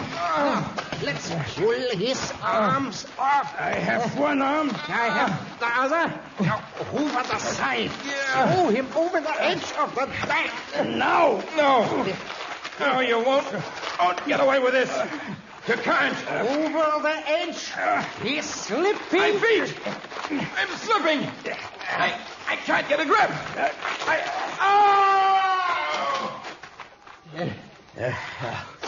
Well, that finishes off the Lord of the Jungle. No. He's grabbed onto a small ledge below us, almost straight down. So? Kola, hand me the machine gun. Yes, a difficult shot. He's flat against the wall. I think my hatred will give me accuracy. The gun, Kola. Here. Aim carefully. If he gets away this time, I have a feeling. You missed him. Yeah, but I struck the concrete only a few feet away from him. And this time I can compensate. After them! The natives. Yeah, they're coming at us. A machine gun, Baron. Turn it on them. On the natives, Baron. It's jammed. Run for your life. After them! Men of Obani! Go! Fast! Stop! Tarzan hangs on ledge below. Well, you're right.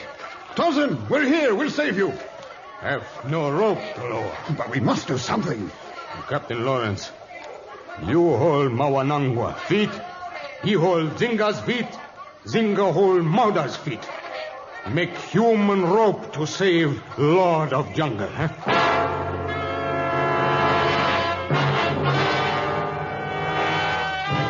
And so the human ladder was lowered to save Tarzan from the perilous ledge, for now even his arms ached from the weight of his great body, and the rough concrete had bitten deeply into his hands. The ladder of men swung over the yawning chasm. Like a giant pendulum, it dangled in thin air. Finally, the fingers of the last native clutched those of Tarzan, and then began the grueling task of raising the combined weight of all the men. Sweat glistened on strong black arms, muscles ached, but at last the human ladder was raised to safety. Captain Lawrence, Mawanangwa, men of Urbani, you will never know my gratitude. As though all of us didn't owe you far more. We follow Varin. Other men? No, not yet. Unless you hurry to mend that place where they dug for gold, all of our activities will have been wasted. We go work now. Save our valley from flood. Come, we get tools, cement, fix that. Well, Tarzan, I think it's time for a little explaining. There's really little to explain. This valley represents the wealth and the labor of the natives. They've always mistrusted white men, so when they used the gold they'd earned during the First World War to build this experimental agricultural center in the jungle, they worked with secrecy. It took many years, but at last the gold was spent and the dam was completed. But you told Varin and Kola that the gold was buried What here. I said was that the gold was in the earth. And so it is. Planted in long, straight rows of grain and cotton and peanut plants and other foods. A guarantee for the future. More important than any metal in the world. This is now the gold of the Sudan.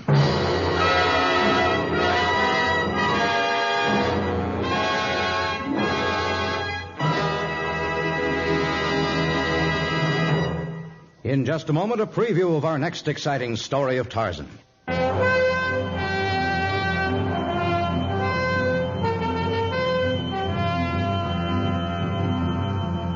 Tarzan has no desire to attend the wedding of the Oriental potentate, but a refusal from the Lord of the Jungle may cause much trouble.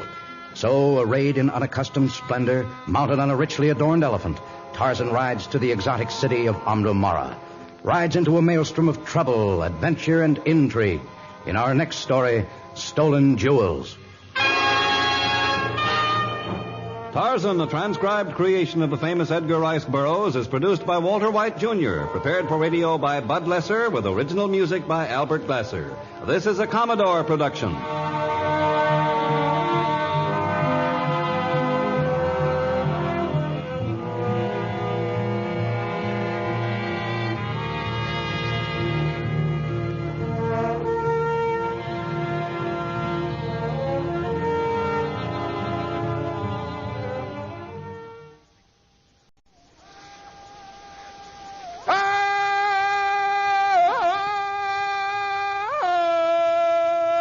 From the heart of the jungle comes a savage cry of victory. This is Tarzan, Lord of the Jungle.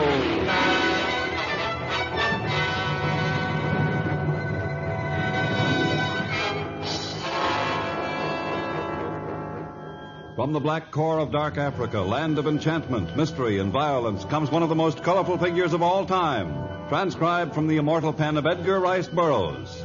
Tarzan, the bronzed white son of the jungle. And now, in the very words of Mr. Burroughs, the story of Stolen Jewels.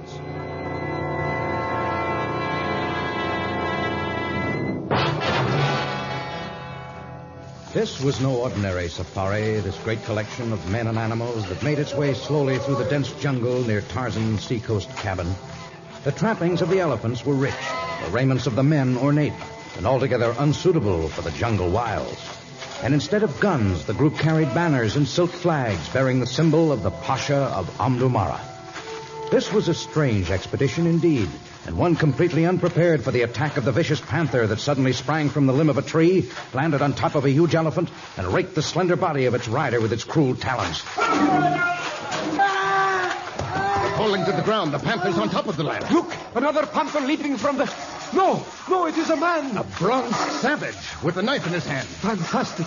He's pulled the beast away from the boy. Yes, but the panther's turning on him now. I've never seen such a struggle. He seems to be holding his own with the animal, but he can't get his knife arm free. He has now. Look, he's got his knife poised. Oh, the fury with which he plunges that knife. Look. Oh.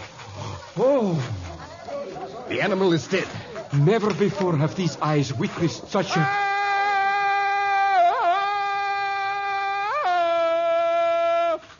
Did you hear that? The savage may be as dangerous as the panther. We have to get to the boy. Well, be on guard. You need not fear me. Come. I'll help with the boy. He speaks English. Have you bandages, medicine? We thought you were a savage. The way you're dressed, your sunburned skin... Please, you can speculate about me later. Medicines, bandages... We have no supplies of that kind. Miko. What? Miko. Where is Miko? That is the name by which he calls his elephant. I see. And what is his name? He is known as Haida. Well, the animals are all under control, including the precious Miko. You see, Haida? Your elephant is fine. Now, we must do our best to see that you can ride him again soon. Will you help me take Haida to my seacoast cabin? I have herbs and medicines there. I'm afraid we can't take time to detour. If you want to take care of the boy, that's up to you. You mean you'd leave him here to die? I know it sounds cruel, and Herndon puts it badly. But you see, we are on a most important mission, a matter of state. We look for one known as Tarzan, Lord of the Jungle. According to our information, he is a great potentate who rules all of this territory. Do you know where his palace is? Yes, I know where his palace is. Well, out with it. Where is it? It lies in the same direction in which I will carry the boy. I shall lead you to the palace of the Lord of the Jungle, and perhaps on the way you can tell me a few things. Of course. What information do you seek? Why you carry no guns, no medical supplies, no equipment of any kind for the jungle? And why this mission is so important that you would desert a member of your party who might not be far from death.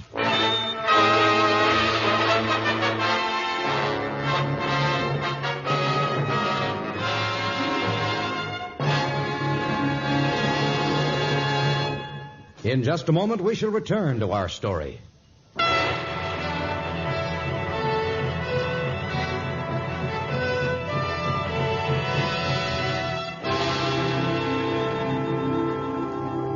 Tarzan hurried ahead, carrying the injured youth in his arms, but he left behind him a well-marked trail which the strange safari followed. By the time the others had reached Tarzan's cabin, Tarzan had attended to Hayda's injuries, and the boy rested fairly easily on a crude bed. Tarzan sat on the edge of the bed as his visitors entered. How is the lad? Very weak. But I've administered strong herbs and roots known only to the jungle people, and I think he will recover. Oh, good. And now, if you'll direct us to the palace of the Lord of the Jungle. You are in it. What?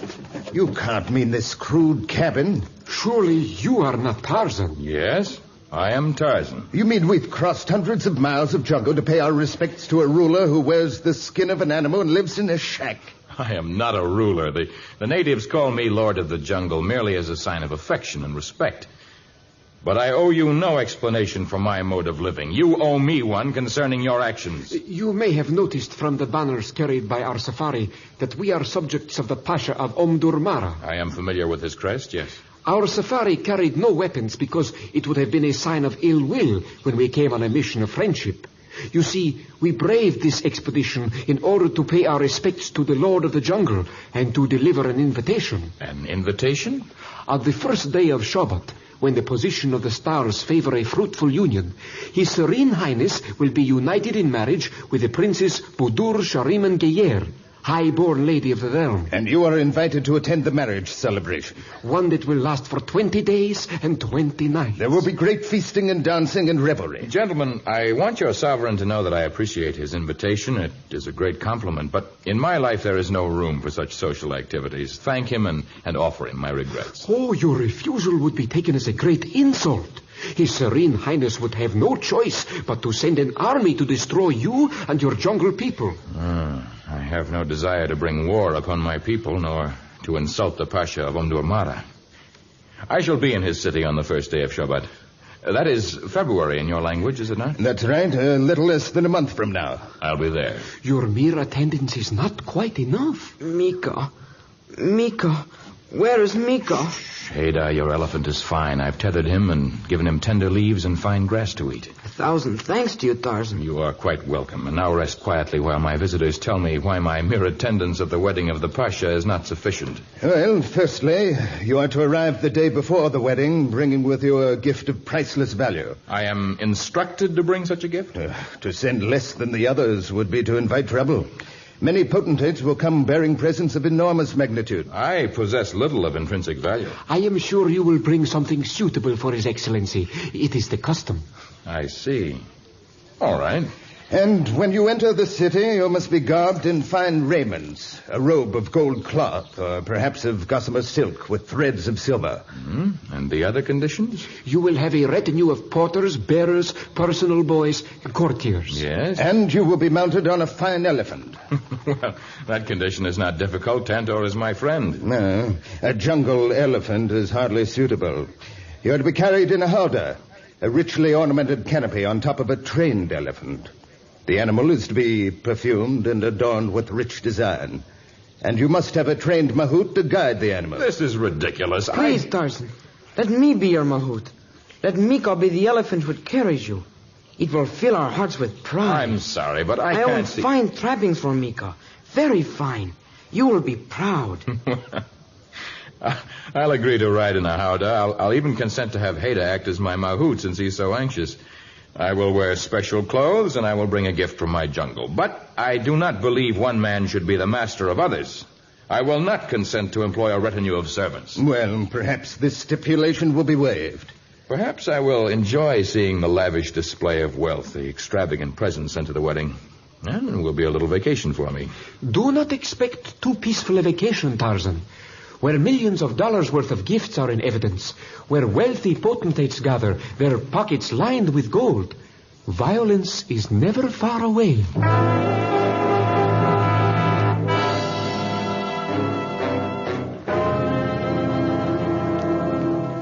When the Pasha's emissaries departed, they left behind the injured elephant boy. Within a few weeks, he had recovered, and he accompanied Tarzan when the jungle lord went on an important mission to the Karmiki tribe to acquire his gift for the Pasha. This business taken care of, Tarzan headed for the mountain country of the north. There, climbing on perilous crags, he visited the nesting places of the eagles. From these, he acquired another requisite for the wedding. And then, his preparations completed, he headed for Amdomara, arriving on the day before the beginning of Shabbat. You make a fine sight, Tarzan.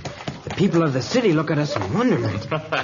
It's because your elephant Mika wears such fine trappings. No one can even see me inside this howdah. They see me riding on Mika's noble head, and they know that inside the howdah rides a man of great importance.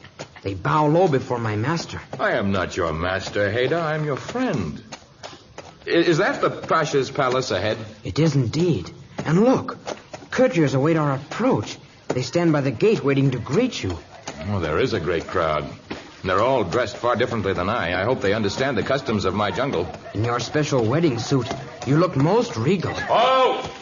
Halt and make known your identity and your mission. I am Tarzan, Lord of the Jungle. I come to celebrate the marriage of your sovereign. Descend from your elephant and be recognized. It's all right, then, Cayman. I know Tarzan. Welcome to the palace of His Serene. Why do you laugh? That outfit you're wearing, that suit of feathers. You look as though you're ready for a fancy dress ball. I climbed mountains many thousands of feet high, braved dangerous crags to get these feathers. They are from the nests of eagles. From eagles? Are you trying to be funny?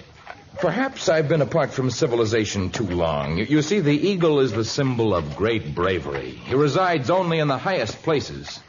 To attend the wedding of one who occupies a high place in your land, I thought it right that I should honor him by wearing the eagle's dress. It is a jungle custom. Well, I hope your gift makes up for this ridiculous costume you wear. Oh, have no fear. I have brought His Excellency this necklace of the Karmiki. Here, I shall show it to you.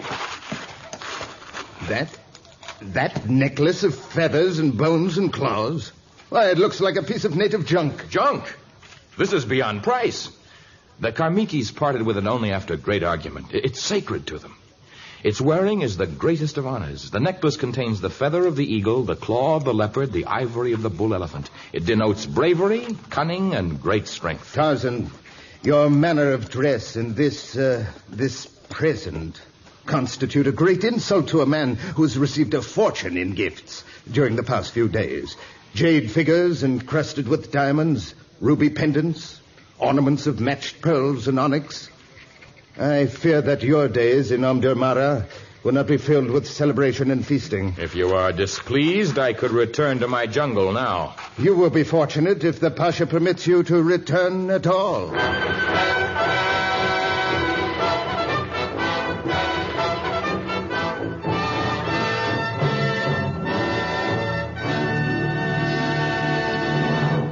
In just a moment, we shall return with a conclusion of Stolen Jewels.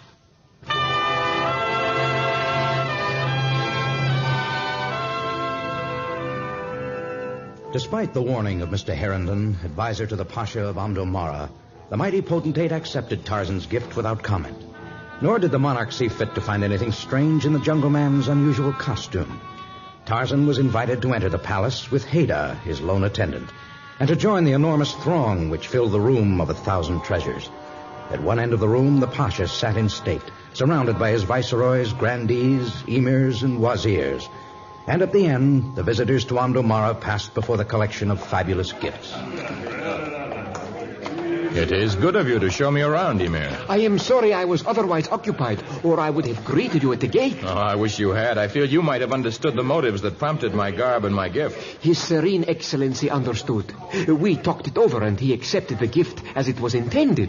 But come, you are paying little attention to his other gifts. It does not show the proper respect. Oh, my eyes have been paying them respect. What is this? This figure is the sun idol of the Bizarines, sent by their king. It is of white jade. The eyes are of spar sapphires. The nose consists of perfect amethysts. And the mouth is of rubies, of course. Those are diamonds and emeralds in the base. It's gorgeous. And these? These unset stones are from the Raja of Imnabur. Some will be used to decorate the wedding veil of the princess. The rest will be placed in the royal treasury until some purpose is found for them. And that unusual urn over there, it's lovely. Ah, yes. Pardon me a moment. I see a new arrival to whom I must pay my respects. Examine the urn, Tarzan. It is of gold and silver and platinum, sent by the British government. I shall return immediately. Oh, I'll be all right. This magnificent collection embarrasses me. But if the Pasha could only realize the meaning of the Karmiki necklace. The jewels! The unset stones! They have been stolen! Someone has stolen the jewels! A thief! Someone has stolen the Pasha's jewels! A thief among us! His Serene Highness, the Imperial Pasha of Omdurmara, desires silence. Those standing within 10 paces of the gift tables are to advance to his presence. There you are, Tarzan. I lost you for a moment. Who could possibly accept the Pasha's hospitality and then steal a priceless gift? I don't know. We are to stand here in this semicircle before His Excellency. I believe he intends to speak. His Imperial Sovereignty, the Pasha of Omdurmara. My guests and servants of my guests, you have been accorded the honor of being invited within the confines of my palace. You have been accorded the privilege of viewing my gifts.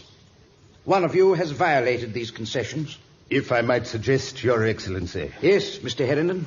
Of all those assembled, only one of your guests saw fit to come here dressed as though for a masquerade. Only one of your guests saw fit to bring a present of no value. What point do you make, Mr. Herrington? It is my feeling that such a guest would not hesitate to insult you further by stealing the jewels. Your Excellency.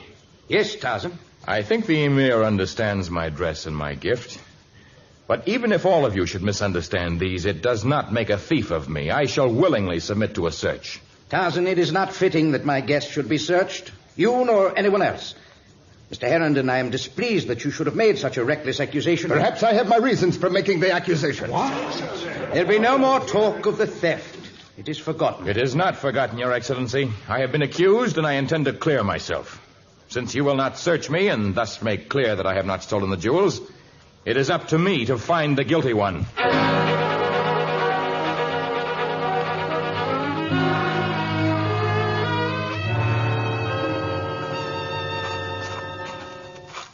Well, Haydar, I can find no trace of the jewels anywhere. I've been all over the encampment. Come inside your tent and rest. Forget about the jewels and think only of tomorrow's pageant. I suppose you will work far into the night getting Mika ready for the pageant, eh? When the elephants pass the reviewing stand of the Pasha and his princess, none will surpass Mika in elegance. Yes, I imagine you will polish Mika's trappings until they shine like Kuda the sun, huh? None will gleam with the radiance of Mika's howdah and bands and ornamentation.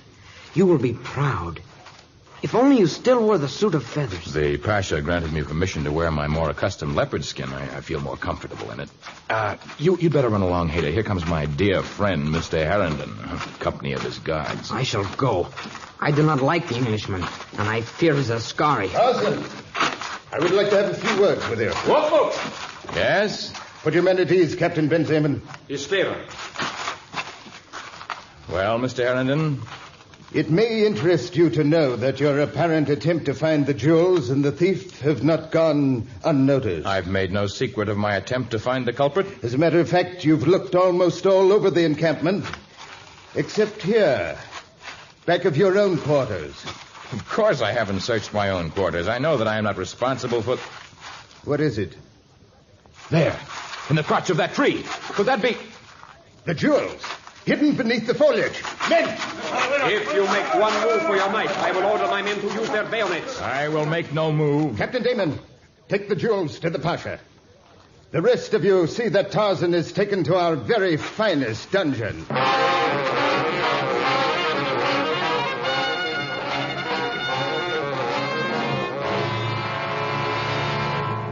You've come to release me, Mr. Herndon? Yes, and I'm sorry I accused you falsely and caused your arrest. I was merely attempting to do my duty to the Pasha. This whole matter is most confusing. What has occurred to convince you now that I am not guilty?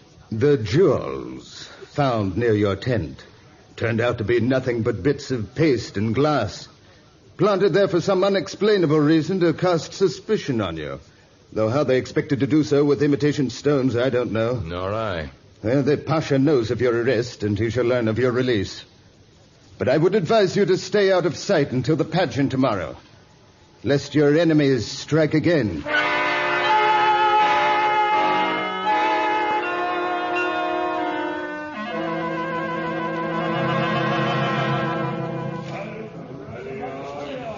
Mighty monarch, you are pleased with the way your loyal subjects have festooned this reviewing stand? It is pleasing to the eye. May Allah permit the spectacle to begin.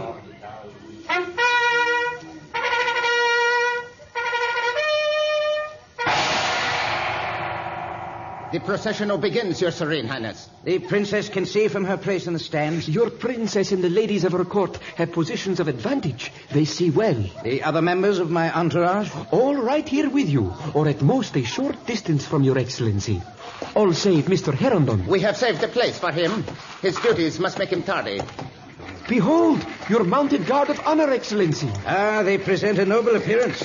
They ride as though they and their horses were one. Behind them, the camel corps of the Sheik of Khalsid. It is well. Ah, that is a sight to please the eye. The white elephant with the silver trappings. Who is that, Emir? That is the Raja of Imnabur, he who gave you the priceless sun idol of 1,000 gems. And the dignitary being carried in the gold-brocaded sedan chair is the Caliph of Karadan. I fail to recognize him who approaches on the massive black elephant. The one drawing close to the stand now. I do not know him. His bearded face is familiar. Behind the stranger is Tarzan. His elephant is richly adorned. But I do not know the identity of... Well, it matters not. There are many guests who have come to pay honor to me. Watch out, Your Excellency! The elephant of the stranger is out of control! He's charging directly at our stand! He's charging...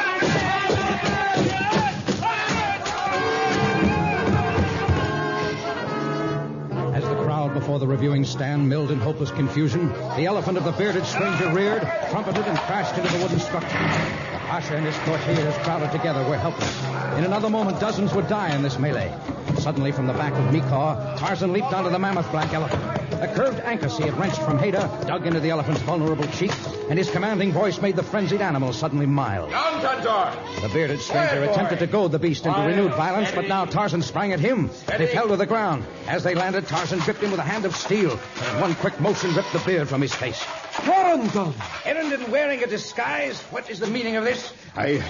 I can explain. I think I can explain more easily and more truthfully. Herndon plotted to steal the fabulous sun idol given you by the Raja of Imnabur. That's ridiculous. Quiet. I will hear Tarzan. Mr. Herndon felt that he had already cast enough suspicion on me to avert attention from himself. It was important, of course, that I be freed last night so I might be accused of what was to happen today. But how could you be blamed? The bearded stranger was to make for the woods once he had accomplished his purpose. Later, Herndon would swear that he had been an accomplice of mine. By the time I'd been cleared, Herndon was to have had the treasure safely concealed. Out of the country, perhaps. Pure conjecture. Not at all. Despite your warning to keep out of sight, I remained near the palace last night, and I overheard much. What was his exact plan, Tarzan? He was to cause a great commotion here in the square, even if it necessitated killing you. No, it's not true. Well, while all of your subjects rushed to your aid, the idol was to be taken from the palace by 2 of his accomplices. Others would be waiting in the woods to spirit away the elephant.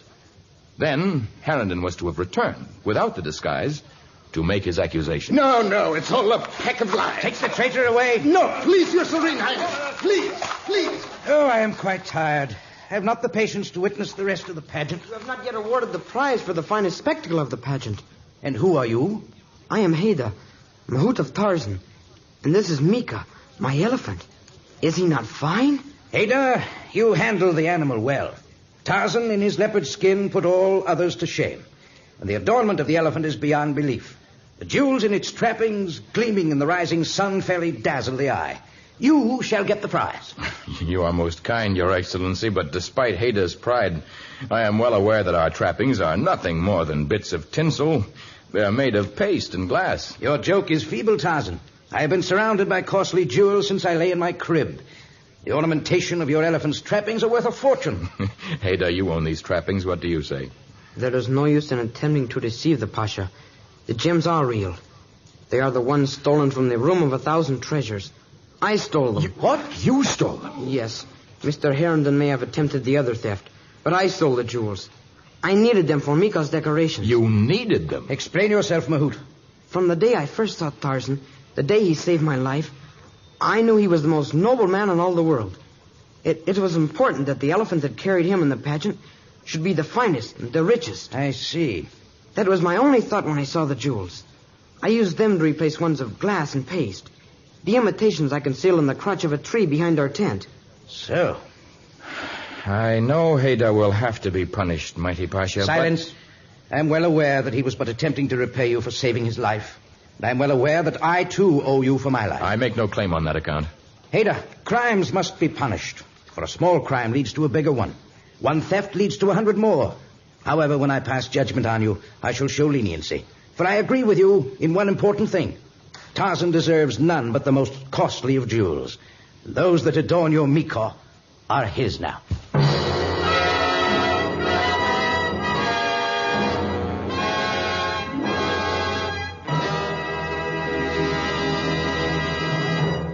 In just a moment, we shall return with a word about our next story.